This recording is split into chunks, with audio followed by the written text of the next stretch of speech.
noise. Speak the speech I pray thee, tripping me from the tongue, etc., etc.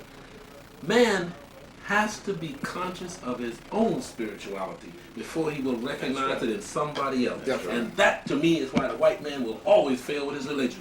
Because he doesn't have the spiritual qualities within himself to identify with another. John has said he's used them to control deliberately. Yeah. It's definitely a white supremacist thing. You studied the Everything Roman about Empire it. during Constantine and after Constantine. And that was a terrible man, Constantine. Yeah. Who was the pope that gave out the papal bull? Who was the one that gave out the papal bull that said anybody who was other than a Christian could be made a slave for the redemption of their soul? No, his words are, you are both, speaking of Spain and Portugal, yes, you are both authorized to reduce to servitude all infidel people. That's it. That's it. That's the Pope. That was the Pope now. That was a good Pope too. That's the John, 666 talking that.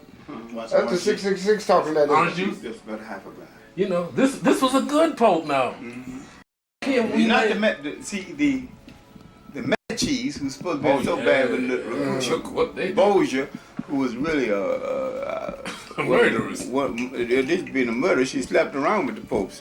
They made her a pope for a few months, didn't they? Yeah, they made her a pope for a few months in the period when her brother, one of them, didn't get ice quick enough. Well, Constantine, look at this guy, because Constantine Was a heathen. imposed the doctrine of what people believe to be Christianity today. Now, this was a dude who killed his wife's father, killed his sister's youngest son, killed his favorite son because he was a just and brave warrior and therefore threatened him. Right? Now, this is the father of Christianity. He dictated this whole notion of the Trinity. You know? Father of Western Christianity. That's what they call it. Isn't that a trip? And to top it off, he wasn't even a Christian. He was a heathen. Right, because his wife made him a Christian. no, see, he had committed so many crimes that he did not want to take on Christianity until his death, so that he could be forgiven for everything he did, because he knew right up to the time he died he was going to do wrong. I hear you. I hear you. But you know, I wonder who was he waiting for to forgive him? What was the forgiveness came from? Yeah, that's He didn't believe in a God. They don't believe in no God today. They still really They don't believe in no Who God. was his wife? The European became a Christian for political reasons. He remains a Christian for political reasons. That's exactly right. And we act as though he believes all of that. And we believe it. And we believe they believe it. A white church is an icebox. They're cold. Yeah. Well, you know, Jimmy Swaggart is a good imitation of a bad Baptist preacher. That's true. That's true. Good imitation of a bad Baptist preacher. That's is a right. what? Jimmy Swaggart. Swaggart. Jimmy Swaggart. You know, Oh yeah. Southern. Well, all the styles that them white evangelists use come from the black ministry. Look, if you can't get your gender problems straight, I know you know can't what get the your story is, spiritual problems straight. Well, Mm-hmm. these people. And I don't think Baker was even a good imitation of the imitators. No, he was an artificial imitation. I think he was a vaudevillian. Yeah. Showman. Yeah. Well, you can say that for Billy Graham too, with his screaming and shouting. Billy Graham's a con man. And he's a politician to the bottom line. He's a millionaire, you know. Multi-millionaire. Oh, yeah. You want to hear a tale? Someone I knew as an artist in the village in the days of the hippies and the dippies and so forth. And he said a person he was associated with worked with Billy Graham. And they had to count the money that came in the envelopes. It wasn't people. It was a bunch of trained chimpanzees that was in this here room. I can believe And they would open the envelope. They did not trust people. And they would open the envelope, and by what denomination it was, that money was going in these various baskets. You hear me? And the few people he had to trust to get the money out of there to count was less than if he'd have had 100 people down there counting money. So he's got 3 people he can trust, right? 3 people he can trust. He can watch those 3 a lot easier than he can watch 100. And this woman was one of the tally people who did the computing of the money as it came through her, but she was behind a shield. So she never touched the money. It was only there. And how do you think they counted it? They weighed it. They actually weighed the bills. By the gram weight, they could tell how much money it was. Well, Now, Billy Graham, Now that's in the South, that's Billy some Graham, Christianity. Billy Graham had a huge tent in the South. And had a rope down the street down the line. and all the blacks would sit on the left side, Oh, yeah. and all the whites on the right. would sit on the right. Now I was in Florida preaching. Captain Coolman and Billy Graham sent for me. I was people just coming. So Billy Graham was in Africa, and Billy Graham sent a wire to me. I was in Florida, and said, Reverend Brown, well, we want you. Could you come down and help me in this crusade? Because I was crusading then. And I told Billy Graham to go to hell. He's not going to use. I'm not a house nigga. You ain't going to use me. I know he want me to use me against my people in Africa. Yeah. It's been done before. I told Captain Cool the same thing. Ethel Waters until she died. I know. And Who's you that? know Oh, where? yeah. Ethel Waters. The black church is buried. Ethel Waters sinned until she had nothing to sin with. Yeah. Then she found God. Well, his eyes is on the sparrow is what she wrote. And she wrote his eyes, Graham's eyes But wasn't on. you know, I was supposed to interview her for that book. Oh. What book was that? His eyes are on the sparrow. When she heard that I knew Earl Dancer, who had milked her out of a lot of money, Earl Dancer was her manager longer than anyone. Just a black con man. But why would she take up with these black pretty boys? Because they got the slick line of jive for these women. I've been around show business people most of my life. And I'll tell you something. It is hard for a woman that's in show business to keep her head on straight. She's got everybody out there adoring her, glorifying her, seeing her other than a woman. She's a goddess image to them. Now she's got nobody to be human with. She's got nobody to relate to on a real emotional caring level. So here comes Slick John Willie, and he hands her this story on the day. And you take women in show business, the most difficult thing for them to have is a meaningful, emotional relationship with a man. Or a woman for that matter. Well, I know some who just gave up on men. Why shouldn't they? They'd misused themselves behind every man they were jugging around with. But I know when Gil Noble in New York used to go all the way to New Jersey to stop this man Tresvant from beating up on Sarah Vaughan. All right. And he could do because Gil Noble is 6'3". Well, he's pretty And he's a pretty street person too. And they hung over 200 pounds on him. Yeah. So if he tell Tresvant, if you hit her again, you know, you got to deal with me, he gonna lay off. Now, to show you how these things are in this violent deal, somebody called me up one time to come over there to the Waldorf to stop Jimmy Brown from beating this judge's daughter from Philadelphia. Yeah. Now, you know Jimmy Brown ain't gonna listen to me. They know that they've given up an inch, and there may be 10 more miles to give up, and they know that the road is not backwards anymore, Dr. Clarke. They know that they cannot go back, go forward. They're eventually going to have to give these black people their job. Black people are going to take it. But you know what the conclusion's been? The conclusion is among the people in economic power, they concluded that incorporate the African worker into. But they've also concluded that they're going to continue to hold on to the economy. Give the blacks the politics. And whether that deal goes down, and whether that deal goes down determines whether or not we get our liberation. Because if it does, ain't no liberation. And the material will still be exploited. But there are too many blacks who will become contented on that level. Suck it on the sugar tit, rot your teeth, Dr. Clarke. You know that. We won't move any further. Well, the Indians on the reservation are still there for the same reason, thinking they got something more than they really ever had. But you know, I've been doing research. I have a speech that I give on King and Malcolm, but it's a book that I'm working on, John. And so far, I've come up with 22 unities, profound unities between King and Malcolm. 4 to 5 profound differences. 22.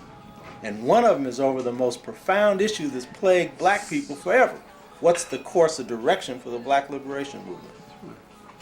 But because we have seen each other through their eyes, the Europeans' eyes, we have not seen what's right course. And then when I was telling John this, and John said, well, yeah, Elijah Muhammad, Booker T. Washington, W.E.B. Du Bois, Marcus Garvey, they were all about the same thing. Yeah, the same, saying using different words, Yeah. but saying the same. So it's not a matter of either one or the other. It's any means. Which one is appropriate, given the time, given the situation. But you know why we haven't seen it? One, we bought into the Europeans' idea of conflicting opposites. Wherever there's difference, they have to be in conflict. And two, we haven't bought into the idea that the governing law of the universe is unity. And if you know that, you can take the most opposed forces, like the Soviet Union and the United States. The reality is they got more in common than separated. And what's happening now is they're breaking bread over that. Huh? Before they deliberately focused on the differences. But because we've internalized the Eurocentric view, we haven't seen what's right before our eyes. I was at Camille Clarke's party and talking to Henrik Clarke. I said, I would not be surprised if the day will come we will not see the Jews and the Arabs in the same political bed against the blacks. He walked away shaking hands. Oh, John, now come on, I can't take that. I mean, I have great respect for you and I just, that's just espionage. I said, look, Professor Clarke, historians do the same thing as lawyers. They cite a precedent. When the Africans in the Arab law of Spain, where they had installed the Jew as the grandees, as the money managers, both the Arabs and the Jews turned on the Africans. That's true. The Jews helped to set up the Dutch East India Company. We went to Holland, gained control of the gold, and subsequently the diamonds. The Arabs continued the East African slave trade. That's true. And when black eunuchs, castrated blacks, brought higher price on the market, on the slave market, routine slaves, they were sold by Arabs and Jewish agents. That's my precedent. Never mind argue with you. Deal with my precedent. It's already happening. And then the Jews turned over all those maps into Africa to the Portuguese. And Yeah, but that's what Prince Henry the Navigator got. The famous Catlin Atlas, which gave them a basic outline of the trading posts in inner West Africa. That's And one the thing. coastline. That's one thing I want to do while we're here is I want you to give me a list of books that I need to read on European history. You know, on how they consolidated their position, the whole thing. Because the point you made a number of years ago, we must not only master our history, we have to master theirs. And in the process, we'll see it in a different way. Then there's something we really should look into. See, it's hard to get students to look into something which they haven't got the word black in it and nothing to do with us directly. And yet it has something to do with us in an indirect way that is equivalent to being direct, you know. And it's hard for them to really look at it. Read Spinger's Decline. Oh, I've read that. Read Spinger's Decline in the West. Very Decline important. in the West. Man and the techniques of the Now, decision. while I'm going over Rome, I'm saying that once you understand the unworthiness of people to rule, your freedom starts there, at that point. And Spengler makes a real good point in Decline of the West when he says the European is no longer in a creative stage if they ever were. He said ours is the age of techniques. He says I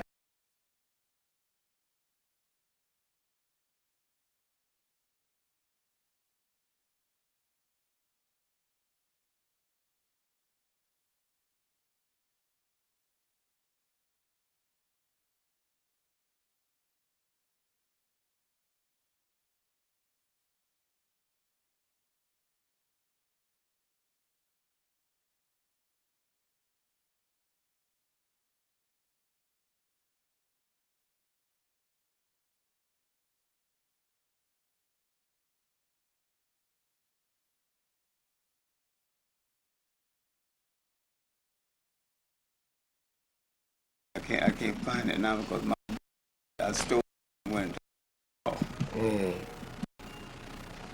But you 15 think, cents a volume. wow. It was, discards from some estate. Yeah. That was the best on Europe I've ever read. I've got some books Scandals on the courts of Europe. Scandals. on the, and Scandals of the I've got one is the Don't issue morals of Europe in the 13th century. It's like 8 books. And this gives the whole sociological, cultural development and transformation of attitudes from the time of the Romans going into England, from the time of Claudius all the way up through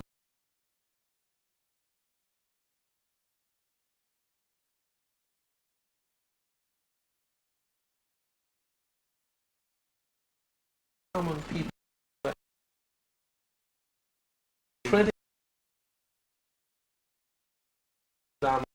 That's why the church, that's why the Yet they state gained both control. came The out. church gained control Yeah. of the printing press. That is right. This is when Father J.S. Cassis wrote his devastating book on the destruction of the indigenous, the West Indies. They had it locked up in Rome. I'm getting it. The Indies. You know, Spengler's by that decline monk? of Spengler does a good thing in comparing the Romans. He talks about the Roman period. No great art.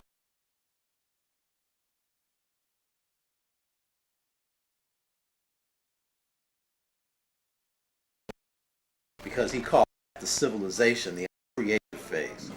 It was mechanization. Mechanics. Well, they're turning out mechanical people. But they had no humanity. Well, that's why I said they never expressed common sense. Because the French did not have the matrilineal. So many French came to power who were just downright idiots. Yeah. Become king.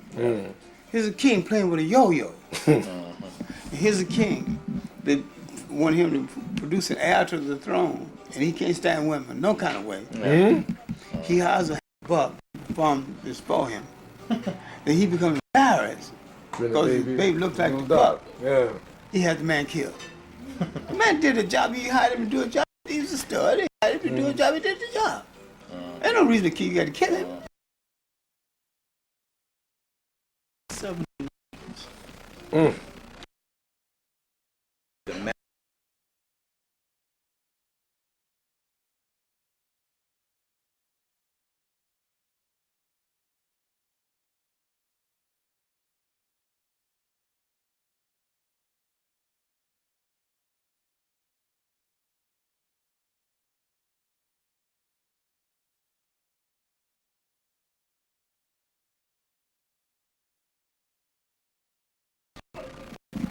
When you say, do, you're clear on what you Should.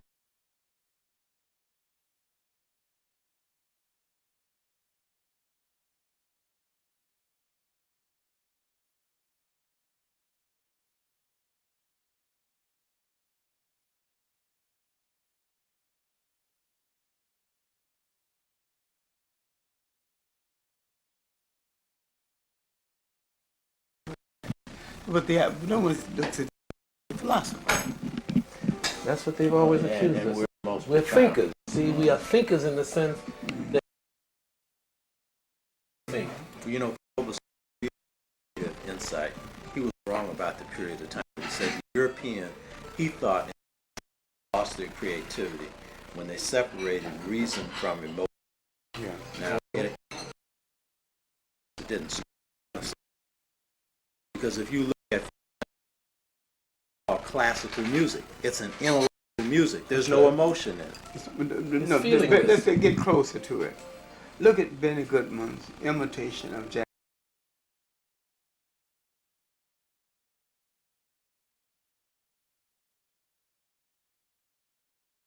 Not on the emotion. It's not the creativity. Soul side. That's right. And you must have that Because within yourself to prove. I talked to Red Allen one night. He was at the Metropole. He must have been down on his skids because at the Metropole, the naked women dance over the bar to get men to buy more drinks.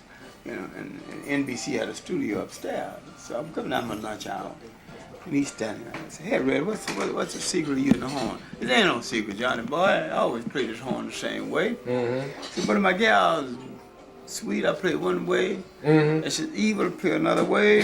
Had a good steak, I play one way. Had a bad steak, I play another. But I always play the song the same way every night, Johnny." There you go. And what you're talking about here, when Descartes said, "I think, therefore I am." Oh, yeah. To me, that was the destruction sure. of his common sense Sure. altogether. And that's a If you- logical line, It straight is. from the Greeks. It's straight from the Said Greeks. that God But the would Greeks reason. lifted it out of Africa and only took that one part, because in the African philosophies, they said, yes, I think, I also feel. And in my feeling I think, and in my thinking I feel. The two are not separate. They're not divisive. But, You cannot separate. When you start doing that, then you're going to turn out the Frankenstein monster. But I think Senghor really got off the boat when he said that emotion is Negro, emotion is Emotion is what? Greek. Reason is Greek. Reason is Greek. Emotion is Negro. Yeah. I think he was. Yeah, Well, he was out of the club, yeah, I right? think so, because But that's a logical buying in to the dude you're talking about. Sure. You know, logical buying in. that's all he's got left. If he feel and emote these feelings into a creative, artistic form, what has he got left but the here's the intellectual, cold shot. abstract knowledge? Here's the cold shot. I mean, if you get Aristotle, Aristotle brought this to a high level. That's the lower mind. That's the right. logical mind. But that's not the higher mind. No. The higher mind can tell you things that don't appear to be true, that are the lower mind can deal with each stuff.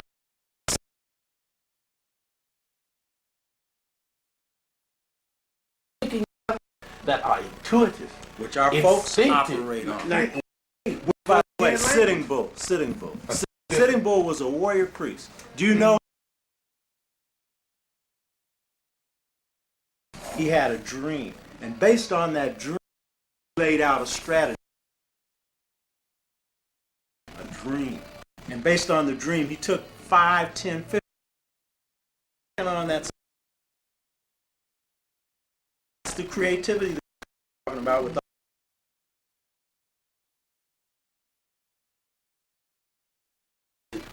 In that religion say,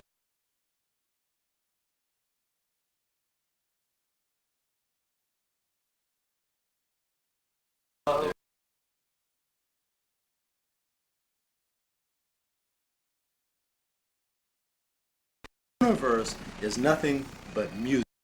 The planet emits a sound, right? That's why the highest level of the mystery was the musician, because he had mastered she had mastered everything else, because that's the thing closest to the God. Look at us. I don't care how bad a speaker is. Put them up against Aretha Franklin. Put them up against one person. They don't have the consciousness that they should have, right? But that's a high expression of the sound. And what is to the planets? Pulses. Now, I found strange. They did research recently, and they took the radio information and perspective at the sound of these planets. All of these planets gave the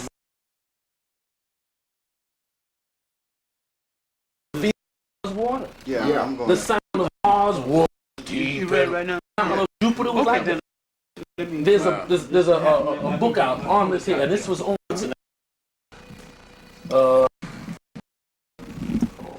What time should I be ready? It's John Holtz. Oh, you should be ready. This is Dr. Clarke, Dr. Ben calls their castle. It is. Anything your heart desire, don't be sure.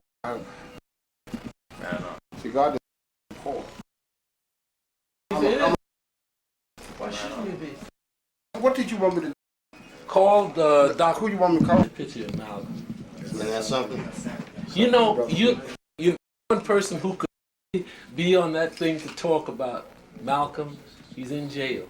Who? Ferguson. No, you know what? Herman I don't Ferguson. know whether Ferguson is up to it. But you know, I don't know whether Ferguson knows where he's going now. Oh, And I don't even know why Ferguson came back to the country. none of us know. yeah. And I'd admit that some unanswered questions bothers me. He had a high position. In Yeah, in Guyana, he was an interior colonel. that's it, literally He was? Yeah, cabinet. he was like almost a general. He was a Why diplomat. would he come back is right. He had the rank of a general. Yeah. He That's had the true. house of a general, the chauffeur of a general, everything. He could just come back here and go to jail. Job on that. What's the point? Well, the way I got it from Wyoming is that he said that white boy who was underground for 12 years came back and they gave him a sham trial and cut him loose. Sure, he was white. They're not going to do the same This thing is to him. okay. What made So him think he said that he felt that they would open those archival files on the COINTELPRO, and then the truth would come out. They I would haven't be- done that to Geronimo Pratt. What makes Look, you I think- would be Well, sure that Garuba before Moore I come Geronimo back. Pratt is now up for that, though. I would be sure of that before I came back. He took the chance. I wouldn't be coming back with a gamble. Well, Geronimo Pratt's been there for how long now? 18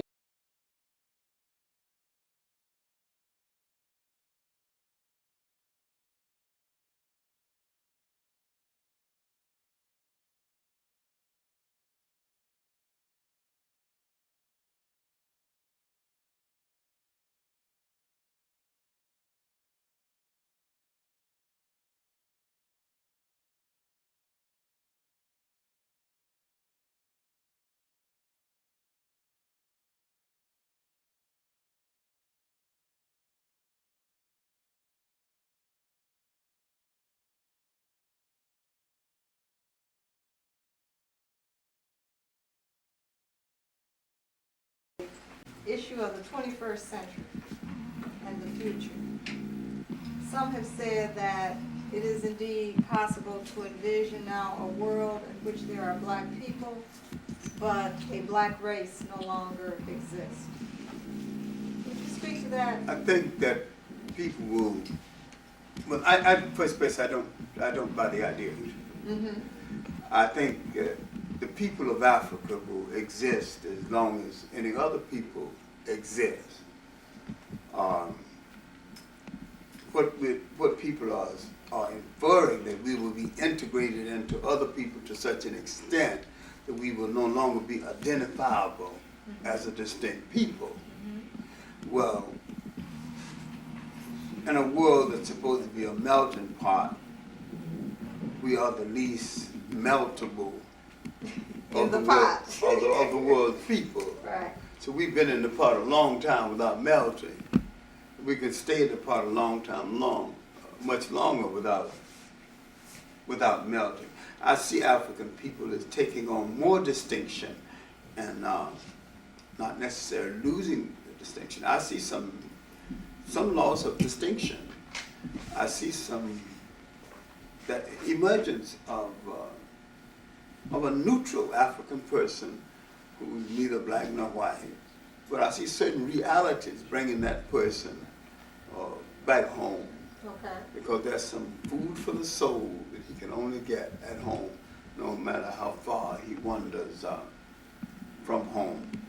I see no future for African people short of some form of world nationalism based on our Africanity and based on a recognition of our culture and its distinctiveness, the distinctiveness in music, the distinctiveness in entertainment, but the distinctiveness in thought. People have a difficult time thinking of us as thinkers, and they quite forget that over half of the history of the world was over before any of us knew that there was anything in the world called a Europe.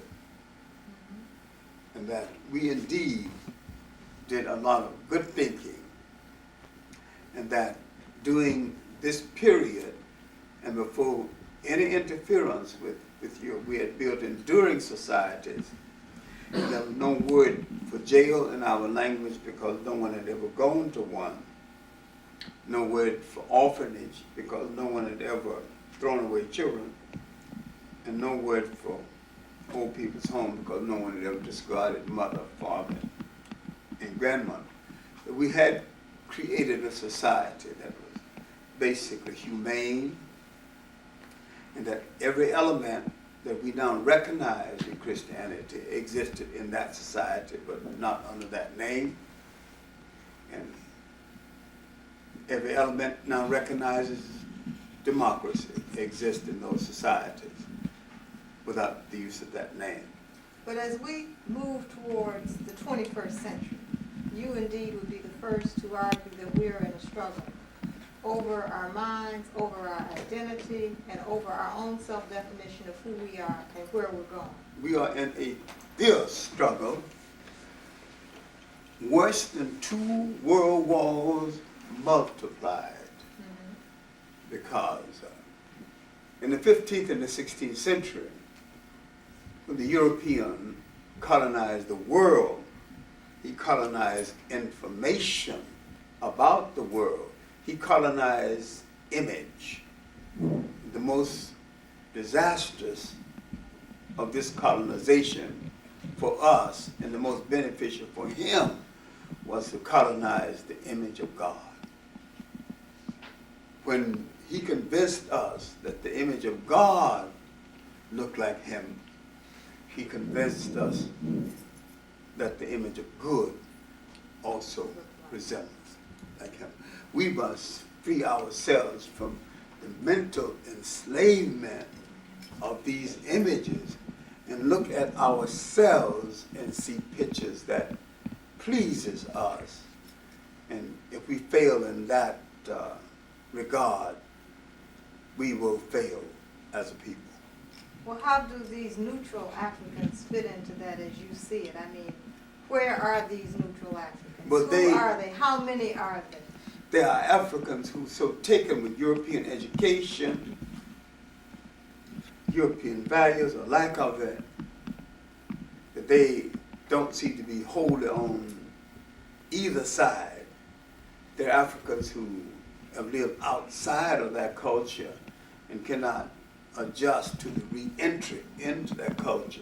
When I say neutral Africans, I'm talking about Africans all over the world. I'm talking about a case like Jamaica, where the class and color situation retards the very progress of the nation and keeps it from being the great island nation that it can be. It has a large intellectual class, it has a large technical class, but it has only a very small class committed to the nationness from an African vantage point. But they are, if they have any commitment at all, it is reproducing the decaying and unworthy forms of that colonial master.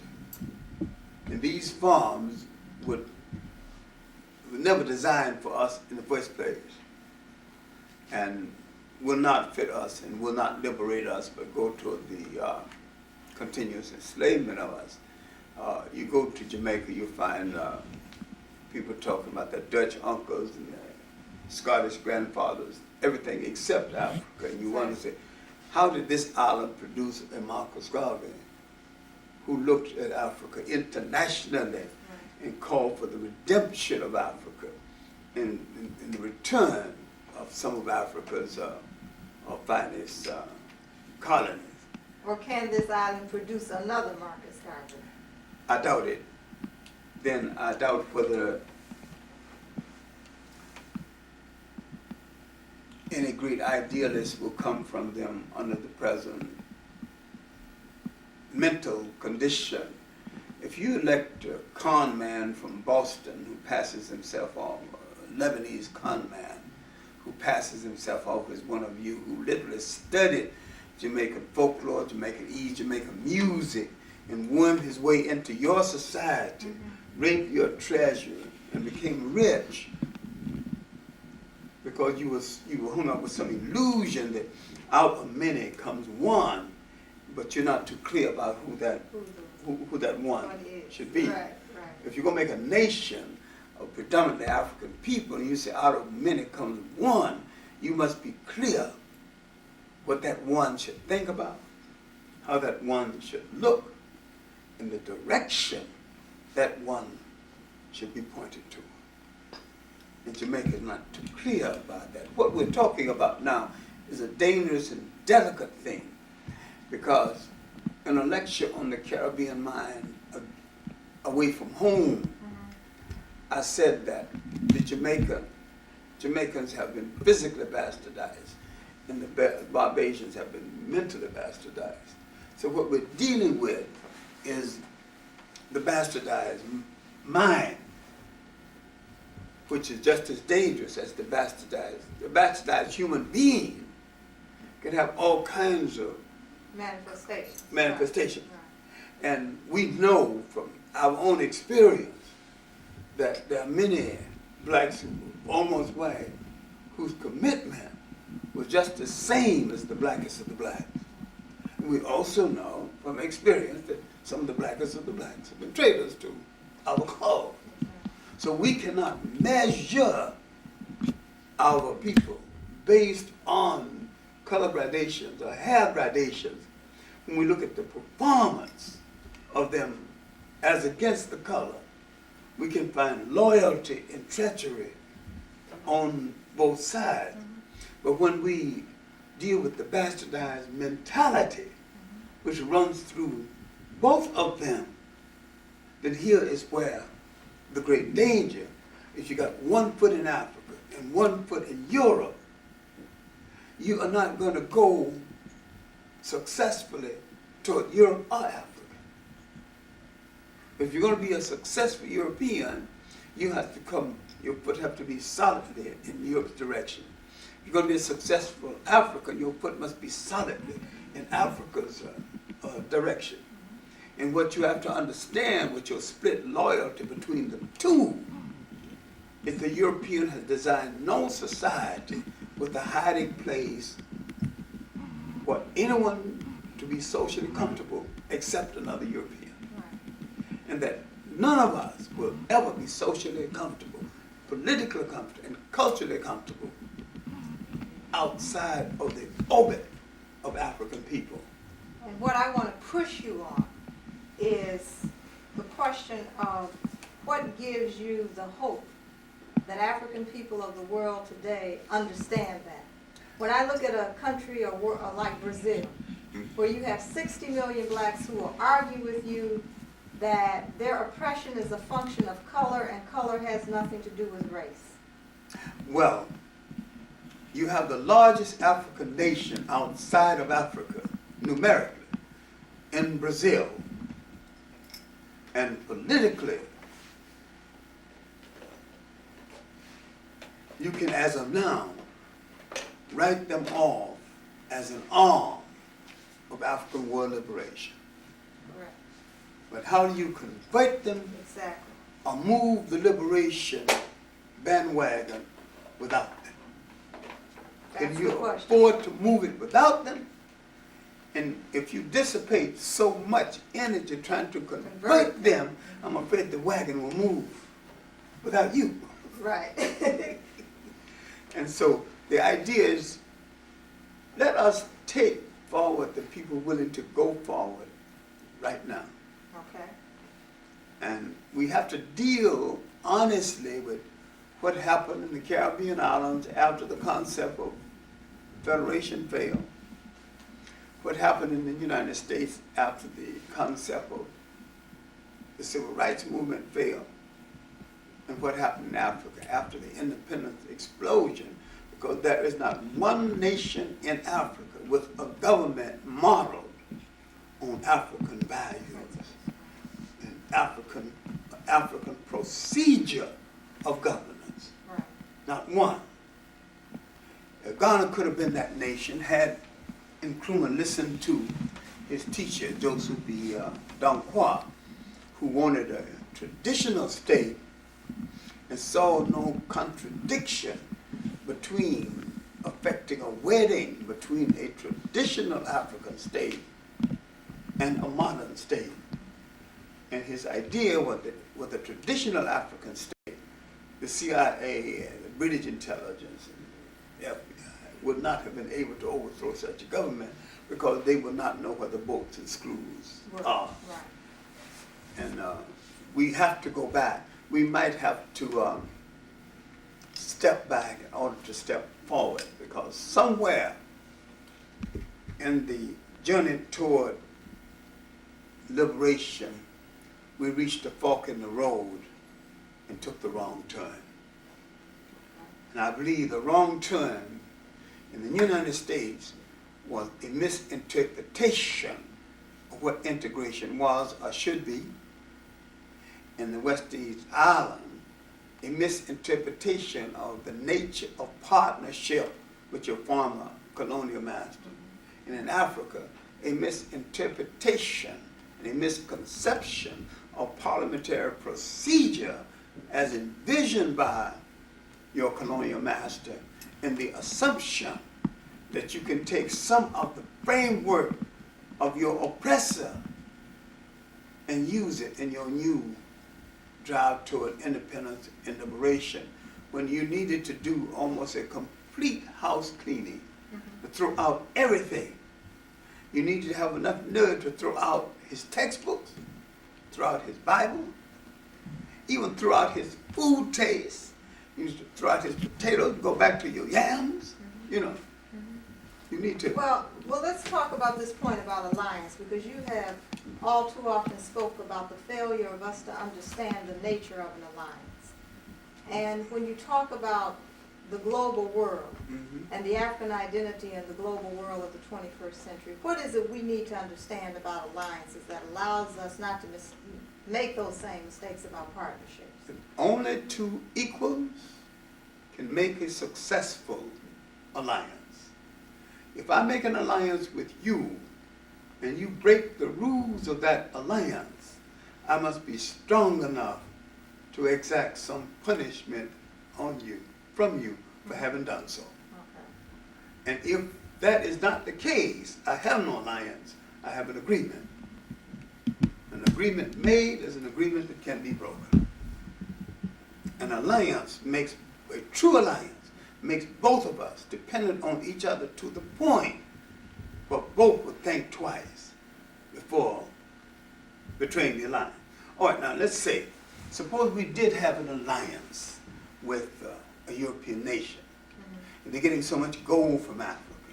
They're getting so much bauxite. They're getting so much manganese. They're getting some copper from Africa. This is the blood of that industry. And they break the alliance.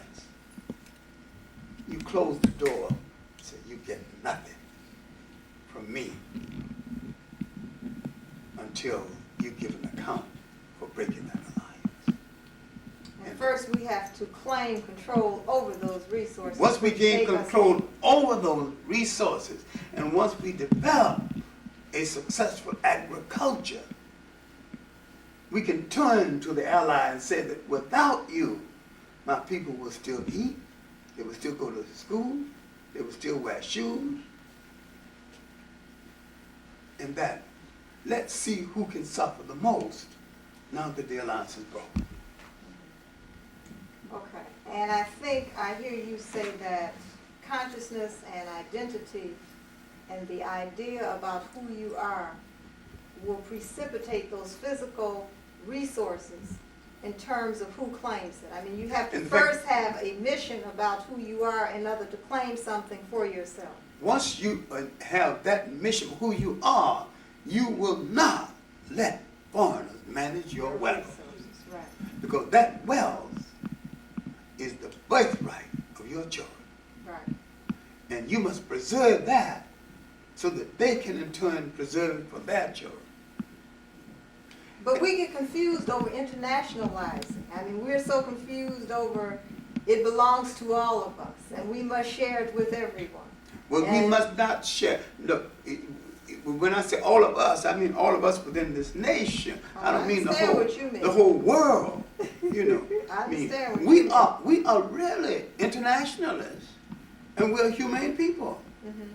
But the world is not structured that way. To accept that, to accommodate Yeah, that. because or to recognize our humane effort in that regard. We have done this before. We have said, come in and share. All right, now look at the coming of the Boers to South Africa. The little people that they call Hottentot and Bushmen, the Cushion Sand people. Said, all right, there's plenty of cattle. You need some cattle? Take some. You need some land? You got more than we're using. Give you some land. We notice a lot of you have come without women. You've come from a long journey. Take some women. The African is a perfect host. He's a perfect humanitarian. There's something unique in his character that has never been shown in another people, no place in human history. And the African has to first recognize his uniqueness and recognize this great strength. It's also part of his political weakness. Exactly. Once you understand that and begin to develop the essential selfishness of survival, he can do that and still keep his humanity by not losing his political naivete. Let's turn to that through the South African point in time, the crossroad that we see in South Africa. Now, the first place, the political naivete in South Africa reverberates throughout the whole of the African world is the assumption that apartheid is the main issue. It's not even a minor issue. Because they can destroy apartheid tomorrow morning. It would not give the African 1 pound of gold. It would not give him 1 inch of the land that's been taken away from him. It would not permit him to go into a single hotel. So the real issue in South Africa is Western or European or white control of the mineral wealth of South Africa. That is the headquarters for the control of the mineral wealth of the non-Western world. That is the blood of the industry of the non-Western world. And the African is naive enough to think that if the capitalist world is against me, the communist world is for him. And he fails to understand that the European wants to control him and the wealth of the world, be he left or right. And the racism and the European desire to control does not stop at the door of communism, socialism, or Christianity.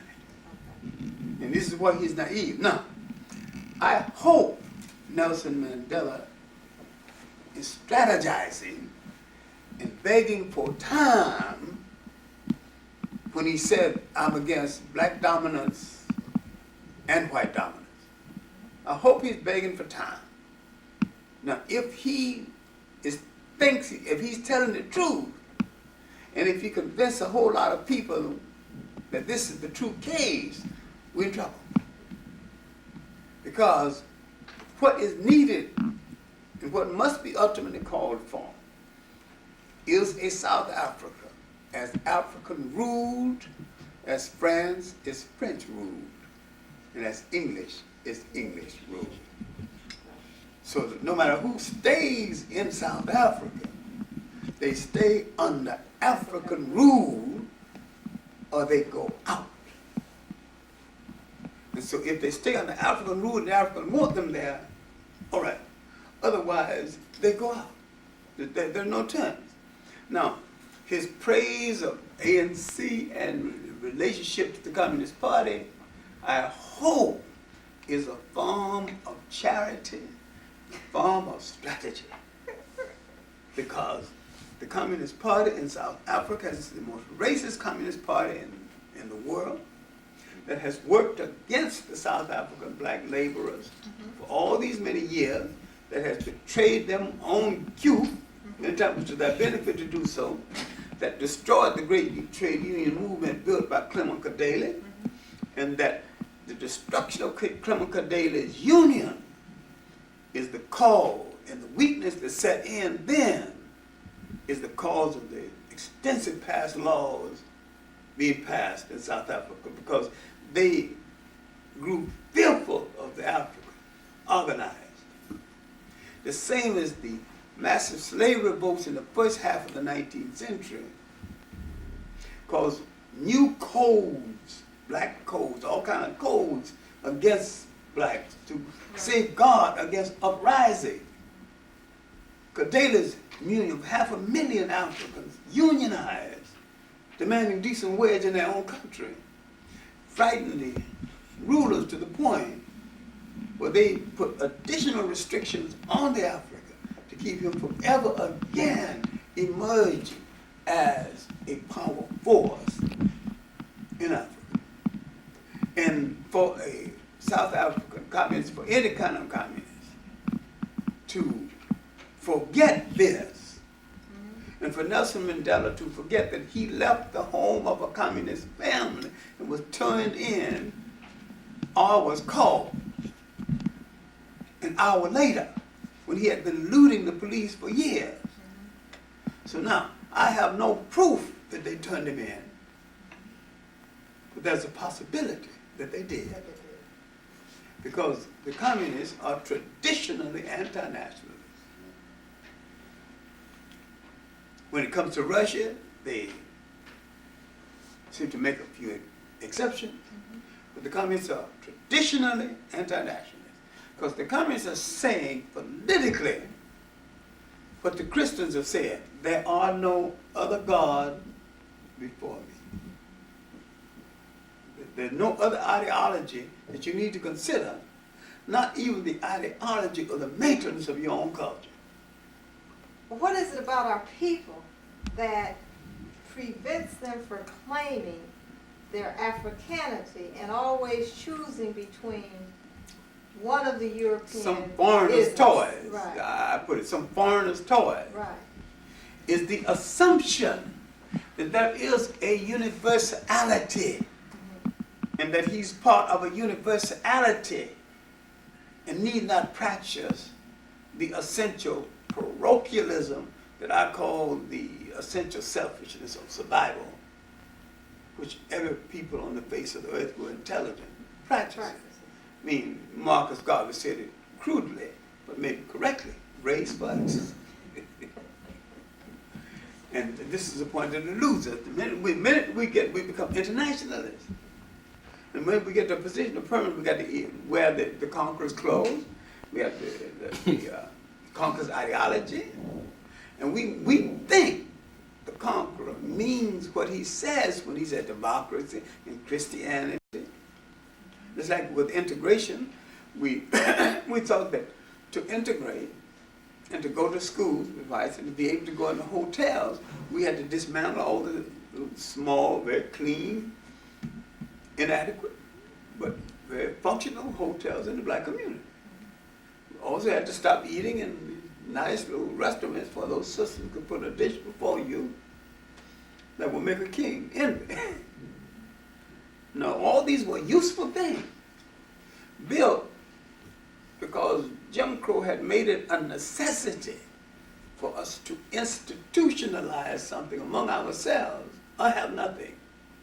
If you can't eat in no restaurant downtown, you become a captive customer in restaurants in your own neighborhood. But at least some of them were decent and clean, and the waiter or waitress was hospitable, to you.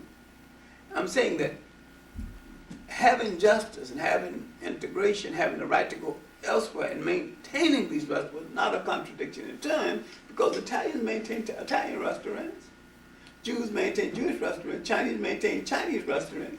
It's part of an industry of survival.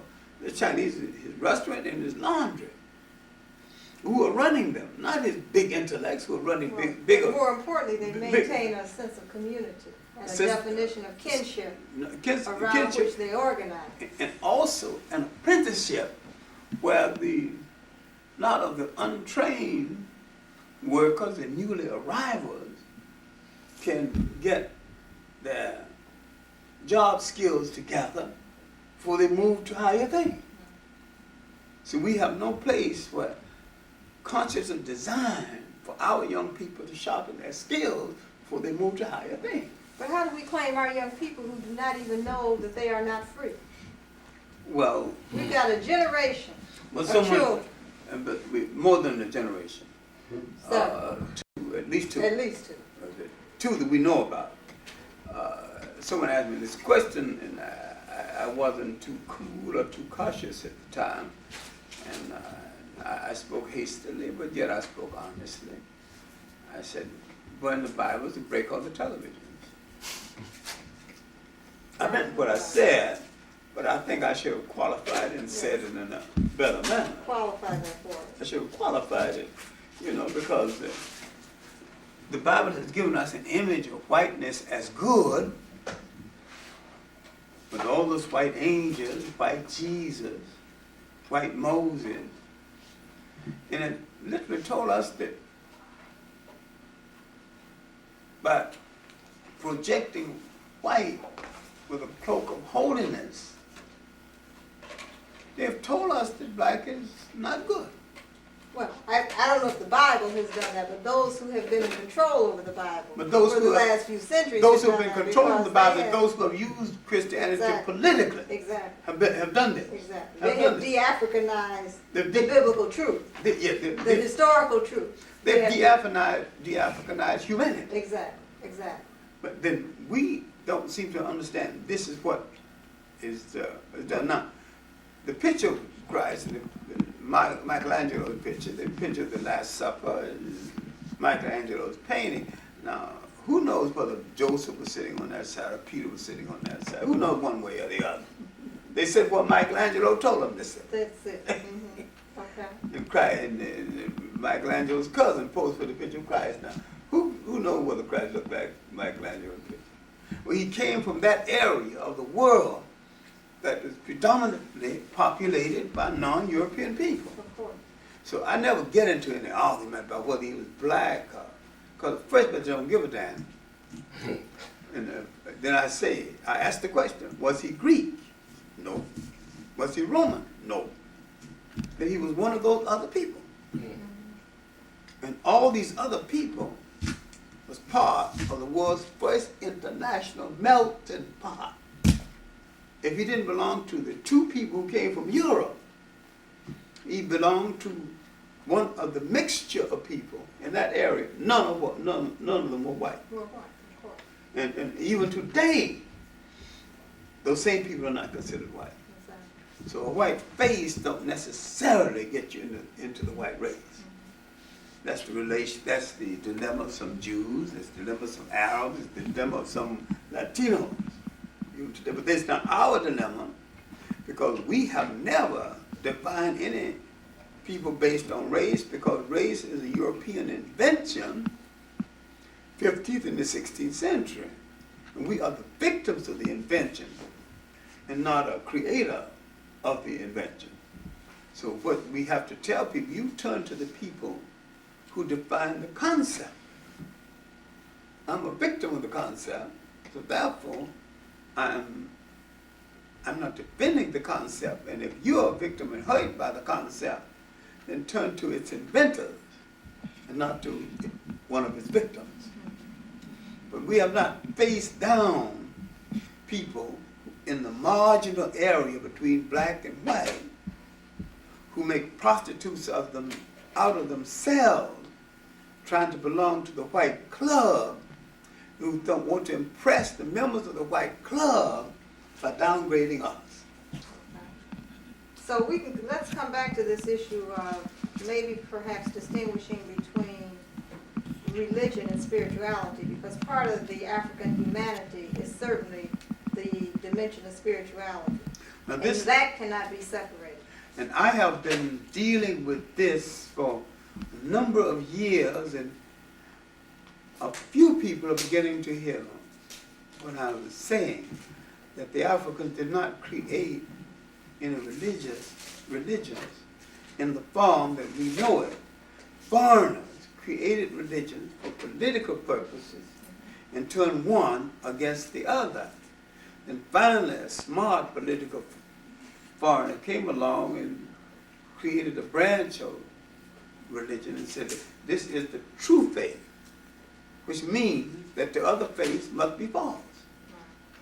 Then another one said previous to that, we are God's chosen people. And they never explained what they were chosen for. Now, if God chose one people over another, and if God, as the Boers define it, ordained them to rule over the lesser breeds, and as the Pope defined it in 1555, addressing himself to Spain and Portugal, and said, you are both authorized to reduce to servitude all infidel people, then you are saying that God has stepchildren. And you're making him into a bigot. And if you make him into a bigot, he is not an all-loving God, dispensing favors equal to all of his children. And you're saying that we are his favorite children, and you're outside of that field. Now, So one thing we must do to reclaim our youth is to get them to envision themselves as God. and realize that the African, before the formation of A religion, political religion. created a universal spirituality that recognizes and respected all life. And if you wanted to pray, you could pray to the water because God was in the water. Right.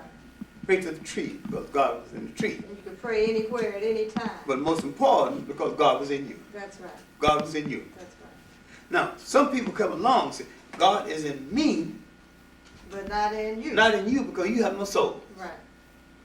And yet blacks seem to make a cult out of joining religion, like the Mormons. They said they have no soul. Right. So if I have no soul, by your definition of soul, what am I Why doing am I sitting there? with you? That's right. Because I feel that I have a soul, I know that I have a soul. I'm more humane than you. You're doing things I wouldn't dare do. And if you have a soul, and if you're the favorite of God, and I have a soul and I'm not the favorite of God, then God is partial. Right. Then God is prejudiced. Now, Dr. Then Clarke, God that is might not be God. an easier challenge to do than to throw out the television. Yeah, then Now, God. how are you going to throw then out the television? Well, I was speaking symbolically because what the powers that be has been saying to us in the last 500 years is that God favored them over other people. That if God is doing for them what they said is doing and not doing for me, then he's not God. Because a God is not a beggar. But they are fashioning God. They said, man, God fashioned man in his image. They are refashioning God in their political image and with their political intent. They're making God a partnership in their criminal activity on the world. And their technology and control of images becomes the flip side of their political religious expression. Yeah, if you control what you see, they control what you think. And they control what you do about yourself. Van der Cook has said a race is like a man that loves its own memories, reveals its own history. It can never fulfill itself completely. What they know that we do not seem to know is that you cannot successfully oppress a consciously historical people because they would not permit it. And to prepare you for oppression, they must first remove you from the respectful commentary of history and tell you that all history is dependent on them and that the world waited in darkness for them to bring the light. To you. Yeah. So would you just comment before we close on the future of the African world as we're at this crossroad? I think we reached a juncture in our historical journey at the fork of the road where we misread the signboards of the different roads going in different directions. And we might have to come back to the fork of the road and read those signboards again to find out which road leads us home. We might find a signboard that reads Pan-Africanism, African nationalism, African unity, and the love of African people for African people. And we might have to start with a mirror and love what's looking back at us. And love was looking back at us. And say to that person looking back at us, you and I will start a revolution By loving one another. by loving one another. And we can change the world by first changing ourselves. We will start our revolution tomorrow, but the best revolution, if you're sincere, you start it today. Thank you, Dr. Clarke. Thank you. Thank you very kindly.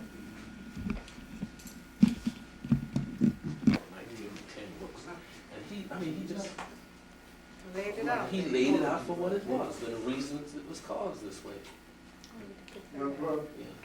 Craft and big EBD. He's not accepted in the white world because he tells too much of the truth. That's right. He tells the truth. Alan Boyd Kuhn is not accepted because he tells the truth about the Bible and how they stole the concepts out of Africa. Yeah. That's who he is. Yeah.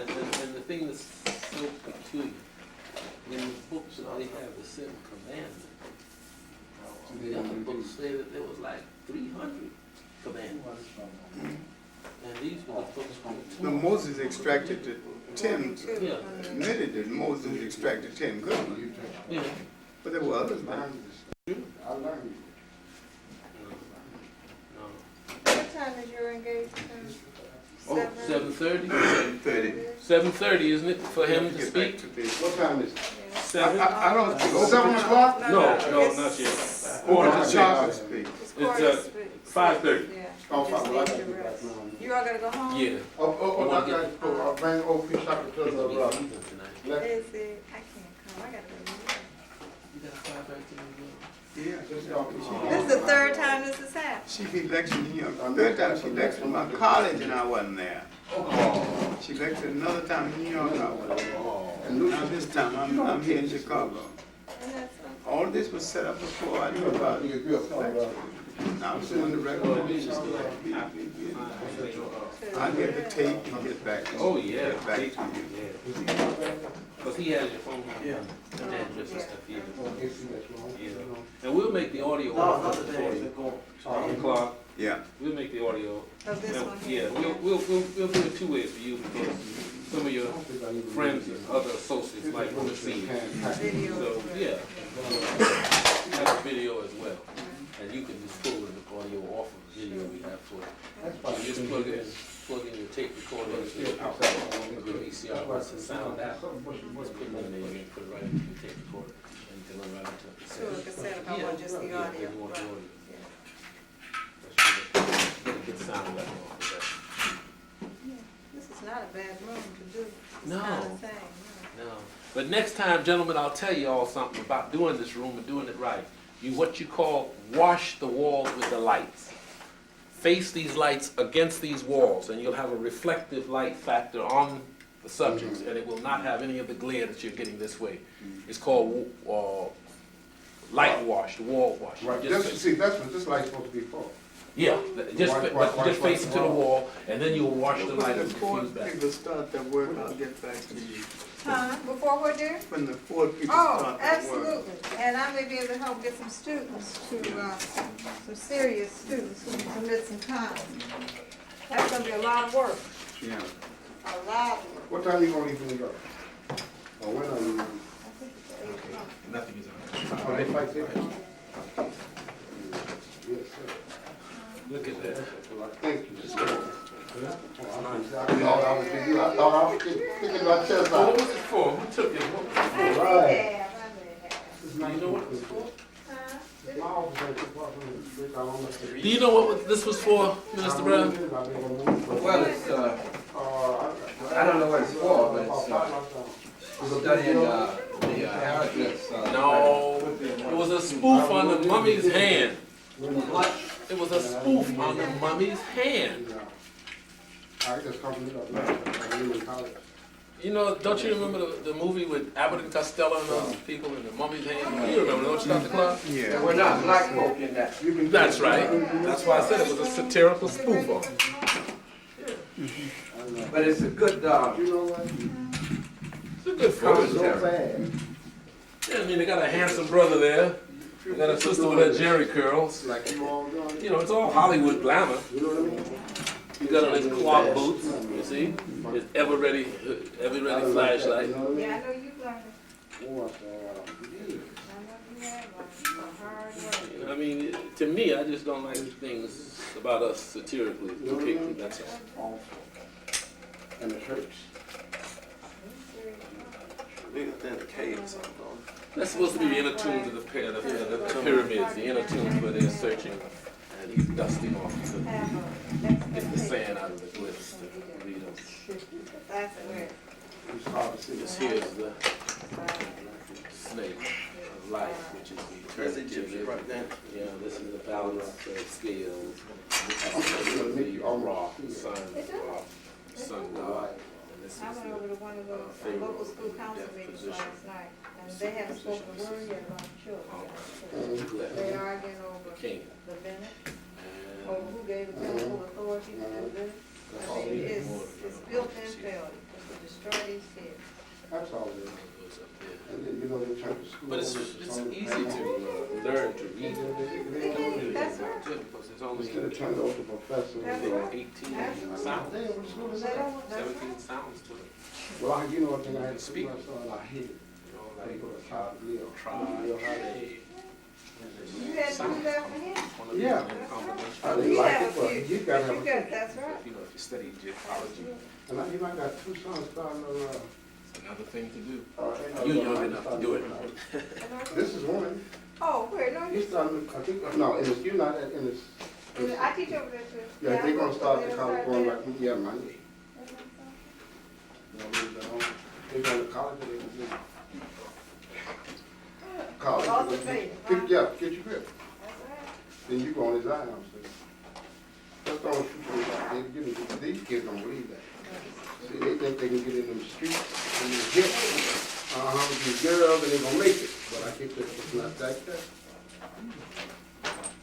It's So not you like all made a that. tape for me, huh?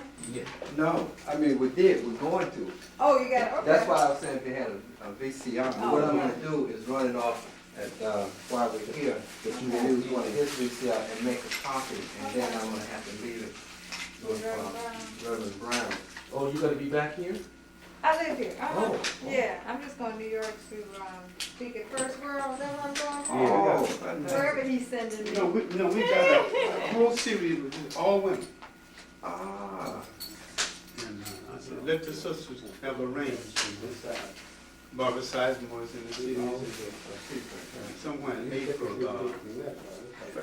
Wiley. Chris Wesley? She'll come back in April. Oh. then where is she speaking, where are y'all speaking at? First of all, Oh, then that's unfortunate, but I thought it was on Saturday. on Saturday. I done lost the day before you come out here. Well, usually you should. Yeah. You know that. Is that your cartouche? Ring your name? Iva? See, let's see.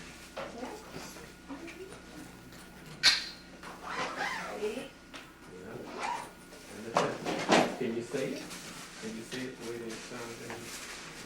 Now, go ahead, take this off, take the plate off. Eva. T and snake and the bird. Now, one thing, Yeah, this, yeah, this here broke off.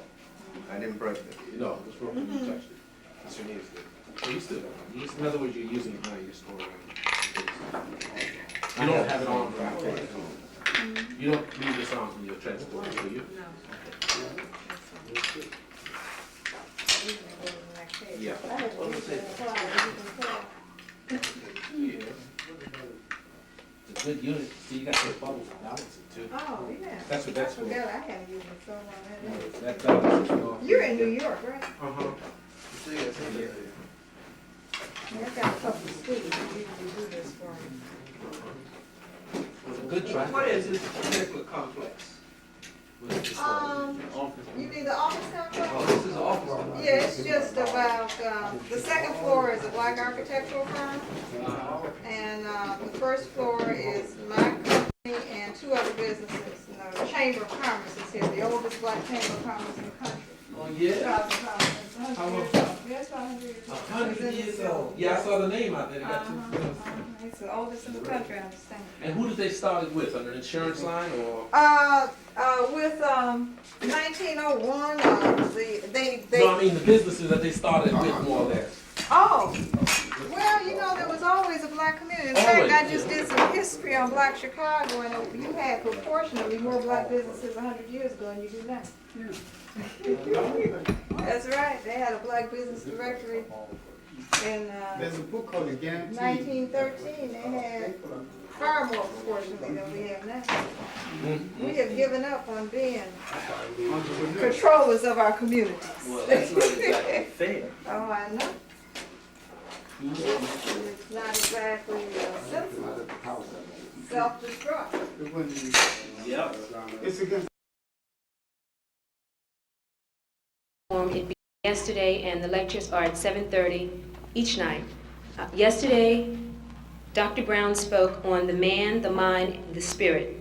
Tonight's lecture, we have Dr. Tashaka, all the way from California, and he's speaking on African origin of leadership. Saturday, we have the world-renowned historian and lecturer, Dr. John Henrik Clarke, and he's speaking on Malcolm X, a radical black ministry and historical view. We're not going to have a lecture.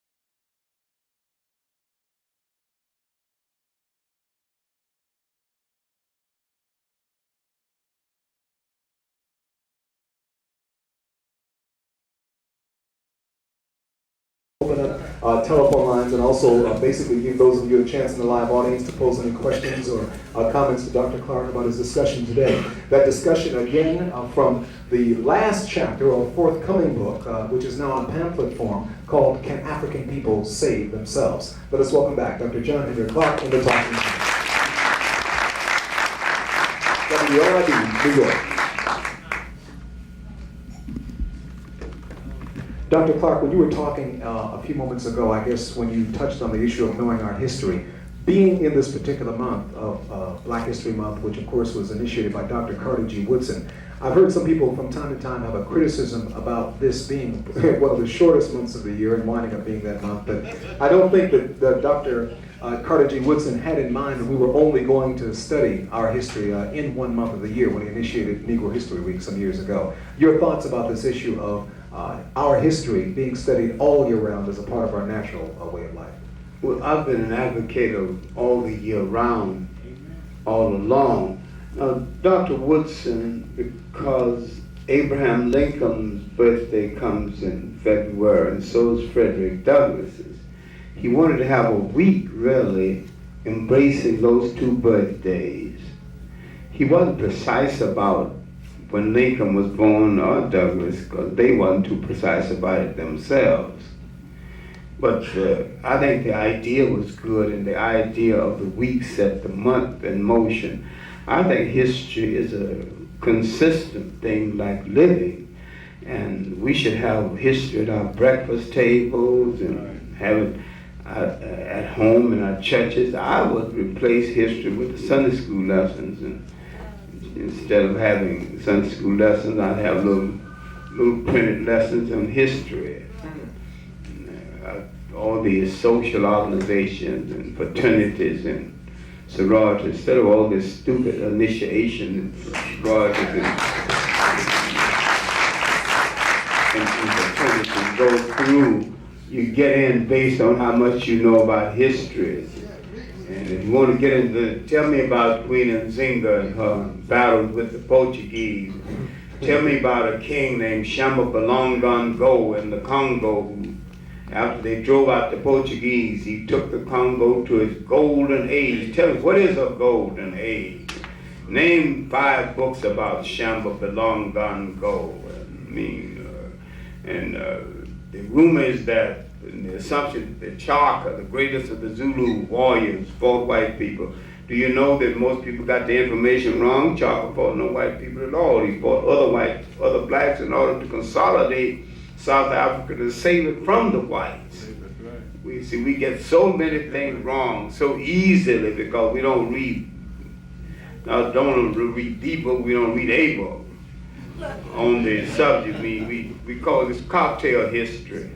You know, your undergraduate degree is one cocktail, and your graduate degree is the second cocktail. Your graduate, your PhD is the third cocktail, then you know everything. And you read one book. You're listening to WLID New York. We continue in the Talking Drum with Dr. John Henrik Clarke. The series again, Can African People Save Themselves?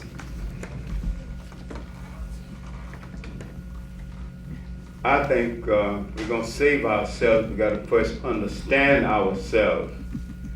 We must understand the African freedom explosion in the world, in the Caribbean, and in Africa. Remember now, in spite of all the talk about blackness and the black revolution, and need for a black university. There's not a single black state in the Caribbean islands or in Africa. They're all imitation European states. We must bring into being the role model of an African state based on African values and African tradition. Our enemy fears a people with a value system more than they fear a people with an army. And when a people destroy your value system, they destroy something among you more valuable than your defense system.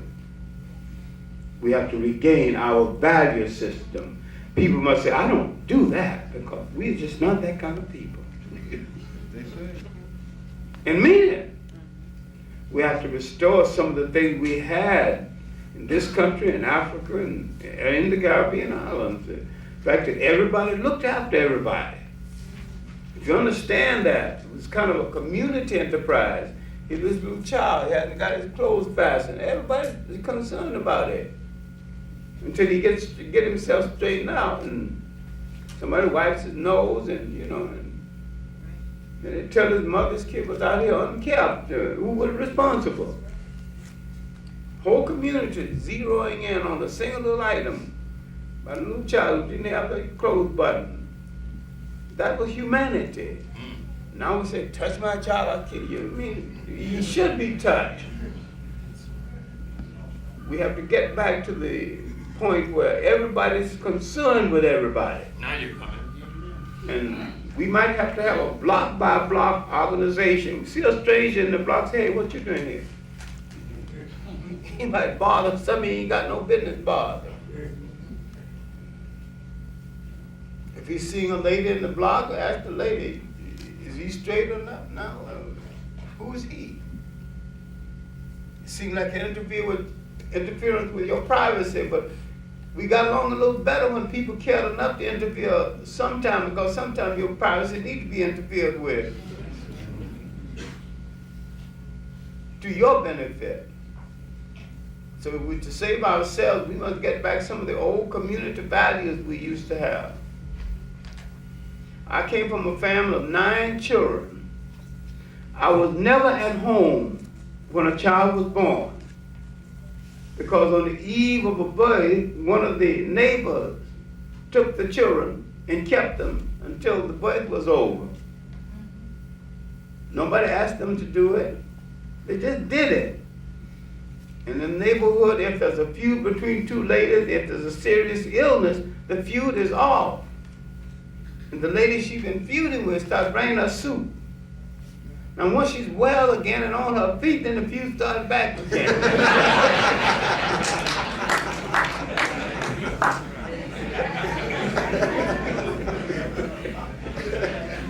But nobody struck at you when you had serious difficulty.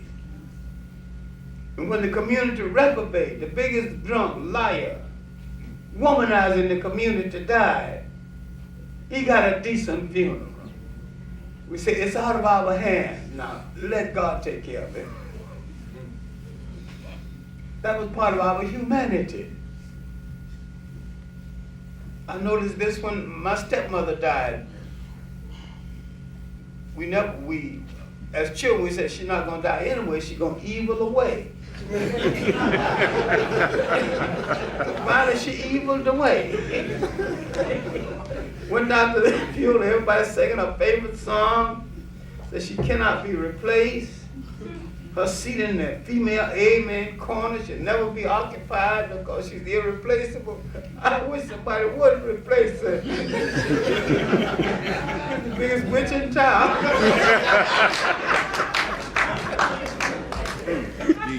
But she's dead now, so nobody's thinking about how hard she used to whip me.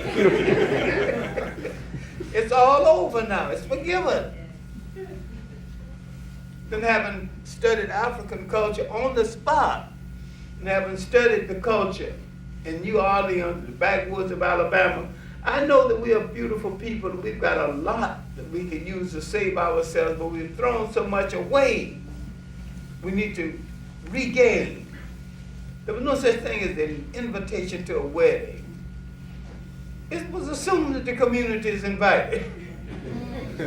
So the community came. It was assumed you're going to bake a cake. So you bake a cake, there was too much cake. But everybody had plenty of cake and some to take home. And nobody got hurt. And sometimes there's some confusion as to who's going to fix what. Then everybody fixed and it was too much, and so everybody took some home. But the bride and the groom didn't pay the money. No, weddings cost thousands of dollars. It cost nothing. That was our humanity. We have to get it back again. In this country, the Caribbean islands, then we have to stop telling lies about each other and our respective development. The Caribbean islands, you had a majority. In Africa, you had a majority. There were certain things expected of them that they have not delivered. We in this country could not have delivered the state. No matter how wise we were, we could not have delivered the state against the odds that we have always had arrayed against us. We expected Africans who had enough number to gain control over the state apparatus. And that hasn't been done because too many people have been imitating the concept of government as laid down by their former colonial masters. We have to free ourselves from this period of imitation. We've had a generation of imitations. We have not looked back creatively. This is why we have not successfully looked forward. Had the members of the Civil Rights Movement looked back at that 19th century, that was 10 times more radical than they were. Sure. They could have built the 20th century. That's right. Yes. They didn't look back to their foundation. So they couldn't build for the future because they didn't know the past. And ultimately they end up betraying each other. We have to look both ways, but we cannot ignore history. We cannot ignore that clock that we need to tell our time of day. And people who came before. We cannot ignore the fact in the 19th century we produced ministers 10 times more radical than Martin Luther King. Henry Highland Garner, Rangel Ward, these men around Douglas. And at the end of the century, Bishop Henry McNeil Turner. That's way back.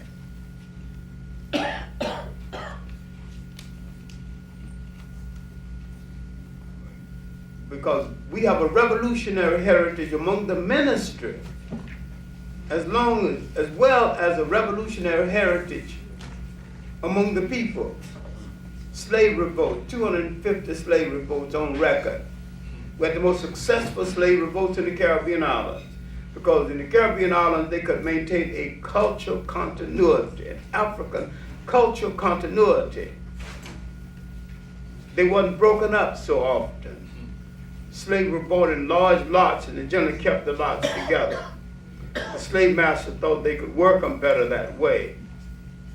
They were right, but they forgot one thing. They could revolt better that way. That's right. Because they kept their language together. They kept their drum together. They kept their habits and their custom together. This is why the first clear nationalist in the Western world, would appear. He would come from Jamaica, but he was sold to a plantation in Haiti. Bookman. He called for a black heaven and said if he found his slave master at the pearly gate, he gonna slay him right in front of the angel gate.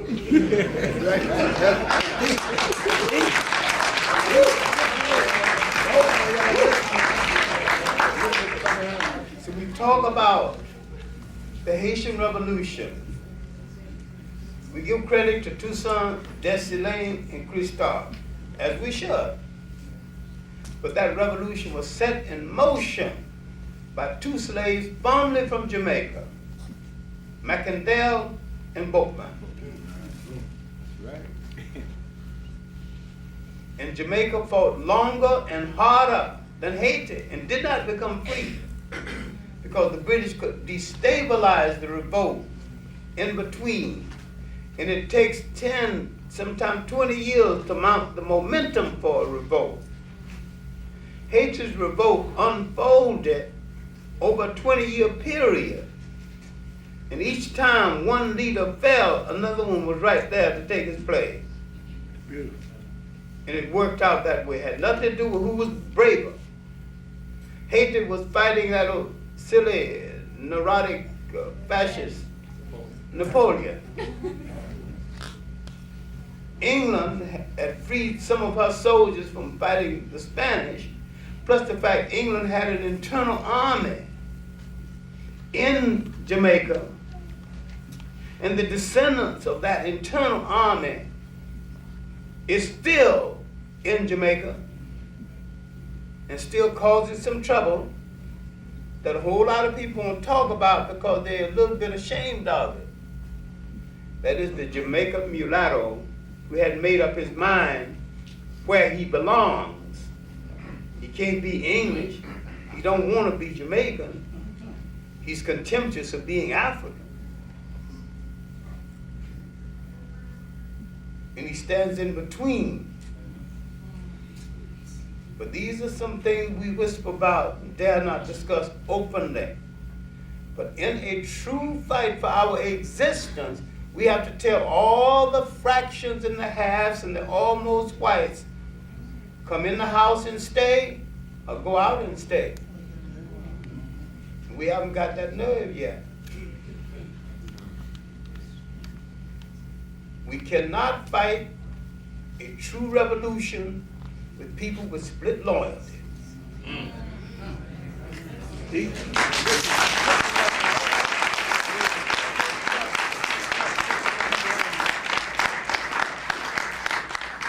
either have to be for our cause or against it. And if you're against it, you have to suffer the consequences. Go ahead. That's it. We might have to start dealing with the so-called black conservatives. Here, we have to deal with the bastardized mind as against the physical bastard. We must deal with the mental bastard. We must deal with who are black and loyal to whites to the extent that they will betray us.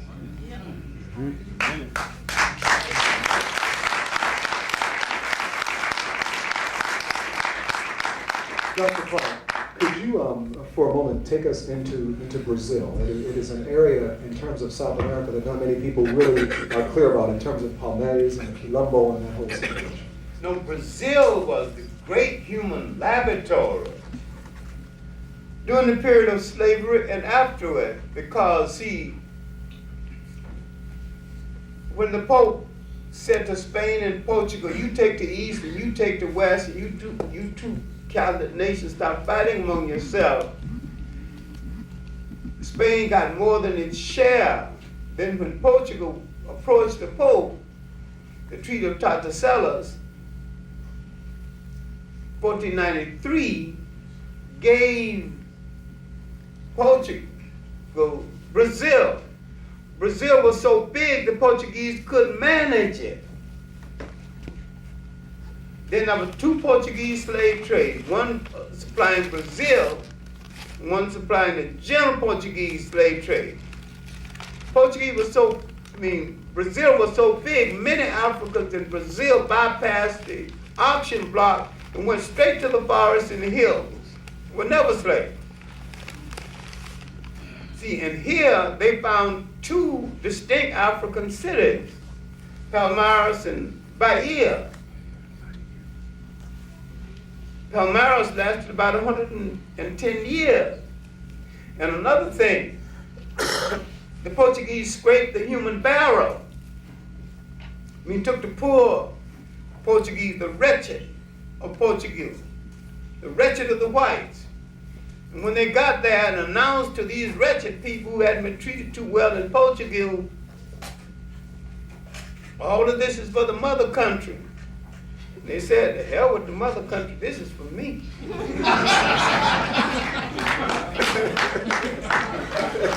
So they began to separate Brazil from Portugal. There was a shortage. The Portuguese petitioned the Catholic Church for the right to marry the black woman. And married the black woman, she wouldn't marry them unless she was free. So you have the beginning of a free black woman, then she connived to free certain members of her family. Then convinced the Portuguese that you're going into the hinterland, you got labor. The only way you can control them, you got to free them. So you see the beginning of the Portuguese, the free man in Brazil, who would feed the revolts in Palmeiras and in Bahia. And out of these relationship between the Portuguese man and the African woman, two other rulers of Brazil emerged. Pedro I, Pedro II.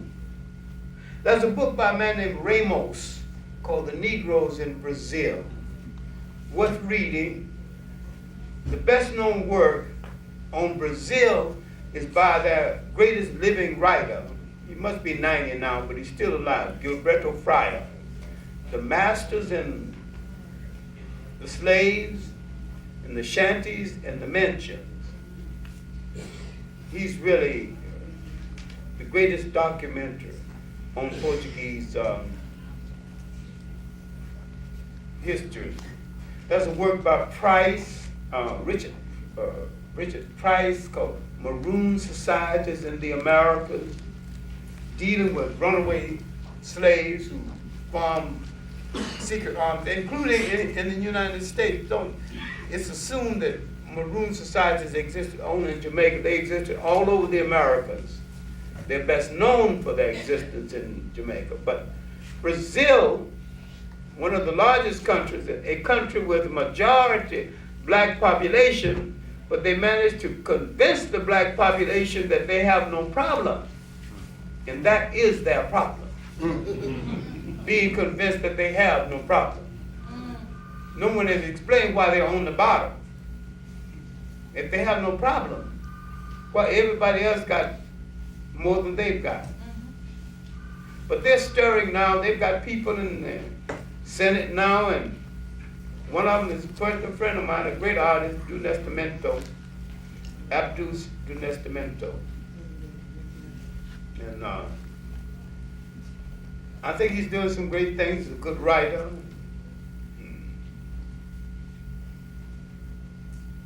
The one item that you might not approve of it is that he's married to milk instead of chocolate.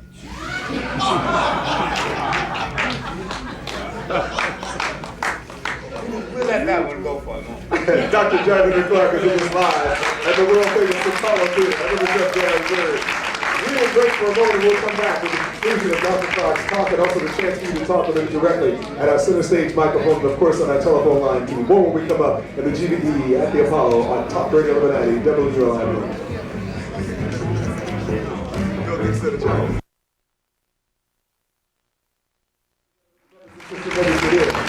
Great crowd here. Good to have you with us on 125th Street. Quick note, we'd like to actually acknowledge the presence of the students from the Liberty Partnerships Program at Orange County Community College, Newburgh Extension. We are pleased to have them here today. Let's give them a big round of applause. It's good to have students especially during this kind of time period as well.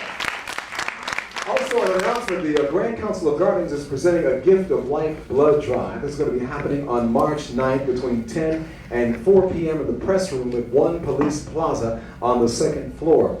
Due to the demand of rare blood traits that are found uniquely in the African American community, the Greater New York Blood Bank has made an urgent appeal to the Grand Council of Guardians to solicit donors from the membership. Again, all uniform and civilian members, family members also to give blood will receive half-price entry to the NYCPD Guardians Association Oldies but Goodies Night over at the Mark Ballroom. There will be more details to follow, but again, keep that in mind, March 9th, 10 to 4, the press room, 1 Police Plaza, a Gift of Life blood drive. We continue with our talking drum during African History Month. Our guest today, Dr. John Henrik Clarke, who concludes in the last few moments before we begin to take your telephone calls and talk with you directly on his lecture, Can African People Save Themselves? Dr. John Henrik Clarke. Thank you very much. We, of course, need to look at Brazil because it is the largest African country outside of Africa. It is the one country in South America where an African can become head of state legitimately without a coup. I mean, if they all voted, they could just vote him in because they got the numbers. It's just a matter of a political awakening. But we also need to look at the rest of South America. Guyana is a part of South America. Look at its background and its revolts. Look at the so-called Bush Negro revolts in Suriname. All these things were well written about and well documented. Because I read so many books being self-educated, see, self-educated mean formally educated people read what the professors tell them to read. I read all of that in the book the professors tell them not to read because they're dangerous. All the more reason why I would read them. So a good self-directed education is far better than some formal education. Now, I'm not telling anybody not to go to school by all means. If you can get 2 PhDs, get it. It's just an academic passport. It's a work passport, and it makes things better for you. And you don't have to have any sense, but but if you throw up a certificate up that's a PhD, you got the job. In some cases. So I'm not knocking it, but I'm telling you it's not essential to having great information. Because the people who set in motion this inquiry into our history were people with the minimum of formal education. J.E. Rogers didn't finish high school, and he did more work on the black personality and human history than any man who ever lived. Charles C. Seifert, another one, from Antigua. Of course, Jamaica, a lot of Jamaicans don't know that J.E. Rogers was Jamaican.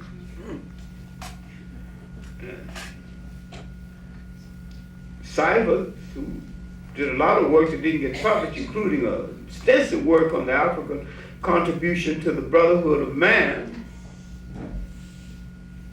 A lot of Caribbean scholars and South American scholars have done excellent work. We need to study. We need to study Walter Rodney's How Europe Underdeveloped Africa, and his PhD thesis, Slavery on the Upper Guinea Coast. We need to look at Raphael Powell, another forgotten Jamaica. His work, The Human Side of a People in Their Right Name, because he was the first person to repudiate and debunk this word Negro. It showed that it had no meaning what we are concerned. We need to read Richard Moore, and a new book on him by his daughter, his son-in-law, Richard Moore, Harlem Militant. We need to read his little work, The Name Negro, Its Origin and Evil Use. Well, we can put down some of these papers that slander and insult us, along to read some of the things that will make us feel a sense of pride in ourselves. Then we need to read some of the monumental work written on our cause by some neglected white writers. Joe Massey's 6-volume work, Egypt, Light of the World, Book of Genesis, Book of the Beginning, Natural Genesis. Longfellow Bonnell's work called Black Athena, There were pioneer black writers doing the same thing. Nobody paid the slightest bit of attention to it. Now that a white man writes a book on the subject, everybody's doing cartwheels.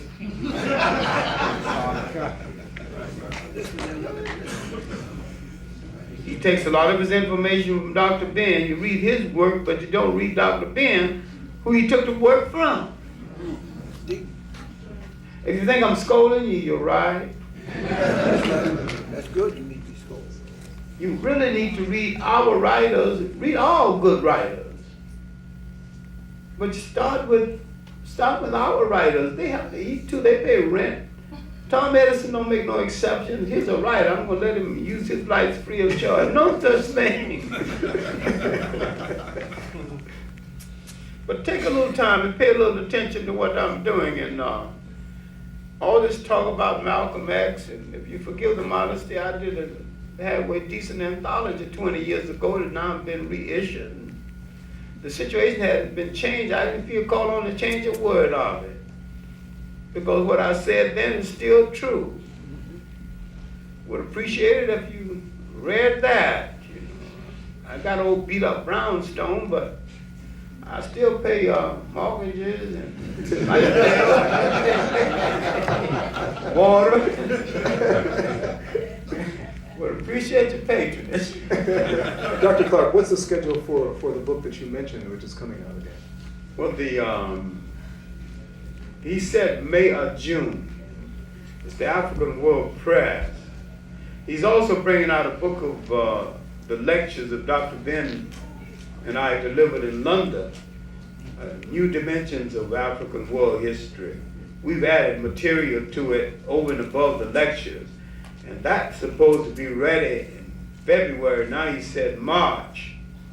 And of all things, a lot of people don't know, I used to be a poet too, so thanks to a lady from Barbados who lent me $360, I had a book of poetry published in 1948 that's now going to be reissued. The early poetry of John Henrik Clarke. That's supposed to be out in March also. So I'm going to have a lot of books in my 3 books on Harlem in the process of being ready to come out again. Harlem Voices from the Soul of Black America, Harlem USA, and Harlem a Community in Transition. So when you see them, and if your pocketbook is disposed to give me a hearing, I'd appreciate it. And Go ahead, jump on. Let us really express our appreciation for Dr. John Henrik Clarke today, live from the world famous Apollo Theater. Certainly one of our celebrating audience today. We will begin taking some telephone calls first. We have some people who have been holding on the telephone for quite a while now. We'll take those calls and then move into our live audience. If you have questions or comments for Dr. Clarke, you can line up at our center stage area microphone with whatever comments you'd like to share with him today. We'll start first with our telephone calls though right now, 692-9542 and 1-800-332-1023. You're listening to Talk Radio 1190 WLIB. I'm Amitabh Gary Berger. This is the GBE Live at the Apollo. Good afternoon. Hello? Yes, good afternoon. Yes, how you doing? How you doing, Dr. Clarke? Fine.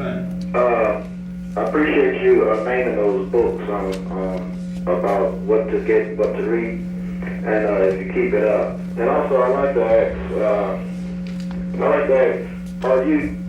did you say, I don't know if you or Dr. Ben, one of y'all said that there were people before Adam and Eve, and if it were, if you know anything about it, what book could I get for that information? I didn't say it, but it's true. And what book, what can I find that information? Any book on the origin of man will trace that. You can get Dr. Leakey's work, and Dr. Leakey's son's work called Origins, Robert Leakey. And every time I mention that, it's hard for people that I say it to. It's hard, and then what I want to be able to do is to pinpoint that information. Well, you can pinpoint it in these books. Dr. Leakey's African, the Evolution of Man, and in John Jackson's Introduction to African Civilization, his chapter on the origin of man. Now, if the Adam and Eve story is true, mankind is about 6,000 years old. Now, what are we going to do with the information that proves that in Ethiopia alone, functioning mankind is about 5 million years old? To the caller. Thank you, caller. Top Radio WLIV here at GBE Live at the Apollo with Dr. John Henrik Clarke. Go right ahead, please. Yes, good afternoon. Hello, you're in the air. Go right ahead, please. Gary? Yes, what's that? Good morning, Brother Gary. And Dr. Clarke. There's one thing that I very rarely, if ever, hear any of our historians talk about, and that is the amount and numbers of estimated Africans being eliminated from the planet, and the amount of Europeans that has been killed among themselves. I heard it once said that there was an estimated 100 million Europeans killed among themselves since they've been keeping records, and an estimated 300 million of us. I'd like Dr. Clarke, to speak to that. And one other thing, what did we really do when the Europeans en masse invade Africa for the natural mineral resources? And what are we to do? And what is our people in the Western world going to do about loyalty then? And where would their loyalty lie then? You're speaking from a military perspective. That's right. I understand. All right, thank you. Dr. Clarke? Now, there have been several Holocausts in the world, and remember, no one has a monopoly on the word Holocaust. The Holocaust of the slave trade, if we're going to believe Dr. Du Bois's work, the suppression of the African slave trade to the United States, his estimation is from 60 to 100 million. There have been new estimations since then using more scientific data, especially by young Nigerian historian Nkora, and he said that it could have been 200 million. And he's gone through the ship's logs and how many was taken out and how many was delivered. So his estimation is close to right. Between World War I and World War II, close to 2 million Europeans were killed at the hands of Europeans. Now, since colonialism, after so-called slavery, I maintain that slavery is still with us. That was transformed but not eliminated. In the Congo alone, they must have killed 25 million or more, and that at least 50 million Africans died in the colonial system, not including those who died from starvation and deprivation. I maintain that Europe's impact on the world has been an act of protracted murder, and it still is. Thank you for the call. The second question, of course, dealt with the issue of European invasion of Africa. We might want to call it part 2 or something, Dr. Clarke, but he's posing what happens in the modern age if we ultimately see a military invasion of the sort occurring right now in Iraq and Kuwait occurring in Africa at this time. What happens to the loyalties of African Americans here? I anticipate before they give up the great mineral wealth of Africa, especially Southern Africa, they will invade Africa using black troops. And I maintain that some of these black troops will be reluctant and some of them will kill Africans.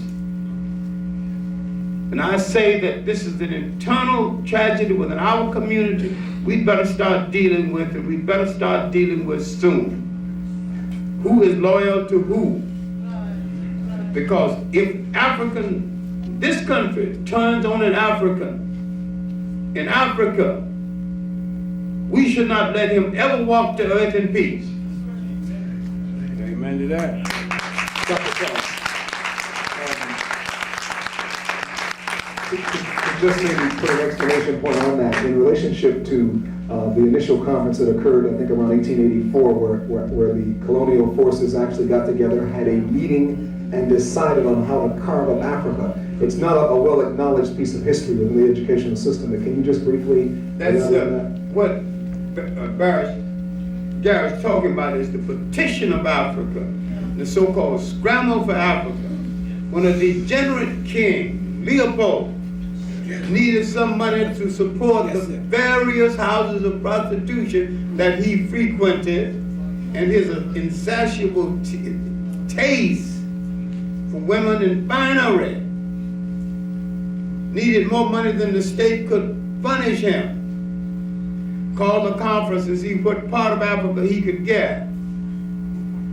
He was helped by Stanley, or the so-called Stanley Livingstone fame. Now, if you believe the whole story about Stanley looking for Livingstone, then don't be my guest, because Livingstone wasn't lost. And when Stanley found Livingstone told Stanley to get lost. He went up in that Africa and hooked up with some lush and plush African lady, and he was happy. He had found a black paradise.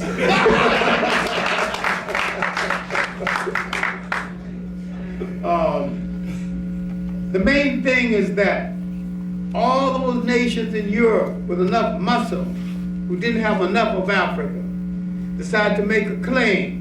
Portugal got more, France got the largest piece, but Belgium got the Congo. The Germans got 4 big pieces. Tanganyika, that's what they call it, Southwest Africa, now Namibia, the Cameroons and Togo. Well, they literally split up Africa to themselves, and they had, no part of Africa was left free. Liberia has always been an American colony and still is. Ethiopia was so under the persuasion of the West that you could not successfully call Ethiopia independent at that time. Not thoroughly independent now. But the idea was to keep the wealth of Africa under Western control. And that little drama in the sand right now is to keep that area of the world under Western control. And the confusion is that the people of that area, because of their oil and their riches, got associate membership in the white club. They think they're full members in the club. And they were slave traders too. For 1,000 years before the Europeans came and started their slave trade. The Arab slave trade lasted 1,000 years.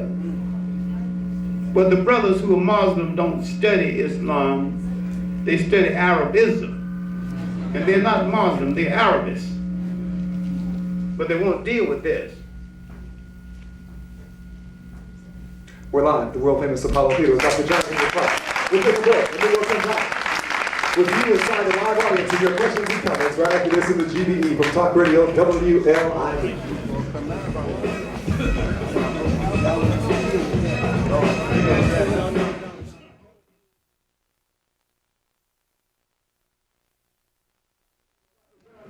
Let's welcome you back inside the GBE Live, the world famous Apollo Theater. And on Talk Radio WLIV.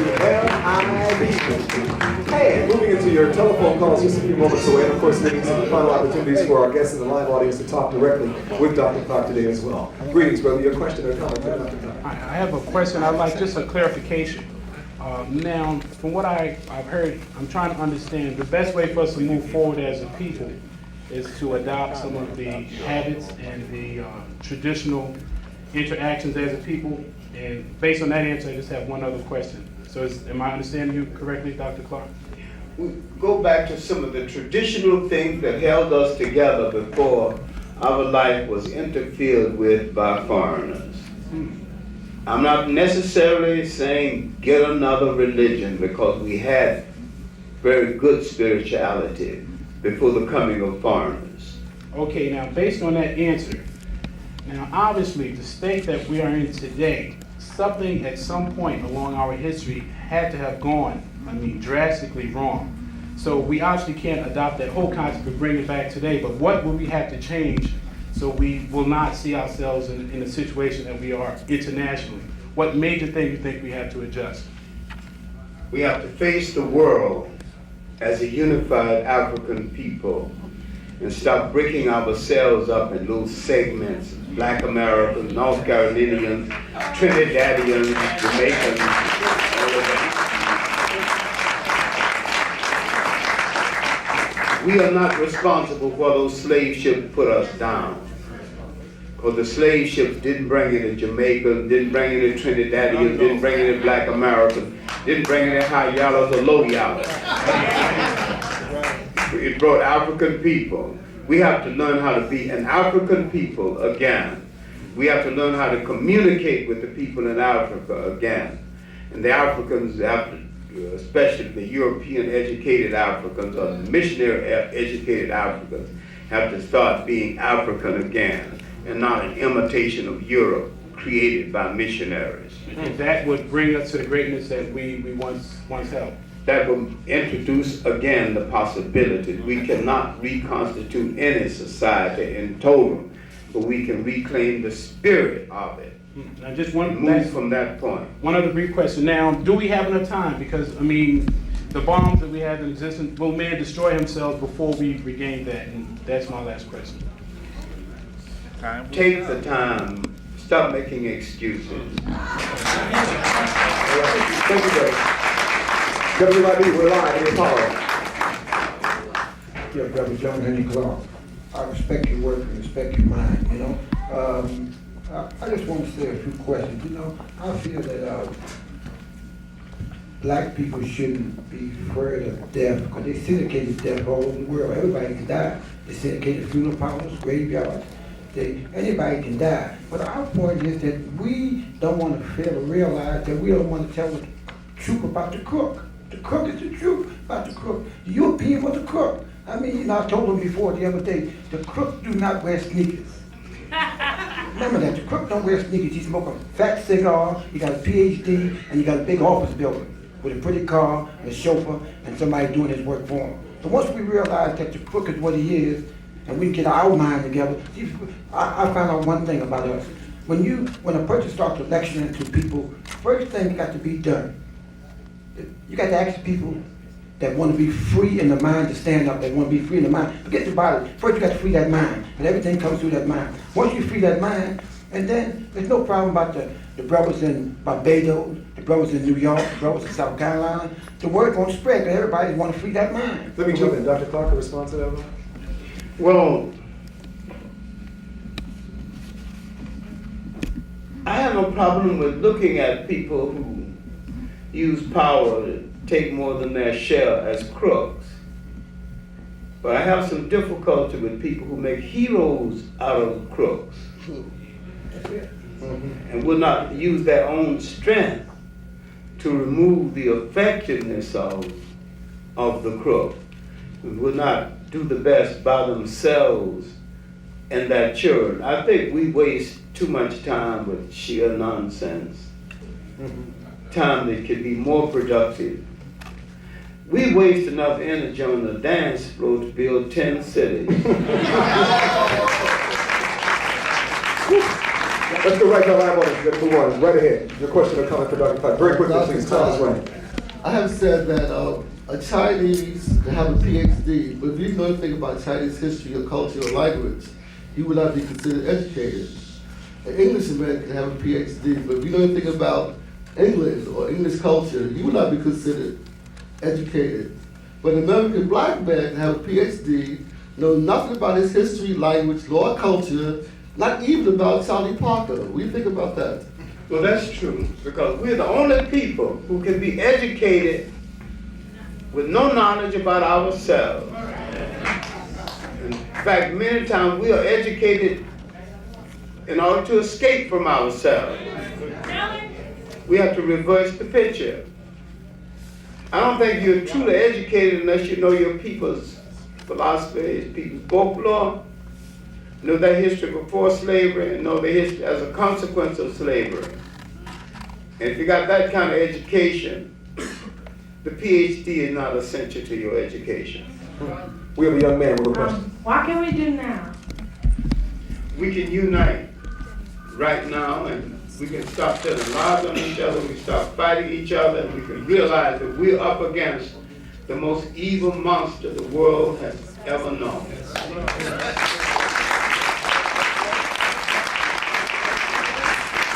Brothers and sisters, we're in our final few seconds. We have a telephone call standing by. We'll take that before we wrap up. Go right ahead, please. You're in the air with Dr. John Henrik Clarke. Yes, good afternoon, Brother Gary. Good afternoon. And good afternoon to my hero. Dr. Clarke, I want you to join me in a prayer, and I don't usually pray. I want you to pray with me that Israel bomb Mecca and therefore bring everybody together in the final war so Africa can have its freedom. I want you to comment. Isn't that a beautiful thing? Pray with me. Well, brother, this is a historical thing that I think let's stay out of it. If it happens, let's not accept any responsibility for it at all. Dr. Clarke, you shared something with me. You shared something with me years ago, and I'd like you to comment on this. It was something you were talking about history, and how in certain dimensions of history we have to be careful looking for the good guy and the bad guy. Yeah, because Hollywood has trained us to look for the good guy and the bad guy. And there are human dramas in the world, especially the war in the East right now, where there's nothing but bad guys. There ain't no good guys in it on no side. What we think is the good guy is a former slave trader. I would not be surprised if, inasmuch as now Russia has joined the whites, joined the Americans. I said this to Kenneth Clarke a few weeks, or must be a few years ago, and he went off. He was so livid with rage. I said, I would not be surprised to eventually see the Jews and the Arabs join in an alliance against the blacks. Then when he calmed down, I said that great historians do the same thing as great lawyers. They cite precedents. After the Africans and the Jews lost Spain, some Jews went to Holland, joined the Dutch East India Company, became the administrators of the slave trade. Many of the Arabs went back to Africa and reinforced the Arab slave trade. That's my precedent. It has already happened. Dr. John Henrik Clarke, let us thank him for joining us. We're talking just today from the world-famous Apollo Theater. Brothers and sisters, don't forget to join us tomorrow. Dr. Betty Shabazz will be with us as we pay tribute to Al-Haj Malik Shabazz, Malcolm X. Thanks for joining us. Life is the ultimate truth. Once you learn to experience it, in the end, experience is the best teacher. I'm going to tell Gary Bird. Don't forget, this afternoon with special guest Miss Phyllis Yvonne Sidney from the stage play Let Me Live, actor Robert Jason from the Office of Public Affairs, Resources Administration, and Deputy Commissioner Mike and Franco in their continued effort to stop the violence. And also be representatives from the Brooklyn East End Advisory Council, so stay tuned. It's car time for most Spark Valley from 1 spot at 1190 WLIW.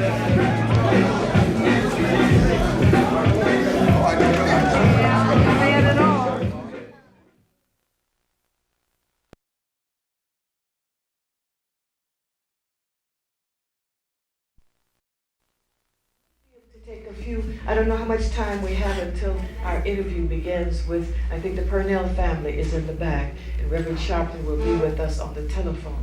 I think we might have a few minutes before that to speak on whatever's on your mind. If the microphones are here, are they up yet?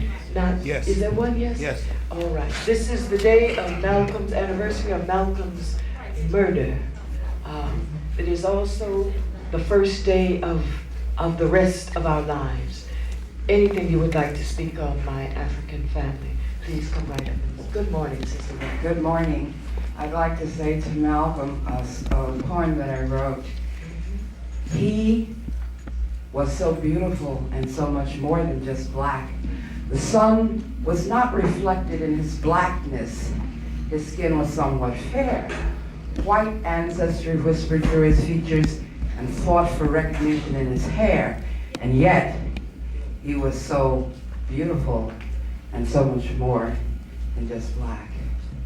Thank you. That's a good point.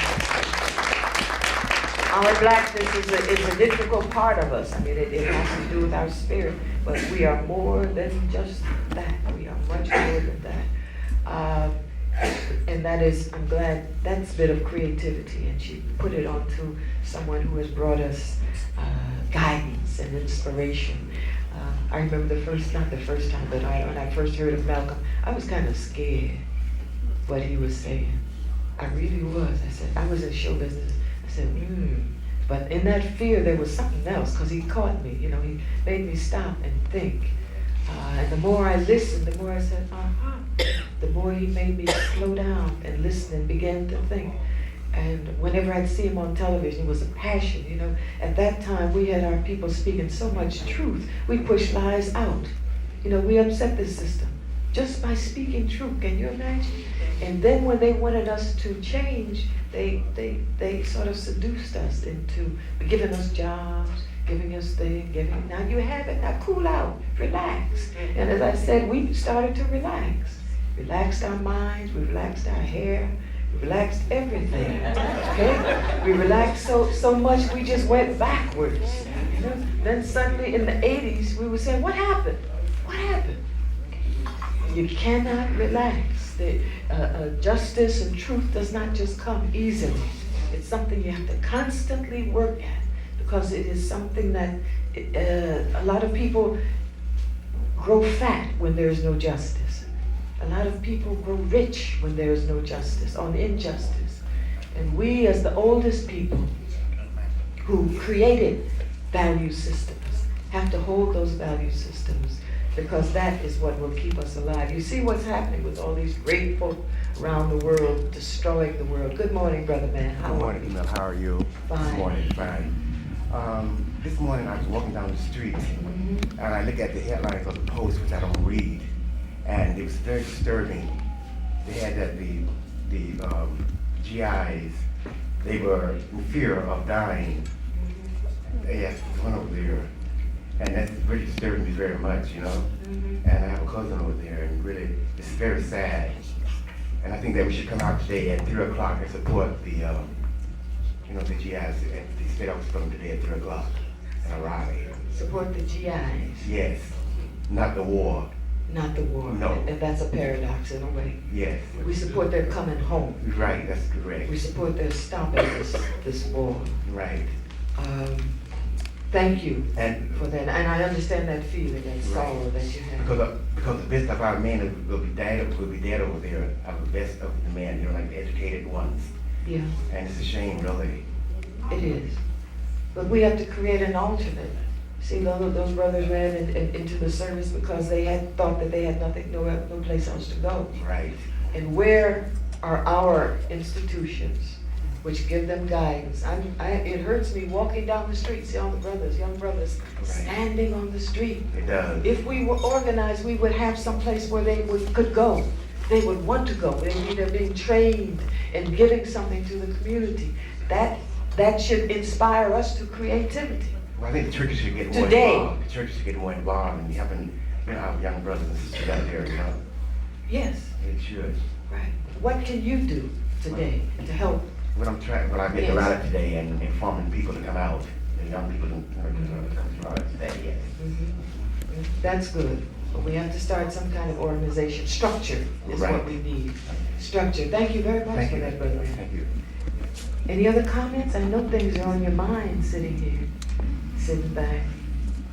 Good morning. Good morning, Brother Ozzy. I wanted to say something, though. I heard the brother just now make the reference of getting out there. Yes. So funny that we allow other ethnic groups to do things to us, and we're so crisis-oriented. It shouldn't be that we have to get on a microphone. I was so proud and honored when I seen the Haitians, just one phone call, and they blocked that street up, across the bridge. All we have to do is do the same thing. If Sharpton calls us, Carson calls us, let's get out there. I think the next call should be March 18th or 19th. I'll know by Monday. Albany, New York, because as you just mentioned, there's no place for our youth to go. The governor has cut out every single thing for the black community. And we should get up there at least just to show our presence, let them know that we as blacks know what he's trying to do. And I have made my commitments that I'm gonna have as many off-duty black police officers to come out and be the marshals and talk to those police so they don't realize those people. Great. We need to see you. That's very inspirational, the off-duty black police officers. We need to see more of them. We hear too much about those who are cooperating with this system of oppression.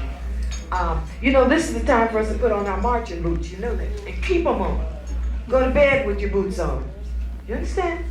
Because there's so much happening. We have gotten out of the habit of moving. Some of us have now. Some people here I see at different places, at rallies, at meetings, and organizations. They're organizing and doing things, and I don't want it to come in our minds right now and press us that we are not a people who have done this before. Throughout the years, we have been in the streets by the millions. Okay? This is nothing that we haven't done before. We just have to start it again. Start it again. But come out with plan, with organization, with strategy. And also, as I think Brother Maddox said the other day, with our leadership in one place, creating the plan and the strategy, and the soldiers doing what soldiers do. The generals do what they do, the soldiers do what they do. Together, there's victory. And we must begin to organize some more in that way. If you'd like to call in this morning, we would like to hear your thoughts also. The numbers here are 692-9542, 692-9542, or 1-800-332-1023, 1-800-332-1023. These are times when we need to love each other like never before. You know, if you love somebody, you take action. You know, love your people. Do we love our people really? It's hard after everything that's happened to us for us to really get out there and really put that into action. But this is what we have to do. It's action time, people. Action time. Organize, strategize, and action time.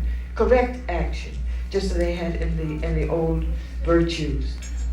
Brother Malcolm taught us a lot. Who here, I think everybody is old enough to have seen Malcolm. Let me see him. Did you all meet Malcolm? Did you all see Malcolm? Let me see the hands. Did you? Where did you? Come up, brother, to the microphone. Tell us when you saw him. Would you like to come to the microphone, brother man? No. Sister, would you like to come and tell us about when you saw Malcolm? Anyone here? Yes, brother. Come right on up. It's important when you first saw Malcolm, that feeling that you got, that he gave you. Yeah, I saw Malcolm when he actually came to New York about 1956. My grandfather was the manager of what we used to call the Wayside Casino, which was the Garvey Club before that. And today it's the mosque on 116th Street. And that's where the Garvey Club used to be? Right. Yeah, I know the history of that because my grandfather was a manager. Also, I saw Malcolm many times when I'd shop on 125th Street in front of the Hotel Teresa. He started with a Sears and Roebuck ladder, and he would just stand up there and, just speak. He was a street speaker. Street speaker. Yes. And then, about 2 years later, the crowd started to form. He took over that whole corner, and then they built him a wooden platform. See? And on that wooden platform, as we all know, Dr. Ben used to sit there in the back and just listen to Malcolm. Dr. Ben did? Dr. Ben did.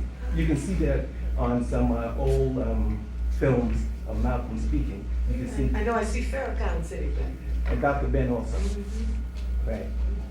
And I saw him in those days. We used to shop at, buy our shirts at A.J. Lester's, stores of that nature, because I'm a Harlem native myself. And that's good to know. There are a lot of people here are not born in Harlem, so they don't know that particular history. Right. And when you saw him, what was your response to him? Well, you stand there and you listen. First, originally people would just walk by, and then one or two people would stand, then 3 or 4, and that attracts a crowd. If you go outside right now, just look up in the sky. Other people will look up in the sky also to find out what are you looking at. Well, looking at Malcolm was like looking up in the sky. It was. It made you look up. Yeah. It made you grow. And I grew up on 118th Street between Madison and Park Avenues. And what happened was, when we didn't know exactly when Malcolm would be on the corner. So somebody else would be shopping, let's say 125th Street, and come in the block and tell us. And we'd come out the block in group, walk through Morris Park, and get there to the corner to get the knowledge of what Malcolm was teaching. The man was phenomenal. You know, they used to describe him as the most dangerous man in America when he was coming on television. And then the white announcer would sit there sort of quaking.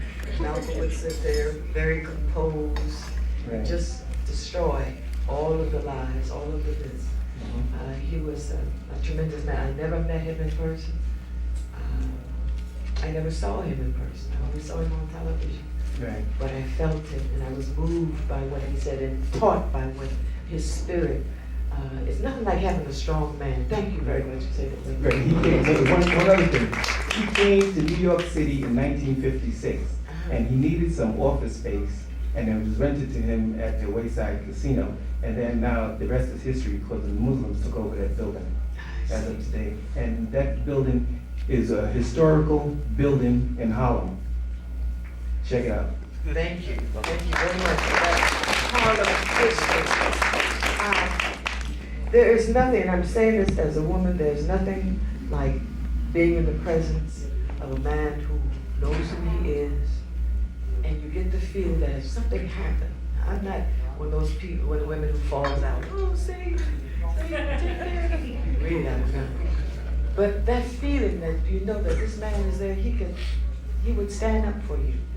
He would protect you. That's a fantastic feeling. And women, African women, needed to feel that more.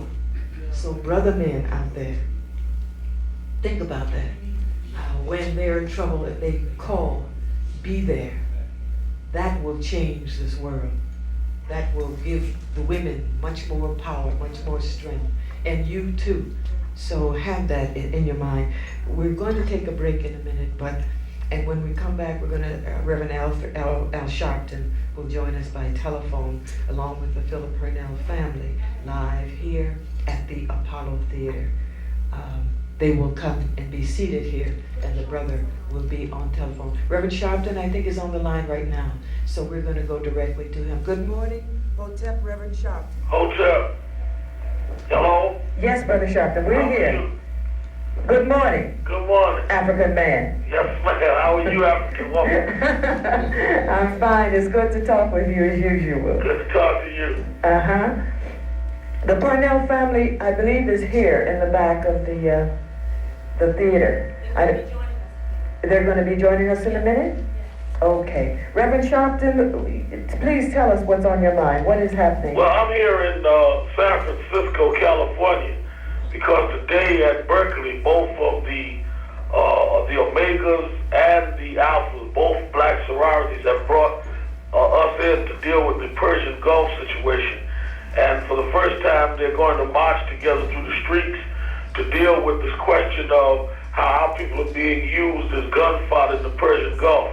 We will be announcing here at Berkeley, as Dr. King and others did in the 60s, that we are giving the president a deadline to bring the troops home, or we will begin mass civil disobedience in 10 cities around the country. And we want people back home to know that we're going to be dealing with this. New York, of course, will be one of them. We're also going to be telling people to not use the yellow ribbons, but we're going to start wearing black ribbons all over this country to stand up for the amount of Africans that are being used in the Persian Gulf. So that's the first thing on my mind. Secondly, we'll be coming home on Saturday because Sunday night there will be a huge rally in Englewood, New Jersey to deal with the Purnell case. We must not leave our work unfinished. The murderer of Philip Purnell, Officer Spath, goes to court next Tuesday. And many of us marched and were dealing with the case, but sometimes we start and stop. We cannot stop. So we want everyone to meet the Purnell family. We got all of the leadership of New Jersey will be there to speak, and Mr. Purnell and others can give the details on where, but I'll be coming back in to join them Sunday night, so we're ready to deal with the murderer of Philip Purnell there in Bergen County, New Jersey on Sunday night. It is foolish to me for our people to be fighting people that have done nothing to us, and then people that shoot our children in the back. We can't show up and fight them, but we can pack our bags and go miles around the world to fight for our masters they can't even fight for our children. You're on point as usual, Reverend Sharpton. We will be speaking with the Purnell family here, but it's interesting to me you said the Alpha and Omega. Yeah, this is the first time. Together. Yeah, both times, both groups have come together for the first time, and it is shaking up a lot of the so-called white leftists out here who've been meeting and talking with us, because we told them our position is different than theirs. We are not just for peace in some peripheral way. We want our children home because there's nothing in this war that has to do with African people. These oil companies are racist. They trade with South Africa. They exploit us in the United States. So it's time for us to stop this. If they want to have a war, have it without us, but bring our children home. And if white folks want to have a war, they can have a war. But we have nothing to do with it, and we're going to hang black ribbons all over America to symbolize that. The rich get rich and the poor get poor. Yes, ma'am. Yes, Reverend Sharpton, thank you so much. The All right, Purnell take family's care. here, and we're going to speak with them. And we need to see you soon. I'll be here Sunday to be at Inglewood. I hope everyone comes out and support the Purnell. Thank you. All right. We're going to take a break for news. We'll be back in just a minute. Buenos dias. Oh, it's always good to hear you.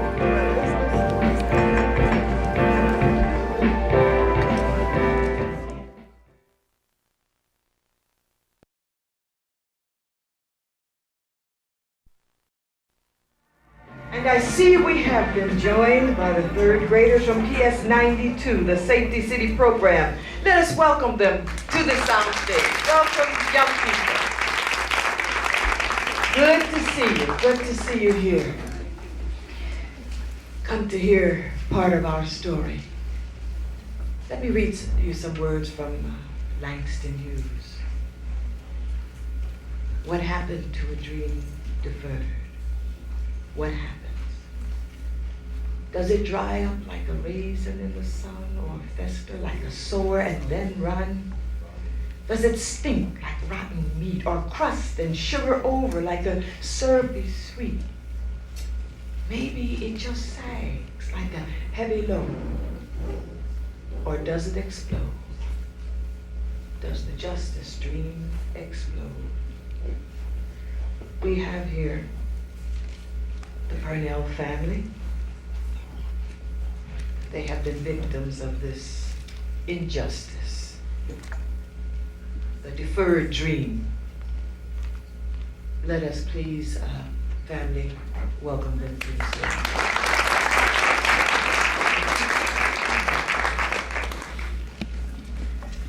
We have Thelma Purnell.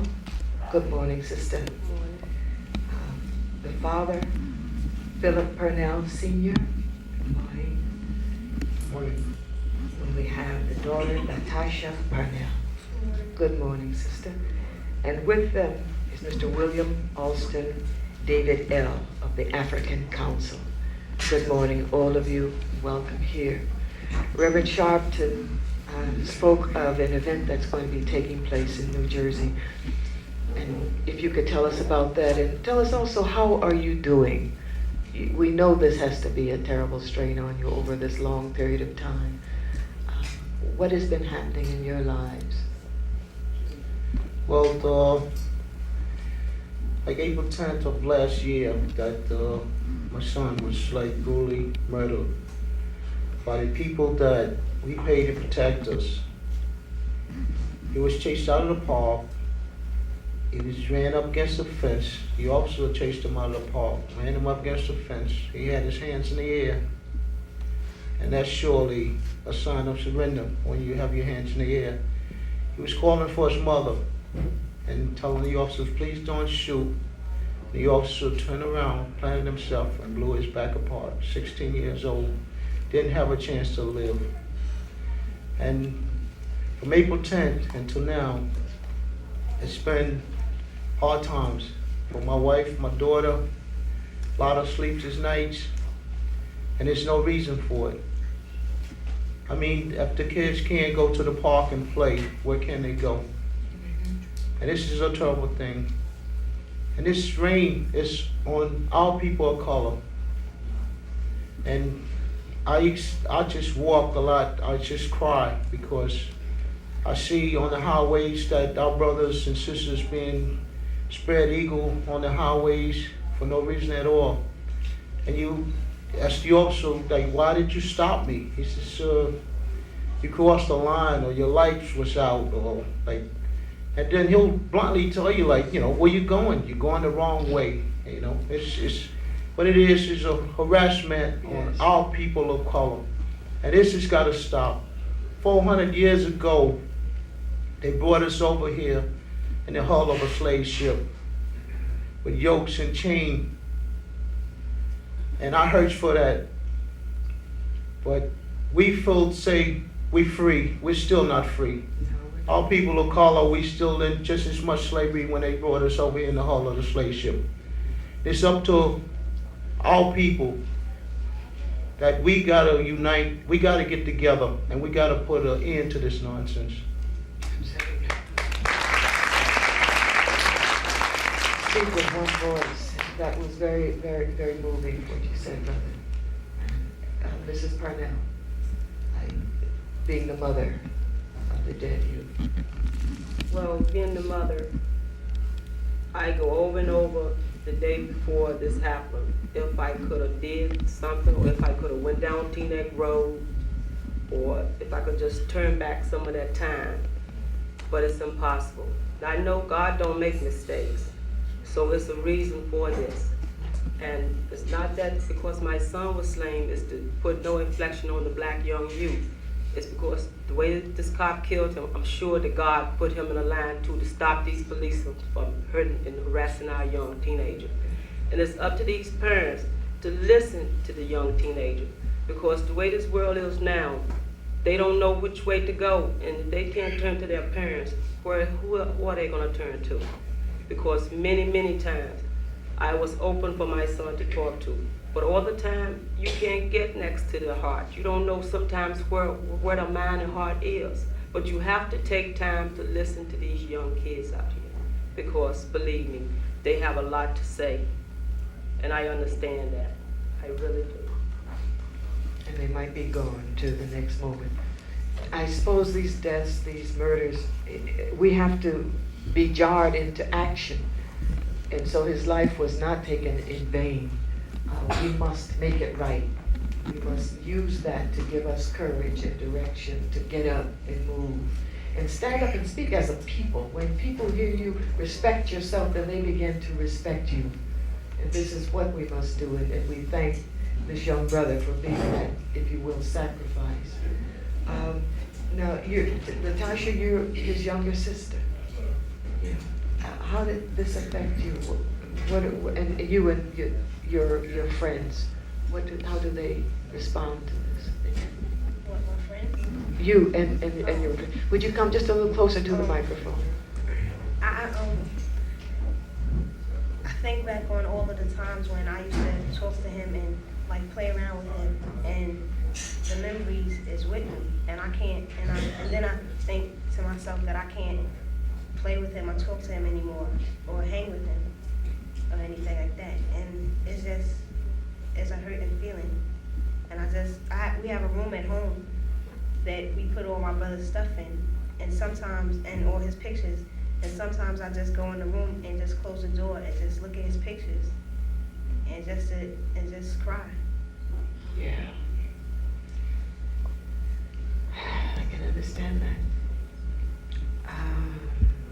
Mr. William Austin from the African Council, your group came together around this issue. Yes, Philip and I have been friends for 20 years or so. Excuse me, you're going to have to turn the mic around to you. Yes, that's right. I live across the street from the family, and being raised under the Honorable Elijah Muhammad and Malcolm and a lot of brothers, and Minister Farrakhan, we as a black people, when things happen to our family, we have a tendency to, avoid the issue by not coming out and supporting each other until it happened to one of us. Well, it hit home when it hit Philip, because my son is 21. And when I sent him off to school, he was having the same problem. So we called for him and told him to come back home. When this death occurred, it was just like it was my son, and that's the way it should feel to every black Afro-American in this country. It could because be their son. It's a matter of time, and the African-American man in America is an endangered species. Why did they have to shoot Philip in the back? These are the questions we ask. And until black people as a whole stand up and say, never again, because the Holocaust was nothing compared to the blacks that died here in America. And this country is our country. We have more rights than anyone because we put the time in. And until we stand up as a whole and say, we are one voice, one people, and never again, and they will back off. That's all we have to do. But all the different organizations around this country must come together, the NACP, the Rainbow Coalition, and join hands with brother Reverend Al Sharpton, because truly he's a good brother. Because when the African Council was in the stages, they came to us and said, brothers, we support you, and we led 30-some marches on Teaneck. We led a march 77 miles to Trenton, and we're not going to back off. We're not fair. We're people. We are not going to back off by no means, because like Malcolm said, the price of freedom is death. If we're not willing to sacrifice, then we're not ready to be free. That's right. What kind of life do you live if you're on your knees all the time? It is about family. Family. If we could only begin to come together in love with one another. When one of us is hurt, we are all hurt. We must stop that. The only way some people understand is that, yes, Malcolm says you have to speak in their language. And we have to first come together with that love that binds us, and then speak with a strong voice. We are going to take a break for the news. We'll be back in just a minute with the Purnell family. Good morning. It's after 10 o'clock right now. We have 38 degrees outside. I'm Carl Ferguson.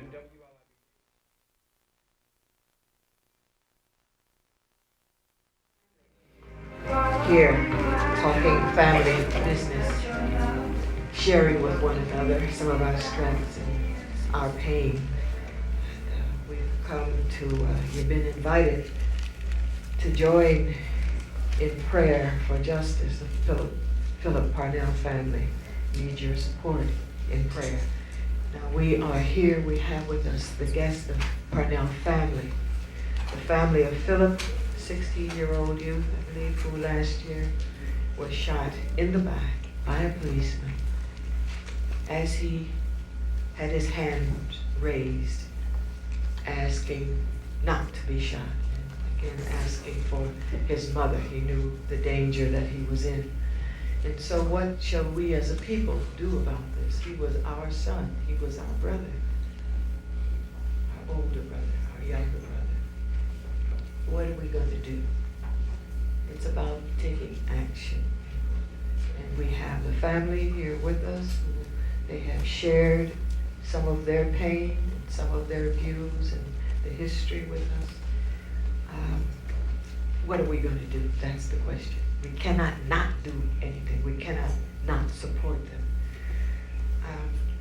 William Alston David, L, is a member of the African Council. And since this happening, he has begun to organize with other people around this tragedy. Tell us more about what's going to happen, please, on Sunday, February the 21st.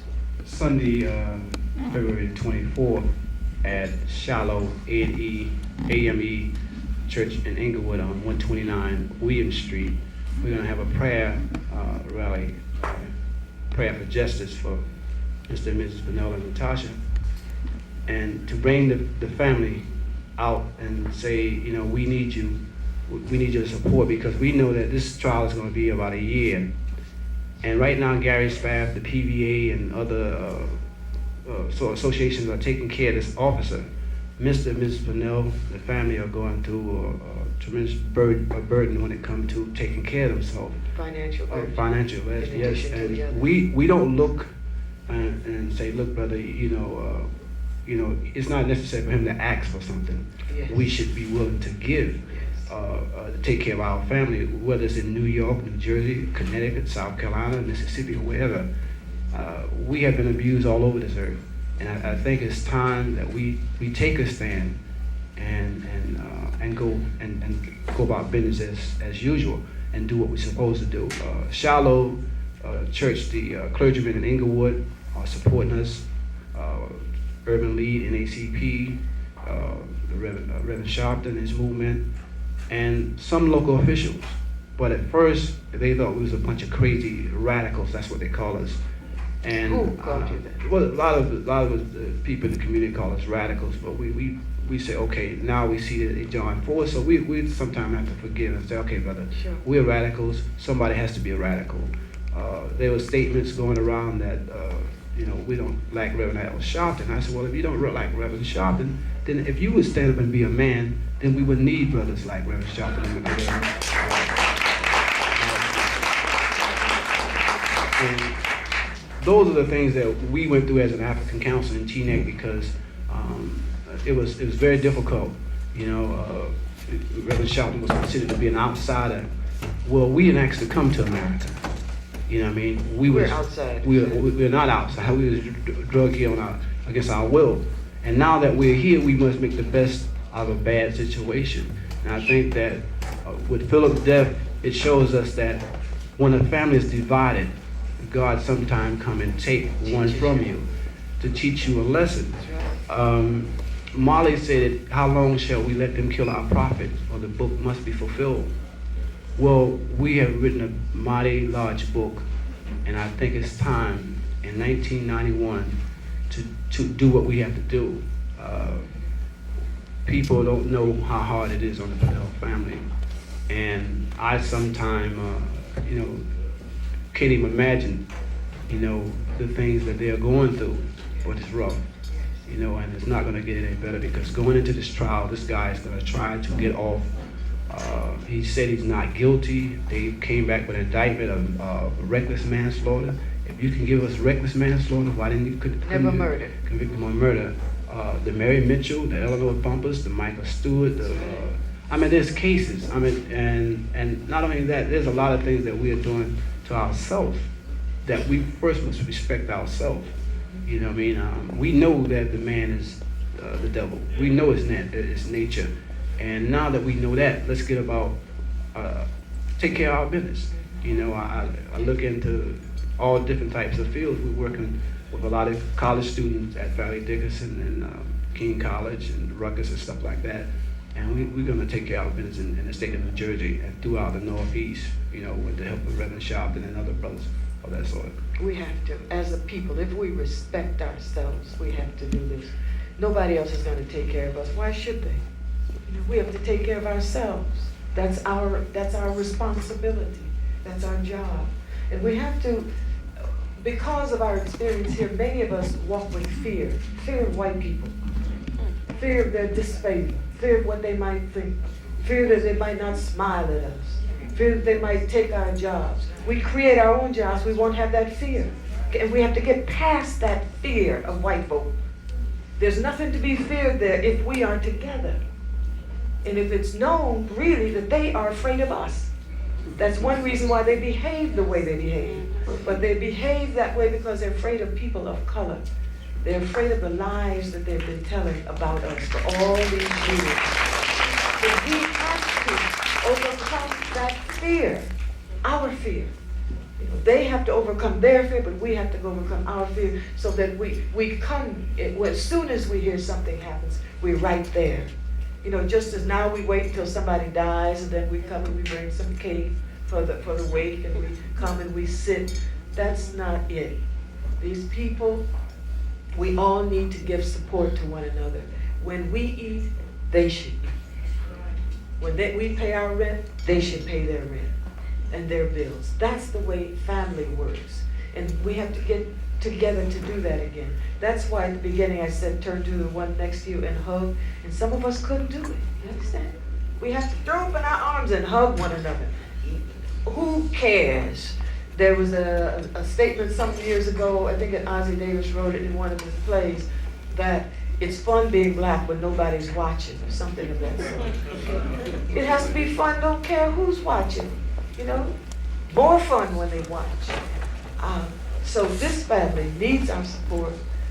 It's we who need our support, and it's going to happen on Sunday at the Shiloh AME Zion Church, 129th and William Street in Englewood, New Jersey. The time is 8 o'clock.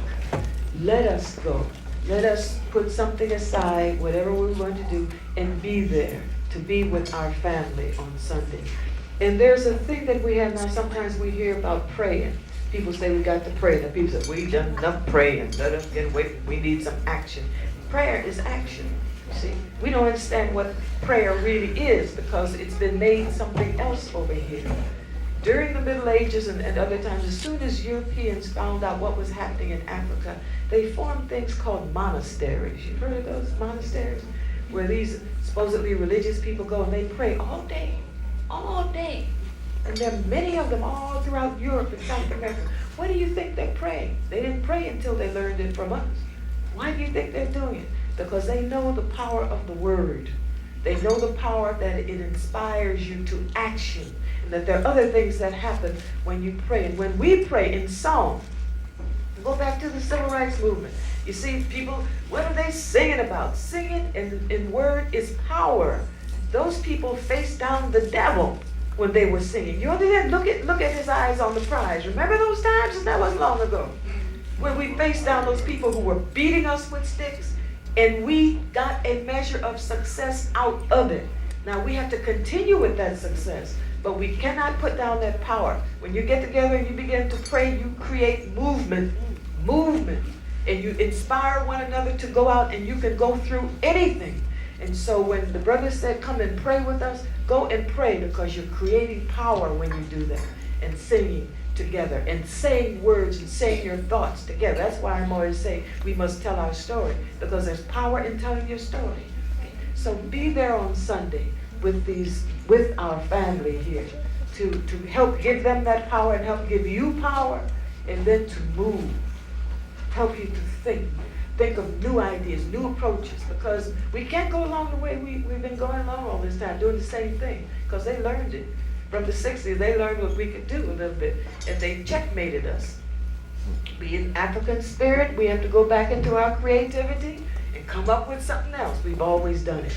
Let's do it again now, because this is the one more river we have to cross until we get home, until we get where we are supposed to be as a people.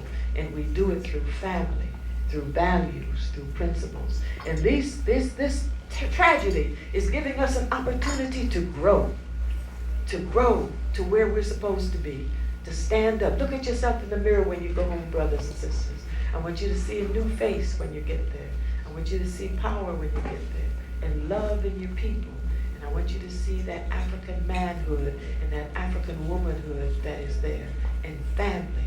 And then with that, nothing can stop us. Nothing can stop us from helping this family and preventing this from happening again. When people see that African spirit, all they can do is drop back. It causes confusion, because you have the power. We have that power. Let us do it. Brother Man, you have something else to tell us.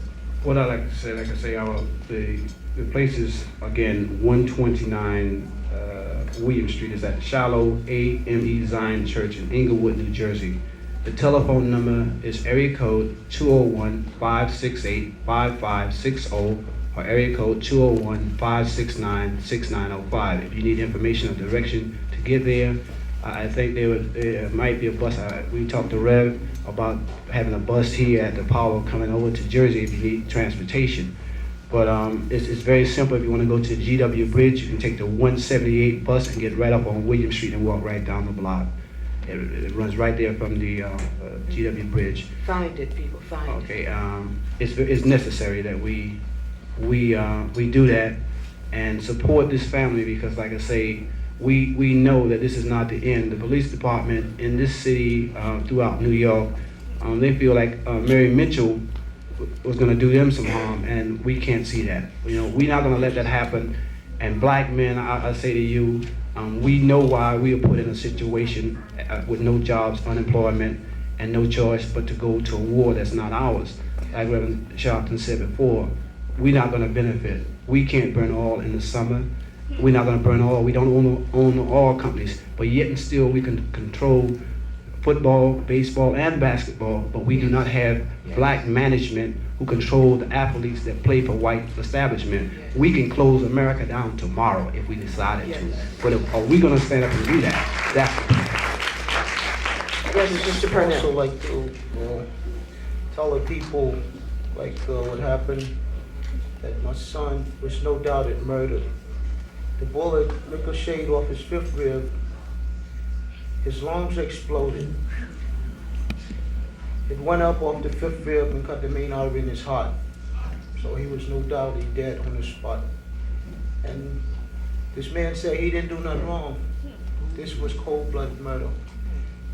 It took us 2 grand juries, 10 months of hardship, and this just started. On Tuesday, the 26th, we're going back to court once again with this perpetrator, that he's no doubt that in his mind, he knows that he's a murderer. But the system won't even let him say it. And this is a system that our young people got to come up through. I go by the courthouses, you see the lady up there, the scales of justice. You notice there's a tip on it. It means just us. And the people of color don't apply to that. I just want to say I need your support. We're going back to court on Tuesday the 26th, once again, to try to put this perpetrator where he should be. The last time that we went, when he was arraigned like 2 months ago, they had him in and out of there like in 2 minutes. If it had been us, we wouldn't have been going out, we would have been going in. Yeah. They sneaked him out of there in a van. To take him back home, and like 20 minutes later, he's got 2 kids of his own. He made a statement in the paper that him and his kids was laying on the floor playing. And my son, with his back blown away, we can't play. My wife and my daughter, we can't play with him no more. So, to make this statement, what I'm trying to say, that our people of color, we got to protect our own. We got to get together and we got to protect our own, because there's no justice in this white man's system for our people of color. And they shall have no peace. Let us thank our family for coming and sharing with us this tragic story, their pain and their inspiration, because their being here has inspired us. I'm seeing tears in your eyes, and they've certainly been in mine. It's because we do love them. It's because they are our family. So let us thank them and be there on Sunday, the 24th, Englewood, New Jersey, Shiloh AME Zion Church at 8 p.m. Put all else aside and be with your family and bring support, because that's what they need. You know, when we're in trouble, sometimes they fire us from our jobs. Then all kinds of expenses come. We're going to take a break, and we will be back in just a moment. Let us thank our family.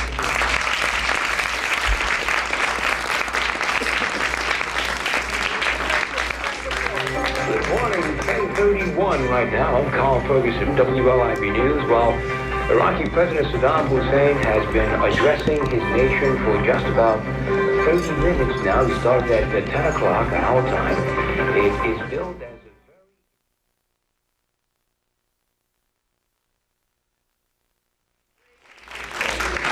We want to, I misidentified some young people here a little earlier, and I want to correct that. We want to welcome the students from PS 123 and PS 154 here with us this afternoon.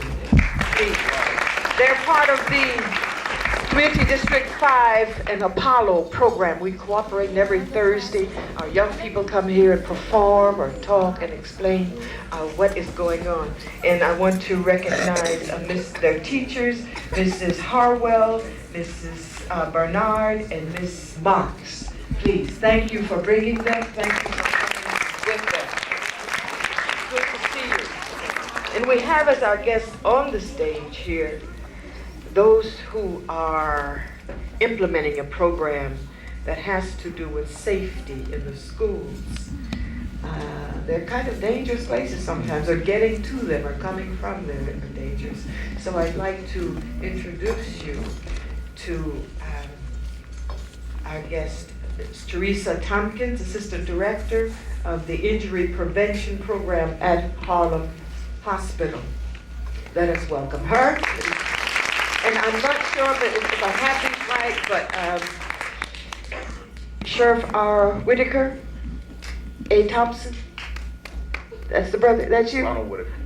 Ronald Whitaker. Thank you for coming. It's good to see you. All right. And I am not sure where our other guest's name, what is your name, brother? Andrew Scharf. Andrew Scharf. Welcome. To the Apollo, to the Community District 5 program.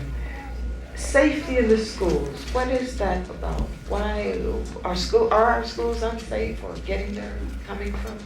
Well, in fact, getting to and from school is quite a problem and quite dangerous for some of our children. In fact, it is the leading, motor vehicles are the leading cause of preventable death to children ages 5 to 14. That's citywide. That's more than fire and falls, which we hear about so often. So we're here at Safety City is trying to do something about that problem. I see. Excellent. Mr. Whitaker, what is your role in this?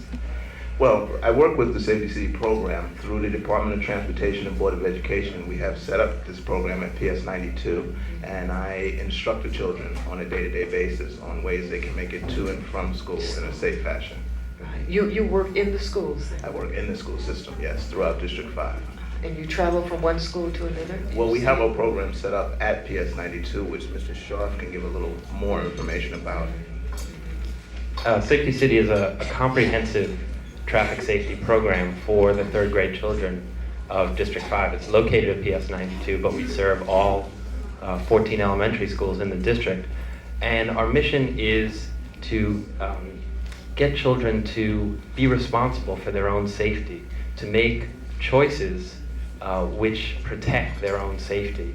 And we do that in a hands-on education way. They come to Safety City.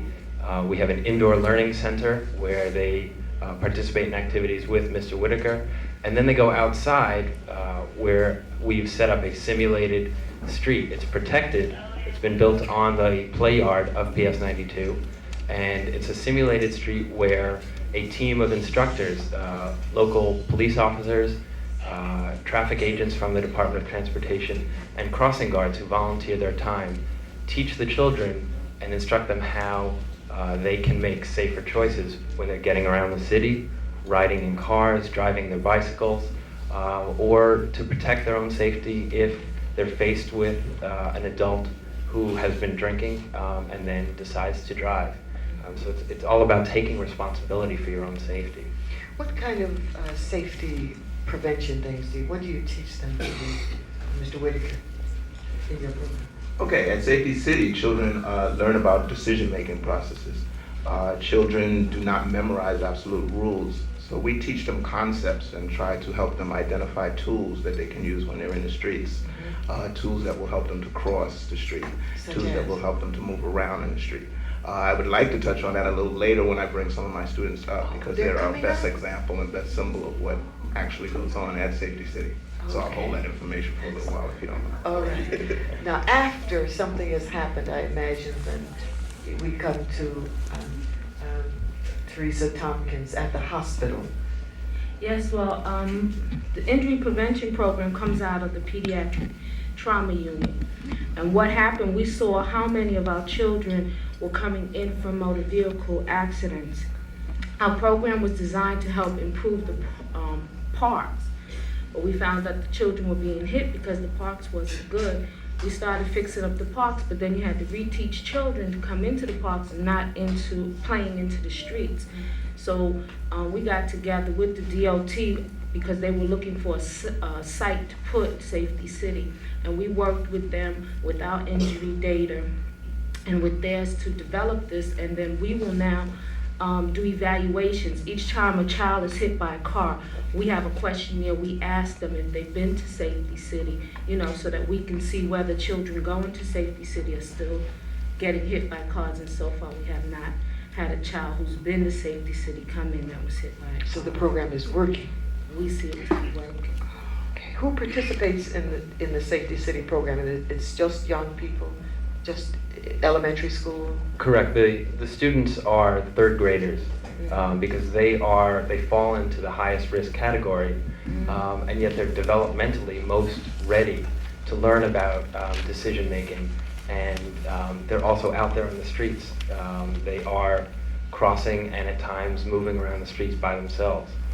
So they are the ones who participate in the program. What are some of the concepts that you teach them that guide the Safety City curriculum?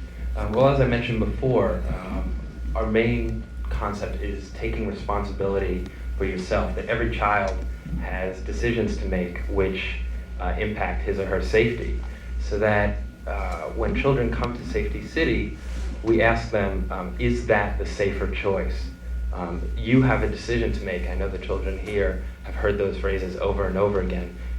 And in order to get the children to make a safer choice, we try and design activities which build up their confidence in their decision-making power and build up their self-esteem in their decision-making power.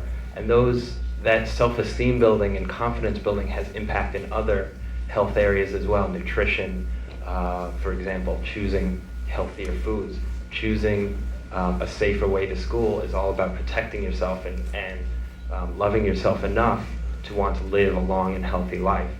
So that's what we're striving for, and that's what guides our activities.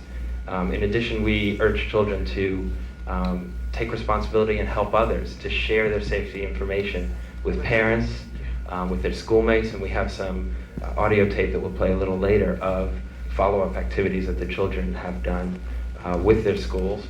And finally, we try and teach about environmental awareness, opening your senses to the world, opening your eyes and your ears, because when you open yourself up to those signals, then you can make safer choices and be healthy. Just before we go to our break, are parents involved in this? Yes, they are. As I said before, we give information to the children that they can share with their parents, and we're working on activities which will involve the parents, bring them to Safety City, working with the PS92 Parents Association. Okay. We're going to take a break. This is Camille Yarbo sitting in for Imhotep Gary Bird. We'll be back right after this break. Take up the time in every man's life. You're gonna do wrong.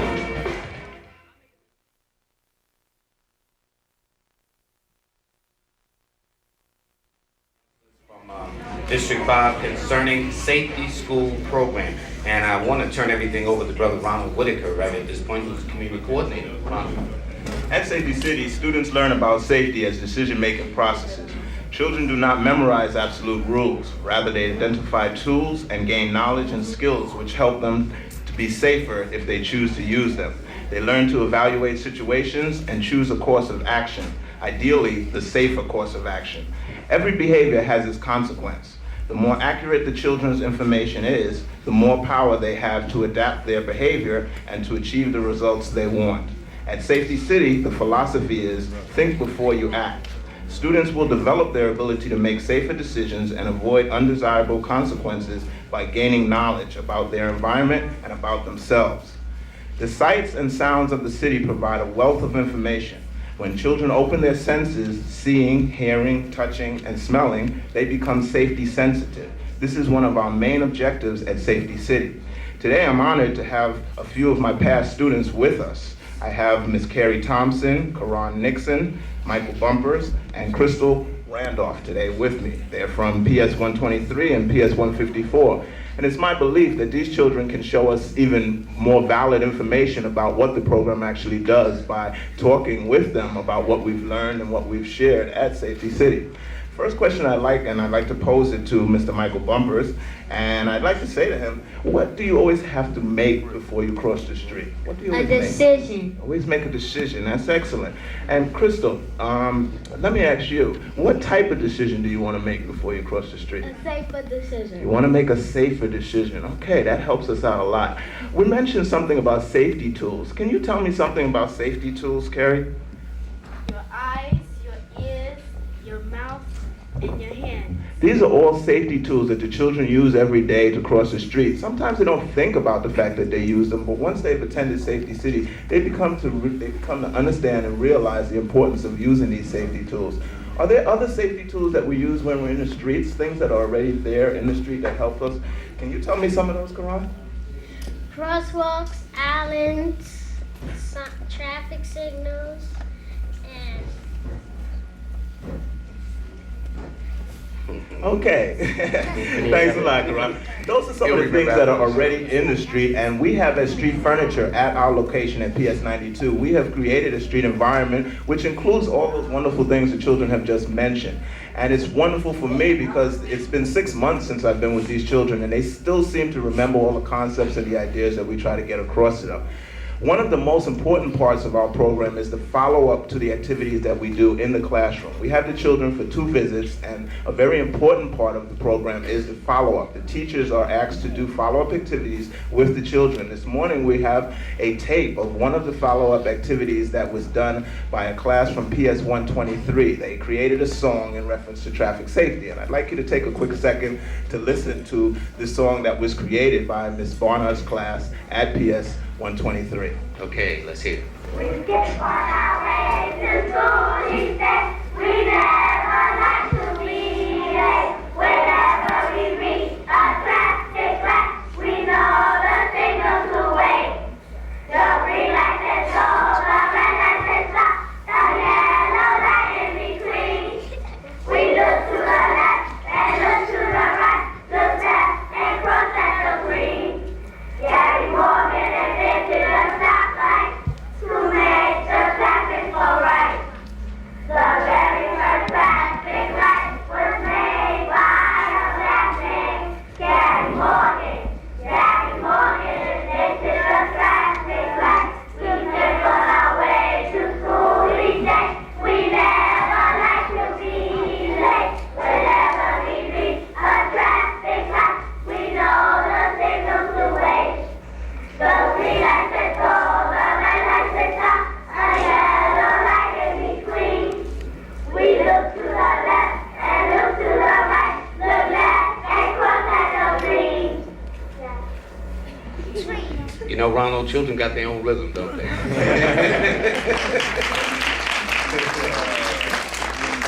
Okay, Ronald, and then Andrew, any closing words, please, for the adults as well who need direction as well as the children.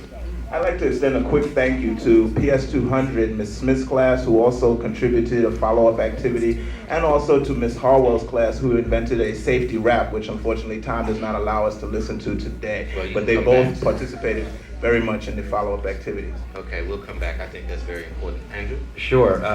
If there are any people who are listening who would like more information about Safety City or about safety education activities in general, both Ron and I are members of the Safety Education Unit of the Department of Transportation. You can get more information. We have a wealth of services available for free, and you can tap into that by calling 212-566-1890. Repeat that again, Andrew? Sure, 212-566-1890. And we'll be happy to help you. Or you can write to us. It's New York City Department of Transportation, Safety Education, 51 Chambers Street, room 1404, New York, New York, 10007. Okay, repeat the address one more time Sure. so we can get that. 51 Chambers Street, room 1404, New York, New York, 10007. Okay, Ronald Whitaker, thank you. Andrew Shaw. I hope I'm pronouncing your last name correctly. Thank you. And to the young brothers and sisters, thank you very much. Okay.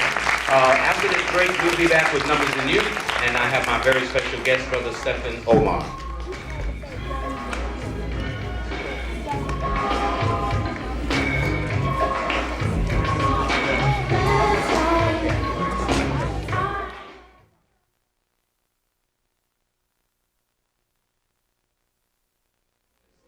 Thank you very much. And it's incredible that it was 26 years ago today that he was assassinated in the afternoon at the Audubon Ballroom in the village of Harlem. Okay. You know, they always like to ask, where were you when President Kennedy was assassinated? For the brothers and sisters, where were you when Malcolm X was assassinated? I knew exactly where I was, exactly what was happening, and it's very interesting. But anyway, I'd like to introduce my very special guest. His name is Brother Stephen Omar. And he's opened up an art gallery. The man is a psychic. He is a handwriting analysis. In fact, we're going to analyze two handwritings, signatures that were given to us this morning. But before we even get into that, good morning to you, Stephen Omar. How are you? Good morning, Lloyd, and it's good to be back. I haven't seen you in a while. You opened the gallery. I mean, finally, you're kind of like a Renaissance man, huh? Where's the gallery at? Actually, we finally got it together, Lloyd. It's a gallery that actually has been here in Harlem since 1986. It's owned by Islamic brothers. Mm-hmm. I'm subletting, and we're tying in the energy, Brother Kadir and myself. We're at 168 West, 136th Street. That's right here in Harlem. Between what avenues? We're right off the corner of Adam Clayton Powell Jr. Boulevard, aka 7th Avenue. I dislike using 7th Avenue. Mm-hmm. But it's Adam Clayton Powell Jr. Boulevard. It's right downstairs, a green building. Mm-hmm. And we opened in November. It's a spiritual gallery. We have many things for children. I am the Black Child Prince. We have the Harlem, USA maps. We deal with leather garments for children, spiritual candles, oils, Egyptian art on leather. As you can see, I have a portfolio here. What made you open up the gallery in the first place? I mean, a man who was in the occult. Well, actually, it's a spiritual gallery, and we in Harlem, I'm right around the corner from the Schomburg. And the Schomburg has been my second home ever since I came back to New York. Mm-hmm. And I was always interested in the arts. My former wife was a painter. And I was always interested, especially in the Egyptian culture, the Egyptian arts, papyrus, and also with the art, because we have a lot of brothers and sisters here in the Harlem community who are artists rather, and they don't have a place to show their crafts. In other words, here in Harlem, unless you are connected, quote underline connected, there is really no place where we can show our crafts, unless we go down to Soho or Greenwich Village, etc. You see a lot of the brothers out on the street. They are very, very professional. They are highly motivated, very artistic, and they don't have a place to show their art. So this is a gallery that's open to everybody, regardless of race, color, or creed. We would actually like to deal more with the African Asian art, but we are open to everyone who has broad ideas. Our whole theme is Harlem, USA. You know, Harlem is going through a renaissance right now. I can feel the energy, and I know a lot of the people here can feel it. So we've gone through a lot of troubled times in our community. Harlem is back. Well, Harlem has always been on the map, but when I've traveled throughout the world, in Canada, in Africa, in Europe, you have streets that are named after Harlem. You have boulevards that are named after Harlem. They used to have a club called the Club Harlem in Montreal, which was a jazz club, if you can remember back to Montreal in late 50s, early 60s. So Harlem is very well represented. You will be surprised at how many brothers and sisters are not really into our rich culture. Harlem has a very rich culture. People like James Baldwin, County Cullen, El Haji Malik Shabazz, who, by the way, his widow is in the back. My son, Malik, was named for Brother Malcolm. So we feature a lot of black posters, African posters, which we're giving, by the way, to the children. The I Am the Black Child and the Malcolm X posters, those are the children that are still here. I wish that they would have stayed because there's no strings attached. I'm just giving that to them. That's my way of saying, learn more about your own culture. I'm not asking for one dime, but these are things that we are showing in the gallery. It's unfortunate, people are saying, gee whiz, there are no businesses in Harlem. That's a lot of baloney. There are a lot of businesses that have opened up in the Harlem community recently. We don't have the type of monies that we can advertise in the news media, so I want to thank you, Lloyd, for having me here. I don't have the money to advertise with the Village Voice or the Harlem, the Amsterdam News. First of all, comes to mind. So it's just through word of mouth that we call our people, and we have the flyers. They're not professional. My son did this flyer. It's very professional. You should have seen the ones I had out. But the bottom line is that we are here in the community. We are maybe not. We're on the side streets. I see a lot of positive energy coming on the side streets. And I love Harlem. I've never been ashamed to tell people in the world that I was from Harlem. I've been ashamed to say I was an American, but I've never been ashamed to say I was from Harlem. Yeah. So there's a big difference. Yeah, it certainly is. And so this is where my energy is. And at this point in time in my life, this is where we belong. It's interesting. Just a footnote. Years ago, I met a Nigerian ambassador, and he was told not to come to Harlem. The first place I took him, Harlem. You realize that we are more protected here by our brothers and sisters. Like the energy that's in this room right now, I feel it. We are more protected. There's halos around everybody here. We are here to honor a very, very important human being. To me, was more like a god. I met Brother Malcolm, as you know, on several occasions at Snooky Sugar Bowl, where he and Muhammad Ali used to make their phone calls, and he scolded me on many occasions. I loved the man. I remember when Mr. Percy Sutton was his attorney. That's right. So, like I said, I only have one son. I named my son after Brother Malcolm. I know he has a lot of positive energy. And he was a tourist like you? Minnesota. Yeah, but Malcolm was stronger. Malcolm was a Tory, but his mind was so quick. He reminded, because he was sort of on the cusp. I think he was born around the 18th, wasn't he? 19th of May. Okay, 19th of May. Well, I'm born in April, so it's like 9 days. But he had the mind of a Gemini. I think a lot of his planets must have been. He was very close because he was to that very sign. sharp. And it's interesting because Dr. Betty Shabazz is a Gemini, and she's a number 1. Are you serious? Now, you see, I didn't know that. Yeah, which is very interesting. I spoke to her briefly, and she's radiant. And like I said, we're here right now, and we're doing positive things. So I just want people to know, when you say, gee whiz, why a gallery when you're into the, quote, underline, the occult? Because we give spiritual readings. In other words, the gallery too? Everything is done at the gallery. We have free seminars the first Sunday of every month. In other words, you don't have to pay anything. All you have to do is be there. Now, there are free tarot card reading sessions. Unfortunately, we can't do 1,000 in one day because it's just myself and my partner, but we do as many as possible. Our hours are from 12 noon until around 8 o'clock in the evening. Here's what we're going to do. We're going to take a break for the 11:30 news. We're going to come back. There's a little psychological quiz that we want to go through with you for a couple of minutes. We want to read 2 signatures, and then we'll give out the address and the phone number of the gallery, okay? And everybody, don't go away, because after that, Milton Courier will be joining us, and then Dr. Betty Shabazz, a beautiful woman, okay? Everybody, don't go away. We'll be right back. Thank you.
Garvey. I'm Michelle Troop, doing it in LA.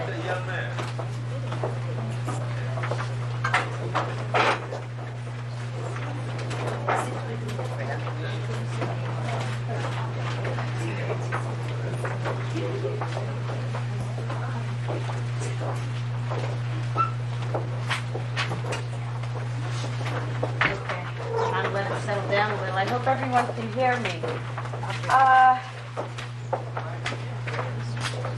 Mr. Marcus Garvey Jr. is the elder son of Marcus and Amy Jacques Garvey. He hails from St. Andrew, Jamaica.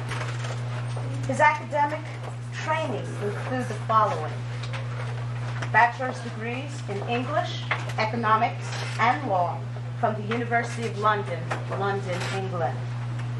Bachelor's degrees in mathematics and physics, as well as a master's in physics from the University of the West Indies.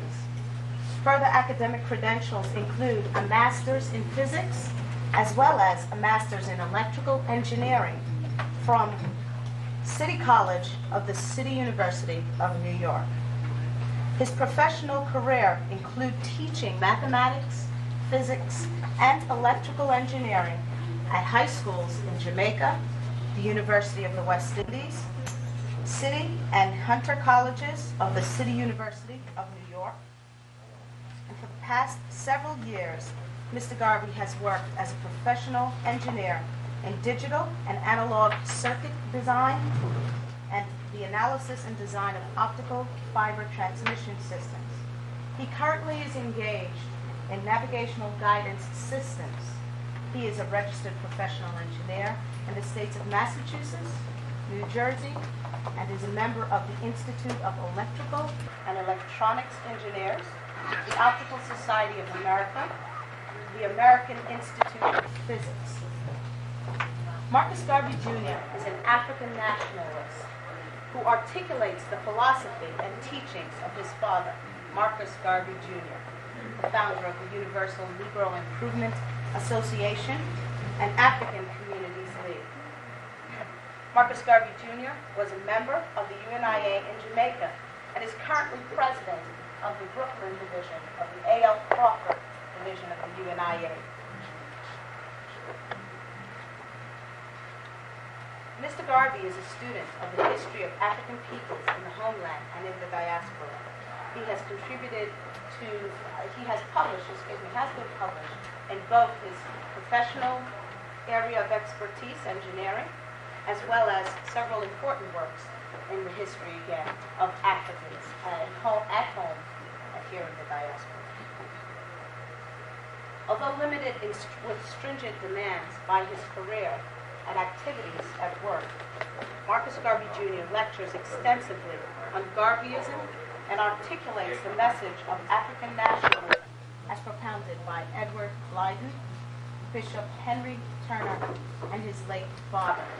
I'd like you to put your hands together for the son of the prophet, Marcus Garvey.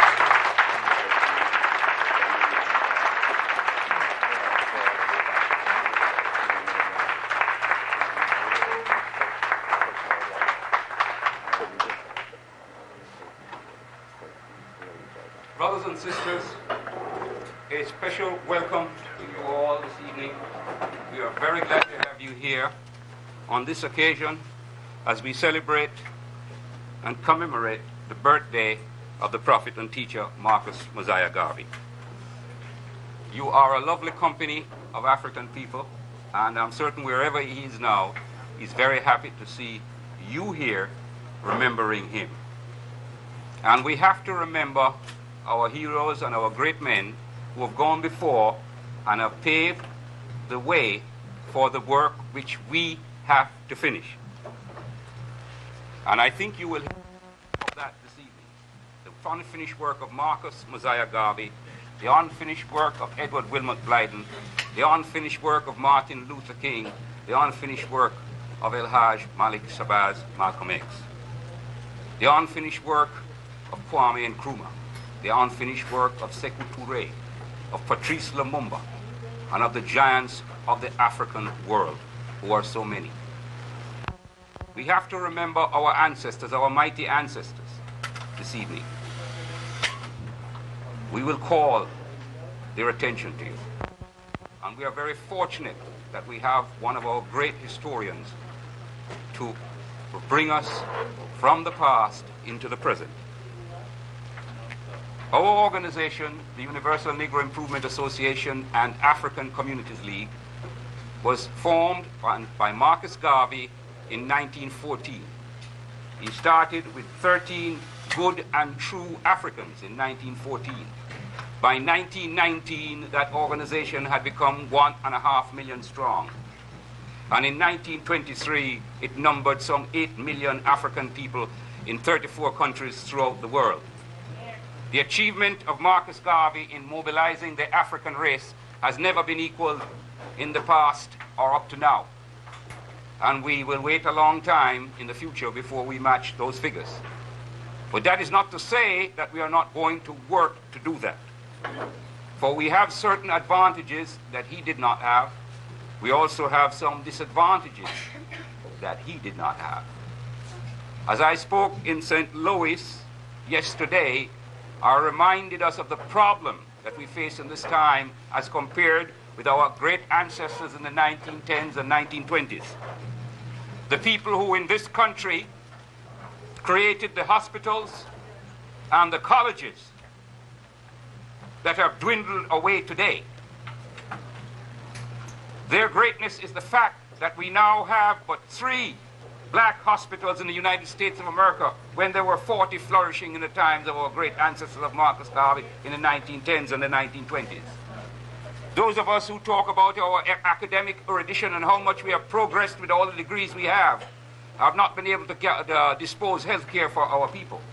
We must respect our ancestors, for they did this because they knew that the white man had no hospitals that would cater to them, so they created them for themselves, which is the basic principle of Marcus Garvey, self-reliance for African people. Ask not what any alien can do for you, but demand what you must do for yourself and for your people. We are the A.L. Crawford Memorial Division, number 404, of this great movement, which still exists in small form, but we are rebuilding. The A.L. Crawford Memorial Division is named after one of the stalwarts of Garveyism in more recent times, Mr. Arnold Crawford, a man who in his entire life dedicated himself to the work and the ideology of Marcus Garvey, which was race building and race uplift and racial empowerment. As we celebrate Marcus Garvey, we today celebrate Arnold Crawford, a giant African. This occasion is the birthday of the founder, who has been kindly treated by history. The Right Excellent Marcus Garvey is the national hero of Jamaica. The Right Excellent Marcus Garvey sits in the Hall of Heroes in Washington, D.C. as a hero of the American states. I think that is not equaled by any other black man in the Americas.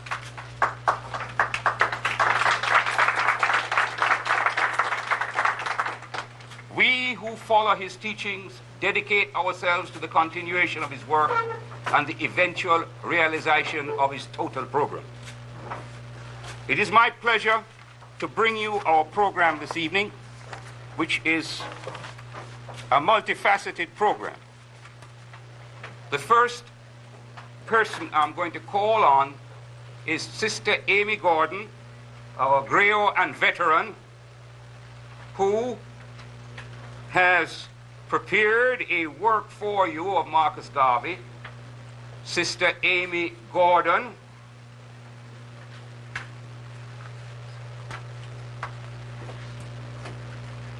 Sister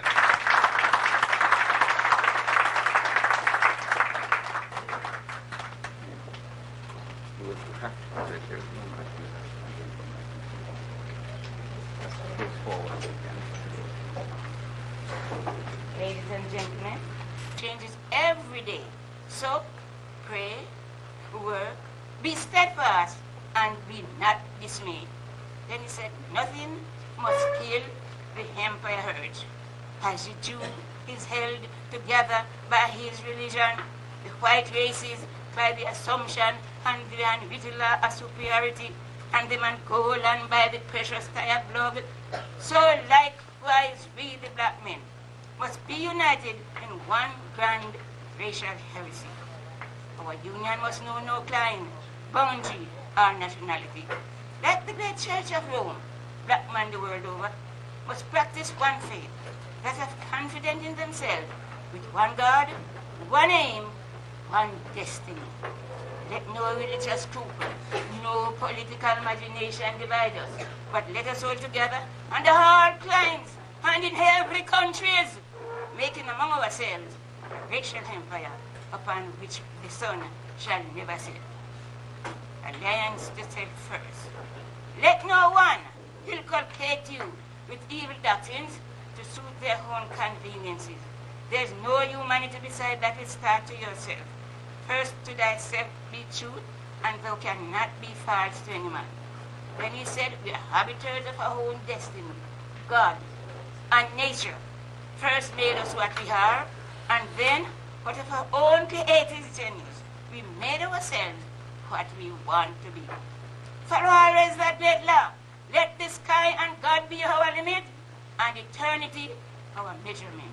There is no heights, no heights, no heights to which we cannot climb by using the active intelligence of our own mind. Our minds create, and as much as we desire, we can have through the creation of our own minds. Then he said, being at present this identical weaker race, you must treat others only as they treat you.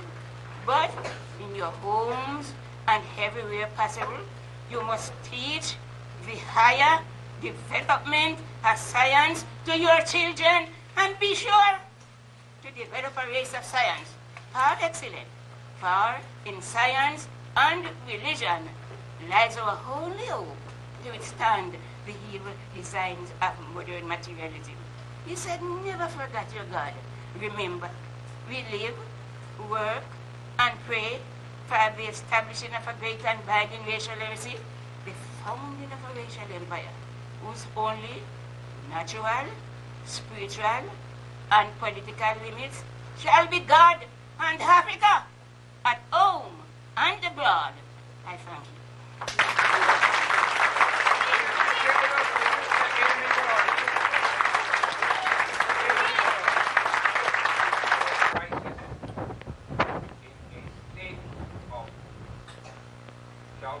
Disarray, in a state where we appear to be going backwards rather than forwards.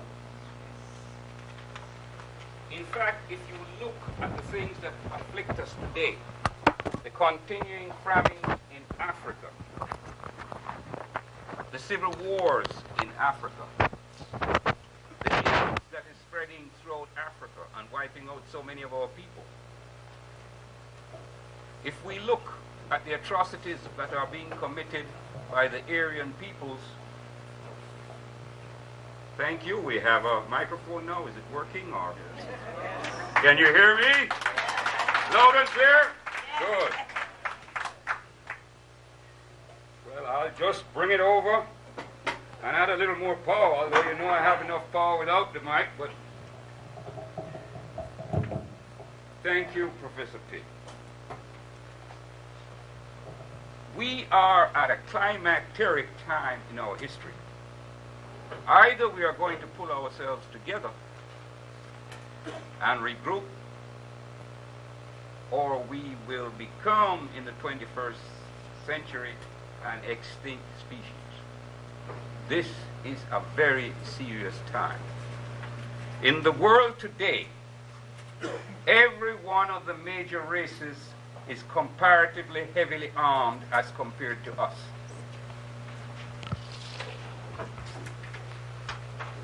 The European peoples in 1945 in America and in 1949 in the Soviet Union developed atomic weapons.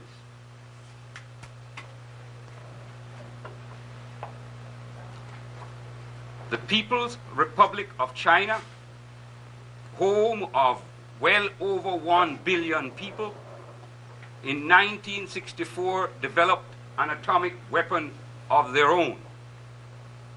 15 years after Comrade Mao Zedong and his three great associates, Liu Shaoqi, Deng Xiaoping, and Chu Tai, had seized power in China. 15 years from seizing power, and they had atomic weapons. In 1974, quietly, without great fanfare, the great Republic of India, the land of the brown man, the Hindu, developed their atomic weapon. Since that time, the Jews in Israel and other nations are close to that, including North Korea. We as African people, everywhere in the world we look, are completely without weaponry. I'm not talking even now about atomic weapons. We cannot even make the basic weapons for our defense. That would be needed for our defense. Ships, battleships, aeroplanes, heavy artillery and missiles, land-based missiles, nothing. In fact, I'm not too certain that we even make a very useful machine gun or multiple weapons launcher.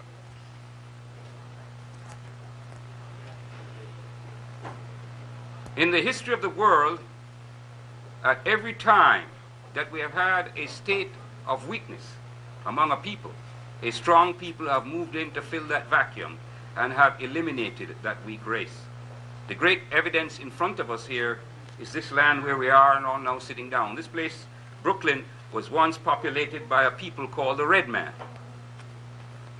We can't even invite him to partake of our celebration. We can't find him very much. He's on the reservations. And that is what can happen to us in Africa and here too. And don't let you tell me it can't happen here, as some African brothers have said to me. I mean African American brothers. Because if it happened to the Jews in Germany, if it happened to the Armenians in Turkey, if it is happening right now to the Croats and others in former Yugoslavia, you better believe it can happen here. For I see no white man in this country who has that much love for you, who would hold back his brother when he decides to draw the sword. We can believe that we are safe. Because the Jews in Germany said it could not happen in the land of Hegel. It could not happen in the land of Kant. It couldn't happen in a land where there were so many cultured people. But it did happen in that land of cultured people. It did happen in the land of Hegel, in the land of Kant. For there was a man called Adolf Hitler. Recently, many of us were wondering what was going to happen because a David Duke appeared. But remember, there were people who appeared before Adolf Hitler who said similar things to him. But he did come. And remember, wherever there is weakness, strength moves in to take advantage of that. It is for that reason why the things that are going to be said this evening by Professor Clarke, some of the things that I have said, should be listened to very carefully. We welcome you here, and we're glad to have you.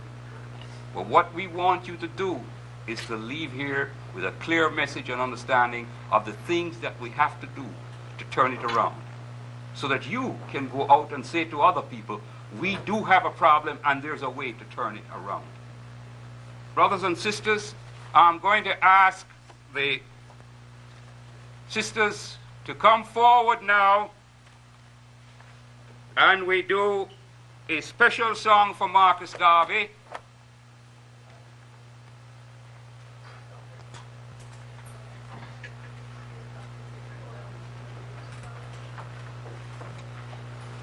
We're about to sing is dedicated to the Honorable Marcus Garvey. We will not forget you. Marcus Garvey, Africa is calling you to fight her battles and to set her free. We are your army and your standard bearers. If you need a soldier, here am I, send me. We will not forget thee nor leave thee. In our hearts we hold thee. In our hearts we fold thee. We will not forget thee nor leave thee. You will be remembered through eternity. Be not discouraged, ever pressing onward. We are always thinking of your sacrifice. Though some may fail you and your heart is saddened, you shall always lead us to our African home. We will not forget thee nor leave thee. In our minds we hold thee. We will not forget thee nor leave thee. You will be remembered through eternity. Though you have left us, we will not forget you. For your marching to our motherland. Let not thy death make you weak and weary. You shall always triumph and our leader be.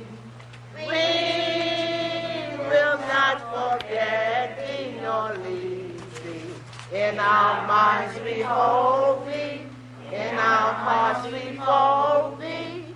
We will not forget thee nor leave thee. You will be remembered through eternity. And when the battle for the right is ended, we shall march and sing the song of liberty. Wearing the red, the black and green forever, Ethiopia's anthem ringing in the trees. We will not forget thee nor leave thee. In our minds we hold thee. In our hearts we fold thee. We will not forget thee nor leave thee. You will be remembered through eternity. Thank you. Musicians, actors, and singers who have been performing and teaching their talents throughout the United States and abroad for the last 25 years. They present an educational, cultural expression of authentic dances from the continent of Africa and the Caribbean, as well as dances traditional to people of African descent in the United States. For example, tap dancing, jazz, and the Lindy Hop. We are very glad to be able to present this birthday celebration, this highly informative cultural presentation, which opens the eye of our people, which is consciousness raising and a mind expanding experience. I now ask Africa in Motion Dance Theater to thrill us this evening.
We hope you enjoy our show.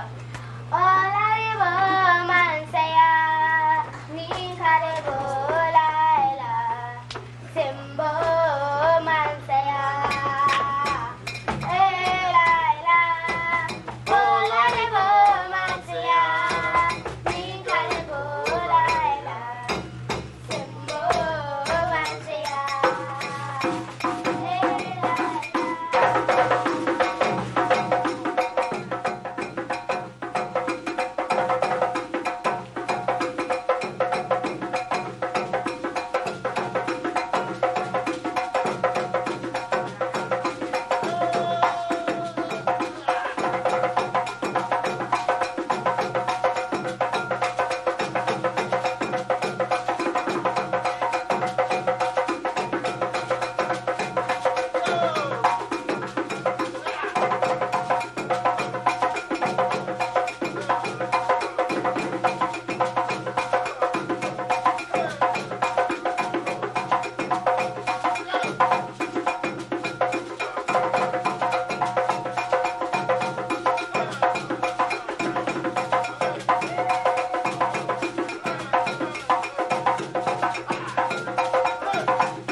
take it. Today is ours. Let's take it.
I know you're ready. I'm ready too.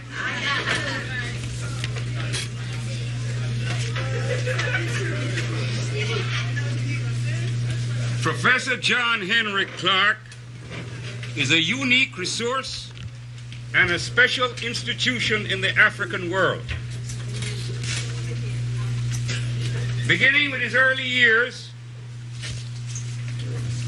Professor Clarke studied the world history of African people and became a master teacher. Presently, he is a distinguished Professor Emeritus of African World History in the Department of Africana and Puerto Rican Studies at Hunter College in New York City. He is the editor of 21 books and has written several books, short stories, and pamphlets on African and African American history. He has written many forewords and introductions to books, the latest one being the foreword to Sheikh Anta Diop's last furnished work, that great masterpiece, Civilization or Barbarism. Professor Clarke is a well-known lecturer and has delivered lectures at major conferences in the United States and abroad.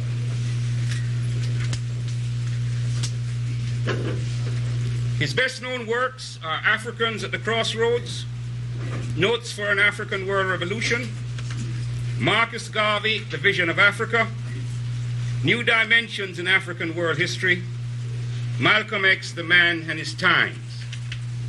There are so many other works of his that we could talk about.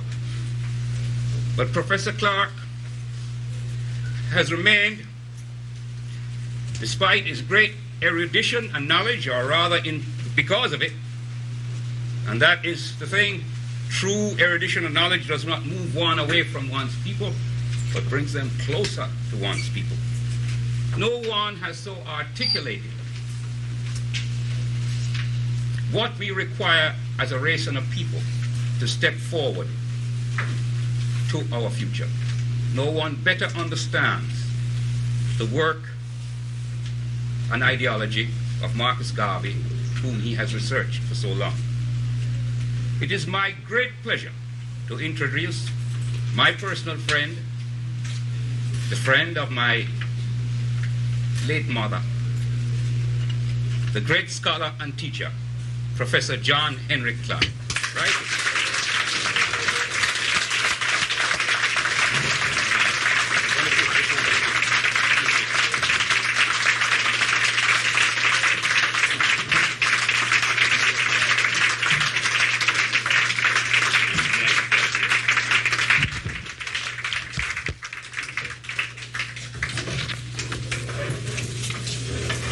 Thank you very much. We've got a lot of explaining to do this evening because a whole lot of things, national and international, has gone wrong because we have remembered Marcus Garvey the wrong way when we remembered him at all. Too many people have made the wrong use of his message, and too many people have missed the message altogether. I'd like to talk about remembering Marcus Garvey the right way. And I would like to emphasize, because we missed his message and the message he got from others incorporated into his message, all African nations are in cultural and economic disarray. Because we missed his message of self-reliance and nation management, there is not an African-run nation, no place in all the world.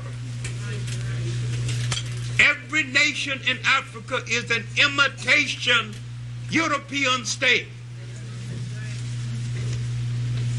Every nation in the Caribbean is an imitation European state. And the irony here is that the concept of Pan-Africanism, African consciousness, the African reclamation of the state, the philosophical and the political concept came mainly from Caribbean intellects that Caribbean people drove into exile and didn't listen to then and won't listen to now.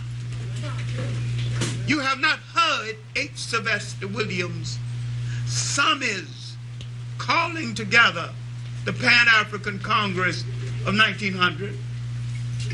You have not heard the later day theoretician George Padmore and C.L.R. James, because we have not heard the message and the fullness of that message. We are in disarray and we are confused about color,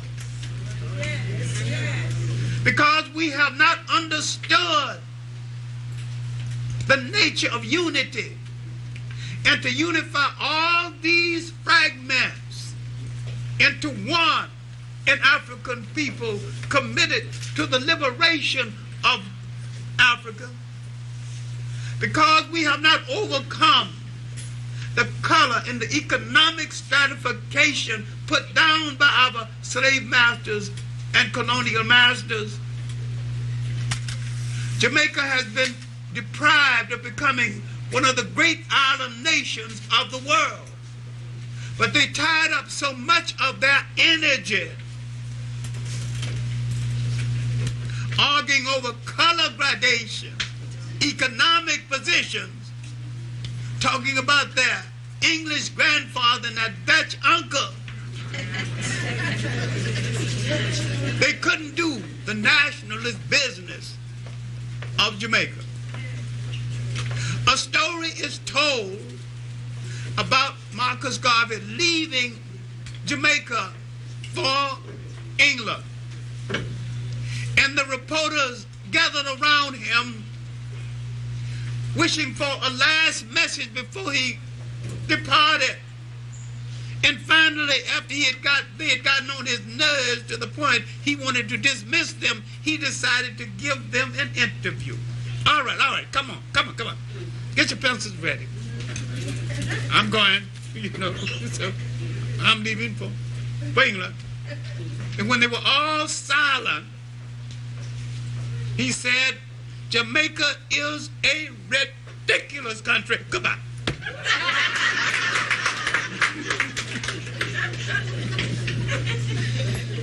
He understood then, years before independence, that the Jamaican mind, mortgaged to the corrupt British mind, had betrayed itself and destroyed its own ability to come into being as the role model for what a great African nation could be away from home, because they decided not to be an African nation. Now, because I am sufficiently angry, and because I have been a Pan-Africanist and an African nationalist all my life, one way or the other, why must I start with beating up on Jamaica, who is not much more ridiculous than the other islands? I start here because it was his home, and it was the one place in the Caribbean where a great nation away from home could have been brought into being.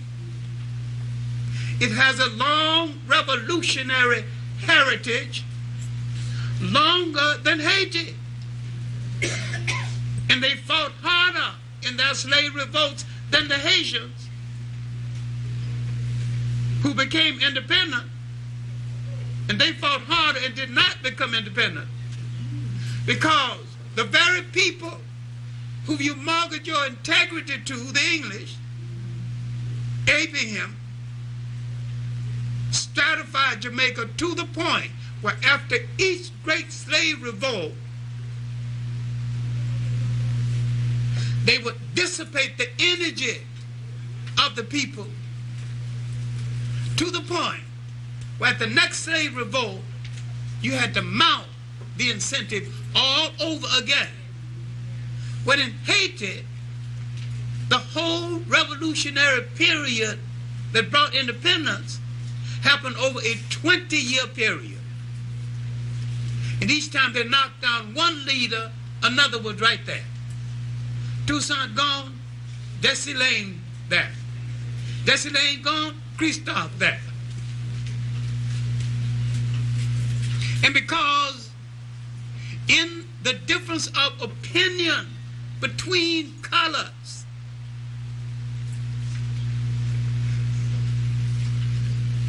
a French general had taught the mulattoes a lesson they couldn't forget. When some of them decided that they would fight with the French against the blacks, a French general, Rochambeau, told the wives of these mulatto generals, I have a present for you. You go into the room and stand by this box. And they stood by the boxes. He said, now open the box. Now what was in the box? The head of their husbands. Taught them a lesson that I hate you almost white niggers as worse as I hate the blackest of the blacks. And once you get this through your skull, you wouldn't split yourself up along color gradations, but you will know that the enemy hates all of us, including those who are his children.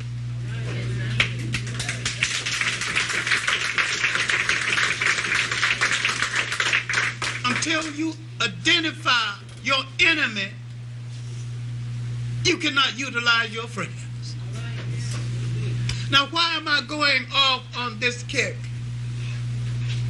Because when I look at Africa and the imitation European states in Africa, these African nations miss the point, every single one of them, not one exception. They created nation states. Africa is accustomed to the territorial state, a multiplicity of states, interdependent, coexisting side by side. But once they created the imitation European state, they imitated something that the European could come back and destroy economically or control economically. because we did not understand the nature of the African Orthodox Church that Marcus Garvey helped to bring into being. We are so hypnotized by the white Jesus. We will not fight our white enemy, and we will not even fight a white policeman fully, because he is the same color as the white Jesus. And you think by killing him, you're killing a relative of God. He has fastened your mind with this garbage to the point of making you forget that any people who worship a God that was assigned to them by another people is enslaved to the people who gave them that assignment.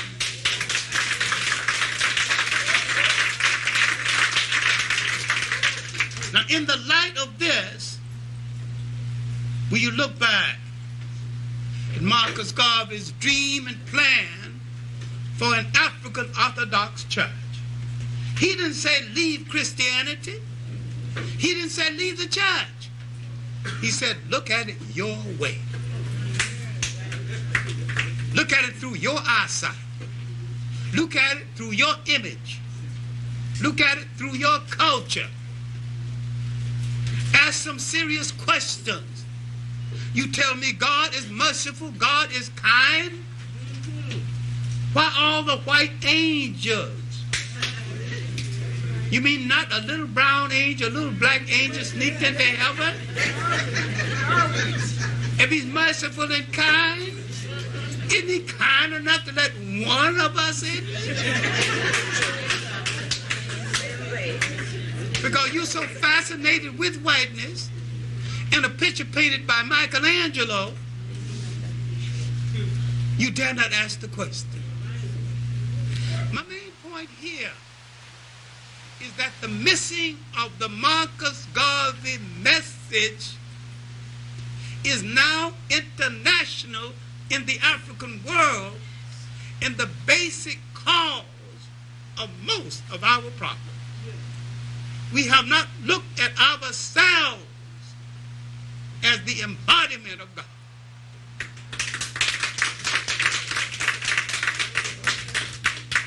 We have not looked at our children as the embodiment of the future if we're going to have a future.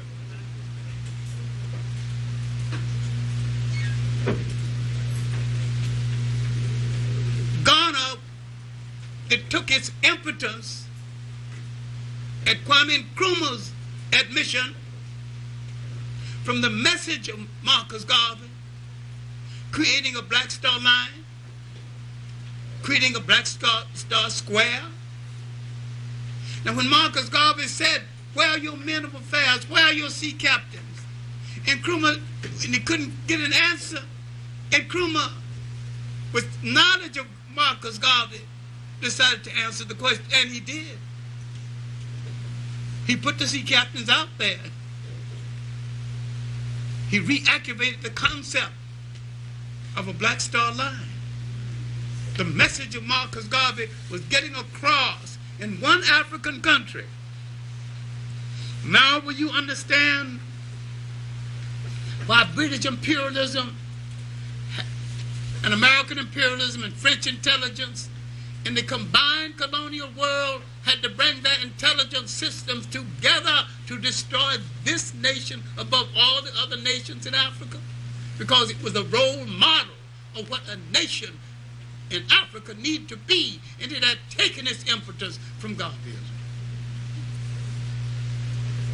Now it is the nation of Jesus freaks. White Jesus, of course. The dream of Nkrumah is now being redreamed. But can it be brought back into being? Because all Europe flourishes mainly when they have large areas of people outside of Europe that they can exploit or get goods and services for practically nothing. Now that Europe has bankrupted itself in an argument among themselves, they need areas in the world for exploitation to recap their economic fortune. And Africa happened to be that next target. Once they've exhausted themselves fighting among themselves. Now what is happening in Europe is tribal warfare at its absolute worst. But you won't look at it as tribal warfare when the European is involved. But you think he's above tribal warfare when he invented it.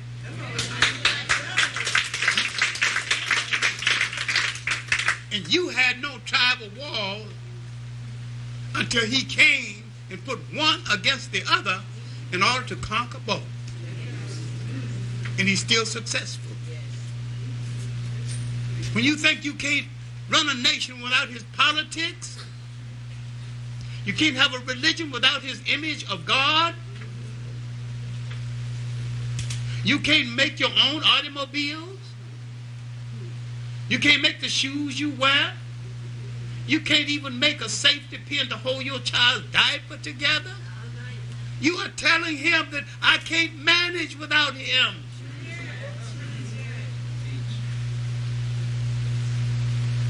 You're making him God again and neglecting yourself and the God within yourself.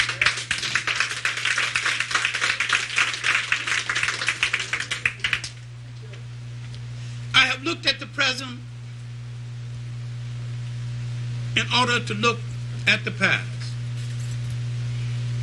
I think once we understand what I'm trying to get across, the change of mentality, you might understand the tragedy of the case at St. John's.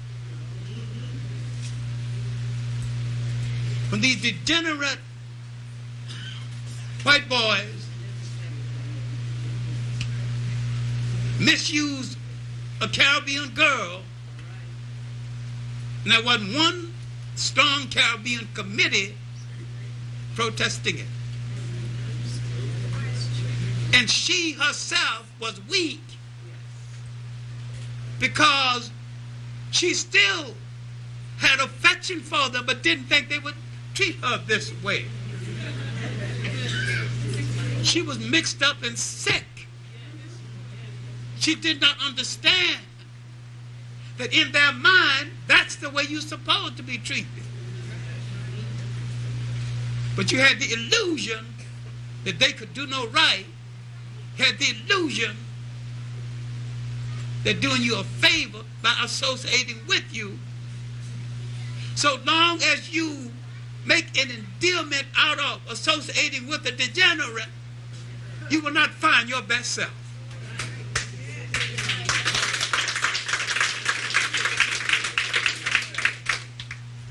Now, soon after the case, there was an annual charade called a parade on Eastern Parkway.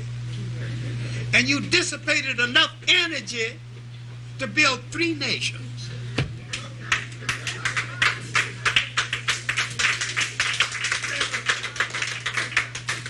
I'm not against the parade. I'm against gyrations without purpose. I'm against ceremony without substance. Everything in your life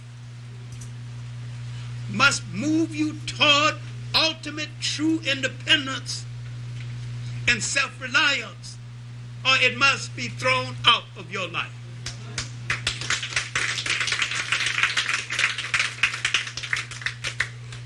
I have started with the present in order to go to the past, because so far as I am concerned as a teacher, all history is a current event.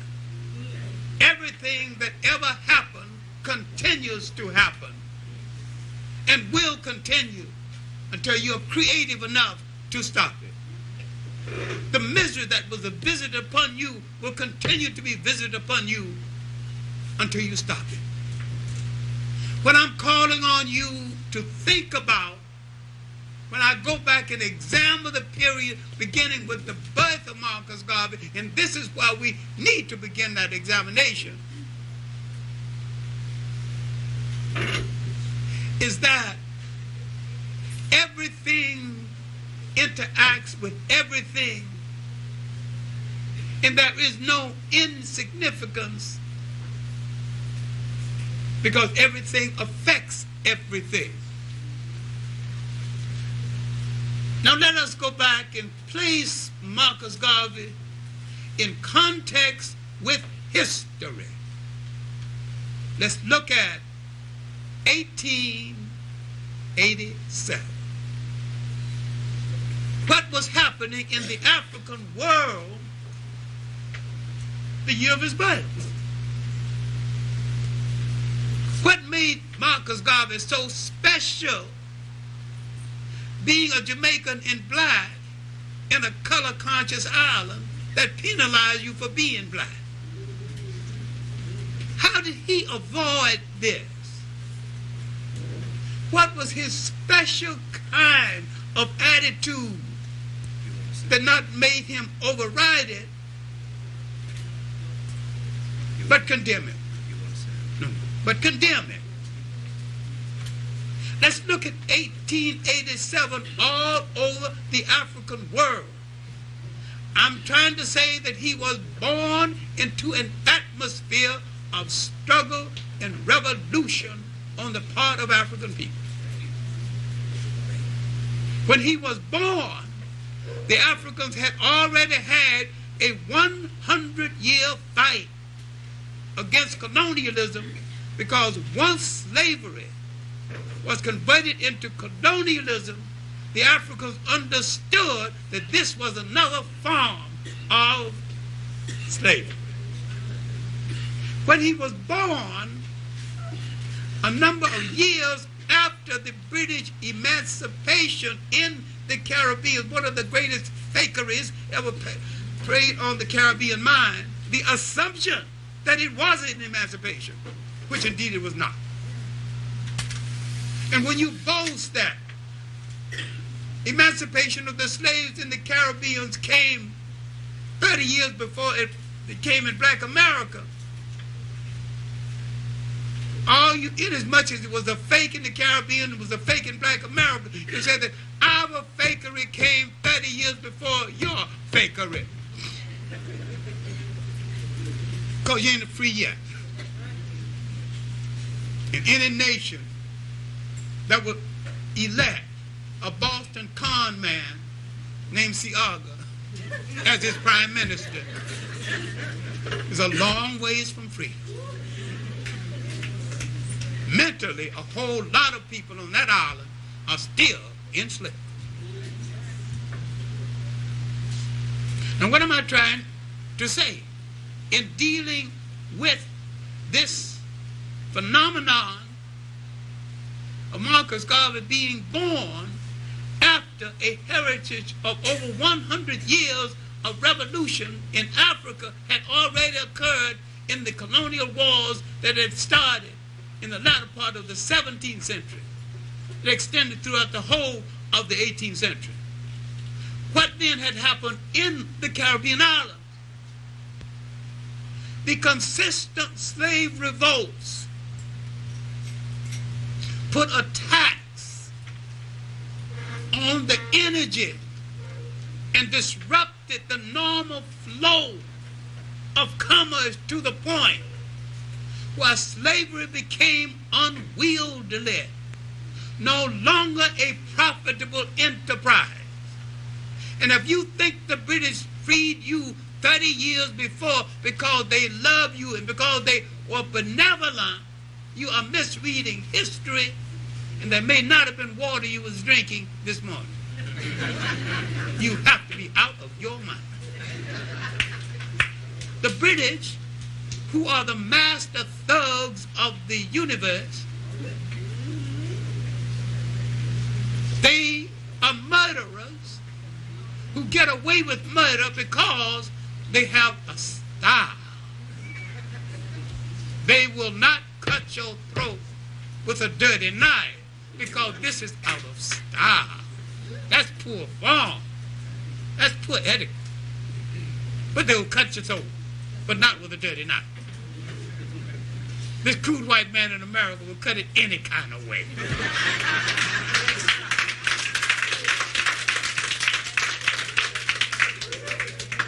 He ain't got no style.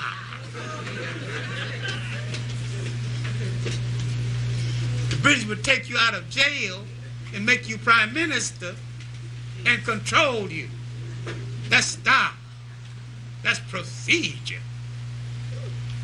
In America, they take you out of jail and lynch you a block away if they can find a tree. That's a crude, ill-mannered barbarian who has no style. But they both relatives. Now, at the end of this century, during the period of the birth of Marcus Garvey, there had been successful slave revolts throughout the Caribbean islands, successful slave revolts in South America, especially Brazil, slave revolts to the point where they understood that they could not hold the slaves any longer. So they ran a deal on the slaves. They said, okay, you can be free. But now, being free, you got to furnish your own clothes, you got to furnish your own house, you got to go back and work on the same plantation for a pittance and support your children. So the emancipation they gave you was a new form of slavery. So don't start boasting and don't start apologizing. Understand thugs in history and that you were ruled by a bunch of thugs, just happen to have a style, and I ruled by a bunch of thugs with no style.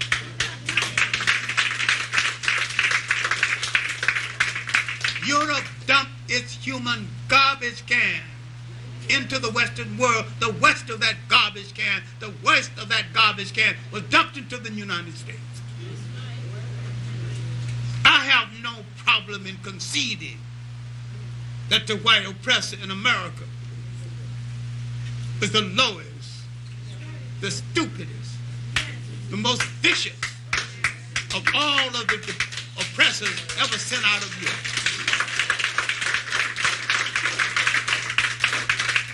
I have no fascination for the fact that some members of my family are almost white, or white wannabes.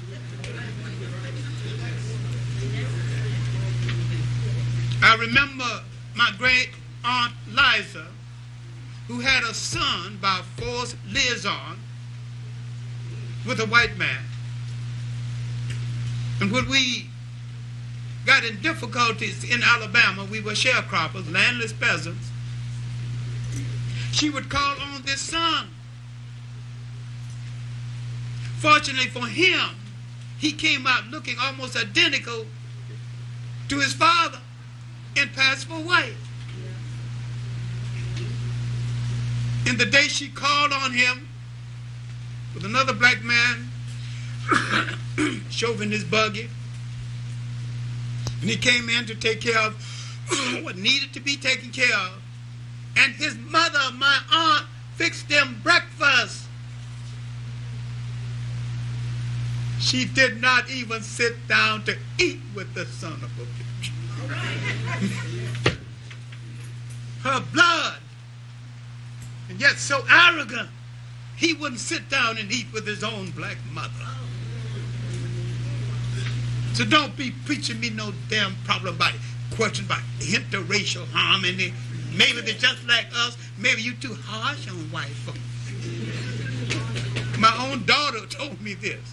And I had to tell her, these are the same people that brought us stacked like sardines on the slave ship. These are the same descendants. And this is what Marcus Garvey was trying to remind you. And this is what Malcolm X was trying to remind you. This is what David Walker in his appeal was trying to remind you of. I'm saying that you cannot look at Marcus Garvey out of context with the black radicals and freedom fighters of the 19th century in Africa, in the Caribbean islands, and in the United States. And when you see him when you see him as you need to see him correctly in the light of history, you would have to also concede that over 100 years of slave revolts had occurred in America before he was born, and that a 50-year struggle had occurred before his arrival in the United States. And he arrived into an atmosphere conducive to social change. And why he succeeded in America and would still fail in Jamaica has nothing to do with who was more brilliant than the other. Why the slave revolts in the Caribbean islands were more successful than the slave revolts in the United States, that were nearly all failures, had nothing to do with which people were braver than the other. The slave master in the Caribbean islands in South America bought in large lots and left the lots together, therefore leaving a cultural continuity and leaving a loyalty system. In the United States, they broke up. They bought in small lots and broke those up often. So almost immediately they killed our kinship system and our loyalty system. And the black American became the greatest sufferer of all the Africans outside of Africa, and to some extent he still is. Not understood by the Caribbeans who look at him too hurriedly, and not understood by the Africans who look at him too hurriedly, out of context with the forces of history. All of us were victims of the same tragic event in history with variations.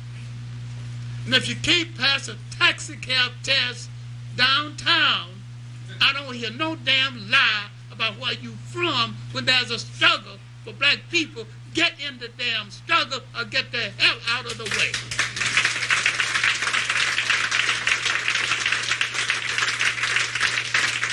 Closing years of that 19th century,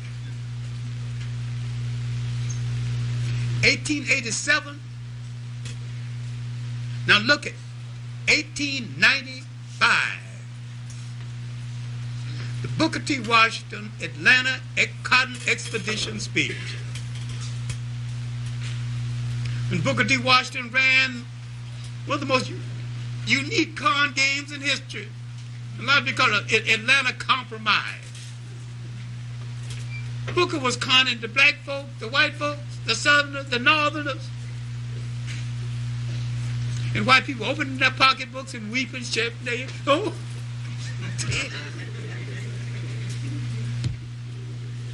Booker had them going when he reminded them, we are the ones who nursed your children, nursed your sick, fixed your bread. And then the clincher, with tear-driven eyes, we followed you to the grave. White folk got out the pocketbook, started giving Booker some money.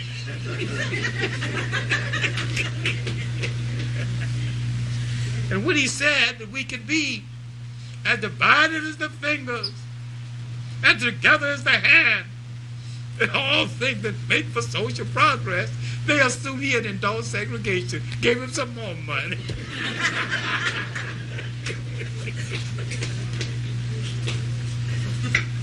He told the blacks, you stay in the South. Cast down your buckets where you are.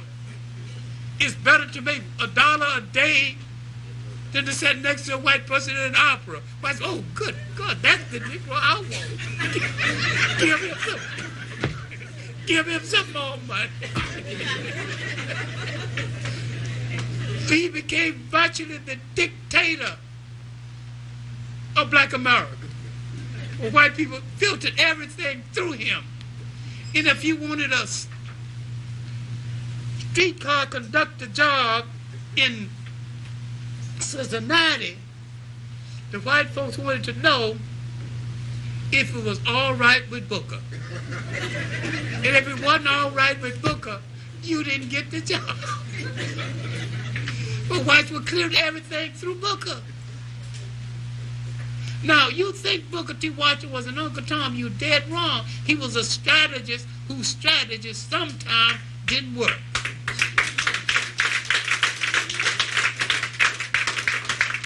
You can blame him for scratching his head and doing his little dance and getting all that money, but if he didn't do it, Tuskegee wouldn't be there. And a whole lot of other black schools wouldn't be there either. He understood the nature of his position, and yeah, he never took a stand against lynching, never did stand against Jim Crow. When all the black soldiers were killed at the Brownsville raid in 1906, he didn't take a stand, not to Du Bois. They asked for clemency. That means they are guilty but show a little mercy. If they weren't guilty at all. But your white soldiers blackened up their face and shot up the town and blamed them for it. But I'm saying that in between the years of the Atlanta Cotton Expedition speech and his death in 1915, Booker T. Washington created a school and a concept of self-reliance over and above anything that has been done since. It was this concept of self-reliance that is the epitome of nation building that attracted Marcus Garvey to the Booker T. Washington School of Thought. He was going to come to the United States in 1915, did not accumulate the means, and came in 1916, 1 year after Booker T. Washington was dead. When Booker T. Washington found that a bunch of handkerchief heads had taken over Tuskegee that didn't want to have anything to do with blackness, he knew that he couldn't get along with the people Booker T. Washington had left behind. But look at his training before he arrived in America. A master printer, technician, had called a strike in Jamaica of all places. You'd have to be out of your mind. In the early part of the century, to dare strike, nobody got a job. Everybody glad to get any kind of job. And he's calling a strike, organizing printers.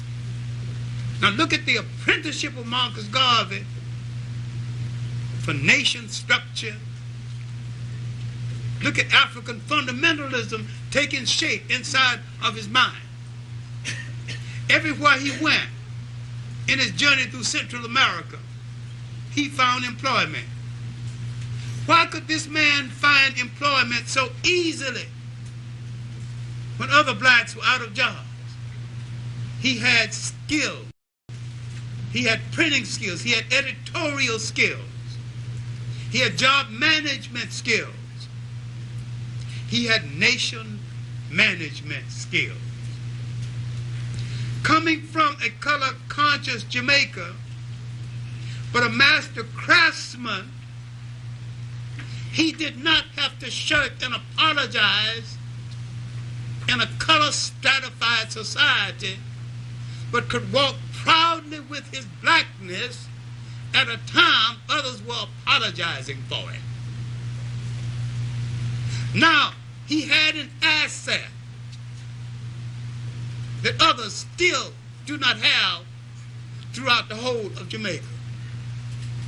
He said, if God and my mother made me what I am, looking like I am, then I will not complain about their creation, else I offend God and my mother and my father.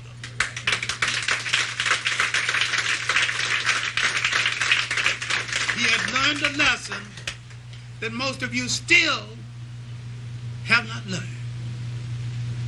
That to complain about your hair, you were saying God, your mother, and your father didn't know what they were doing. That nature was a fool. Nature endowed you with the kind of complexion and the kind of hair that protects you when nature puts you down.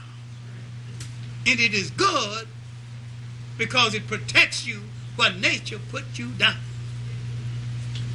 When nature gave you that beautiful black skin in that sun of Africa, nature, I use the word nature and God mean one and the same, knew what it was doing.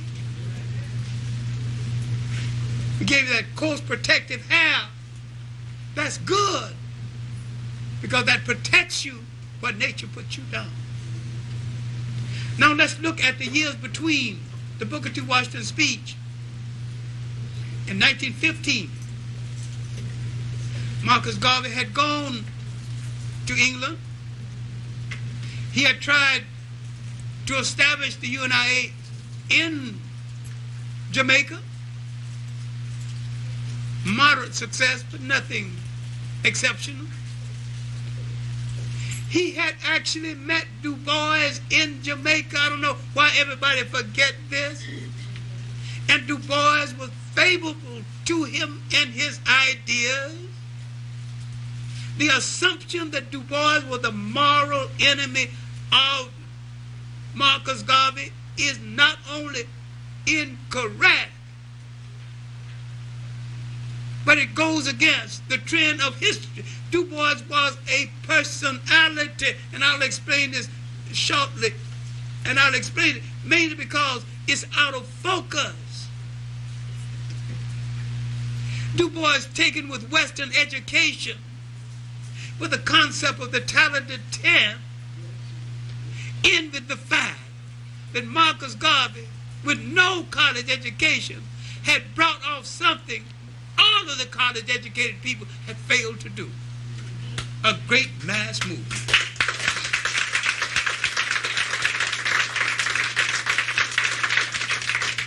Du Bois, envious of this achievement, would raise some questions about whether a non-college man could bring off a movement of this significance. Du Bois, trapped with his Western education, as most Africans, Caribbeans, and Black Americans are today, assumed that without it, you could not even function. I questioned this early in my life because I was a grammar school dropout, not a high school dropout, a grammar school dropout. And I've trained more than a generation of PhDs.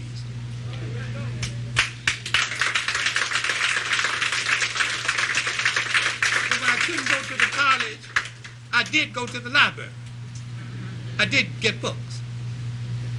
All right, now let's deal with his arrival in the United States to raise funds with the hope that he might go back to Jamaica and build a school similar to Tuskegee. 1916, his career was moving into focus. He had been introduced to the first large audience in Harlem by Hubert Harrison, one of the finest minds ever to come out of the Caribbean area, who had written his book, When Africa Awakens, still worth reading. After this, he would make a tour of the United States. 1917, black soldiers returning from World War I, some of them lynched in their uniform, some of them seeing their own children burned before their eyes. Then the St. Louis riot, the East St. Louis riot, then in Chicago riot. Marcus Garvey now in Chicago, he sees a place for his message to get across. He said, they don't want you here. Not only let's get out of here and go back to Africa, let's get our own ships. When you're hounded on all sides, when you're drowning, You don't question a man who throws you a rope. When you're starving, you don't question anybody who gives you a piece of bread. Now we see the black American gravitation toward Marcus Garvey over and above anything it ever was in the Caribbean islands or ever will be. And it has nothing to do with any people being better than the other. You were trained by one set of slave masters, we were trained by another set of slave masters. Except for some slave buyer pointing his hand and say, I'll take that one instead of that one. I'll take this woman, I think she'd be a good bedwench. I'll take that one, I think he'd be a good stud. I'll take that one. And the rest of them you can leave on the boat and take them to the United States. So they took some to an island called Jamaica. They became Jamaicans. They took some to an island called Barbados, and they became Barbadians. The slave ship brought no Jamaicans, brought no Barbadians, brought no Trinidadians, brought no high yellows, no low yellows.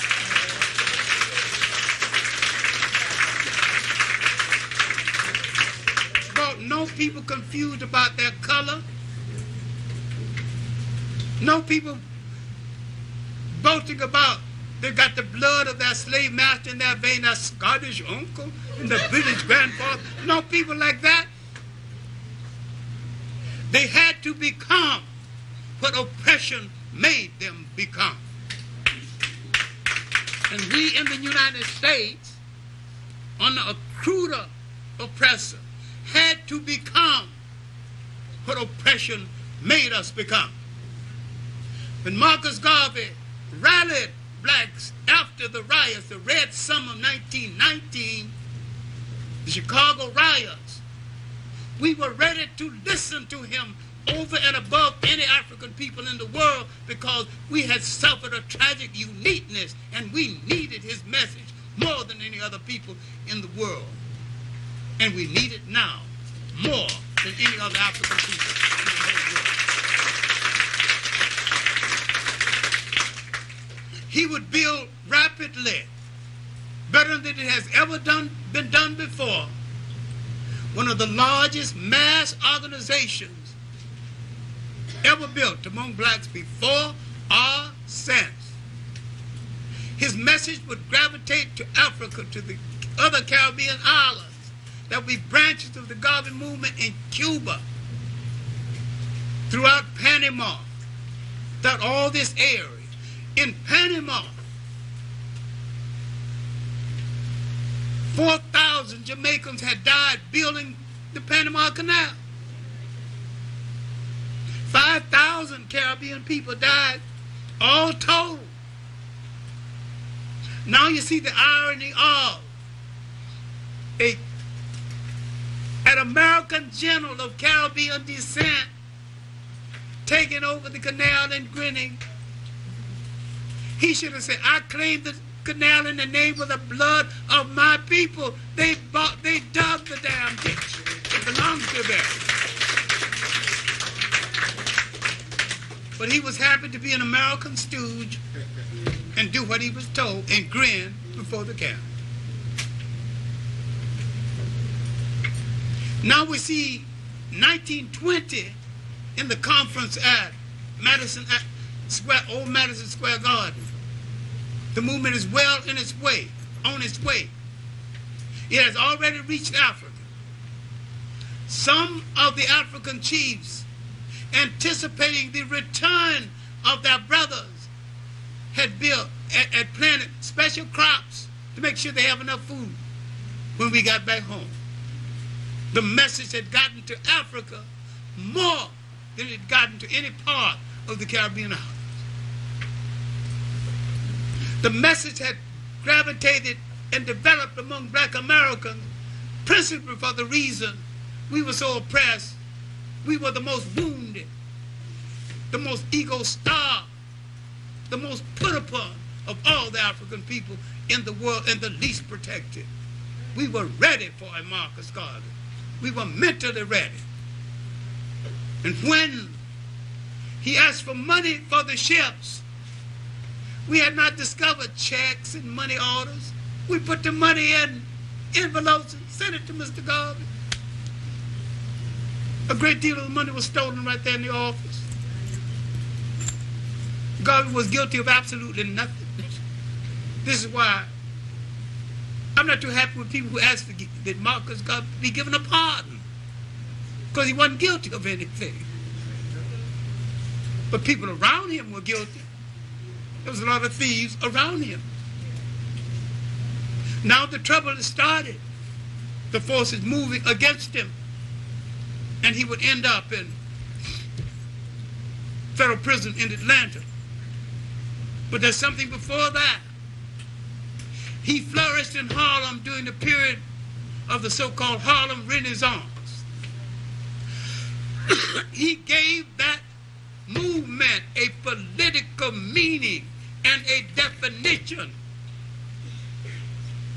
One of his boldly declared followers was the father of A. Clayton Powell, who wrote books and said so.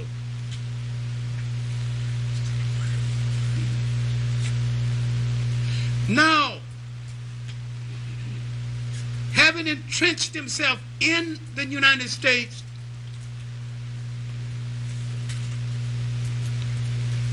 the movement began to have difficulties within itself. It had outgrown its framework, and the atmosphere of fragmentation was setting in, especially after his absence. There are some assumptions about Marcus Garvey that was never true. People are going to explain Marcus Garvey brought a program to Black America and they betrayed him. This is a lie, because they wasn't even involved.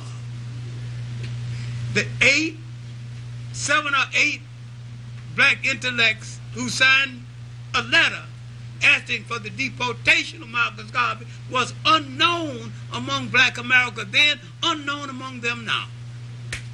So you cannot say Black America paid any attention to them, because they didn't even know them. Still don't know them.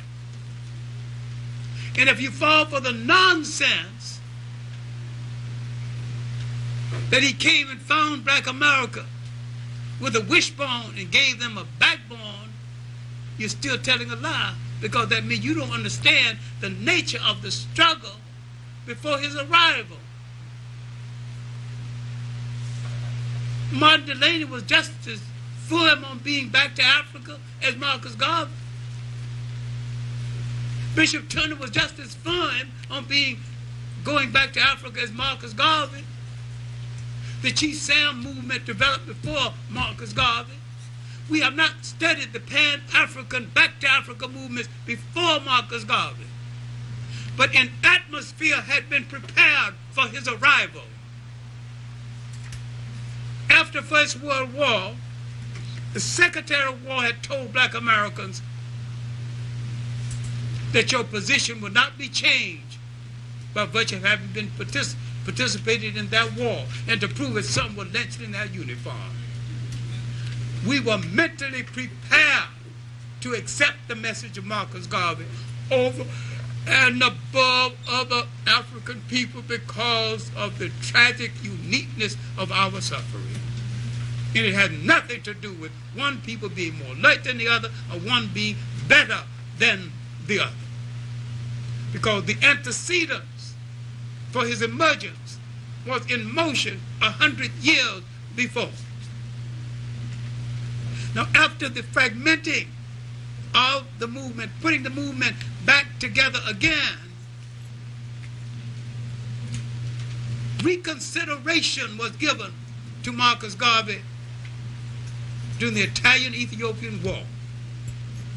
For he had prophesied the war, and he, more than any other person writing in the Black Man magazine, criticized Haile Selassie as a turncoat in a Western part. Had no mercy. Go back and read it. The Negro world is preserved in libraries. Every single copy of the Black Man's Magazine has been published in a bound edition in any good library. Stop all the propaganda and read what he said. Read African fundamentalism. Read it just the way you say your prayers. Read it to your children. Now, let's look at the re-emergence of the Garvey concept and why 5 years after his death, he came alive again. At the Pan-African Congress, 1945 in Manchester, England, George Padmore, Kwame Nkrumah, Nnamdi Azikiwe, Johnstone Kenyatta, later Jomo Kenyatta, would plan for the future independence of African states. Those plans, at their admission, was based on the best of their understanding of Garveyism. And when African states came into being,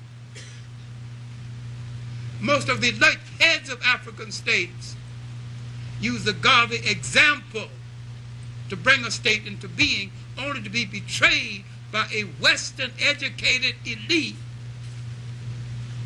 more missionary-oriented than African-oriented. Now, I wonder, how can you conclude something that has no conclusion? Because Marcus Garvey is still very much alive.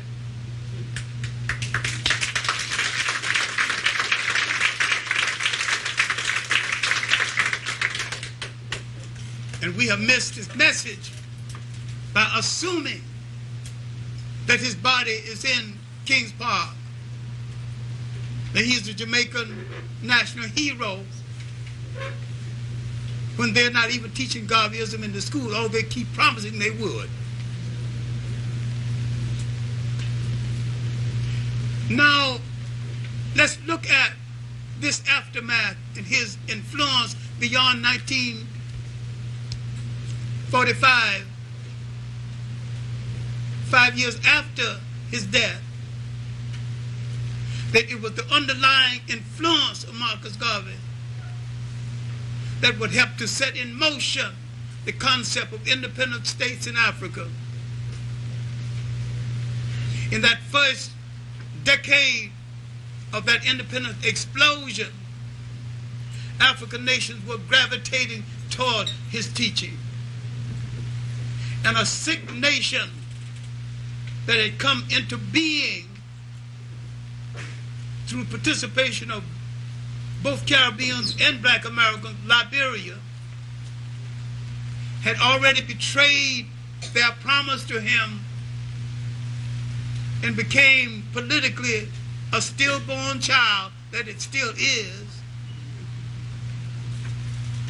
This nation could have been the role model for what an African state could be, but it had failed. Haiti had failed because it failed to solve the color problem, and it failed to solve the problem between itself and France, and accepted the French Constitution. After the Italian-Ethiopian War, we began to reconsider the teachings of Marcus Garvey.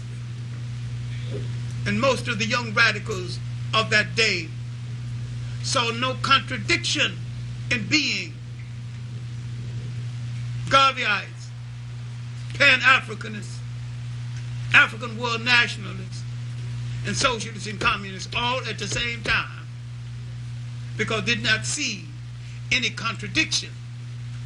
Later they would learn that everything that came from a European mind was meant to facilitate European control over the world.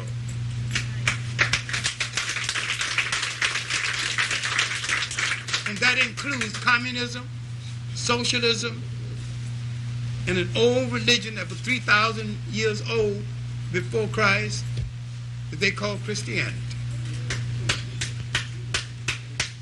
I didn't say leave it. I'm saying accept your own interpretation of it. Stop using carbon copies of someone else's concept of how to rule a state. Go back to your original copy. The coexistence of different people and different cultures, different African people, different religions, different cultures functioning side by side. If we're going to unify Africa, unify the whole of the African world,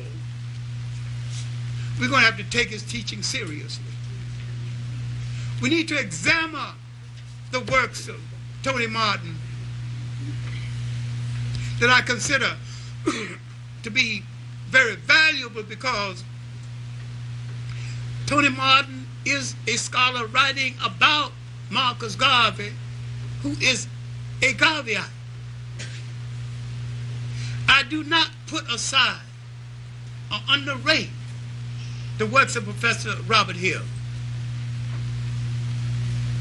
because he has gathered more documents on the Marcus Garvey movement than any scholar ever.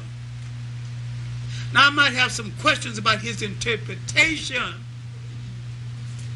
his seemingly conservative approach, but I'm interested in the documents he gathered, because the documents he gathered will tell us a whole lot that he didn't say. All his appraisals are intelligently done, but borders on the conservative. And I don't know what conservative black people are trying to conserve except their miserable obscurity in their tragic power.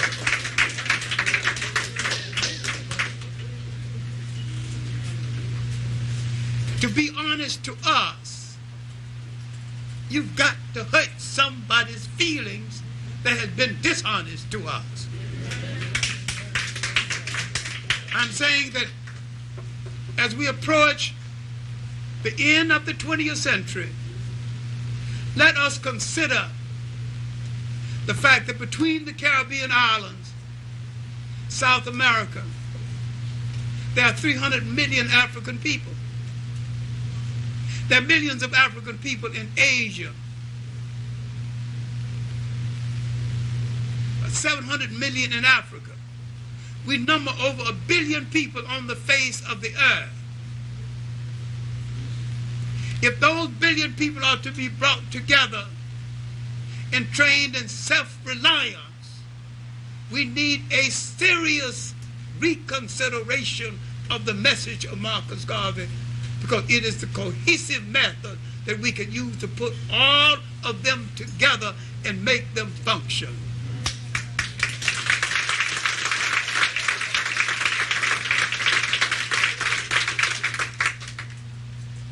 As we restructure nations, we have to remember what has been taken away from us,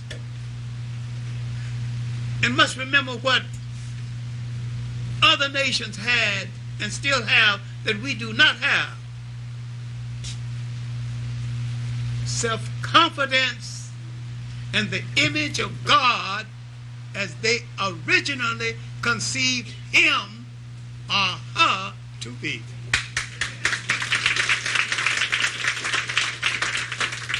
We had no problem with the female God. That's another lecture, but the European got some hang-ups about females, and when we associate with him, adopt his idea, we adopt some of the same hang-ups. We have to throw all of this off and realize we produce a society where the woman was the center of the society and could become the ruler of the society with the cooperation of men without threatening a single man.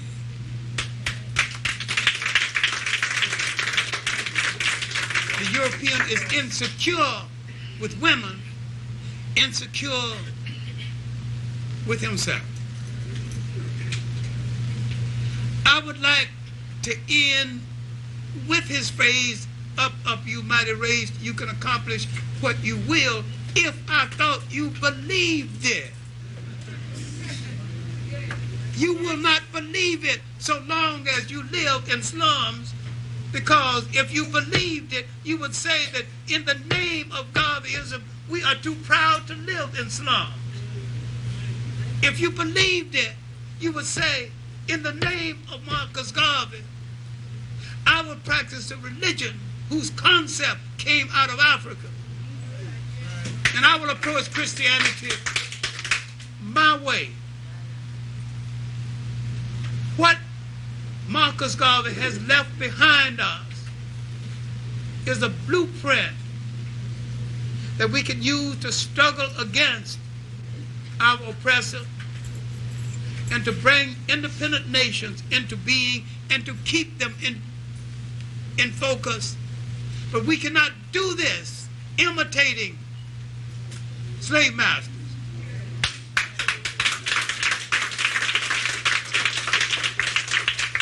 We must use our own creative imagination. And symbolically, we have to go back to a fork in the road where we made the wrong turn. When we turned to someone else's concept of religion, we made the wrong turn. When we accepted someone that didn't look like us as our spiritual father, we showed disrespect to the black father in the home. We were taking the wrong turn. When we thought that we could take methodology from a slave master who took away our freedom to reestablish our freedom, we were taking the wrong turn. We got to get back home spiritually, politically, and economically. So therefore, we have to go back to that fork in the road and see which way those signboards are reading again.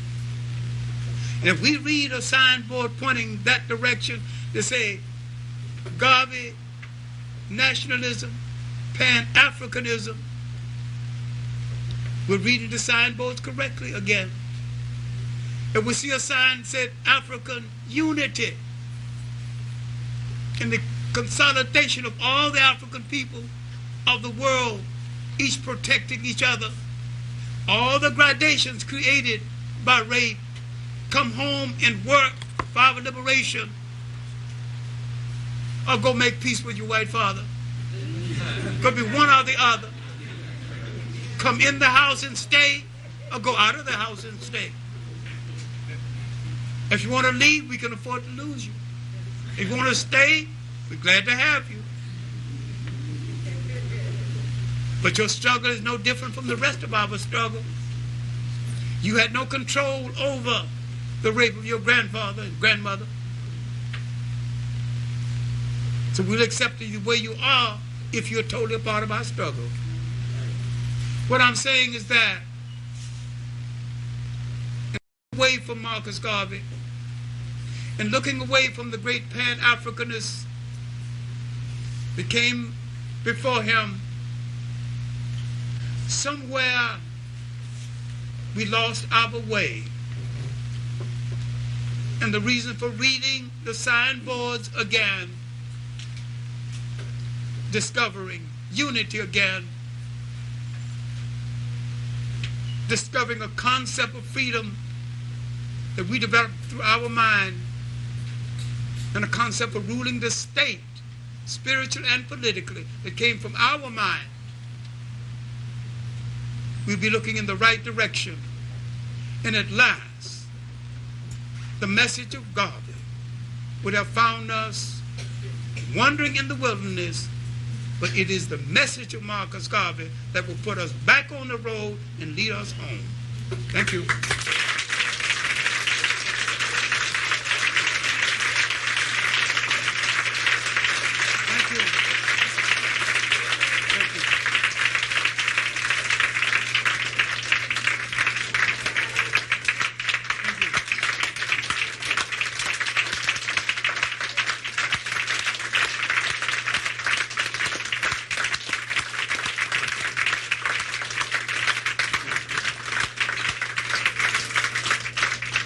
Okay, thank you very much.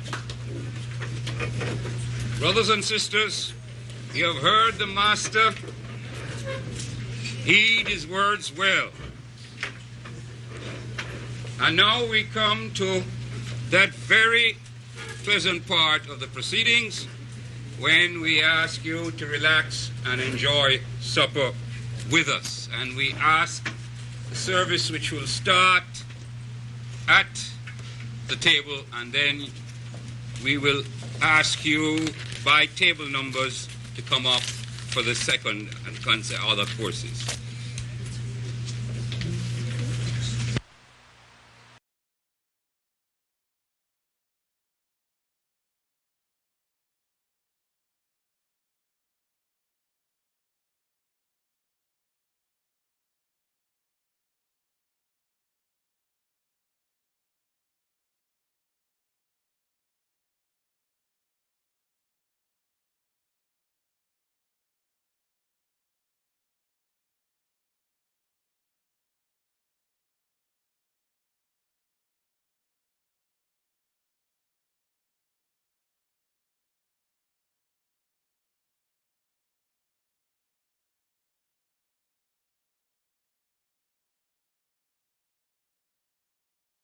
That's how I feel about him. But he's such a beautiful, beautiful person. And I have the honor of being in his company one-on-one. And, you know, sometimes when I go to pick him, ride in the car and hearing his humor. But he's still a genius to me. He's still a genius because he sits and he just comes forth with the information. But yet, he hasn't gotten too high to leave his people. He's always willing to come here to the House of the Lord Church to give us the word.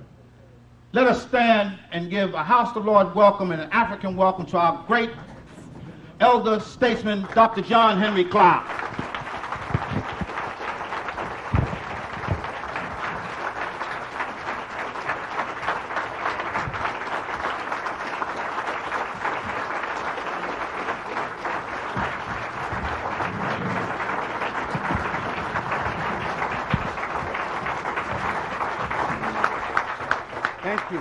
Thank you. Thank you very much.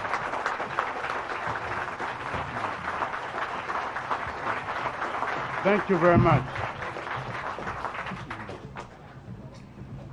Each day as I read the newspaper and listen to news reports,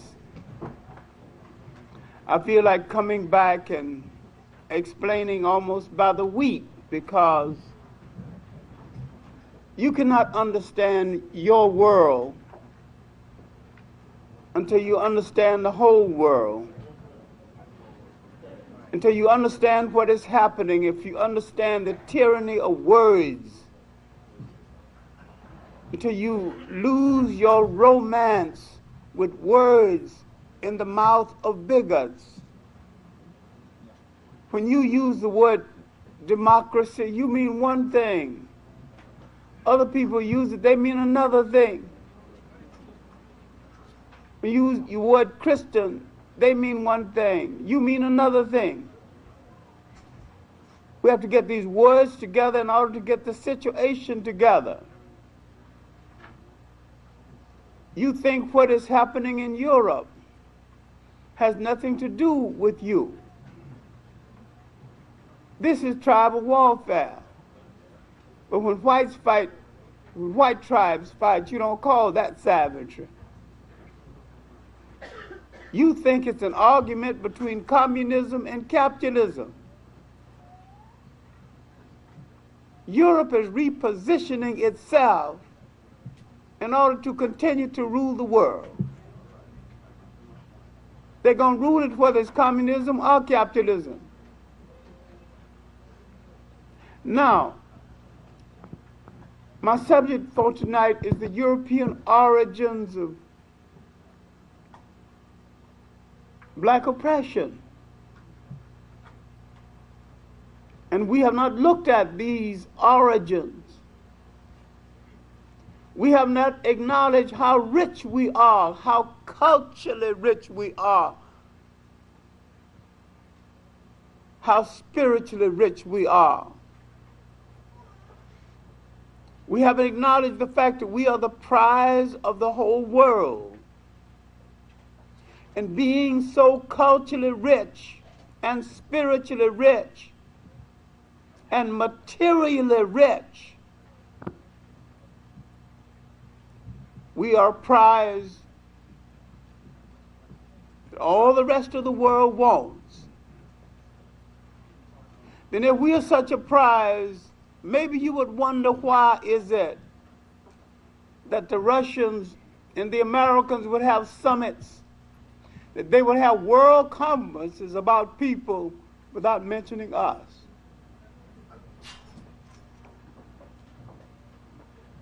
And we're the greatest prize in the world. Their world rose based on what they took away from us. Every empire they ever had was contingent on how much they took from us. We, not understanding the tyranny of words, have bought words like minority, something we are not and never were. We have looked at the European as the bringer of the light, and he's the bringer of darkness. We have looked at his bringing us a farm under the disguise of religion as a new spiritual way of life, and his religion is a farm without spirituality.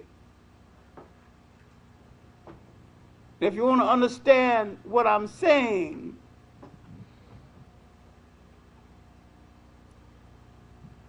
don't put any lemon in lemonade. What have you got? A glass of water.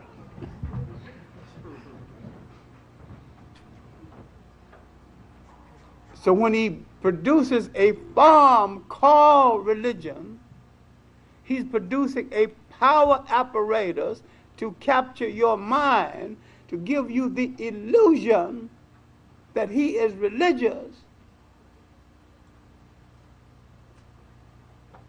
And it is an element of control. And what you fail to understand is that you've got what he is missing. You've got religion with spirituality. And religion without spirituality is a worthless farm. And you had spirituality before he had the farm. We have to look at ourselves. Then we have to look at ourselves before we knew he existed. Now use your imagination a little bit, because over half of human history was over before anyone knew that anybody in the world called a European existed. Over half of all human history was over. Didn't even know he was in the world. You had already created spirituality. You'd already created the city. You'd already created dynasties. And you had already recognized something that he still refused to recognize. That no society can be truly great unless it also uses the mind of its female population in partnership with its men.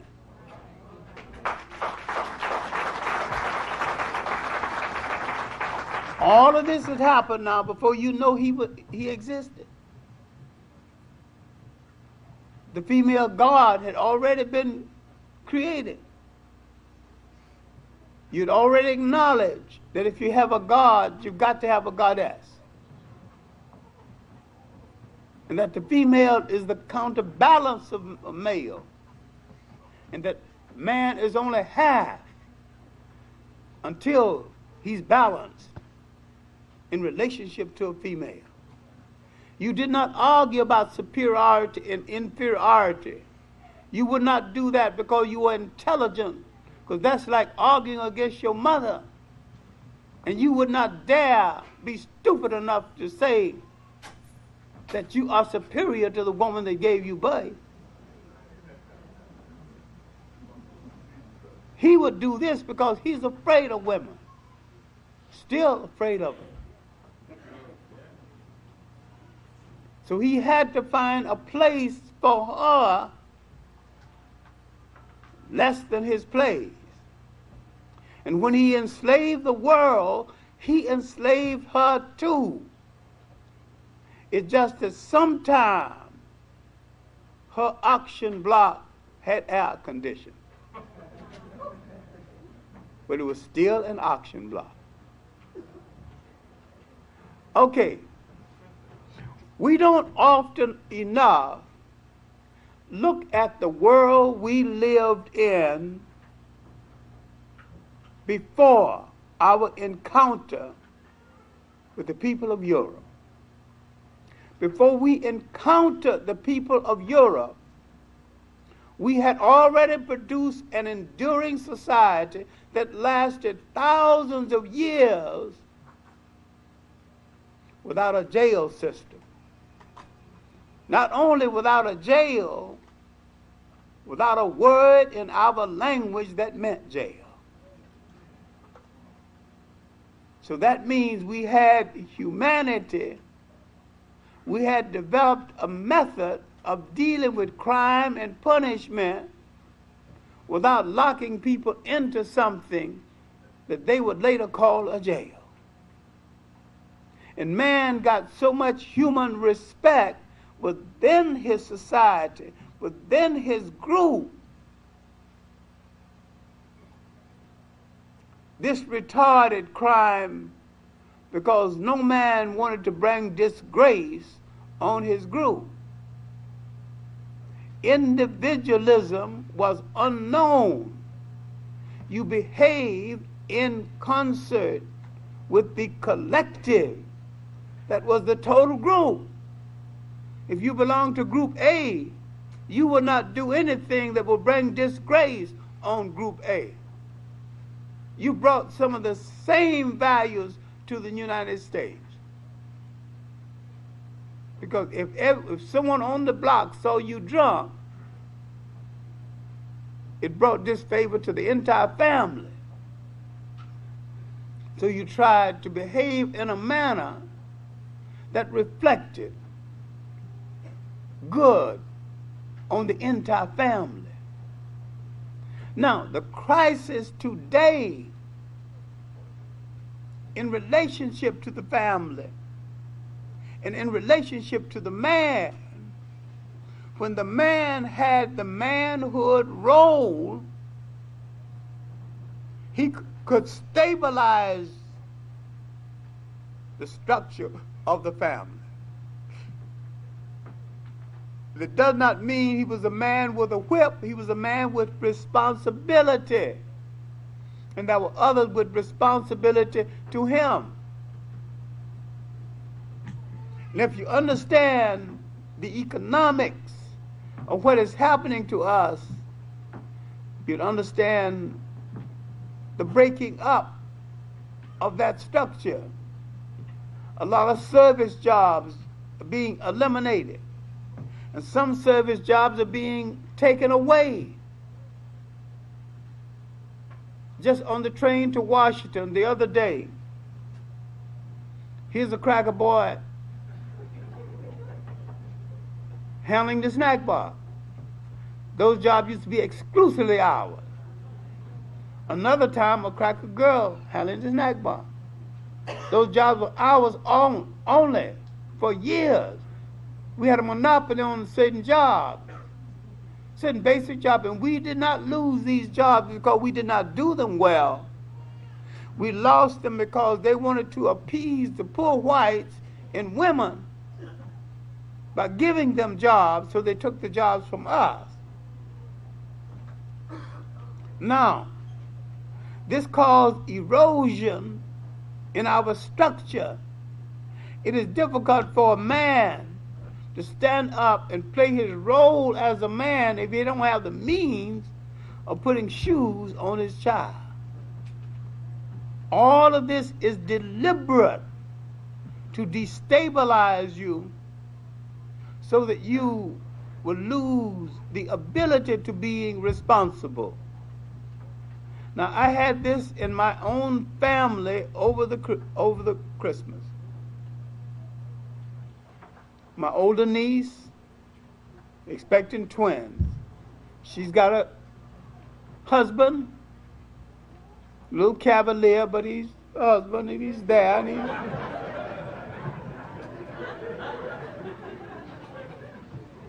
he don't seem to take life too seriously, but he does support his family and holds down a job, and he comes home reasonably on time. You know.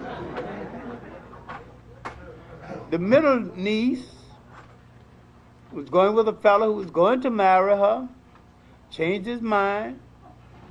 He's got a car. He didn't even take her to the doctor for the postnatal care. Didn't contribute so much as the price of a bottle of milk. The girl's mother said, the boy has a right to see his child.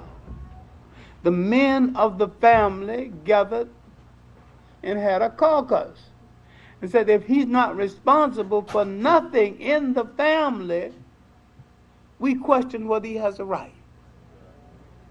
Then we told them, either you show us some responsibility for this girl and this child, or we gonna put a hurting on you.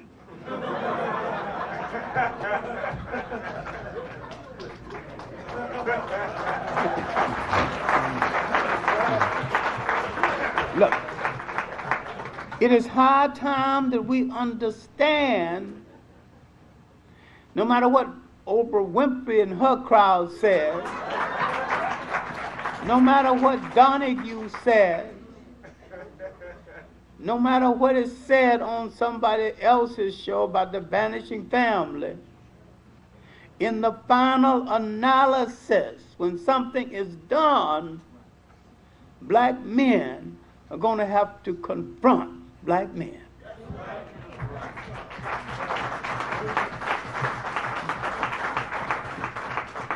We're going to have to do it like the tribe.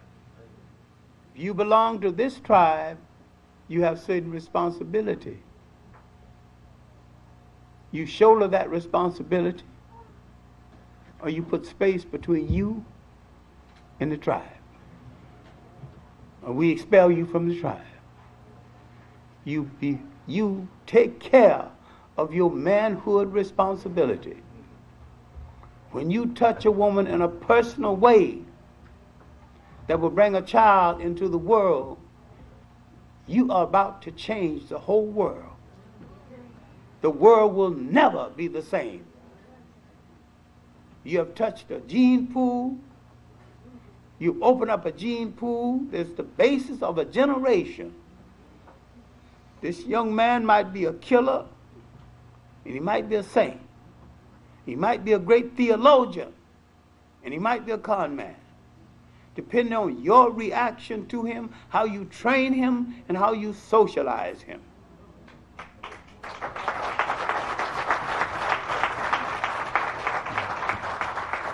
And while there are many women doing good jobs at raising young men, no man's socialization is complete unless another man plays a role in that socialization.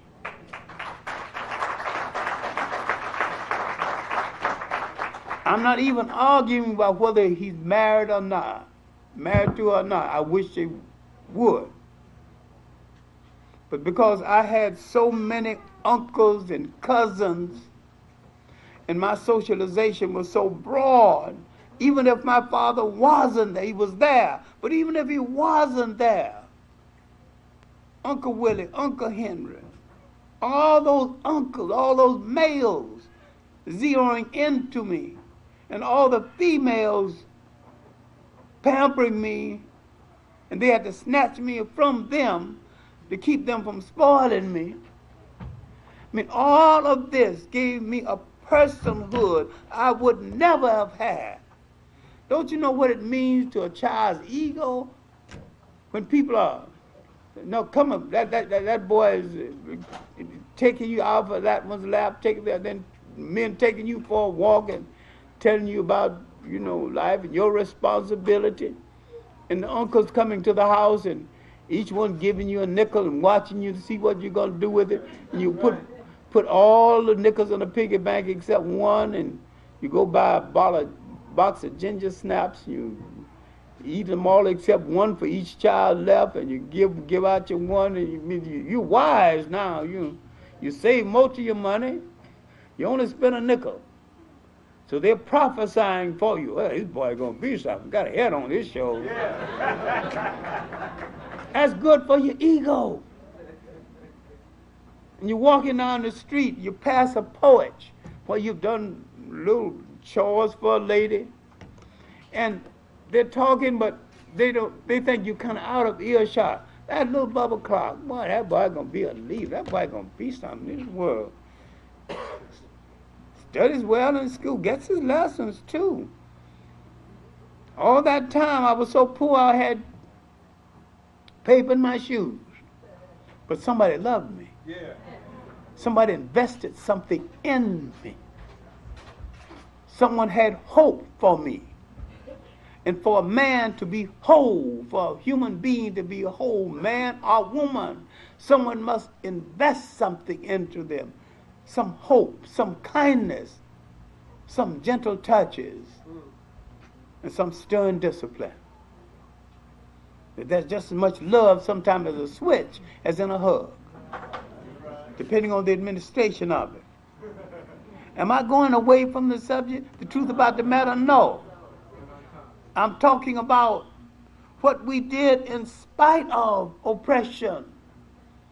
In fact, any people survive what we have to survive will stay on this earth for a long time. Faith has preserved us to deliver a message to this world. Otherwise, we would have been gone. Other people suffered less than we have suffered. They're gone. Nobody here, not even a name of them. They're gone.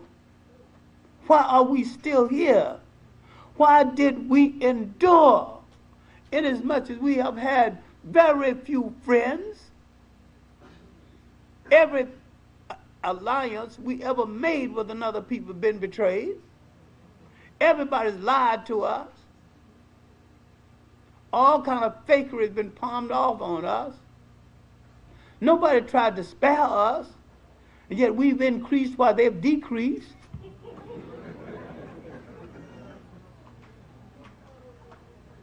They worry about dipping into our gene pool because that gene pool is getting weak. They're not reproducing themselves well enough. I'm talking about when we reproduce ourselves, we must care for the reproduction. When we bring children into the world, we must care for them. We must give attention to the child. Now let's go to the heart of the subject.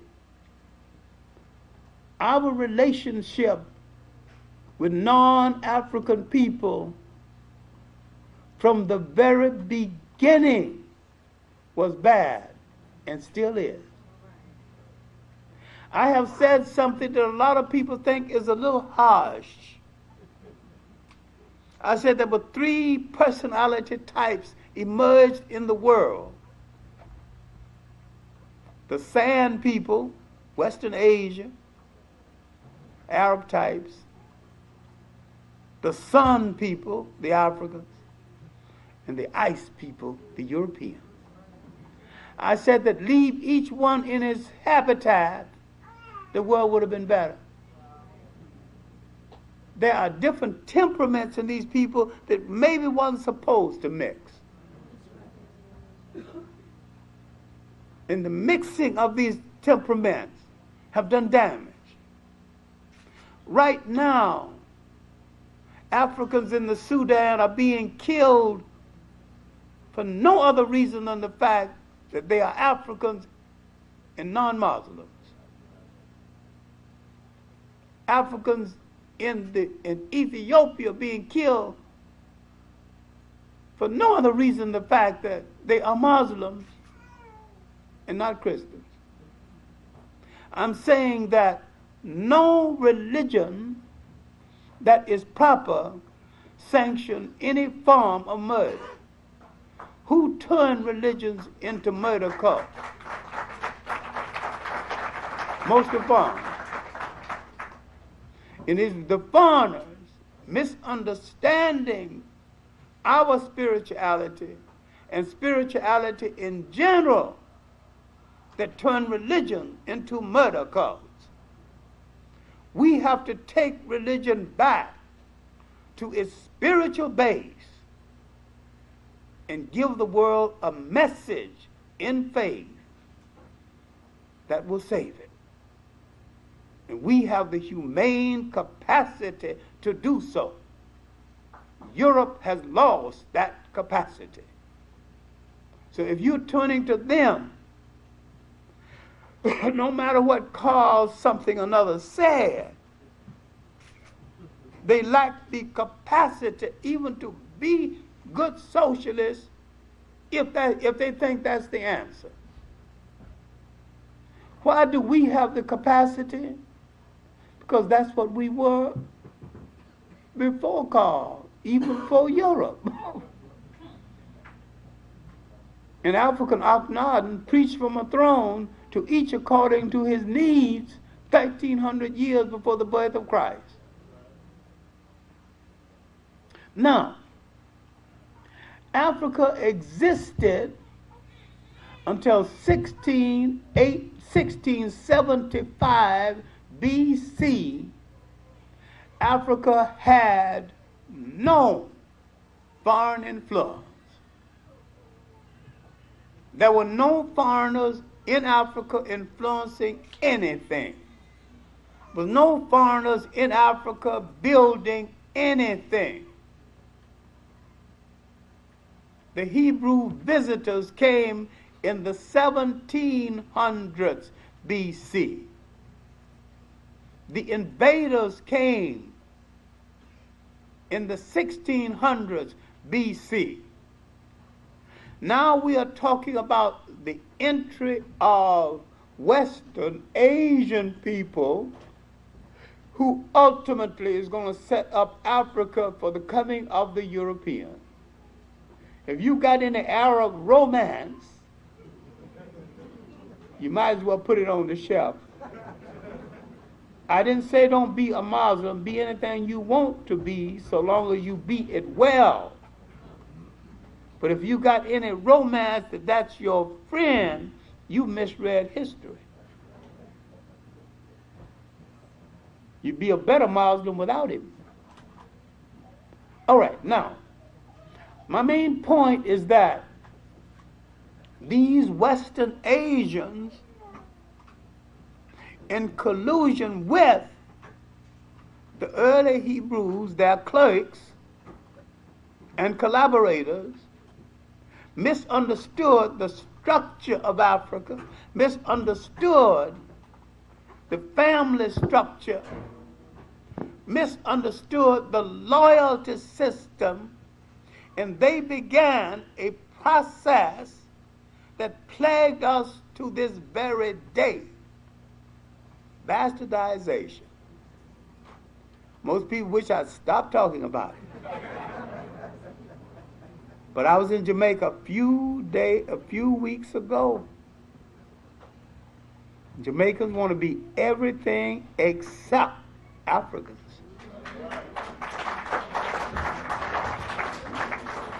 They will tell you about their Dutch uncle, Scottish father, grandfather, everything.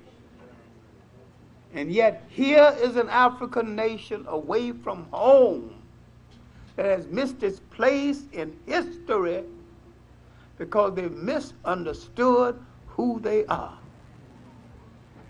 And yet I have met young Jamaicans born in England from Jamaican parents who've had their tail kicked around enough by the British, who let them know that though you were born here, we don't consider you English. Some of those young people are clear about who they are and what they have to be. And for the first time, I see a goodly number of them back in Jamaica doing business. And I don't mean store business. I mean ideological business. Setting the record straight. Working for youth papers, working in government offices. Not flinching, not caring about whether they've fired or not. Even trying to straighten out the rascals. You know what a difficult job that's going to be. Daring to say that some rascals are rascals. And some of them are. So a new generation is beginning to emerge who's going to look at the record and find a definition of who they are. Now let's go back to these invaders, because this is the beginning of setting up Africa for other invaders. This is the beginning of a long years of oppression, the beginning of the long siege. We as a people have always had something other people wanted, think they can't do without, and don't want to pay for.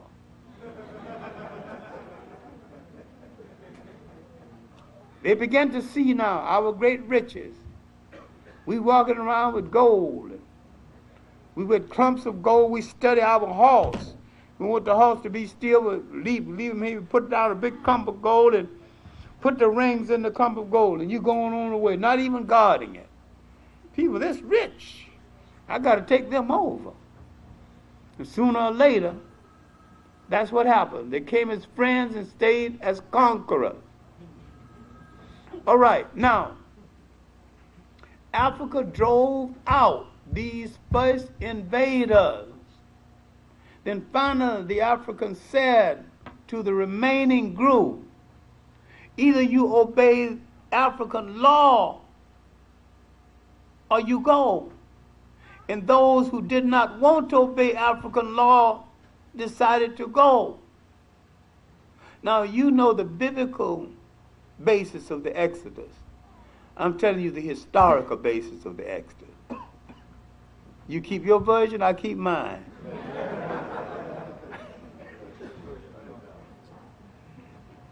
They had been in Africa, bedded down with African women, produced a generation of mixed people, converted a lot of Africans to the Hebrew faith that was an African faith to begin with.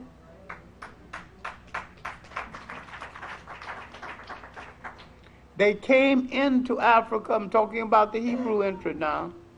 They came into Africa with no clear idea of a faith, no clear idea of a language, no clear idea of a culture. When they left, they had all three, led by an African, a prince who grew up in an African household named Moses,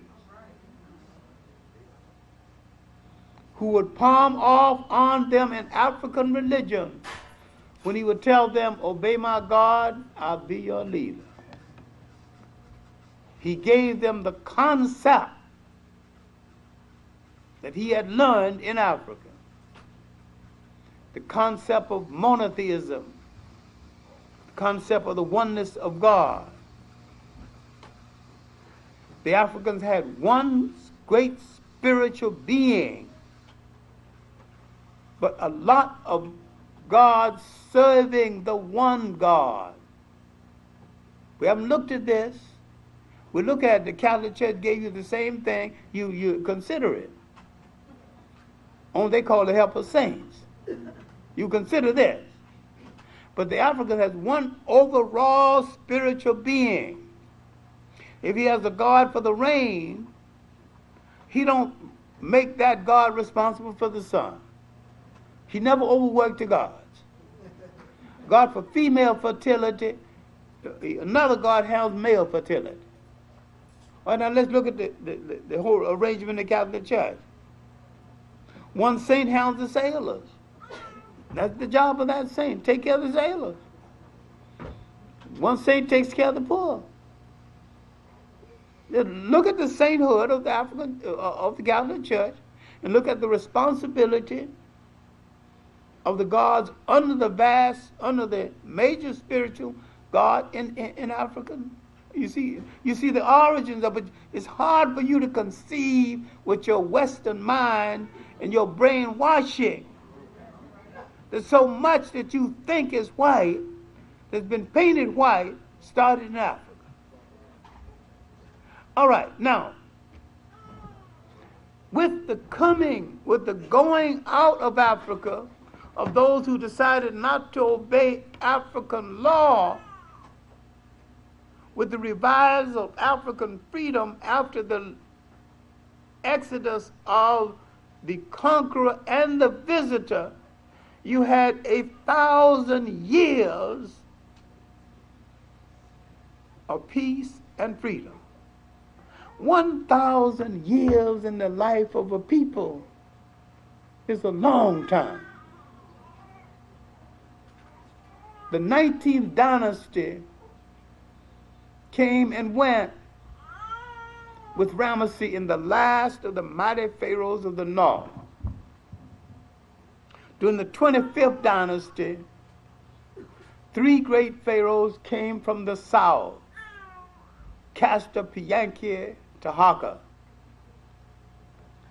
After they were driven back to the south, mainly Taharqa, because Taharqa had went into Western Asia to rescue the Jews, but someone was beating up on the Jews. Now why did he stay home? He'd take that mighty African army way over there in Western Asia, mistakenly called the Middle East. And they had heavier weapons. The African was fighting with a bronze weapon. They had pig iron weapons. The iron mostly came from Africa, but Africa hadn't made that kind of weapon. The pushing of Taharqa to the south, the Africans drew an arbitrary line to keep them from coming further to the south. The golden age, that second golden age, was over. Now, in 1665 and 6, not 16, but 65 and 6, the Assyrians, now called Syrians, if you got any romance with the people of Western Asia, Lebanese and all those, if you got any romance there, think again. These are the people who set up Africa for Europe.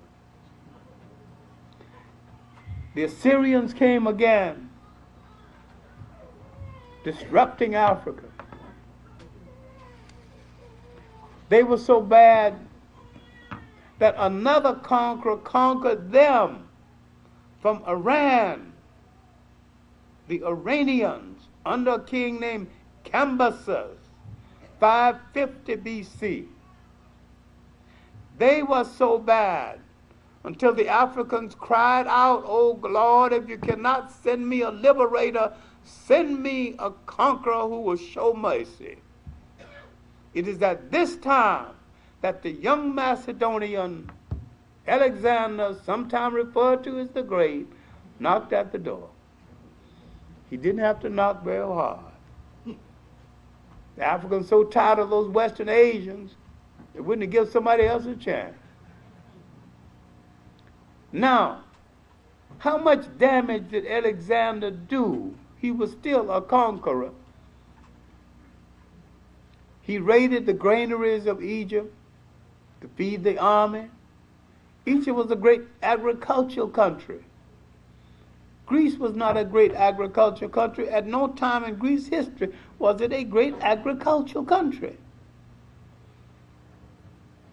He wanted to see some of the great thinkers of Africa, the oracles.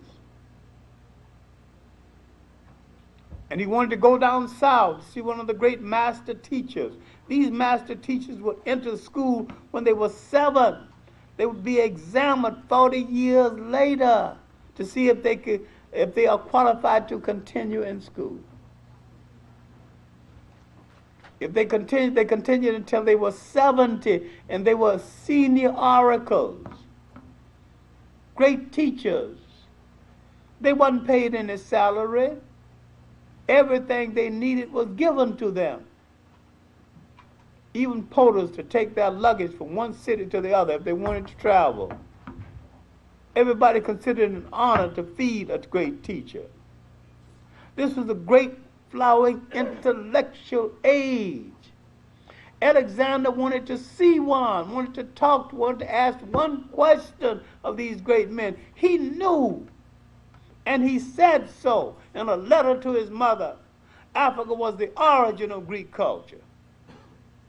Africa was the home of Zeus and Apollo. Africa was the home of their gods.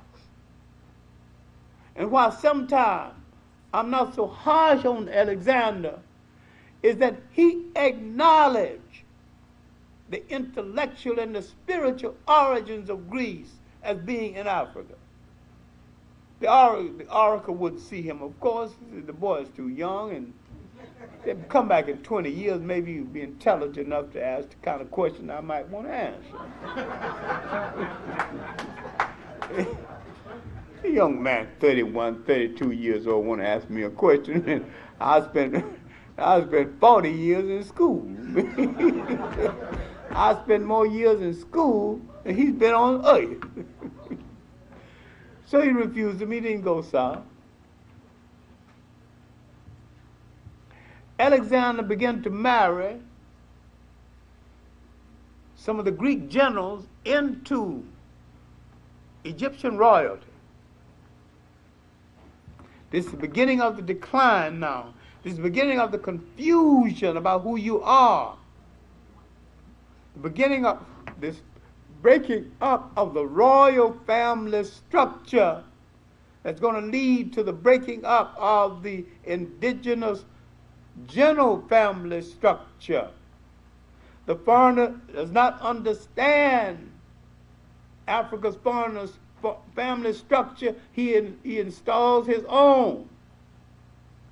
Don't even understand African food, so he brings his own.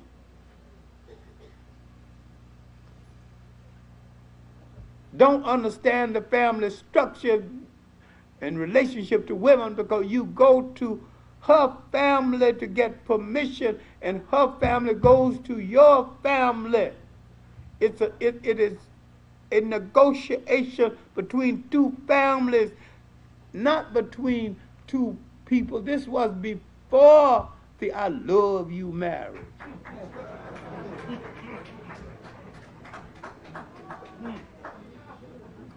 The romantic marriage is a Western invention. The I respect you marriage, people got married for reason other than love, because that can come and go. When you marry with the consent of two branches of the family, and they put a support system behind both of you, and there's no word in your language meaning divorce. If you got any problem, you go to the uncles and go to that family structure. They get it thrashed out. This is I respect you marriage. I didn't say romance didn't exist. I'm saying the basis for them coming together wasn't romance. But bringing two families together, bringing two bloodlines together, and sometimes bringing two herds of cattle together, and a lot of sheep and goats together, and bringing a village together, stopping a war. They stopped a war by taking a prince from this side and a princess from that side, and having a big ceremonial marriage. We all now belong to the same family. We have to stop fighting. Isn't this better than killing people? What have these two young people created? A gene pool. They can give birth to a generation. Now the foreigner did not understand this. The pollution of Africa's bloodlines and custom began with these foreigners. Alexander was the first purely European who didn't understand this. Finally, he decided he would go south. He had a habit of marching that magnificent Greek army to the borders of countries and telling a king, come out and see what kind of army you're going to fight. The king see all those Greeks, all those lancers, all those horses. He just shake his head. Oh my God, I can't deal with that. Surrenders his country. When Alexander decided to go south, the queen of Ethiopia, Candace, sent 40,000 of her finest troops to parade before him. Then a general handed him a note. If you want to come down south, I got some more soldiers to show you.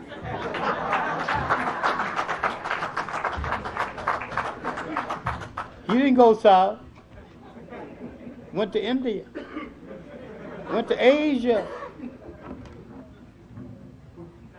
There where he died in a drunken stupor, arguing with his African commander, generally left out of history, Cletus Nigra. You got to read your J.E. Rogers. I know a whole lot of people don't even know that Rogers was a Jamaican. Rogers was a Jamaican, a farmer soldier in the First World War, and walked like one to the day he died. Rogers was 86, straight as a stick, walking down the street and bold, shoulders back here. 86 years old. Died later the same year. One of the great good fortune that has come to me is that I've got to know so many people personally.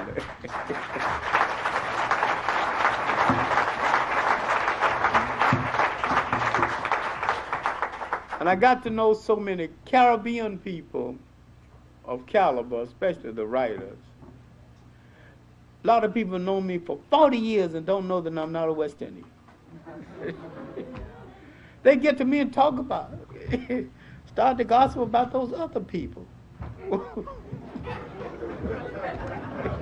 I just listen. I just listen.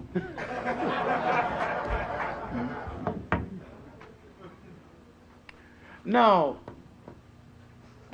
with the death of Alexander, the oppression of Africa by the Greeks he left behind continued. He had accidentally killed his African commander, Cletus Nigra.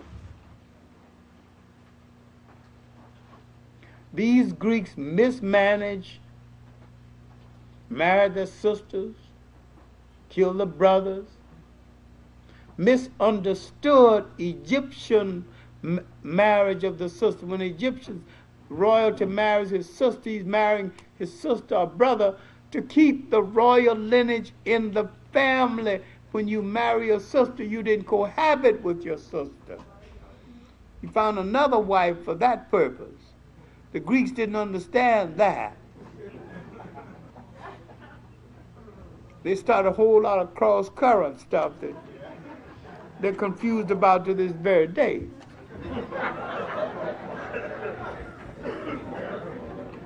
All right, now, the Greeks became so intellectual, they began to neglect the army. Next door to them was a bunch of thugs who still thugs. This is the forerunners of the mafia. Couldn't read, couldn't write, but could fight like hell.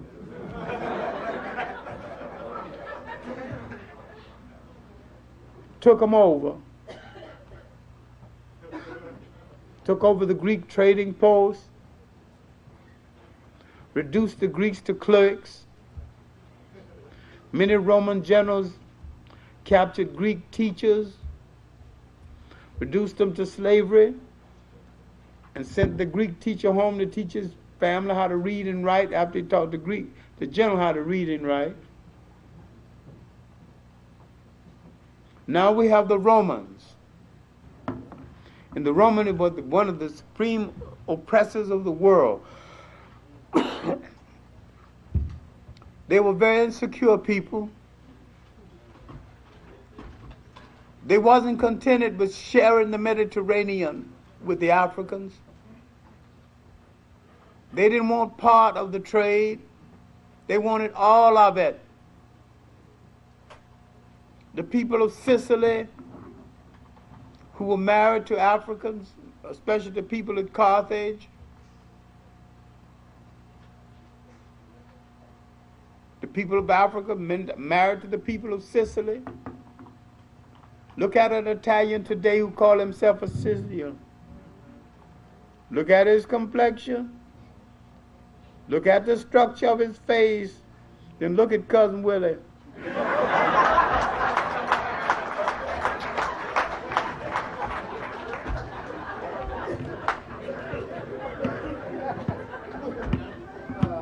Those are cousins. And they enjoyed being cousins. And when the rest of the Romans wanted to fight the Africans, especially the Carthaginians, over trade, the people of Sicily didn't want to fight. They're separated from the rest of Italy to this day. Now the mafia started legitimately enough. The people of southern Italy, who are basically brown skinned and sometimes black to this day, fighting against those light skins in the north. It started as a real protection organization. It had nothing to do with gangsters. It was a form of tribal chauvinism or tribal protection. This would continue until Hannibal's father told Hannibal, he was a boy 12 then, there's some mean people across that ocean. You better bring the battle to them before they bring it to you. And he grew up with this in mind. The Romans had one thing in mind: the destruction of that great commercial city across that water that had robbed it of all the trade. Finally, the Romans made a cult out of the cry, Carthage must be destroyed. Passed each other on the street. Good morning, Roman citizen. Good morning, Roman citizen. Carthage must be destroyed. Yes, citizen. Carthage must be destroyed. Nobody ever said why. History has not given us any reason other than need and greed and pure historical gangsterism for the destruction of Carthage. One of the most stupid wars in history. They would have gotten more out of it had they just engaged in a trade agreement. No, they wanted it all. Hannibal grew up, took an army, and held Rome at bay for 17 long years. Knocked at the Roman door, at the door of Rome, but didn't knock it open. Didn't seem to want to. Why is it that when we've got other people at our feet, we don't destroy them and humiliate them? Why is it every time we are down, people humiliate us? When do we learn? It is something humane about us that prevents us from delivering the knockout blow. Just knocking him down seems to be enough, then we walk away. We let him lay there long enough to get his strength up. And he comes up and we didn't see him pick up a weapon and knock the hell out of her. And yet we keep on. This is why the first Punic Wars started at sea about 246 BC. Hannibal's father tried to interfere with the Romans, who were indeed stopping the ships of the people of Sicily trading with the Africans. The people of Sicily did not want to fight the Africans. The Romans would whip them into line later on.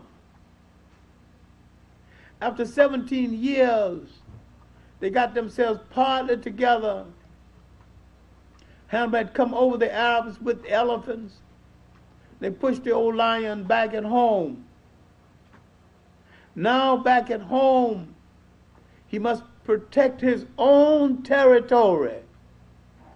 Europe still have designs on his country. One African, Maecenacius, this seemed like stupid reasons, had a thing for Hannibal's sister, and she didn't like him for beans, so he wouldn't help Hannibal. Another half-African, Scipio Africanus,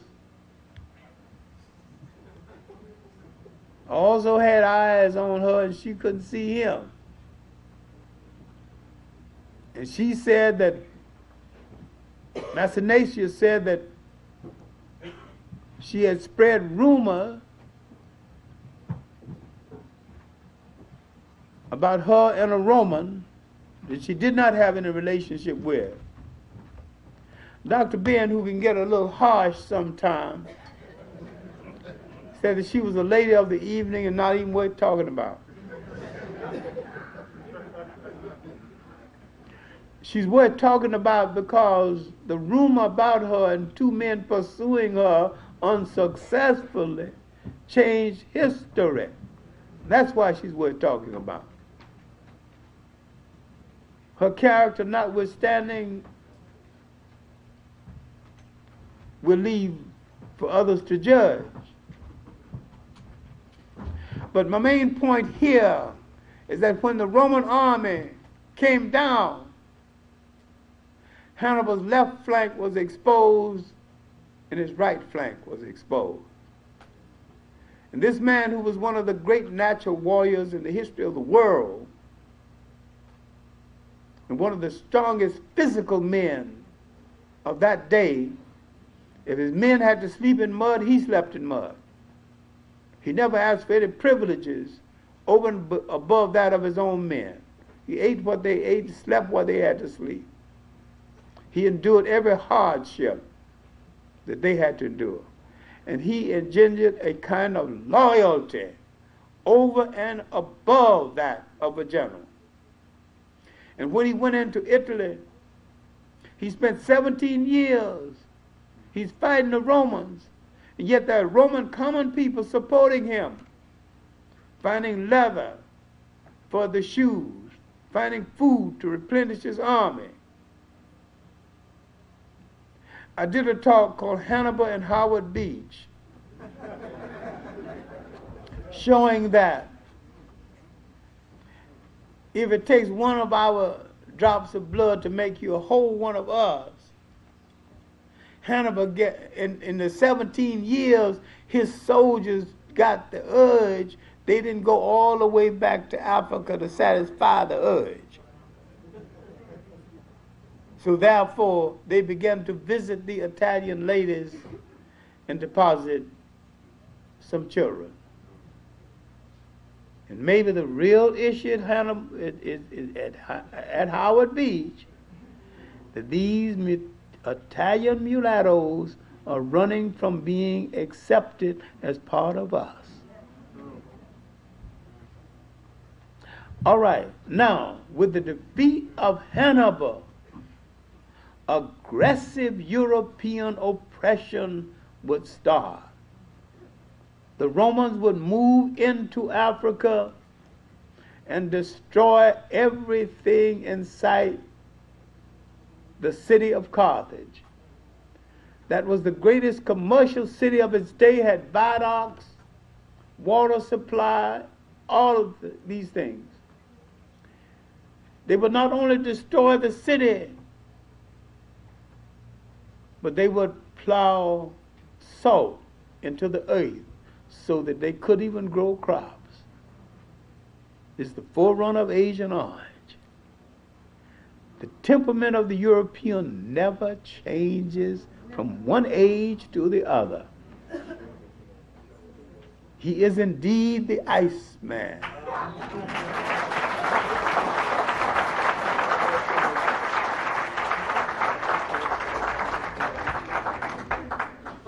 Now, when they moved into North Africa, they established themselves in a country now called Tunis.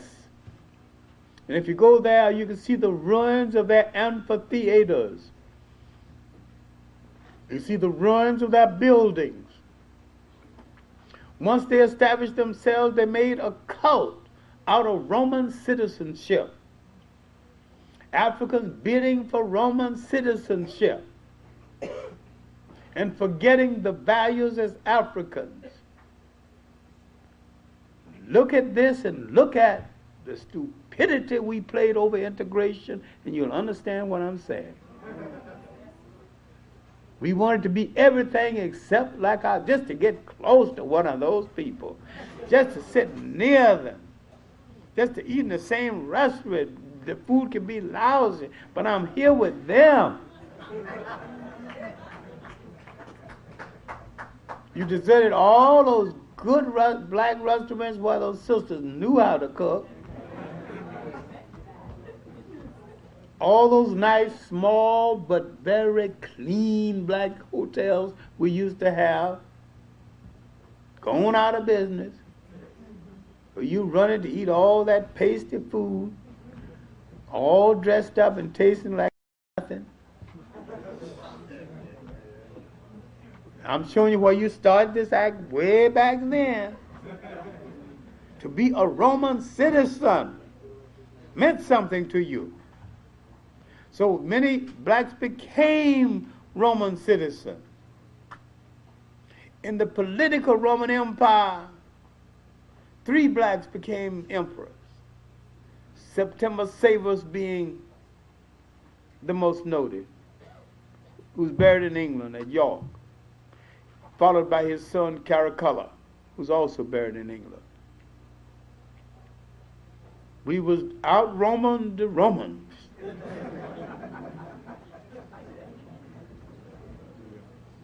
We were striving to be those things most unlike ourselves. That was the trap we were in then. That's the trap we're in right now.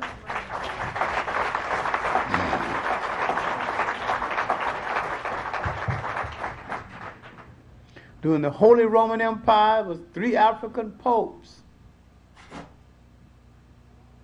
And don't think that African emperors ruled Rome or African popes ruled the Holy Roman Empire. The Romans ruled them. The Roman Empire was multi-ethnic, but the Romans ruled it until it fell. They were very clear about this. You talking about one man, one vote, multi-ethnic, black and white unite. There ain't nothing you need to talk about in South Africa but African power.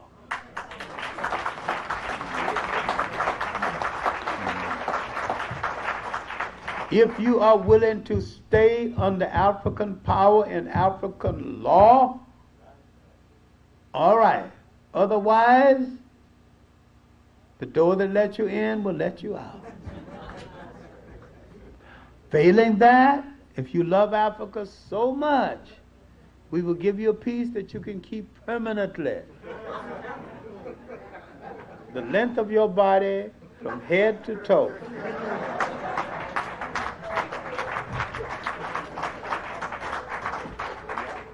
If your enemy had to be guaranteed that he's going to be safe after you are free. He will be safe if he obeys your laws and respect your power. Other than that, he ain't got no business being safe. You are a fool if you make him safe otherwise. That's what's wrong with Zimbabwe right now, but that's another lecture. My main point is that aggressive European oppression had started with the Romans, and that these Romans, in their tax collecting, made Africans question old gods and turn to new gods. And they pulled out of their folklore the concept of a God born in a manger. This was a story they have been telling for years. It was an old Babylonian story also. So they took some people and fitted those people inside the context of the story and personified them within the context of the story. There used to be a great black tax collector in New York, Charlie Anderson. He said that everything is a tax story. Man went to the 9th grade. He was collector of taxes, internal revenue, 1st District, Wall Street. I told him about Mary and Joseph going to be counted. He said, that's a tax story. Oh my God, I never thought about it. It is a tax story. The Romans bled Africa dry with its taxes. Roman taxes could have been the stimulant for this new religion. But once the new religion got underway and Africans became converts to the new religions, the Romans laughed at them. Anytime any European tried to convert you to Christianity, please remind him of the 300 years they killed Christians for being Christians.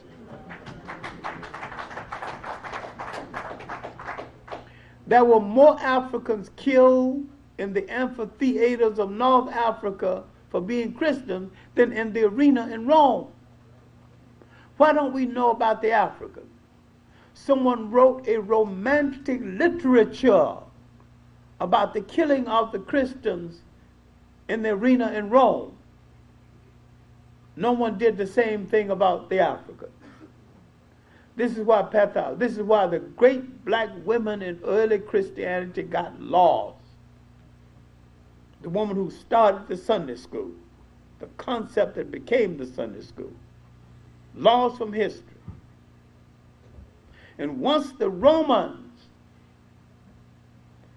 stopped killing Christians and became Christians, they declared war on the African Christians for the control of the church. No matter where the European is on the face of the earth, he never shares power. This is an illusion we've got about South Africa. European never live where he have to share power with a non-European. The mere fact that the African is in power guarantees you he's going to wreck that power or he's going to get out. You have to be very clear about this, and this is why you have to emphasize African power and no one man, one vote. It's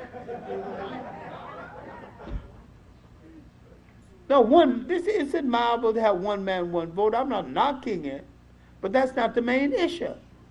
The main issue is African power, the ability to determine direction, the ability to make decisions and make it stick, the ability to walk the earth and let the world know this is my country, all of it, every grain of sand, every leaf of grass, every tree, it's all mine.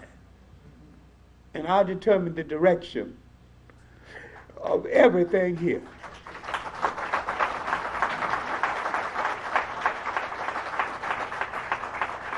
In the final analysis, the essence of power is the ability to include and exclude. And if you don't have that ability, you have no power. And if someone else determines it for you, you are a slave. If someone else restricts your movement, you are a slave. The condition of being a slave is not just the condition of working hard. It's a whole lot of people work hard who are not slaves. The condition of being a slave is not just the condition of being hungry. There's a whole lot of people who are hungry who are not slaves. The condition of being a slave is having the status of not being able to determine your own destiny.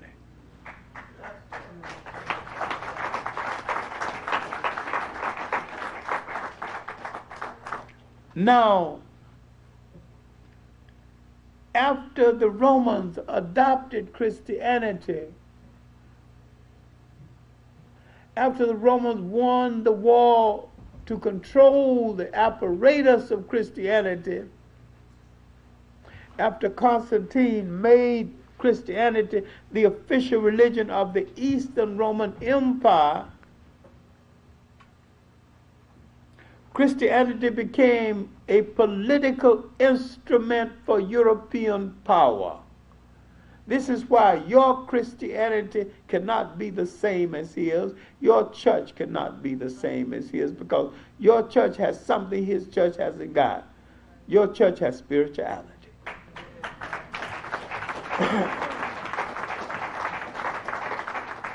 And that's what saves your church, spirituality, that great deal of difference. Now, the Romans mismanaged this religion so terribly, fighting among themselves until they lost confidence. About 450 BC, about 450 AD, the Romans had begun to lose hold.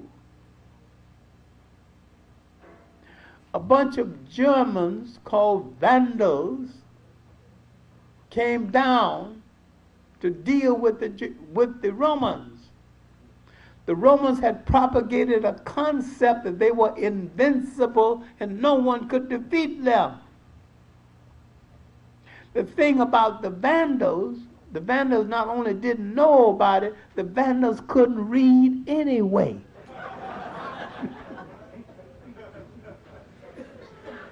And so they began to kick Roman tails, and after the Vandal period, Roman power didn't mean anything. They would coast another 100 years on their reputation. Finally, early in the 600s AD, a camel boy began to grumble with other camel boys. And he began to ask for reform. Failing to get reform, he asked for a new religion. And the new religion was Islam. Islam drove Romans out of Africa, blocked the Mediterranean, and gained control of the trade. Europeans now had to go back into Europe and feed on themselves. The Roman Empire was no more. Islam brought a new force into Africa thanks to Zayd bin Harith, the great military man of Islam, an Ethiopian. Bilal, the first Mazum, the first to call the prayers, an Ethiopian. Anta, the first literary man of Islam. a black Persian,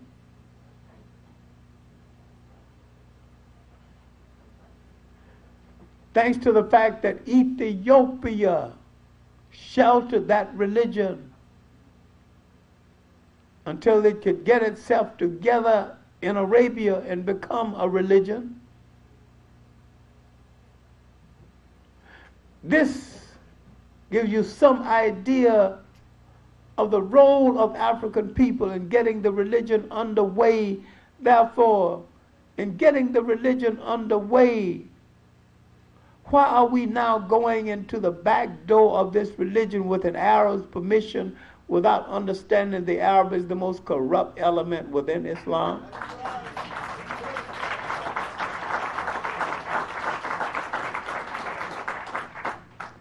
Why have we devoted so little time to the great black characters within Islam?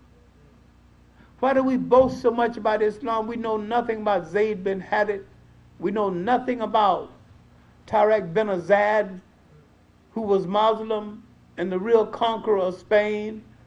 The Rock of Gibraltar is named after him.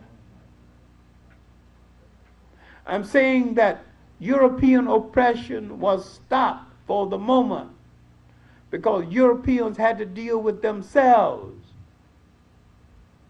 And while European oppression was stopped, Africans would build a third golden age in inner West Africa called the Western Sudan. And people, I would appreciate it if the fellows are talking, but just please let me lecture.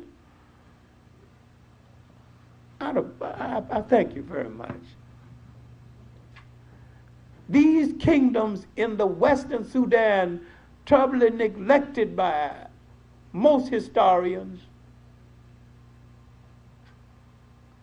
Ghana, Mali, Sangay just happen to be the most important.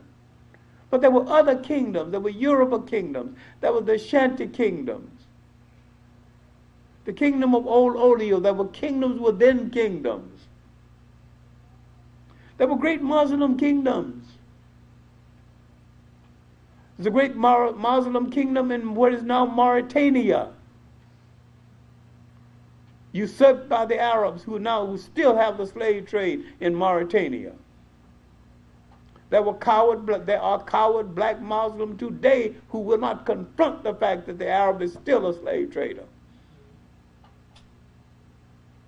And the killing and the driving of Senegalese out of Mauritania in less than a year ago have not caused anything, any flutter among them. I don't want to belong to anything that can kill my brothers and sisters while I have to keep quiet.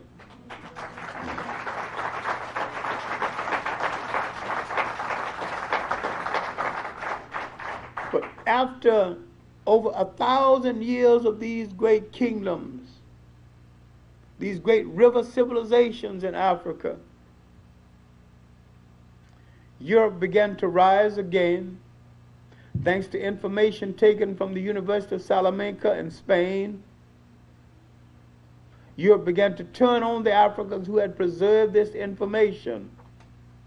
She learned longitude and latitude again. Having learned longitude and latitude again, Europe went out to sea. Europe began to search for spices and sweets of Asia. They discovered Africa and all of its wonder on the way.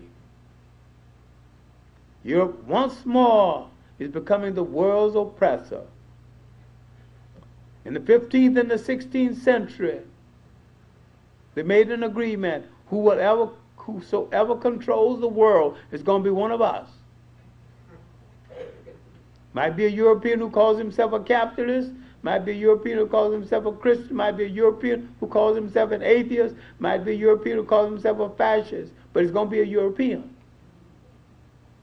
You think what is happening in Europe today means liberalism. It is tribal warfare. You don't call it tribal warfare when Europeans are engaged into it.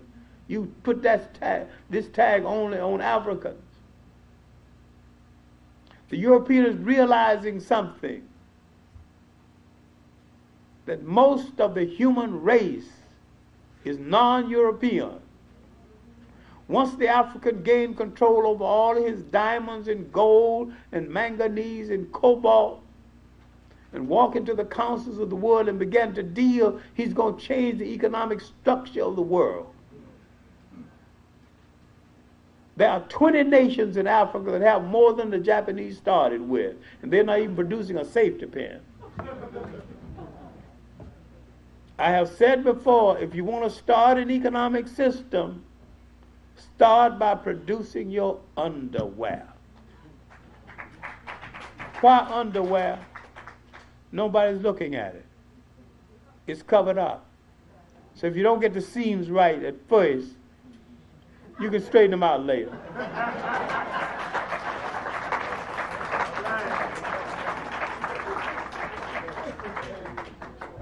Give us a little while. We'll produce the prettiest underwear. And when you undress before your favorite person, look better than the suit.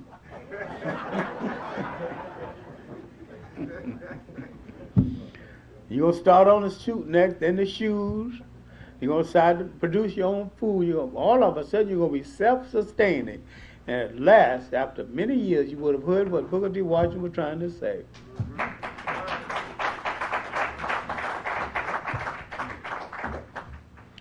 These states fell in inner Africa because after the slave trade had already started, the king of Morocco, Il Mansour,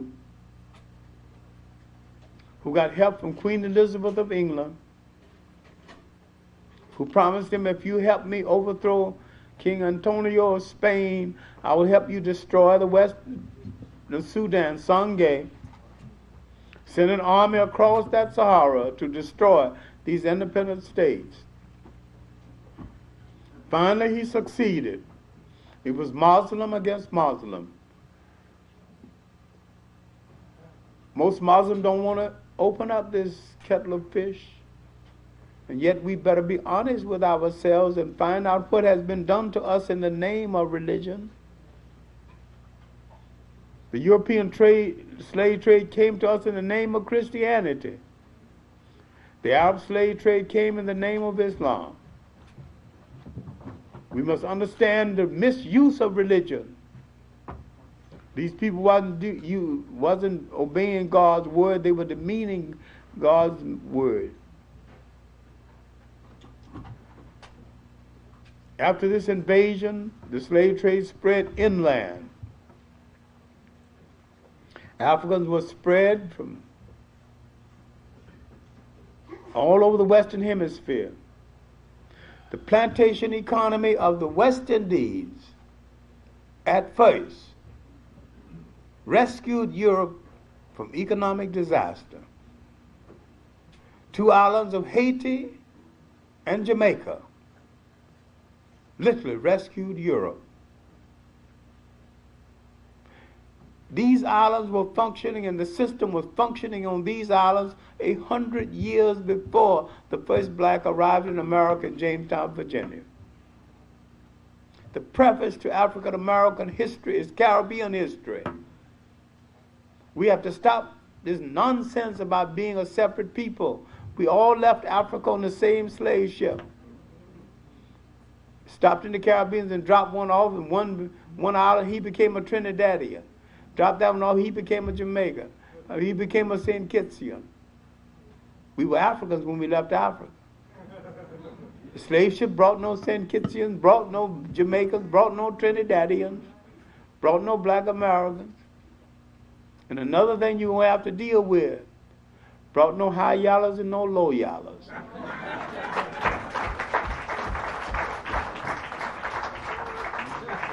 No deltas, no AKAs, no Elks, no Shriners. All of us had to become what we thought we needed to become in order to survive. I'm not asking anyone to apologize. I'm not asking anyone to boast. But in the final analysis, we are all one people. then we have to face the world as one people. We have to stop all of this nonsense about Dutch uncles and Scottish grandfathers and a little drop of Indian. A bigoted cab driver downtown can tell you who you are. He look and say, I'm not going to take you to Harlem. You don't have to live in Harlem. He ain't going to take you in. That means he ain't going to take you any place. Now, what are the possibilities of the survival of African people? Somewhere we've made the wrong turn in the road. Somewhere we misjudged ourselves. We reached the fork of the road and we saw many signboards leading home. We might have gone down the wrong road. We might have to step back in order to go forward. We might have to go back to that figurative fork in the road and read those signboards again. And if we could find a signboard that says African, say African unity, Pan-Africanism, African people, if we can find just that signboard, just that message, if we can understand what Garvey was saying, what Du Bois was saying politically, what Marcus Garvey was saying internationally, and even what Elijah Muhammad was saying about nation, if we can understand our own messengers, we would find the signboard that leads us home, and we could become a new and free people, and we can first activate that humanity that we gave the world once and must give the world again if the world is going to continue to be worth living in. Thank you.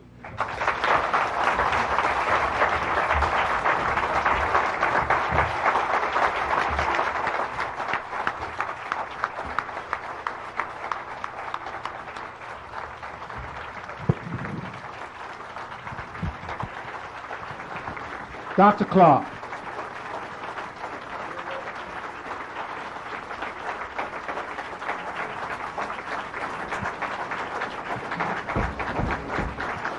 Dr. John Henrik Clarke.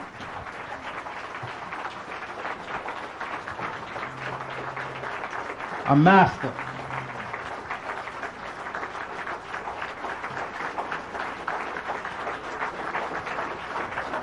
Thank you. You may be seated. Dr. Clarke's going to come back in a few minutes as soon as he gets himself together and ask us some questions for a short answer. Thank you. Oh, one other thing. Last Monday past, we did a tribute. There was a tribute done here to Brother G2 Wayusi.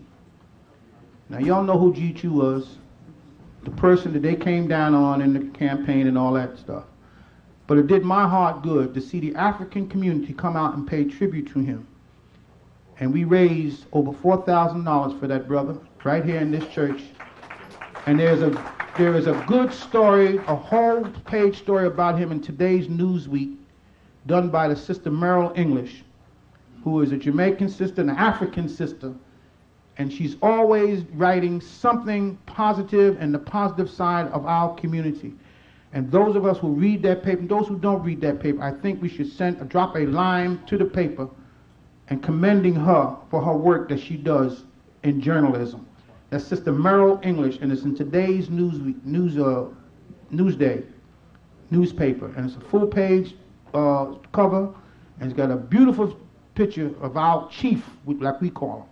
And he looks like a chief, resplendent in his black suit and his white beard and his gray hair. He looks just like he is a chief sitting in that picture. And I opened the paper this morning and I said, oh, wow. And I saw it, and it was great. And I think if you haven't seen the article, you should get the paper or get the article out or call them and ask them for a back issue. And write that paper in commending this Sister Merrill English. Thank you.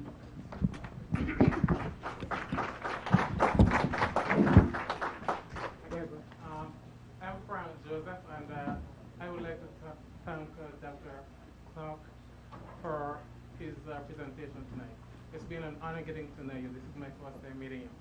And in paying my respect to you, I would like to say also that the only person I've known who seemed to have approached your caliber was the late Dr. Eric Williams of Trinidad and Tobago. Thank you. Thank you. My question to you, Dr. Clarke, is this. Can you comment on the fact that the bulk of African history is stored away in accessible places in the papal archive of the Vatican and also in governmental storages in Germany? That's correct. Well, that's true. In fact, most of African documents are outside of Africa, but England probably holds the greatest number of valid documents on African history that it fails to use in its textbooks and its schools.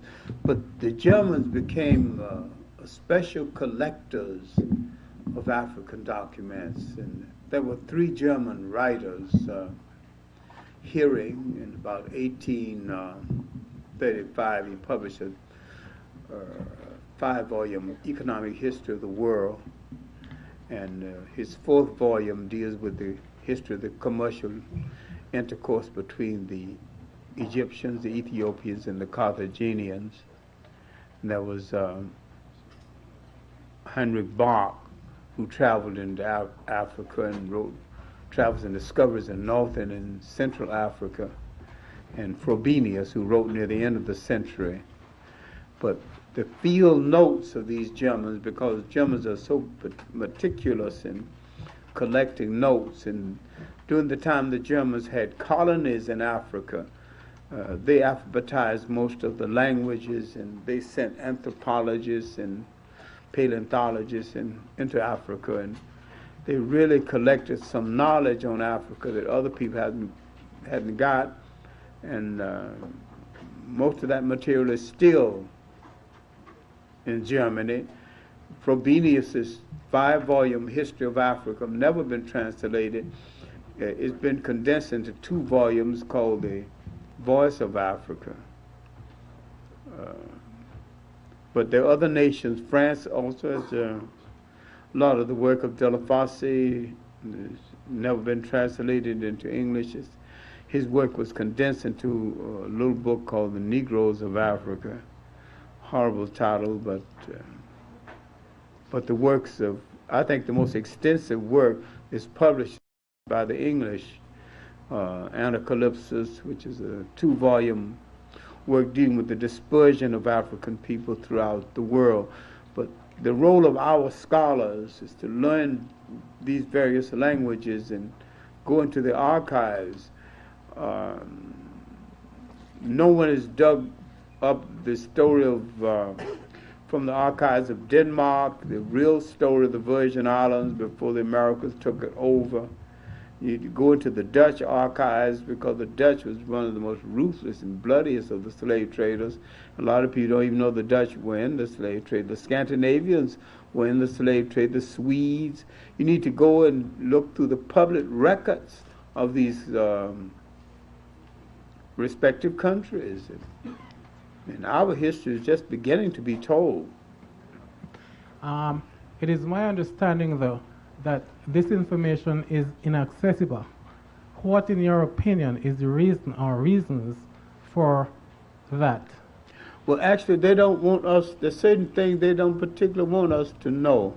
And I think these things can be made available to us. I'm not above, if give me enough money, I'm not above hiring a white spy to go in there and get it.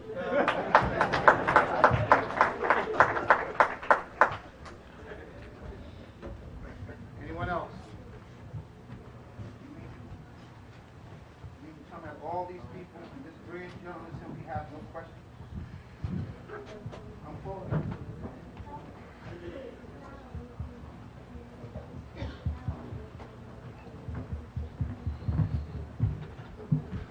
Good evening, Dr. Clarke. Yes.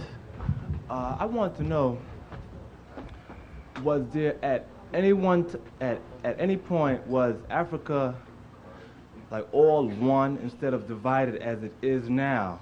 And if so, was it, like represented, by a particular flag, anything like this, like red, black, and green, and red, yellow, and green? Was it at one time, just a whole? You see, the nation state, as we know it, is basically European. There were times when Africa was in harmony with itself, and not at war with itself. If that means whole, then the answer is yes. Africa did not go in greatly for flags as such. The flag is a part of the nation state, but Africa did go in for symbols and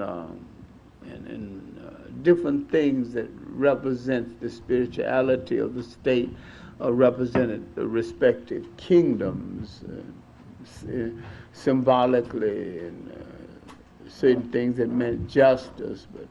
But my point is that while Africa was never totally, all Africans have never been totally conscious of all Africa simultaneously, conscious of all the Africans living in Africa, and they are not now. But because of modern communication, the Africans now know more about the people in Africa that lives beyond their respective boundaries. There were very few wars in Africa before the coming of the foreigners. I see. And I have one more question. There seems to be a conflict of interest as far as like what might have been the original name for Africa, or something close to before Africa, for what I understand. I think this conflict is going to go on, and I don't think the conflict is worth very much, because the idea is for Africa to prosper. We know that the name Africa was extended from a province in North Africa called Afrique. We know the Africans had names for Africa before the arrival of the Europeans. We know that Africans had, we know that Ethiopia is a Greek word. While Ethiopia is a Greek word, means the land of the burnt-faced people. There were names Africans called themselves before the Greeks used this word, and this word prevailed as meaning Africans all over the world for many years before the word Africa became the word that meant Africa in total. I don't think this argument is the major stumbling block.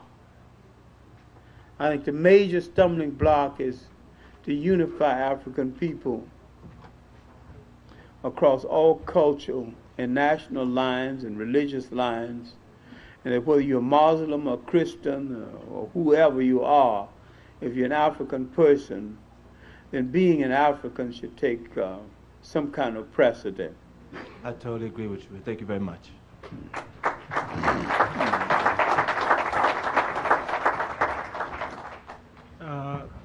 Dr. Clarke, I think I'd like to have a preamble and say that I believe that the seat of power rests in religion and politics. And you dealt tonight mostly with the politics, and I have a feeling, though you did mention our spirituality, I have a feeling that our confusion at present is based on the fact that we don't have a sense of a religion. I am of the opinion that the Bible testifies to the fact that the children of Israel are African people, and the children of Israel are right here. I feel, that's in my own belief, that we as a people have to reclaim the Bible and try and take out the white in it and accept it as what it is, as ours, and that might somehow help us to unify and to get out of this predicament, because though we have close to 35 million Africans in this country, we can no way help to determine America's policy towards Africa. Even when our leadership get into the political arena, like General Powell, he's there more to serve the evil of this empire than he is to serve us, African people. I wonder if you can say anything to linking us back religiously back to Africa. I can link you back to Africa in a spiritual way much better. The Yoruba religion, what you refer to the Yoruba religion, was a form of spirituality. If you call it religion, that's your prerogative. But it was a way of life, a spiritual and cultural way of life. What you call voodoo or voodoo was a cultural and spiritual way of life. And I have no fight with the Bible. Being a former Baptist Sunday school teacher, and in fact, it was the Bible that drove me into teaching history, because I just couldn't deal with all those white images and those white angels. And I didn't believe that if God is love, I just didn't believe God left us out of his book. And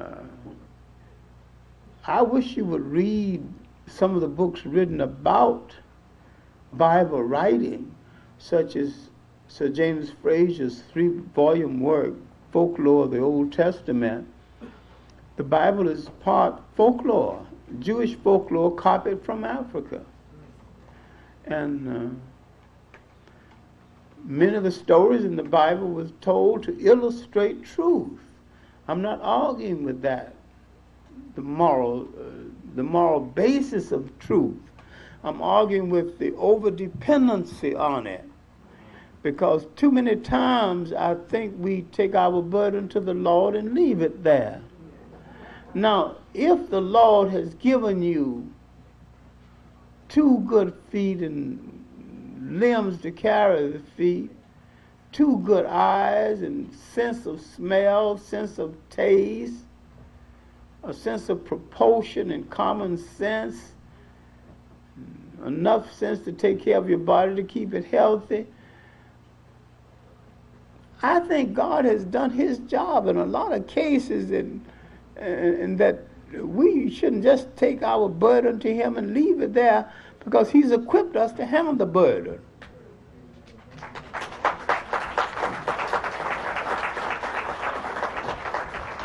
Then if we are in his image, then part of the spirituality of God is inside of us. And I don't think we don't walk this earth God-like so that we can call on the God within ourselves. If God put a piece of himself and a part of his own spiritual self inside of us, I just don't think we made the best use of it. And sometimes Jesus' dependency becomes a form of addiction and keeps you from doing for yourself what God has equipped you to do. I'm not arguing with an understanding of Bible. I'm arguing with the fact that must you put all the burdens on him and take none for yourself. And remember, there's a beautiful hymn in one of our spirituals, must Jesus bear his cross alone and all the world goes free. Say, well, there's a cross for everyone and there's a cross for me. How well are you handling your cross? I'd just like to say that Jesus also said that you render unto Caesar the things that are Caesar's and those things to God that are God's.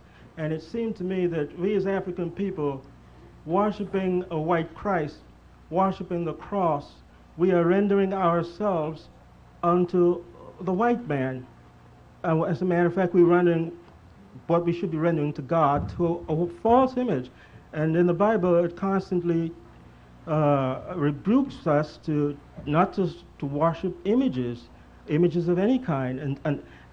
And since we've been with the white man, that's all we've been doing. It seems to me that the reason we, even though economic empowerment, we always seem to go towards the white man for him to satisfy us in that way, as opposed to taking that to God and let him show us, guide us. No, you're all right, but look, each people except us creates an image of God that resembles themselves. One of the main reasons why the Japanese came back, having had 2 atomic bombs thrown on them and having been defeated in war, now the people who defeated them are now begging them for commercial space. What did they do? What did the Japanese refuse to let their enemy take away from them, and what did we lose?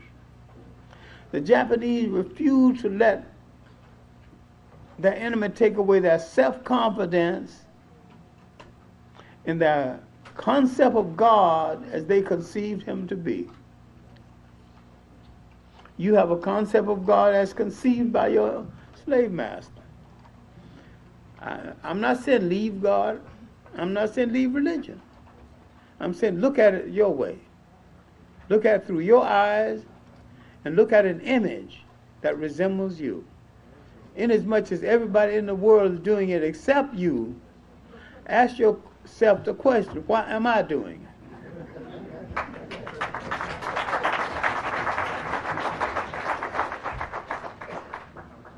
Peace, Dr. Clarke.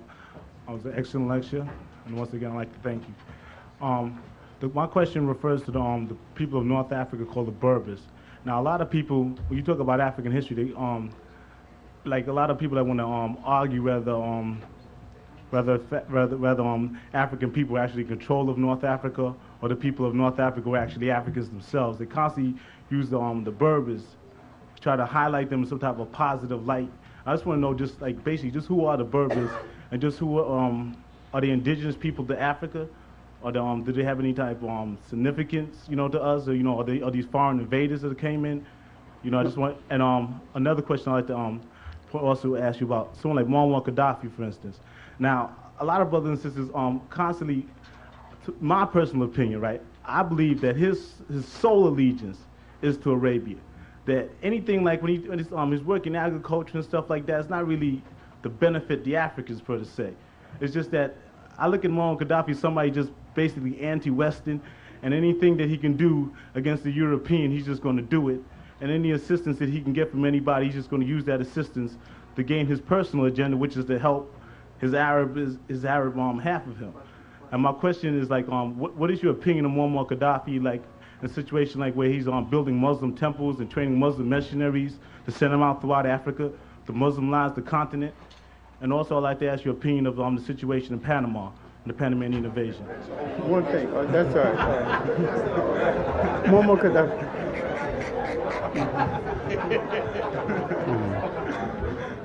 No, Gaddafi is an Islamic fanatic, and his role, as he sees it, is to try to Islamize the world. His loyalty is to Islam. to Islam and the Arabs.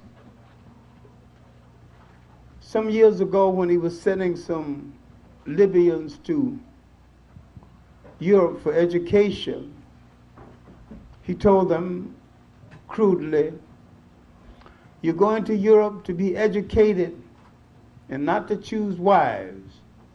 And remember, I want you to come back and make good Arabs. And you cannot make a good Arab between the legs of a European woman. That's cruel. But you know one thing? Somebody need to tell some Africans the same thing.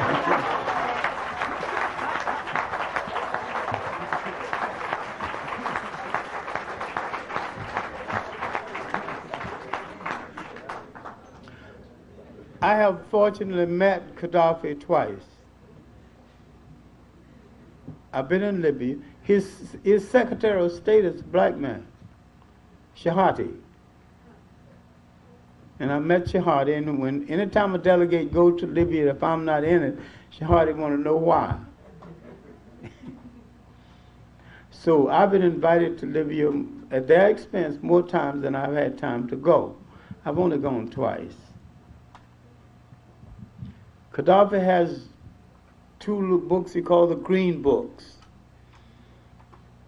It's his basic policy, and some of it borders on the stereotype. He spreads money around to buy up as many Africans as he possibly can, and he's been successful in buying up quite a few. I belong to an organization called the International Organization to End All Forms of Racial Discrimination, and I attended a meeting of that organization over the weekend in Sarasota, Florida. That first million came from Gaddafi. And we sat around, among other things. We devote most of our time to the South African situation and the Arab-Israeli situation.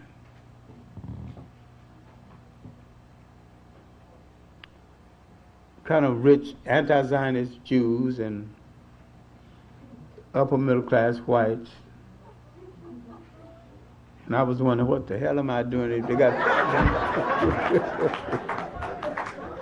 have a $3 million budget. And do you know what the great sadness was? We are dipping into our reserve at the rate of $90,000 a year. At this rate, we got to raise some big money someplace. Kuwait has promised us $500,000 3 years ago and have not delivered the money. We got $1 million in a bank in London. It's drawing less than 6% interest. And why are we letting that money hang out in England when we could do better in Switzerland? Came time for lunch. Can you imagine an old sharecropper son like me, whose father made $18 one week, which is the largest sum he ever made in a whole week? And we used to go to school with paper in his shoes. Can you imagine me sitting around with people like that? When it got for dinner, the argument was on the relative merits of Johnny Walker red or Johnny Walker black.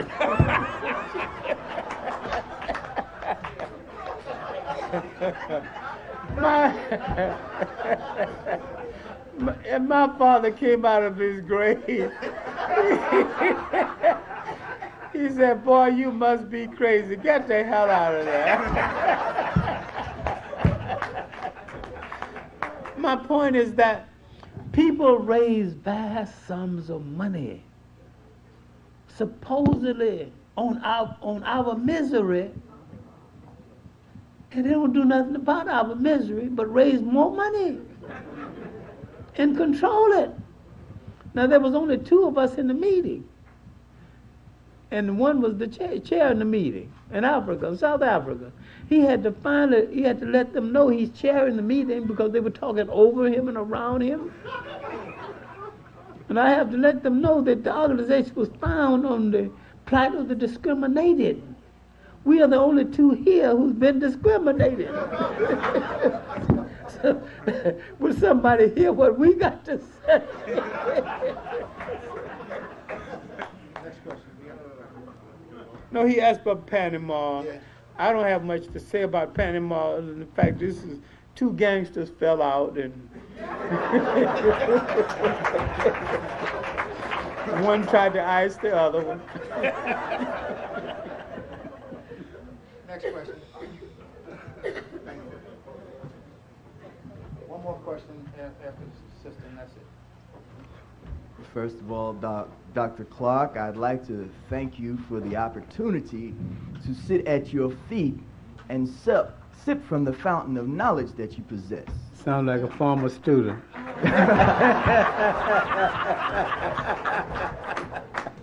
Now, my question is, what, in your opinion, is the best means to reach our people and bridge the gap between our people and the African people, in the sense that, so that they can see that we are all in this together to overcome the divisiveness, just as you mentioned, when people maintain, well, I'm not American black, I'm Trinidadian or Jamaican. Now, how do we overcome this? Because this is the only way we can reach the unity we need to confront the enemy. Well, if we're going to survive, we're going to have to find a way, and I think it's going to have to begin with some closed doors and some hard talk among us. Then the converted are going to have to go out and convert some others. It should be said in all fairness, in spite of the dissension that sometimes exists between Caribbean Americans and black Americans, there are some Caribbean Americans who never bought this idea one iota.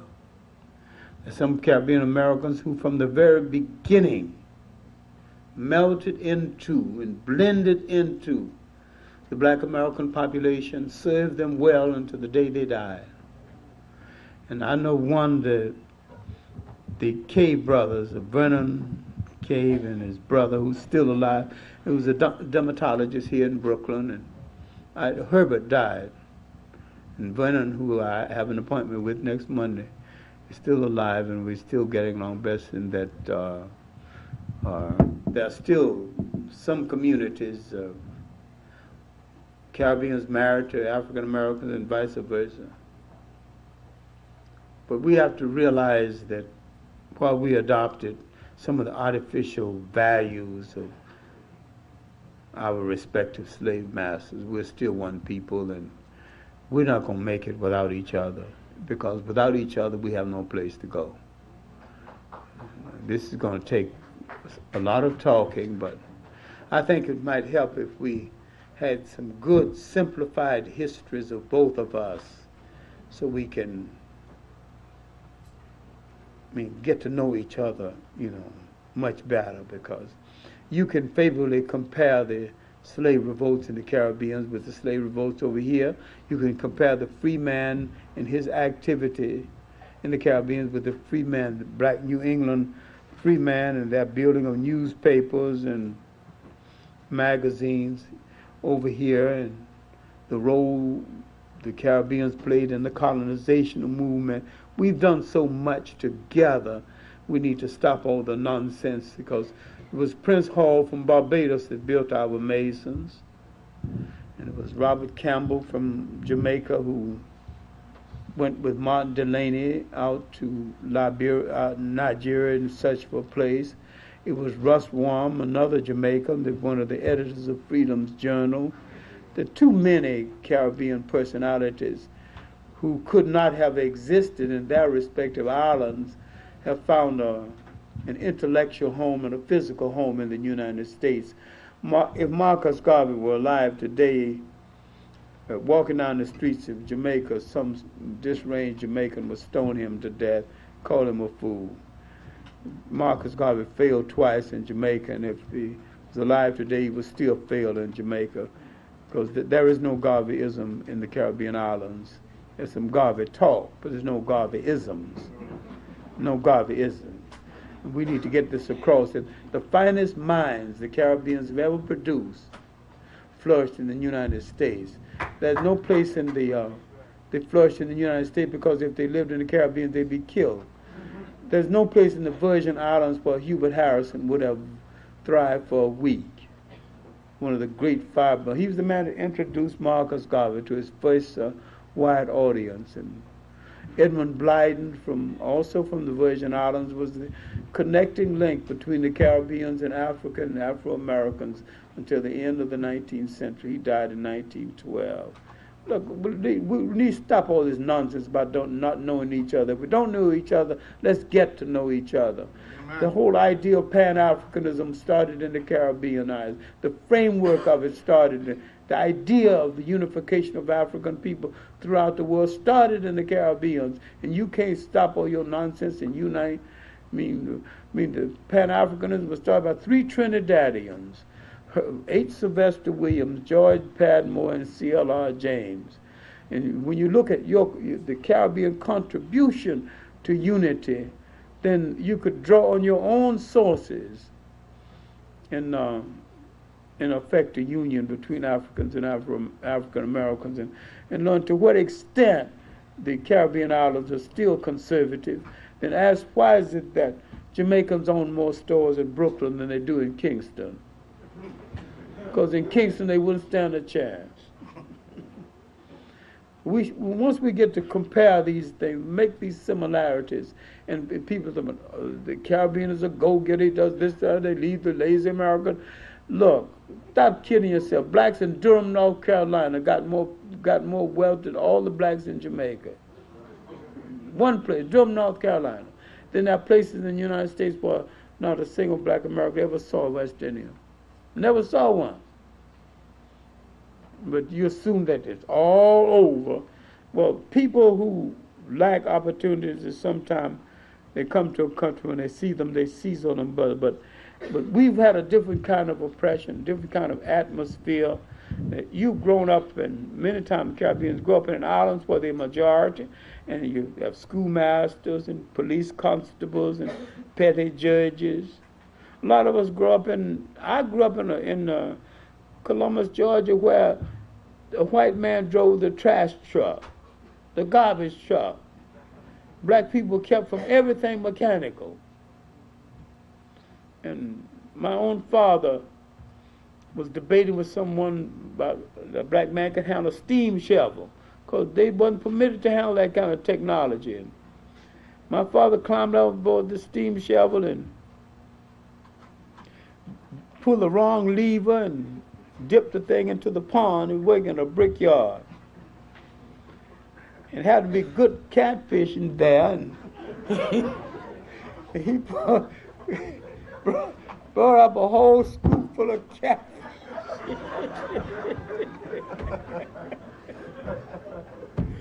Biggest catfish I ever saw in my life.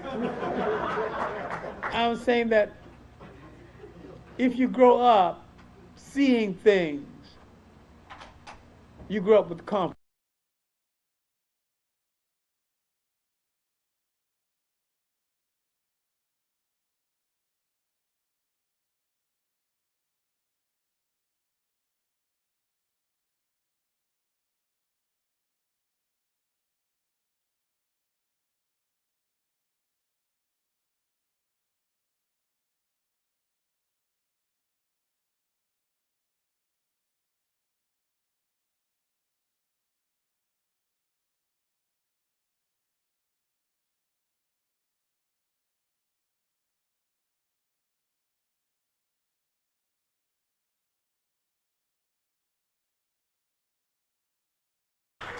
We cannot expect history to make exceptions in our case.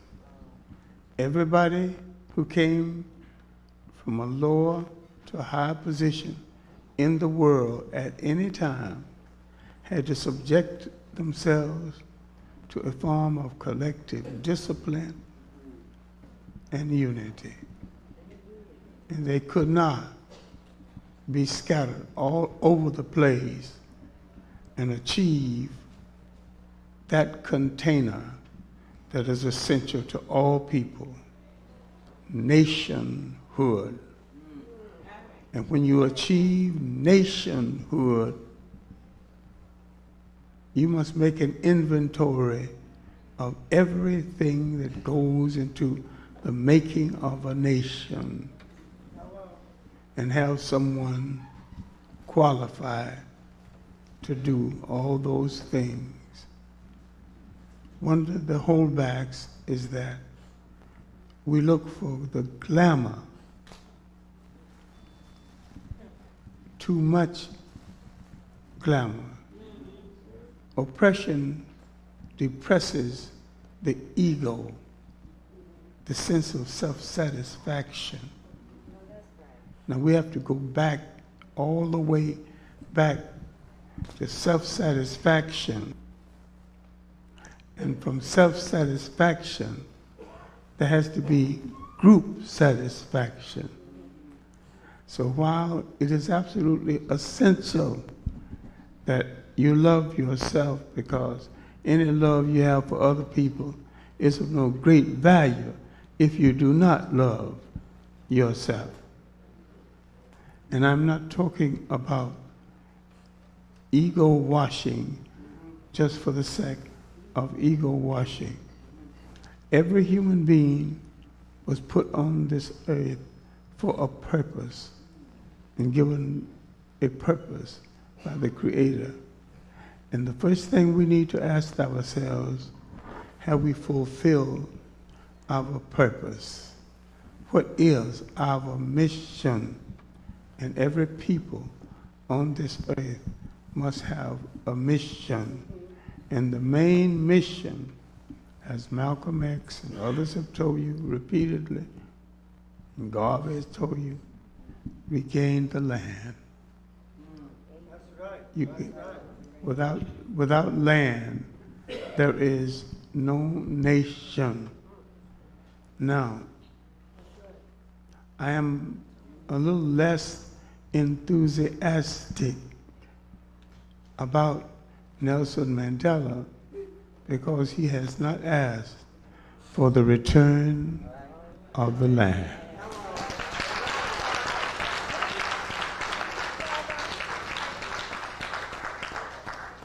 When he came to power, the whites controlled 87% of all the land in his country. They still control 87% of the land. Until he called for the return of the land, I will share with you and trade with you as much land in Africa as you will trade with me in Europe. If I have no European land, then you have no African land. And when Africa is fully cultivated, when what in its land, the great agriculture, mineral wealth, gold, manganese, cobalt, when these things are cultivated, there should be no poor African and no hungry African. Now these things are being cultivated for other people. What I'm speaking to is the very concept of nation seem to have eluded us. It will elude us so long as we ask foreigners to come to our country and do what we need to do.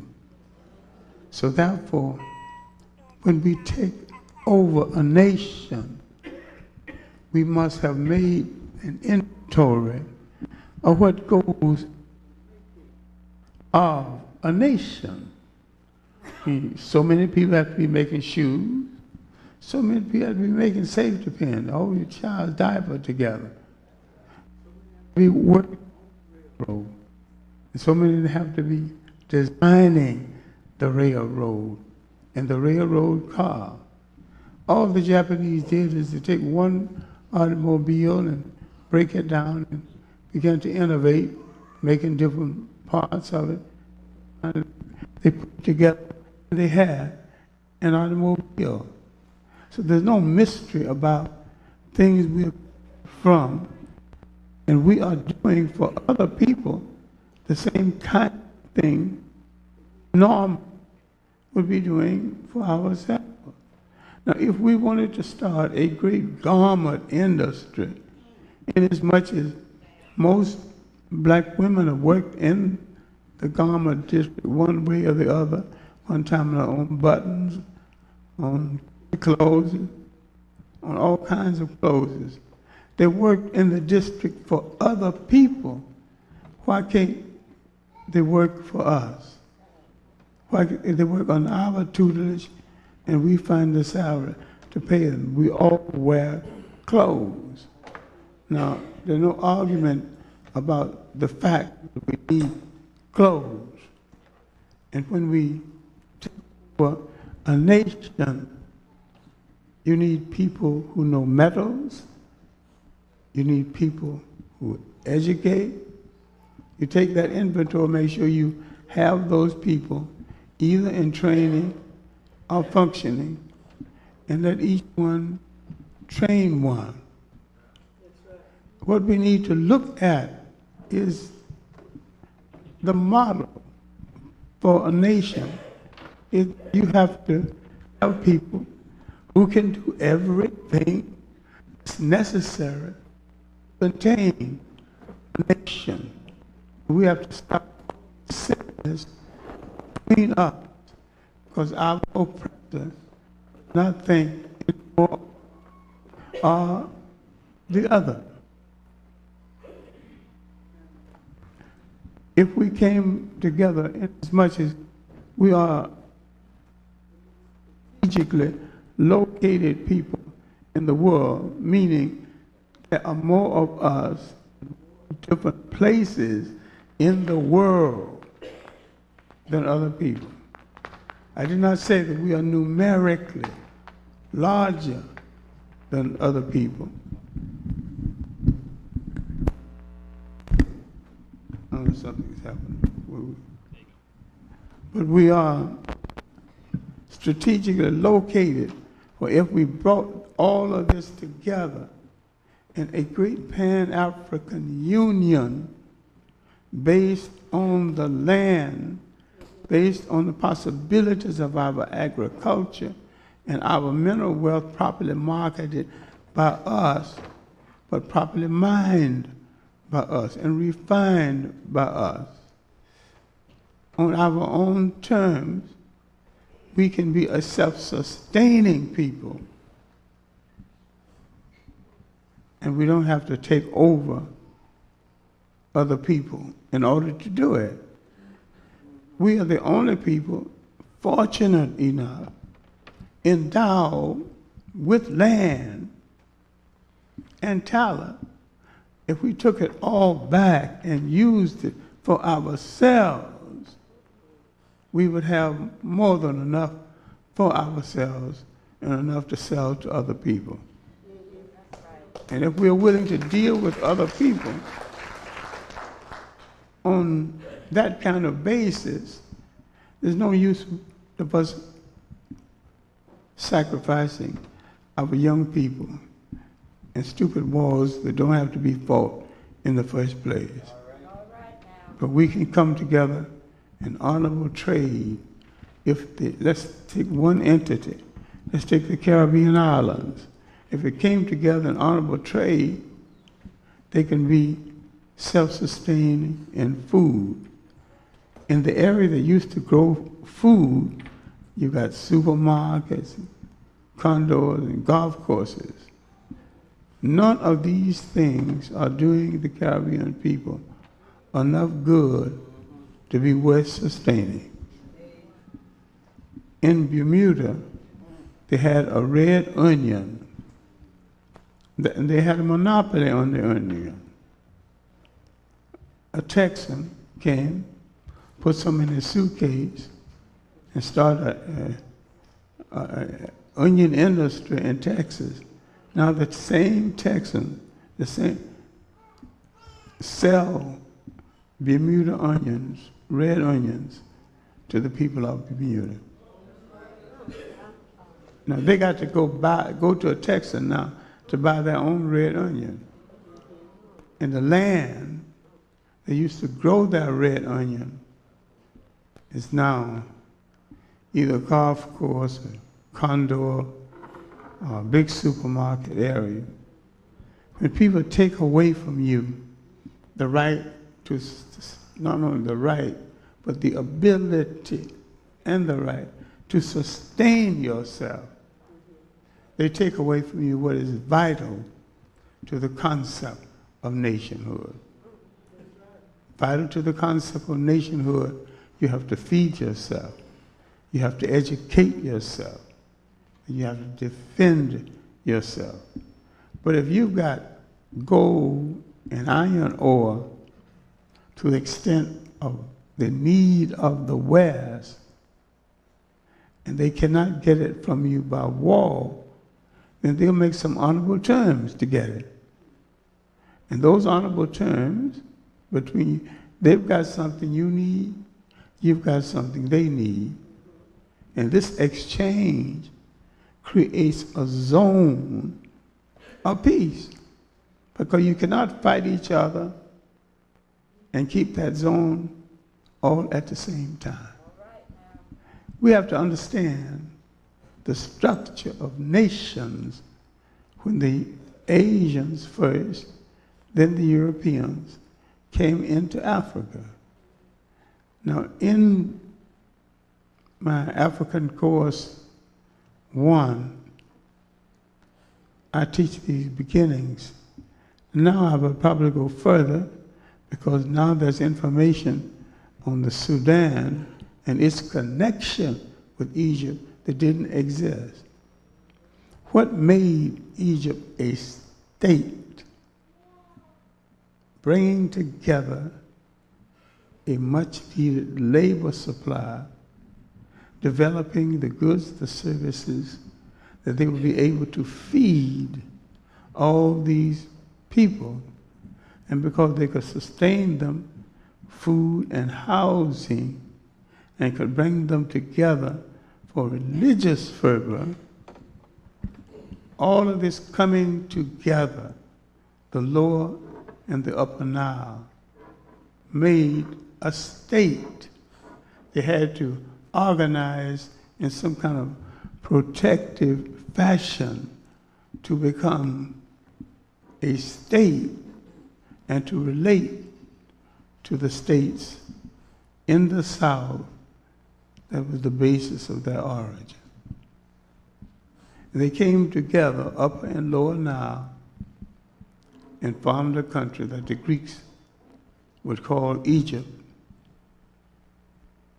And in their writings, in their folklore, in their myth, they created so much of the literature that will go into the literature of the world's 3 major religions, and that will go into the making of what the European calls civilization. What you forget in looking at Europe, and this is why people get away with so much, we don't look at the chronology of Europe. And when you look at the chronology of Europe, they began to emerge around 850 BC. What was happening in Africa, 850 BC? Egypt had spread itself so thin, it was now threatening. On the eve of the 25th dynasty. Now, look at the dynasties of Egypt. After the 25th there was nothing left worth being called a dynasty. That was the last walk in the sun when the brothers from the south moved up north and showed Egypt how to control a nation one more time. That last walk in the sun ended thousands of years of civilized living. And why could Egypt sustain such a large population over such a large area? It had a suitable food supply. It had a suitable housing supply. It had a spiritual life that did not offend the people or put one against the other. It already had every element that would go into the making of Judaism, Christianity, and Islam. Different people with different approaches to the religion made different things out of it.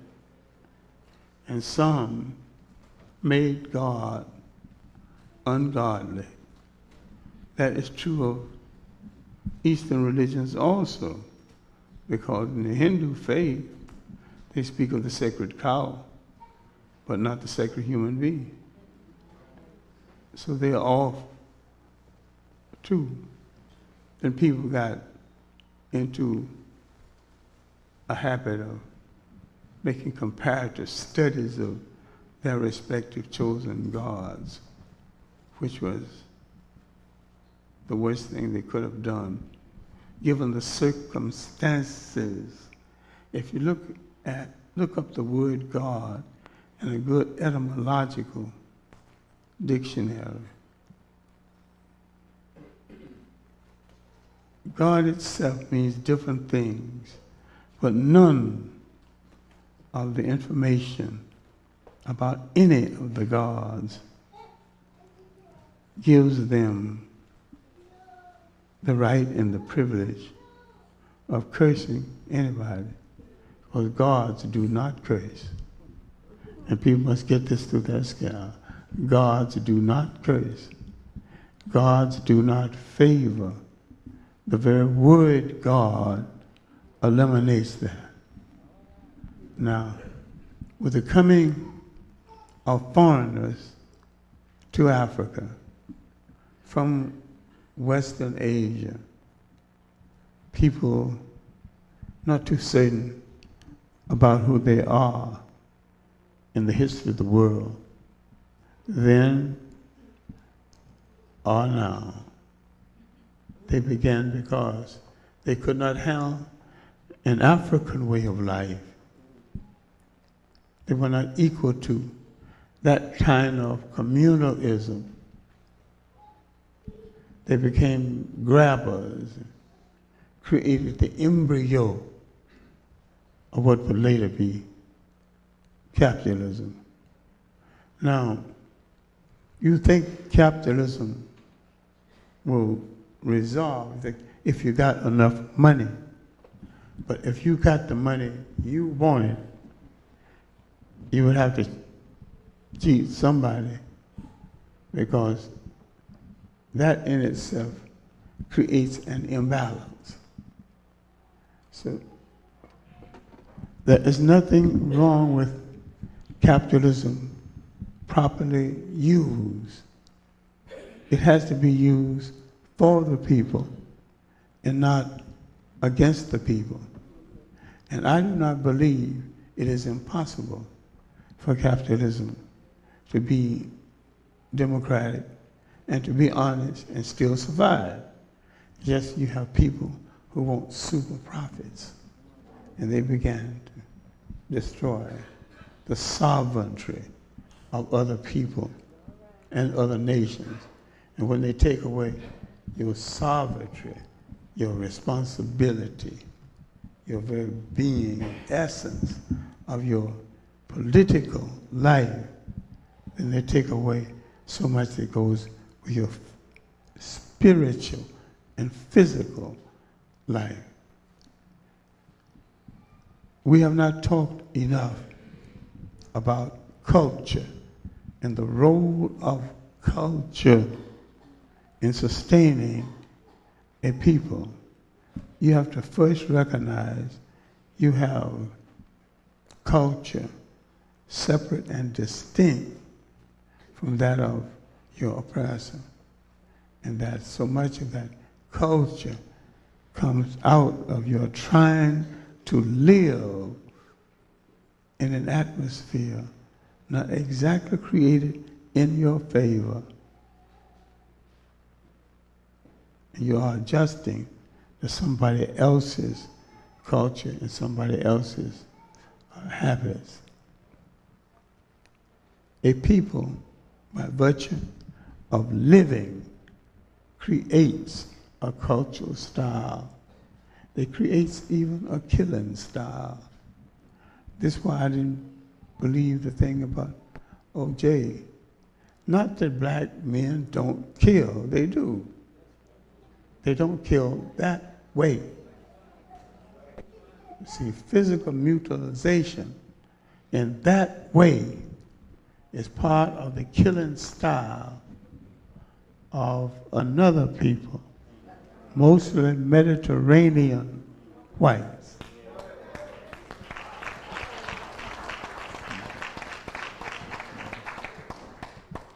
Sometimes we are passion killers.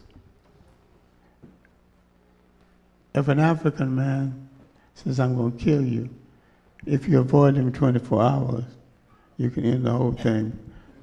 He changed his mind. So if you're going to kill you, he had to kill you right away, or leave you alone. See, when people study styles, approaches of other people, so many blacks who gone to their grave for things they did not commit could have been saved, because that approach is not our approach. We don't stay around and play over the dead body. You're dead, you're dead. We're gone. And so when people study that, a whole lot of things, sometimes we'll charge you of. That's not exactly the way we do it. We're passion killers. Gonna kill you right away. Gonna let you go right away. And we just don't hold grudges as long as some other people lose sense of the possibilities. I'm still talking about nationhood. What do you have to do to sustain a nation? What are the responsibilities? People must be fed. Things must be distributed as close to equal as possible. People must be educated. And so when you gain control of a nation, all these things must be in your hands. And if they are in the hands of your former colonial master, you are not sovereign. You are not free. Now, Jamaica, if it had it together, had its political house in order, its cultural house in order, it could sustain all the islands in the Caribbean Sea. There's nothing wrong with Jamaica being the sustaining island. It's the largest. It has the largest number of technically trained people for the kind of age in which we live. So we have to start reconsidering things and develop frameworks that will leave different people sovereign but dependent as others will be dependent on them. and an exchange of what one has got. Now, Jamaica can make enough potatoes for all of the islands, if it would. And yet some of the islands are sent to the United States paying 3 times more for potatoes. We have to come together as a people, supporting ourselves, educating ourselves, and estimate how many shoes we need, and if we could just sell half of the shoes, we can estimate the profit. And it could be tremendous. What I'm trying to say is that we shouted nation time too soon. We shouted nation time before we understood what goes into the making of a nation, before we made an inventory of the needs of a nation to make sure we have on hand the technicians, the supply lines, the educational system that could sustain a whole nation.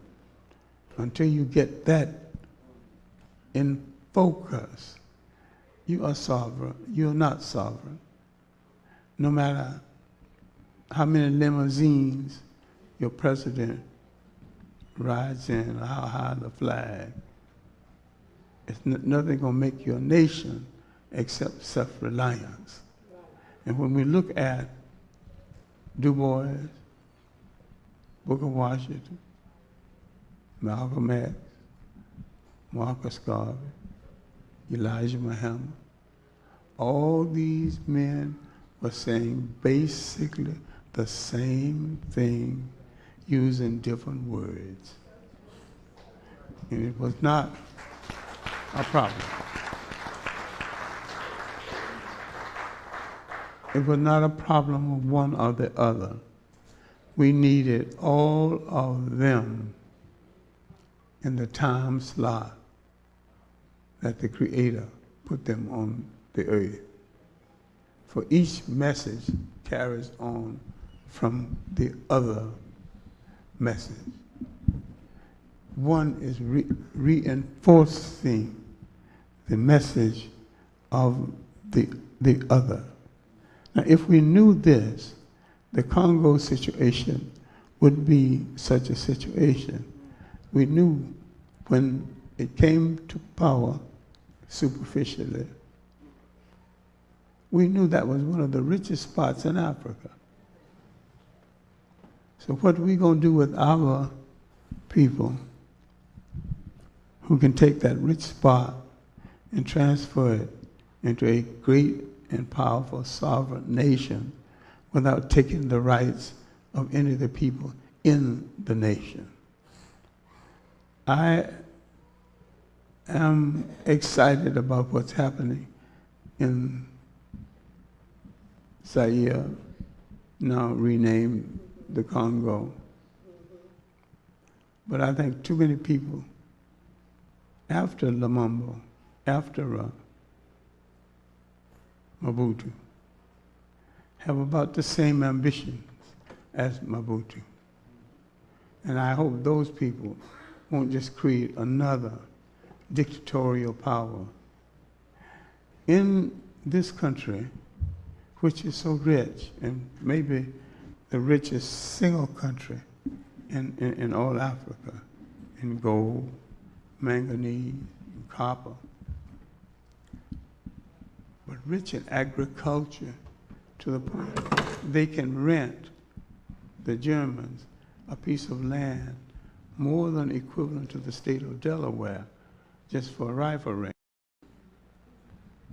In the first place,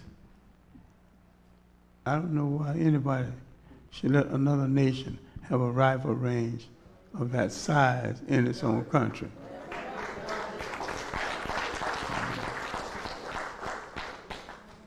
That is part of the usurpation of the sovereign rights of the people of the Congo.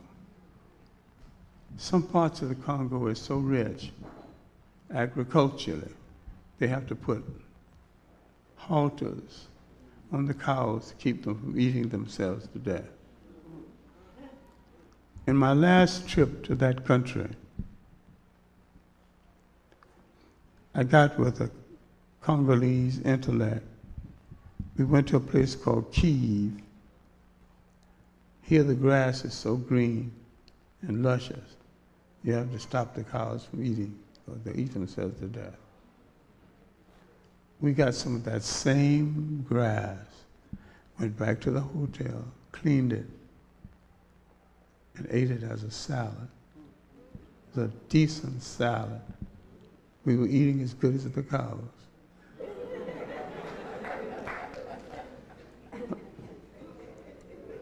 What I'm trying to point out, if this country is that rich agriculturally, there is no excuse why anybody in that country should be hungry. And yet there are people there hungry. One of the biggest thieves in the Congo was one of check1's personal friends. I won't call him a boyfriend, but he was a personal friend. But he let Mobutu steal a lot so he can steal even more. And he's still walking around without a scratch. In what is now Zimbabwe, that used to be Southern Rhodesia, Ian Smith controlled his personal land in that country is larger than the state of Delaware. Here's a man that killed thousands of Africans. And when the rebels left the field and let the politicians make peace, he's now a part of the parliament.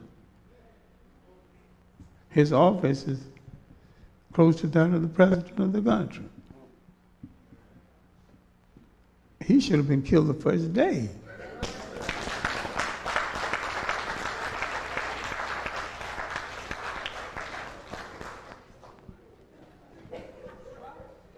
Now the African is not only hospitable to strangers and invaders, he's merciful, and sometimes more merciful to them than to his own. Many of the Africans are not willing to forgive the atrocity that had demeaned their continent for well over 200 years. They're not willing to forgive.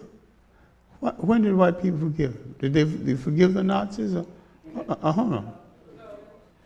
They went to Nuremberg and put them on trial. And the key ones got hung if they didn't commit suicide ahead of time. I think we need to look at the word forgiveness, look at the word state, and understand what we mean by it. We're letting people go who murdered our children and to walk away scot-free with a confession. How much are we supposed to forgive? There are some things I do not forgive. There are some things I cannot forgive. And when I saw my mother for the last time in a Jim Crow wooden stinking hospital in the South, and she asked for a glass of water, and the white nurse wouldn't let me give her a glass of water. And I don't know whether a glass of water would have prolonged her life another hour or another day. But she was entitled to some water. When I tried to pour it for her, the white nurse let me know that I was not an employee there, and she's the one who decided who gets water. And I don't hated hospitals. I hated sometimes the personnel in in hospitals. I get a feeling in my stomach every time I go near one. I did not forgive, and I never will forgive.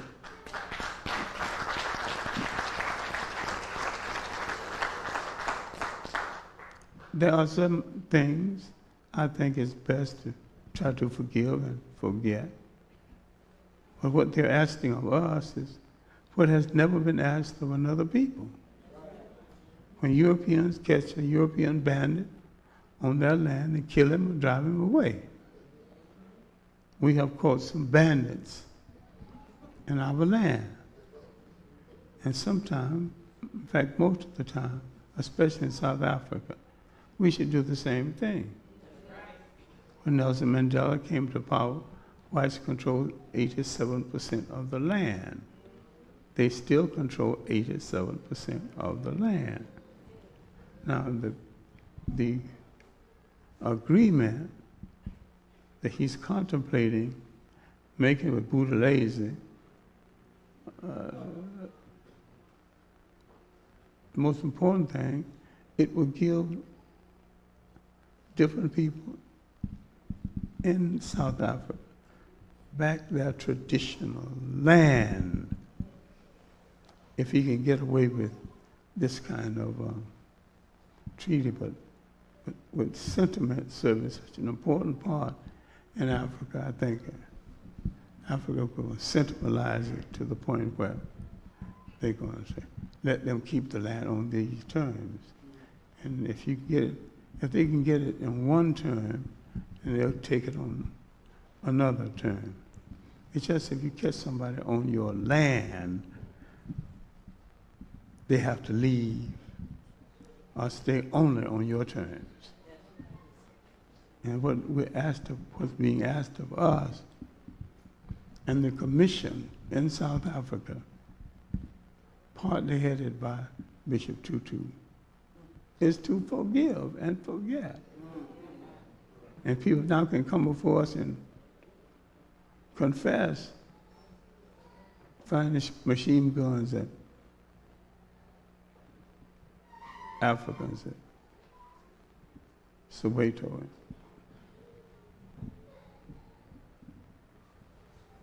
and that other atrocity.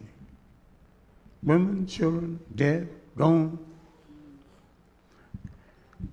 And I can't, and I must forgive. It's a little too much. I am at heart a Pan-Africanist,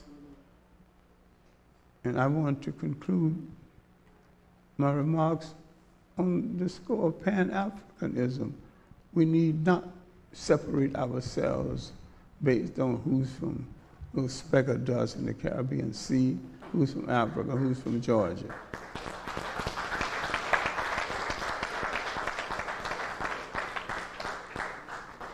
Late at night, when you're trying to get a cab at Kennedy, nobody cares where you are from.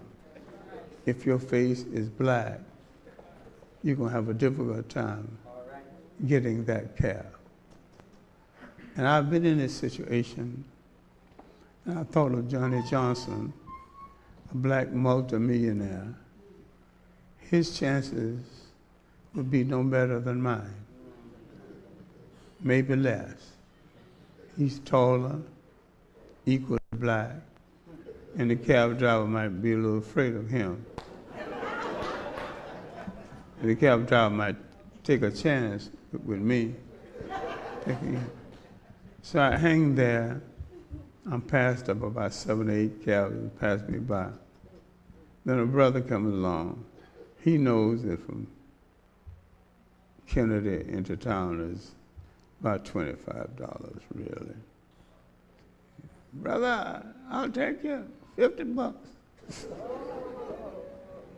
So the brother comes and takes advantage of the situation, cheats you, takes you home. So he's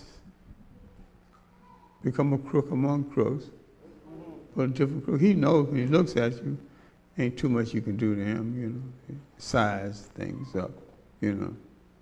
So he'll take you. Then you don't always get a brother to come by and take you.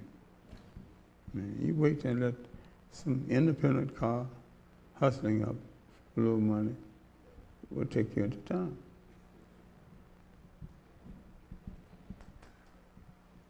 Now, what am I talking about? I'm talking about nation. If you are part of a total nation, if you are a citizen of a total nation, then this don't supposed to happen to you, because your citizenship is supposed to be on the level with other citizenships. And what is it now? Right now, you can go into an African bank, and if you're not first in line, whites will be waited on in preference to you, because the mind has been controlled, oriented in such an extent it still follows colonial instructions 30 years after the physical presence has been gone. But we have to think in the framework of nation. What is a nation? What goes into the making of a nation? And we must have on hand every item, spiritually, culturally, and politically. And we have to lose our sentiment about so many of others who are not of us, who are not delivering, but who are prancing, playing games with time and situation. Things began to move more and more towards some form of correlation. People sometimes misunderstand the nature of commitment. In the case now of Betty Shabazz, everybody said, I will pray, I will do this. A good physician trained in how to handle a burn case can do more for her than 1,000 people on their knees.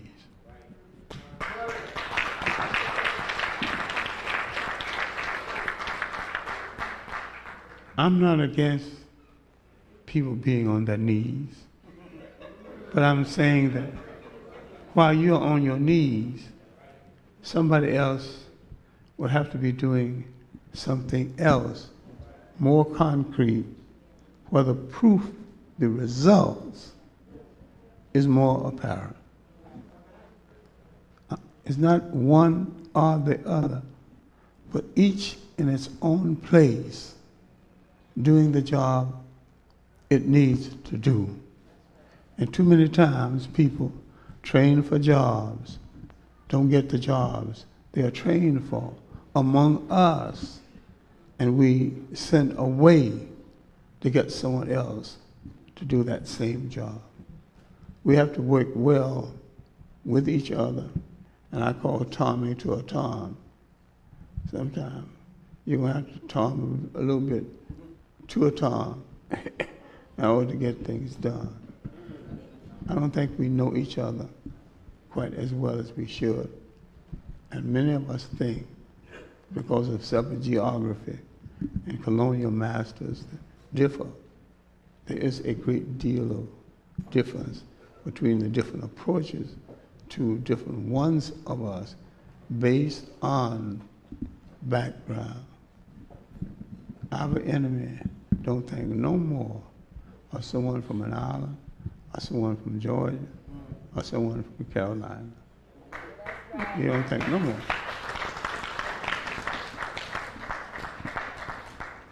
And so we have to stop all this nonsense, dividing ourselves based on sororities, fraternities, and social organizations, or what little speck of dust in the Caribbean Sea that gave us birth, inasmuch as we had no control over any any of it.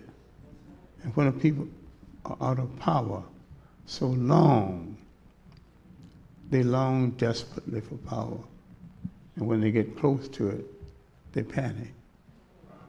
And they spend so much time literally giving it back to the person who had it in the first place. We have to, if we are going to follow prescription, which I've laid down, Pan-Africanism or perish, if we cannot develop a concept of an African world union and participate one to the other, we might as well go out of business as a people, because nobody is going to respect anyone who are not the masters of themselves, feeding themselves, educating themselves, and protecting themselves. There is no European solution for your problem. I know that's right.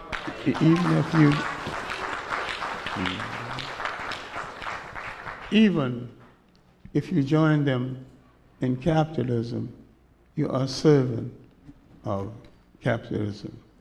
You don't have to join them in socialism. Well, you had that before they had shoes. You had that all along. All you have to do is to develop a socialist system that will take into consideration our total culture, our religious commitments, our spirituality. And we have to understand, before the rise of Europe and the occupation of Africa by Europeans, all of the killing, there was no killing, genocidal killing of Africans against Africans. Prior to this period, the one war in Africa that caused the largest amount of casualties was the Zulu Wars, lasting from the late 1700s to the middle of the 20th century. But wars to keep the European out of Africa. I'm saying that we have to accept some responsibility for stabilizing the Caribbean islands, the whole continent of Africa. We have to have some kind of method of dealing with the Arabs and Islam, because no one came to Africa to do African people any good, and that includes the Arabs.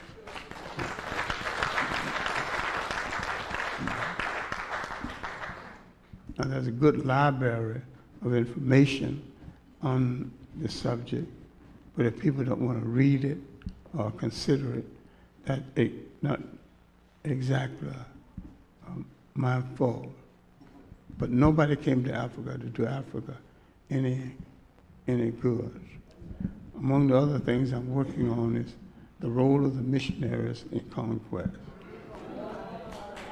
showing you that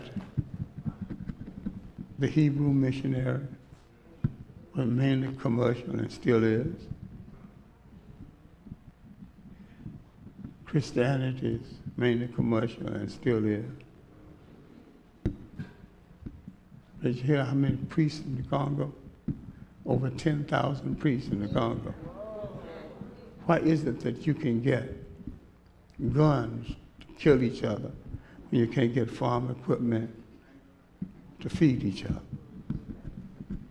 Why are you so easy to get guns? You don't manufacture no guns.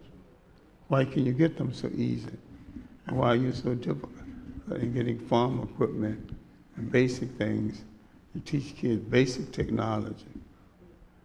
What I'm saying in conclusion, that our children should be trained from birth for some form of leadership. Find out what he can best do and make sure that he has a chance to do that particular thing and make a contribution to the total of the people through that particular thing that he gets done best. I'm afraid we're going to have to come together among African people. Some we may not like, and some may not like us. But we're going to survive. All of us are going to have to come together into a great Pan-African union. I think a union of committed Africans will save all Africa. And because we have no desire to conquer the rest of the world, which wouldn't make sense anyhow, we'll make a contribution to the stabilization, not only of Africa, but the whole world. And we did it once, and of course, we can do it again. And I thank you.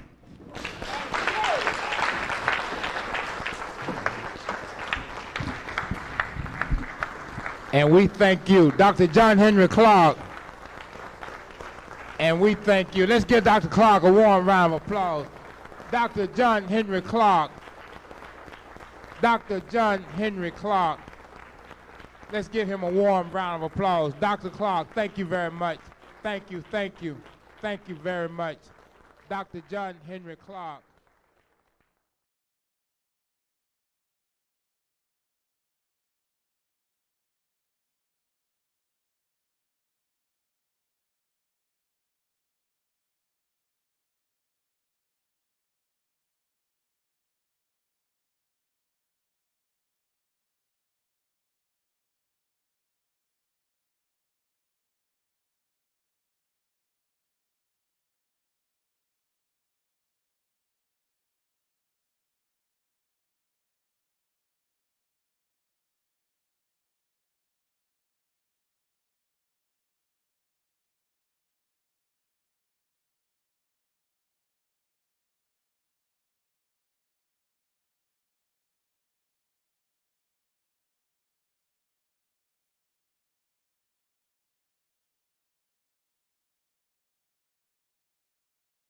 At Medgar College, meaning the people who usually come to law school coming in for the first time, then we do a roll call. We want to know where people came from.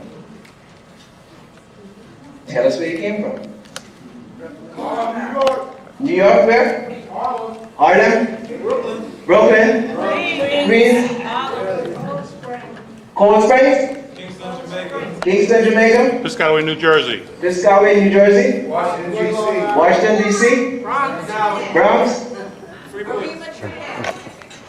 Trinidad. Where specifically? Marima? Arima. Yes, Arima. All right. Thank you very much for coming. And let us move right away into this afternoon's proceedings. It's going to be it's quite a lot of ground to cover. And let me begin by saying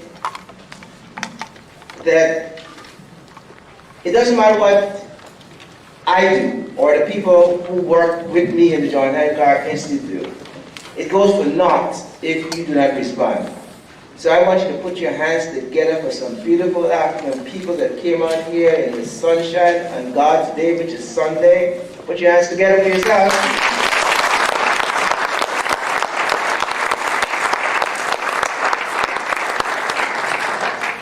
And I want to apologize for not beginning at 3:30, but I know there are others who come and say, they're not going to begin on time. They're going to come to CP time. All right, now, I just wanted to bring some opening remarks and to somewhat add to what was already said. 1915 is an extraordinary year because it was in that year that Marcus Messiah Garvey first came to these United States of America. And it is around that time that, Carter, please turn the cell phones off. Would you be so kind to do so? Yes. It was in 1950 that Dr. Carter G. Woodson created what was called Black History Day, and then was developed into a subsequent week, and then, as we now know, it is Black History Month, which is 1 month. It was during 1915 that the First World War actually got its way and the United States of America became part of it. I'm not saying that's good, I'm just chronicling the history, because I want you to understand the context in which John Henrik Clarke was born. His birth was not one of accident. And then we're going to talk about 3 years later, a little later when Dr. Ben comes to speak. Well, quite significant too. And it was not quite 1915, but quite around that area, the United States of America experienced an insurrection. I wouldn't say an insurrection, an act of terrorism, because that's the buzzword today, against African people in Oklahoma. You guys forget that? Red Summer? So John Henrik Clarke was born at a time where the scale of balance was waning. And we believe, many of us believe, those who had direct contact with him believe that his birth was not an ordinary, but it was extraordinary, that he was sent here. And that's why it's so apt for us to talk about the great and mighty walk of Dr. John Henrik Clarke, because indeed he did walk, and his walk was not an ordinary walk. It was a mighty one, and one in which the footsteps left behind are indelible. I know that he had a great impact, not only on me, but many people in this audience here, a lot of us.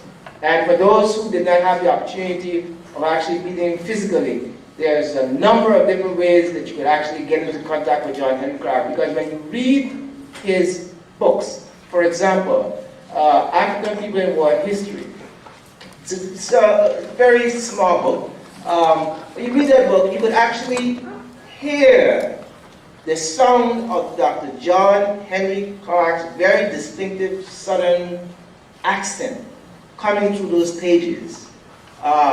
It's even more telling when you listen to the audio tapes and the videotapes. Whenever I listen to them, somehow I'm put in a trance, and I forgot that he's passed into the ancestral world. So with that in mind, please let us understand that we didn't simply come here this afternoon just to be among each other, and there's nothing wrong with that. I think that's quite good.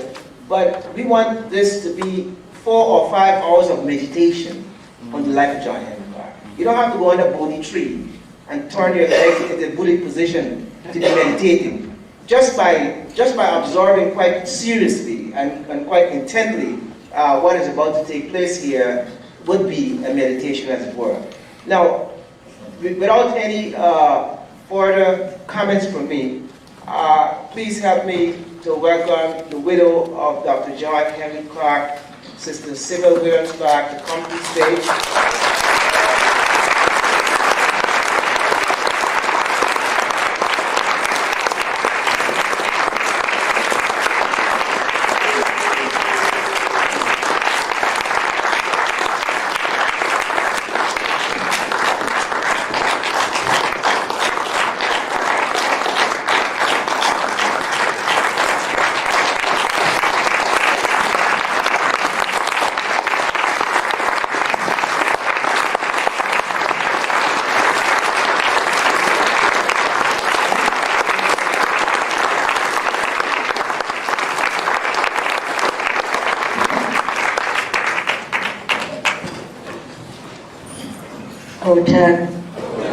And it's good to see such a large crowd of young, middle-aged, and getting on in the years like myself here.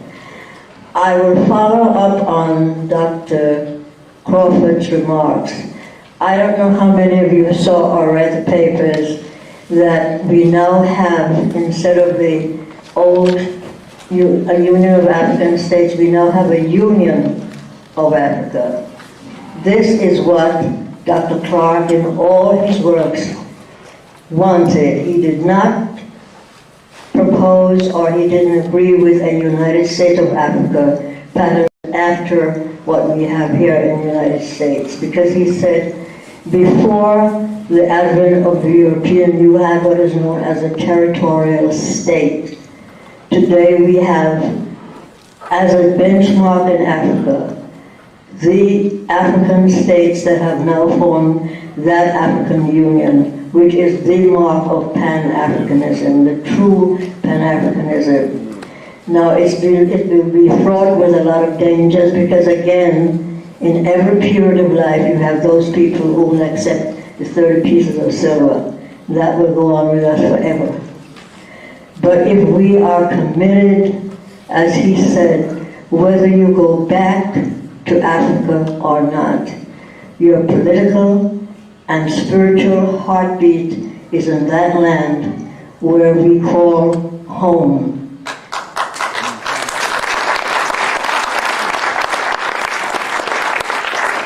It is, and I don't know if you have young people in your family, but I have them in my family, who keep telling me that we are multicultural. Now this comes from the rape of us, and we come in all different shades. And I have to tell them, you cannot claim a land that says multicultural. It doesn't exist. The only land that you can claim as birth of your parents who are Africans is Africa. We have to instill in our children, because it's with this new educational form that we have, one person getting control of the entire educational system. I came in a period when there was decentralization. I was in the heart of that struggle where we developed all of the community districts, and the people had, the teachers and the students and the parents had control of the curriculum. We fought a battle for curriculum, and that was a battle that we fought, and I don't think we won it. The theme is now, if we lose control of that part of the system where we choose, or we say we want our children to be taught the African history, it is going to be another battle, because we are ever reminded. I'm told that our children have to learn the history of the Holocaust. And the Holocaust that's not our Holocaust. Our Holocaust, as Dr. Jeffrey says, it's not a Holocaust, it's a Holocaust. That's what we had, and we still have it. Now, I was listening to a tape by Dr. Clarke this morning, and he said, our commitment has to be one of a priesthood. We must commit ourselves to the development and the restoration of what slavery and colonialism took away from us. That is, we must begin, again, as he said, whether we go back in flesh or in spirit, we have to connect ourselves to the development of that land. I am involved in a very small way with projects. One brother who goes, and he has taken upon himself to do small projects in villages. That is how you start. If there are any students here, I would say to you, it's been my experience and my early years. I met a young man from Ghana. He was all of 19 years old. He had not had a high school education. He came here and he went through 5 colleges. He got an education. He wound up at Clark University in Massachusetts. He left here, went back to Ghana. Got a job in the cocoa industry, got a scholarship from the Indonesian government, came back here, studied banking and money at Harvard for 2 years. He finished it in 1 year, gave back the rest of the money for the scholarship, and went back to Ghana. He went back to Ghana, and Nkrumah made him chairman and managing director of the Commercial Bank of Ghana. In 6 years, he developed that Bank of Ghana from 40 branches to 100 branches all over Ghana. And he went to London, did a course in this London School of Economics, bought a horse stable in the financial district of Ghana. Sorry, this is important. Someone has a burgundy Honda outside, ASU license plate, and no one can remember the rest of the numbers. but it had, somebody damaged the window and the glove compartment, all that is open. If you have a Honda Burgundy and it's outside, please go out and attend to it. It's right on the sidewalk there. I'm sorry. Please. Yeah. He bought this horse stable in London and built the Commercial Bank of Ghana. He was also, after the coup in Ghana, he came to America and became involved. But he was one of the architects of the Development Bank of Ghana, of Africa that is now existing. He went through almost every country in Ghana setting up a banking system. This man's history is not told. He was a personal friend of mine and stayed in my home.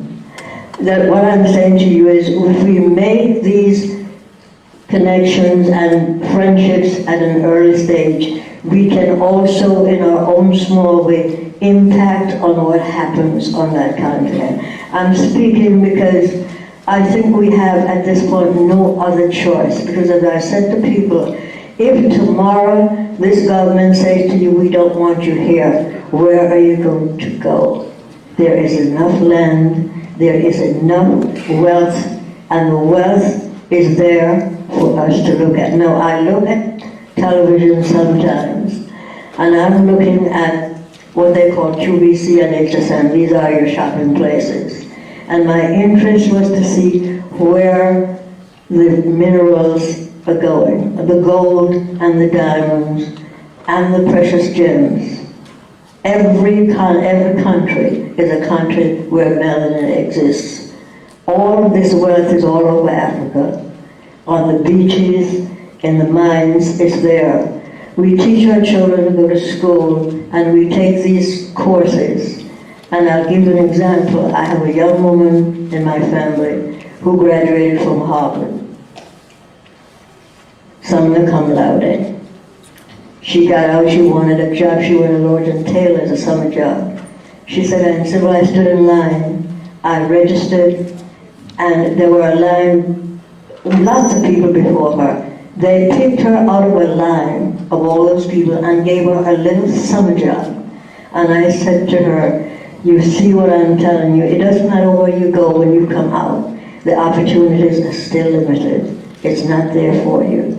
So if we study when we should make the connection, I know Dr. Clarke on one of the strips made a connection with the then president of Ghana. And he advocated an exchange of students from here to there, where we would interact with each other and then build bridges so that you can begin to build that continent. Use the technical knowledge that we have, the expertise that we gain. You don't have to go back there. You make your connections here. You do not enter Africa at the top. You enter it at the village. That's where the power lies. That's where it is. And you have to make, if you make those connections, then you'll get an entree in. Because some of us say, well, I can't go back. Yes, you can. Whatever way you do, you can. And again, you have to realize that we had a history of colonialism. They had one too. And their memory of what we were is lost. And unless we make the connection, they don't know what we went through. They don't know what slavery was, what the auction block was. Maybe some of the students who are here now know, but most of them don't. The people in the villages do not know that. It's a wonderful, wonderful experience just to go back and touch the earth, because when you go, you realize that 400 years, the first time I went to Africa, I had to tell the people, it took us 400 years to get back. And if you tell them that, it begins to hit, because they understand that it took us that long to work and to get the money to come back. If they know that the system, the economic system here allows you but so much as a paycheck to a paycheck. But some of us go back and we make believe that we have a lot of money. I don't. I tell them exactly what it is. In the marketplace, all over, you can make your connections. But I'm making an appeal to you based on what Dr. Clarke has said. He wants us to be Africans in spirit, in mind, and in our commitment. He said, wherever we are on the face of this earth, we are an African people, and we must always remember that. It is difficult in this society, again with our children, because they get up in the morning and when they go to school, they salute the American flag. If you have an African flag at home, let them salute that too, because they'll have a connection as to who they are and what they are. It's a difficult job. I have it right now with a young woman in my family who just graduated from Yale. She's a bright young woman. She's got a job, but I had to sit her down and let her know what it was. And she grew up in a very, very black-oriented family. But she still had problems because she grew up in a white suburb. So that she doesn't know what it is to even, I had to tell her this morning. She said, well, Auntie, but why don't you tell me? Everybody says you don't know what it is. I said, no. Have you ever missed a meal? Have you ever missed anything at all? You've been privileged all your life. So you don't know what it is to struggle. And this is what happens to our children. Some of us do not know how to struggle. And the strength of struggling, they do not have it. They fall by the wayside, and we have to pick them up. But if we give them the strength from the beginning, if we let them know that they have responsibility, then we begin to make that difference in their character, in their choice in life, what they choose. I hope I'm not preaching.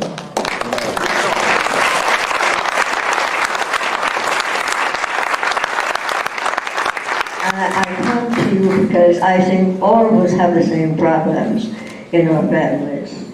Some of us have, I have them in my family. I have interracial marriages in my family. And I have to tell them, yes, if it works, it works. If it doesn't, we saw what happened to Michael Jackson, right? It takes a while, even with the money, it takes a while. But it's a good lesson for all of us to understand that no matter how much you've got, if you are not a whole person, if you do not make that connection, and he said it, unless Africa is free, none of us are here are free. Just remember that. Because like every land, the Chinese at one time, we know what they said. He said, in the Puritan British were there, the Chinese, only the woman who entered the hotel was a cleaning woman and a prostitute. That was China. Today they're begging at the doors of Japan and China. And I read in the papers, Gaddafi said, Africa belongs to the Africans, the whites are poor. It will take them a while to be poor. But if we teach our children to understand that the minerals are there and that they can study the mineral wealth at the University, the Colorado School of Mines, we ought to send our children to do the practical things with the best knowledge that they can gain and the technology. Take it, but do not lose your spirit as a human being. Do not lose that spirit. And we must connect, whether you have a biological family or an extended family. I have them both. They're my family, and I treat them as such. No child is different. They can be yours. You nurture that child, and you help the child to be a full human being. We have to get back to being who we were as a people before we were, just disconnected and made not to feel who we are. It is again and again I say, because I have it in my family, I have to work with them to make them understand that their choices are but one choice. It doesn't mean that you're disloyal, but you first must be loyal to yourself and be true to yourself. And as he said, when he dies, he wants his work to go on. You bury the man and you carry the plan on. Thank you very much.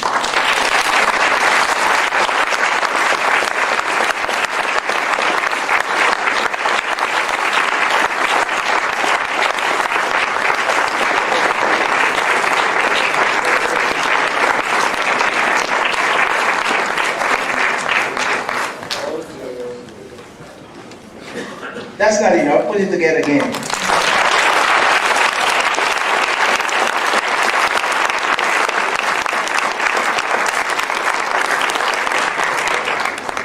Now, Sister Sybil, as I affectionately call her, most of us who know her address her that way, is very modest. Very, very modest and very unassuming. I'm planning to do something very special for her today, and I'm going to ask you to have join me later on, because she's a lot of battles to maintain the legacy of Dr. Clarke, the place where he lived, his institute, which is amorphously situated in Chicago. Some of his books are in Atlanta, universities, and so forth. I wish she would have said something about that. I'm going to call her back and let her give us a report on that a little later. But thank you very much, Sister Sybil.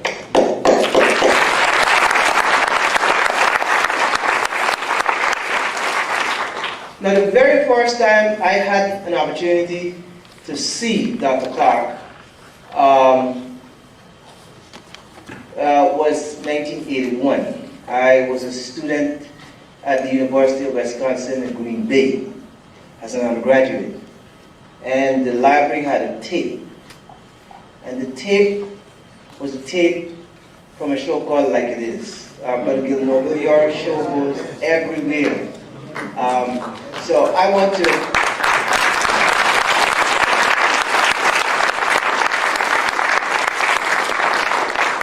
And then again, I almost forgot about John Henrik Clarke, because I was in a different place at that time. I was 29 years old then.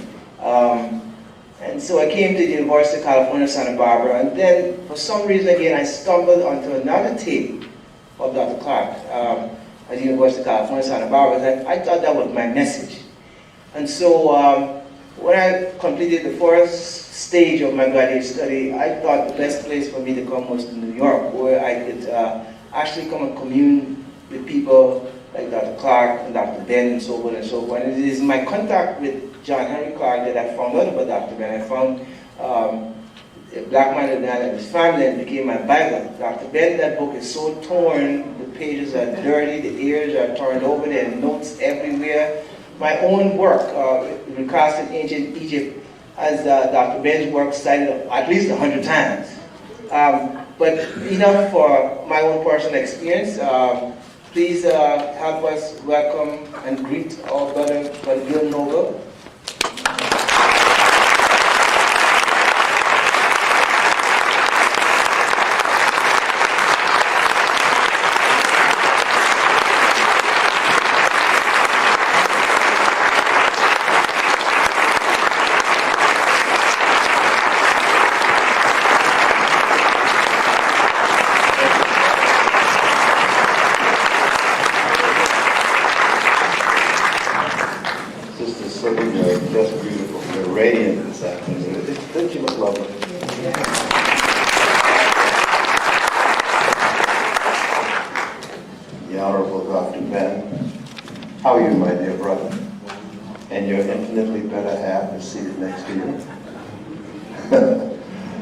I'm pleased to be here. I'm not a scheduled speaker, but I'm here to join a chorus of applause and remembrance and a salute to a man who has provided centrifugal force to all of us.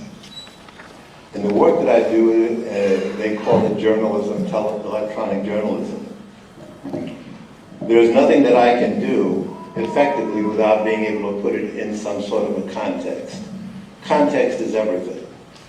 Even if you're not a journalist, you have to really function. Your debate in life, your quarrels in life, your successes in life are based, in my judgment, on your having a context. If you don't have an historic context of who you are and what your base is, then you are really ineffective in your argument. And one of the things that John Henrik Clarke gave me was a context. Many of us today who are burnt of skin have moved up in the echelons of this country, and they find themselves well employed and well salaried and well housed and well driven and well educated, quote unquote, and well spoken. And many of them today are suffering from historic amnesia. forgotten how in the heck they got the job that they hold. And so on a day like this, I don't see any of them here today. You know, they're too busy. You can find them up at Martha's Vineyard and up on the coast and the capes and the bluffs and the, you know, sags and all of that stuff. Having a good time, totally oblivious of their vulnerability. I say to you that we are looking at a very, very difficult time that is centered around the discussion of land. And whatever our color, whether we are deeply burnt of skin or lightly burnt of skin, that basic argument is underway now. And that argument cannot effectively be fought or argued without an understanding of context. And so I'm very, very concerned about the fact that our educational institutions are not imparting that context, that contextual understanding that we all need to our young people. And so there's a mass of misunderstanding, and our young people seem, in many instances, to have gone astray. We must retrieve them, we must inform them, we must enlighten them. And so I have never forgotten the origin of my employment in television. I wouldn't be working in television if it were not for the clear, concise, powerful arguments that were made by the brothers and sisters who were giving this country a fit in the 1950s and the 1960s. And among those warriors was Professor John Henrik Clarke, and of course, my dear brother, Dr. Ben. And so I have made it my business and my personal commitment just to act as a doorway, to open the door and allow their story to be told, to move forward, to be passed on for the enlightenment of our young people. The largest number of requests for transcripts of programs that I have ever received and continue to get are from inmates in prison. And as Malcolm used to say, you're still in prison.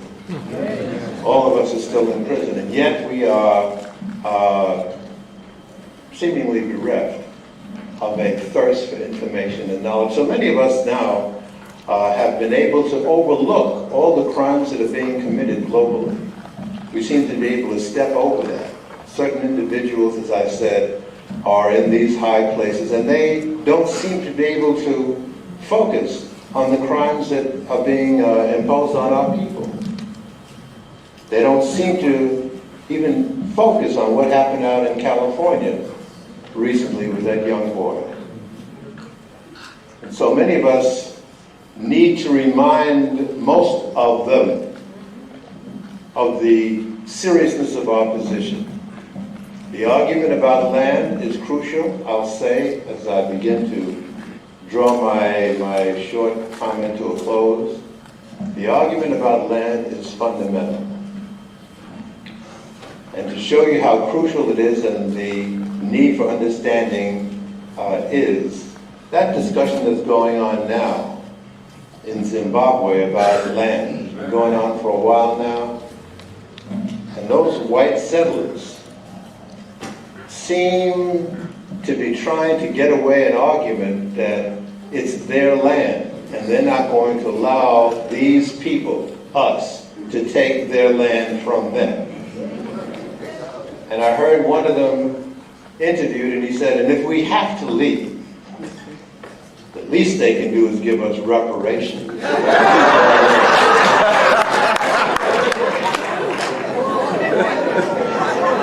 Get to that.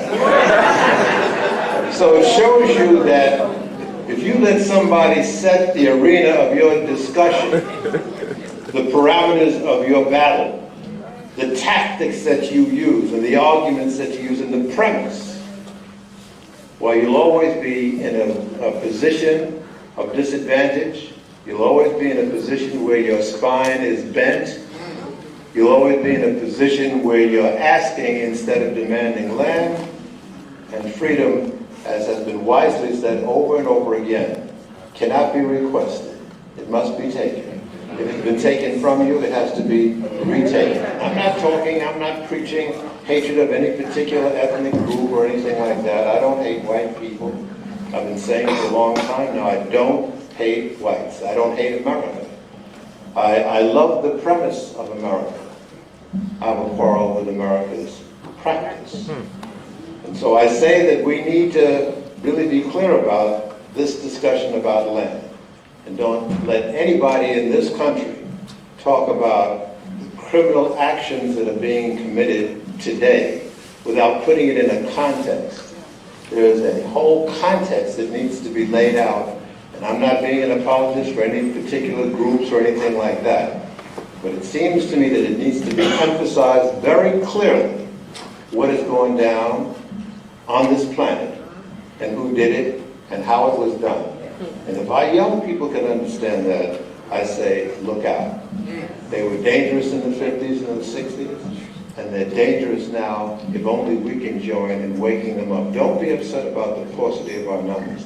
It's the kinetic energy that I feel from you that you should be proud of. Hold on to it and keep it burning.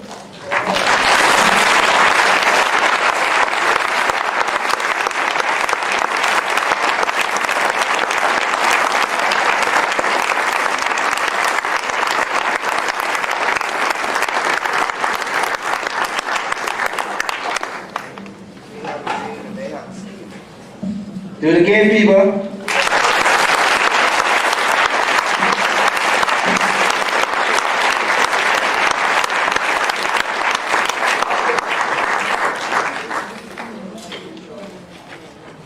And we're sorry that Brother Gilnoble has to leave and had to be so brief.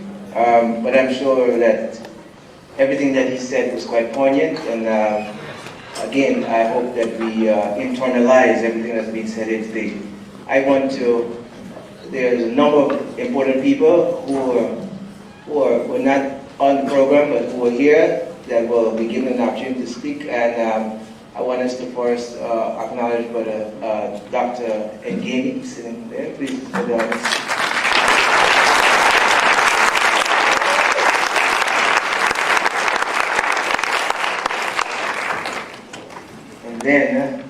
And also, together, there's Brother James Small sitting right over here.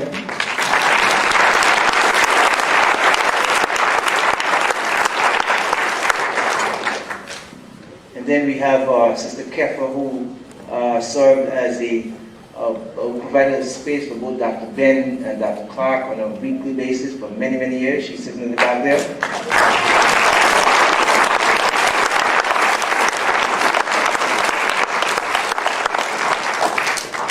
And then I have a lot of personal friends in the audience, too many to enumerate. I won't enumerate all of you. Welcome to everyone, and you are just as important as the people who just pointed out.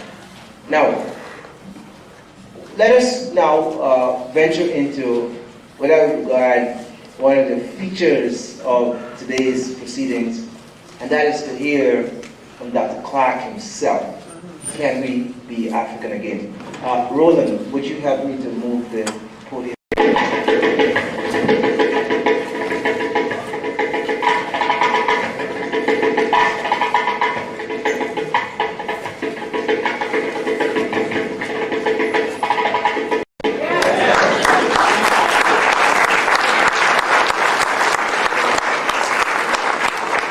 Now, I want to make a promise to you. One of our speakers, Gary Bird, what's up, Gary Bird? Everybody knows him, right? Yeah. He's delayed. He's come from Pennsylvania. For whatever reason, he doesn't get here on time before we do, I'm going to show you the second half of this. Is that a deal? Yeah. All right. Now, we have a number of other speakers to come. And Professor James Small, I'm going to invite him. I've turned his wrist to come here and to bring greetings and to say something on behalf of Dr. Clarke, since they had such an intimate relationship for a long time. I know he has to go to another engagement, so could you stand and give a welcome to Professor James Small?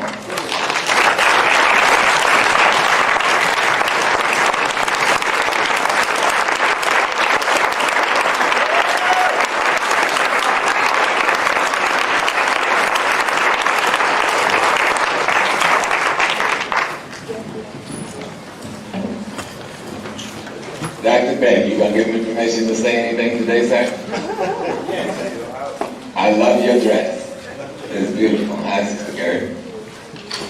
Peace and blessings to the rest of my elders, sisters, brothers, friends, comrades.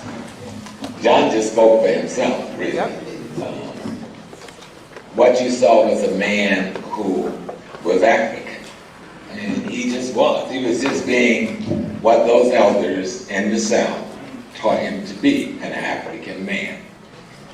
What we, many of us who were taught similar and the same things, what John did different from us, he took responsibility for whom he was. And many of us have not taken responsibility for who we are.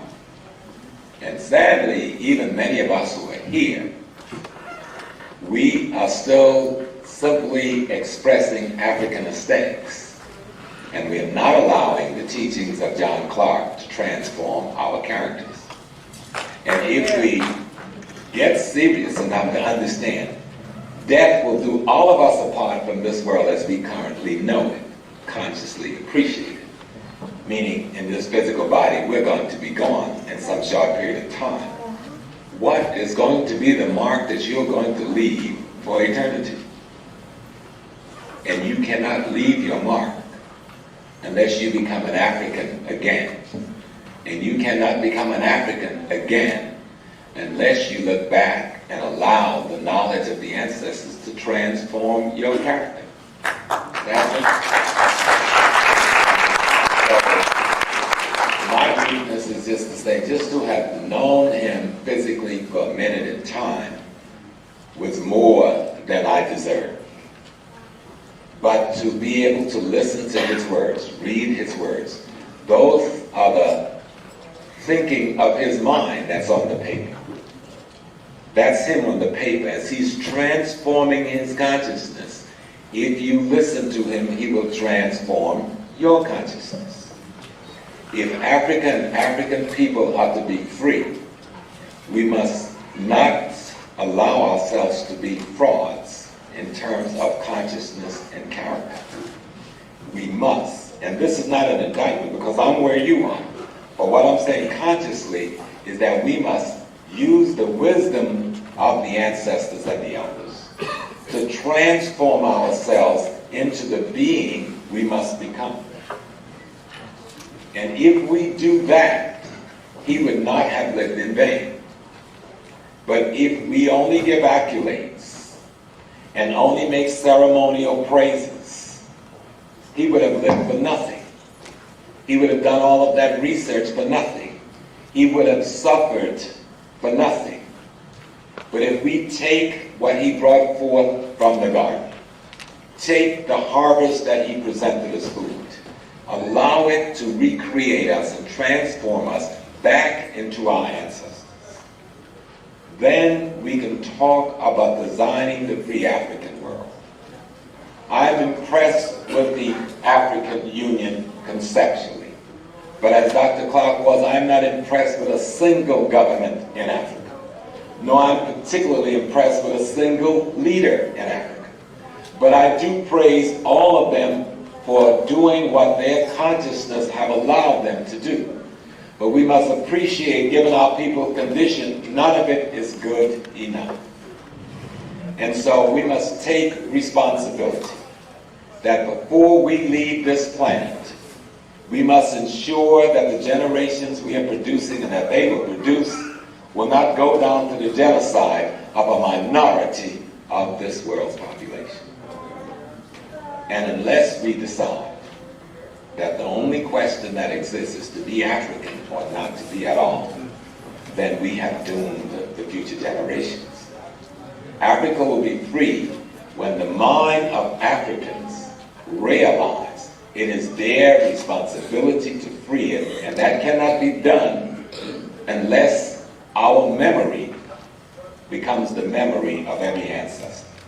And I'll end with this about the past, present, and future. The future does not exist.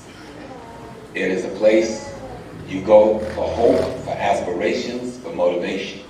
But you can't reach up in there and get nothing to build anything with.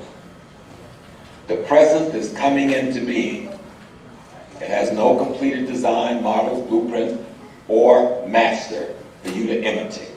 Only in the past can you find the blueprint, the masters, the mastery, the models, and the design to build in the present for that motivational space you call the future. And the instant the present creates a completed model, does not become the future, it becomes the past again to be studied and imitated again.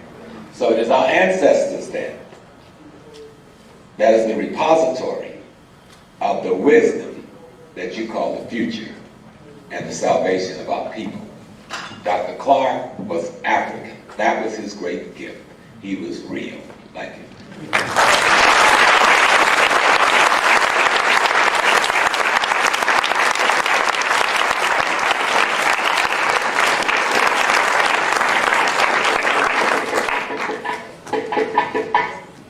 Again, please.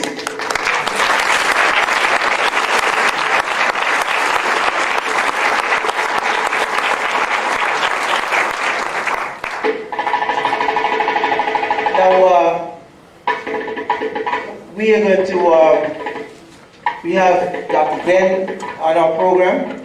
Put your hands together for Dr. Ben.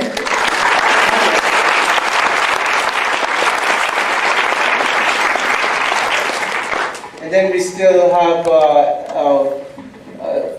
William Banks and Earl King and Imhotep Gary Bird and Professor Ngemi. So there's quite a lot of more to come. But before we move any further, I am asking you to extend your love to us, to John Henrik Clarke. You know, for many years I saw his name, Joseph A.A., but I was so ashamed and so embarrassed and shy to go and ask what the AA meant. But guess what? I got to find out what the AA meant when the time came for me to put together his resume, because he was recommended for an honorary degree here at McGill College. That was a historic occasion. I know Dr. Ben is a very strong, stalwart individual. And for the first time, I saw Dr. Ben, this bulwark of strength. This temple that is as strong as the temple of Abu Simbel, Ramses II.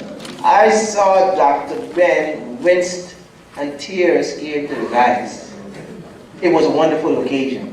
When he pronounced this is for the very first time in his life that he was given a degree by a black man at a black university.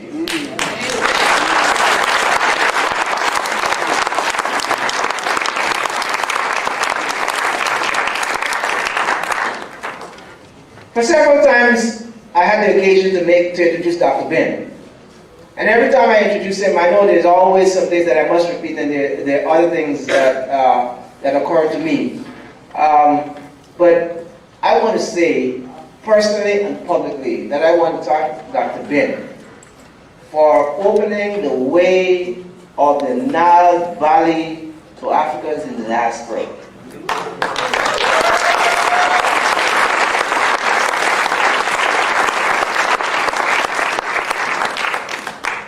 I know that we give it applause, but you would not be able to really appreciate what Dr. Ben has done until you go and see the terrain that he traversed for 40-odd years. 50 years. So those people who never had an opportunity, there's a picture for me now. Those people who never had an opportunity to go to Egypt, the Nile Valley, I am not walking in Dr. Ben's shoes because his shoes are so large, my feet are so small, I can't feel them. But I will certainly do my best to attempt to continue the work that Dr. Ben did in the Nile Valley. And so, you know, talk is cheap. So I'm putting my mouth and my money and my energy where all of that is this summer. We still have a few seats are always available. To those people who are interested, we still have the flyers out there. Run over to Gigi's Travel tomorrow, not tomorrow, it's Monday, yeah? And they can find arrangements. So without any further ado, I am going to ask Dr. Ben to do us the honor and to grace us with his presence and a presentation, not simply only about Dr. Clarke, but about himself, his relationship with Dr. Clarke, and his relationship to African people. This is a living example of who an African is. Brothers and sisters, please stand and put your hands together.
Henrik Clarke.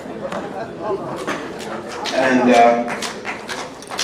I want to make it's quite rarely I put on African clothes. I have them hanging in my closet. And I don't know if it was wise to wear East African or West African clothing. But I need to say why I feel that it's necessary to wear African clothes today and not at another certain day. Because, first of all, I must make the oneness of ourselves. Because in 1620, every one of you, your parents came to this part of the world in 1620 from Barbados on a holiday going to England. But the ship ran into some trouble off Cape Hatteras and was posted to Virginia, and thus you came here. Now, we could hear all kinds of star evidence, something you got from the moon, from a little dipper, or something. You could keep the dipper and the moon and go to hell with that.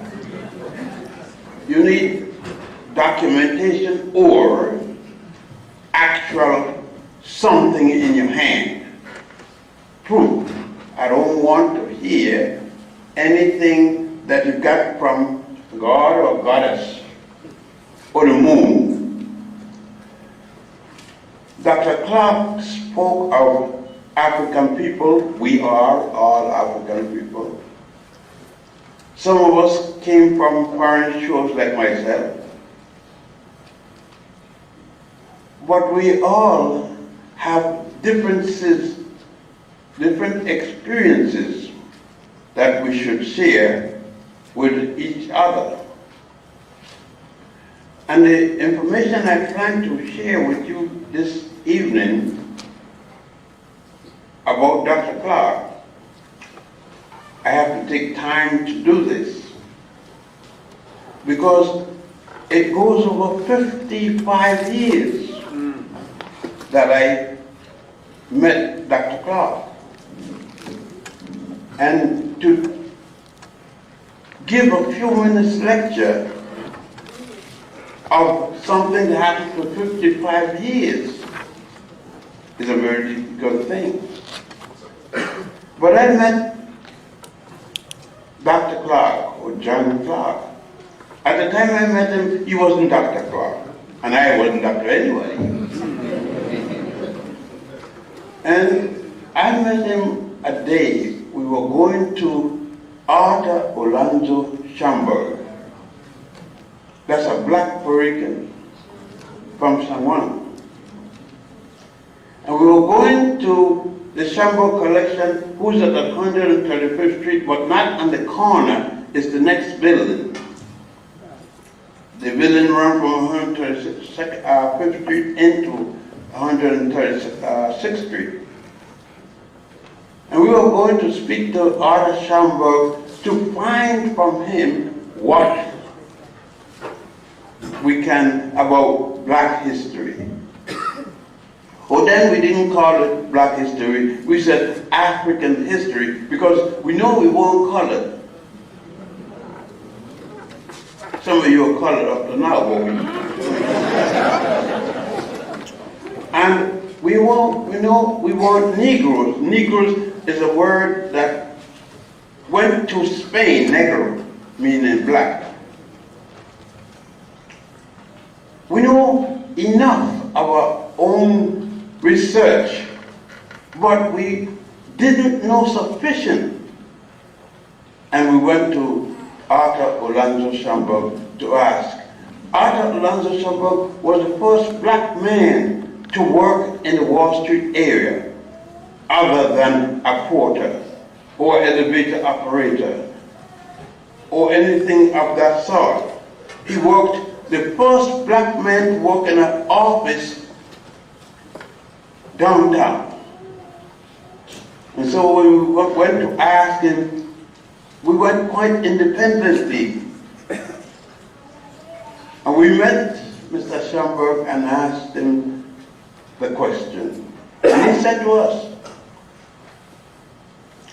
go back and study the history of your master and then come back to me. I hadn't known John Clarke, though John Clarke didn't know me. But then we were given this problem together. Then I spoke to John and John spoke to me. I knew just then because I asked, and we exchanged age with each other, and I knew John was 3 years older than myself, and I had to respect him because he was older than myself. So from that day on, I had to give John, whenever we met in company, the right to speak first. And I never asked him any question that deters the information of his right to be inferior to me.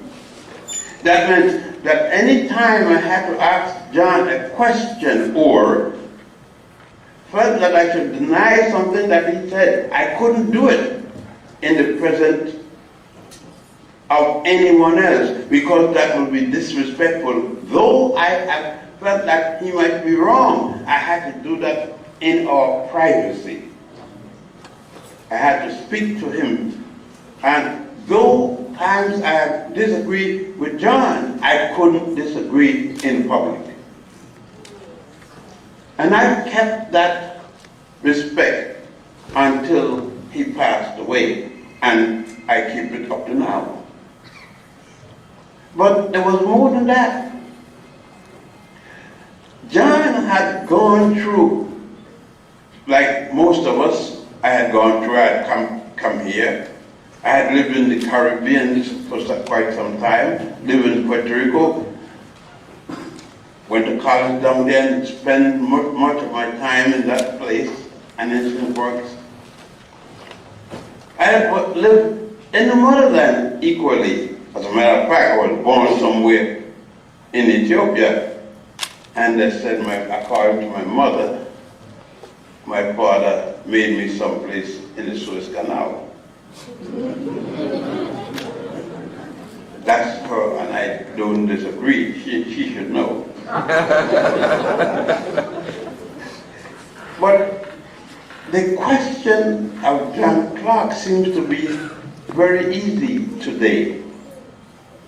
But it's not easy for me because I didn't realize that I had liked John or loved John that much until the day when he passed away. And I asked his widow, did he really die? Because I couldn't believe he had died. I had spoken to him the morning before. I was making a picture to the same person who had made his picture. They were making a picture for me. So when I asked her, did John, and before I could say what I had to say, she said, yes, he had passed. Well, you could imagine, I was asking when I'm going to see him and be involved in his going away and so forth. And they told me that arrangements are made in front of the Unity, the Belter Funeral Home in the Presbyterian Church there. And I immediately said, church? John in a church? Because I know that he wasn't a man prone to religion. But nevertheless, I went to church and I tried to speak over John's fear. But it was like this, and to look down and to speak and watch him in that box was more than I could take, and I passed out. The brothers brought me back together, and I was told that he would be in Adam Powell Church the next day. I decided I couldn't do it. So I went down the next day, Brother, Sister Sibyl and everybody come with a big car and everything. It was glamorous treatment. And I went to Powell's church. And I went up at the rostrum, just like this, and to speak about John. And I started to speak, but you see, I have always wanted a brother. My mother had 7 children. I was the 4th child, in between. And none of them, those before me and those after me, didn't make 3 years old. I alone survived. So you can imagine that John had become close to me in a sense that I can't explain materially. He was more than that. So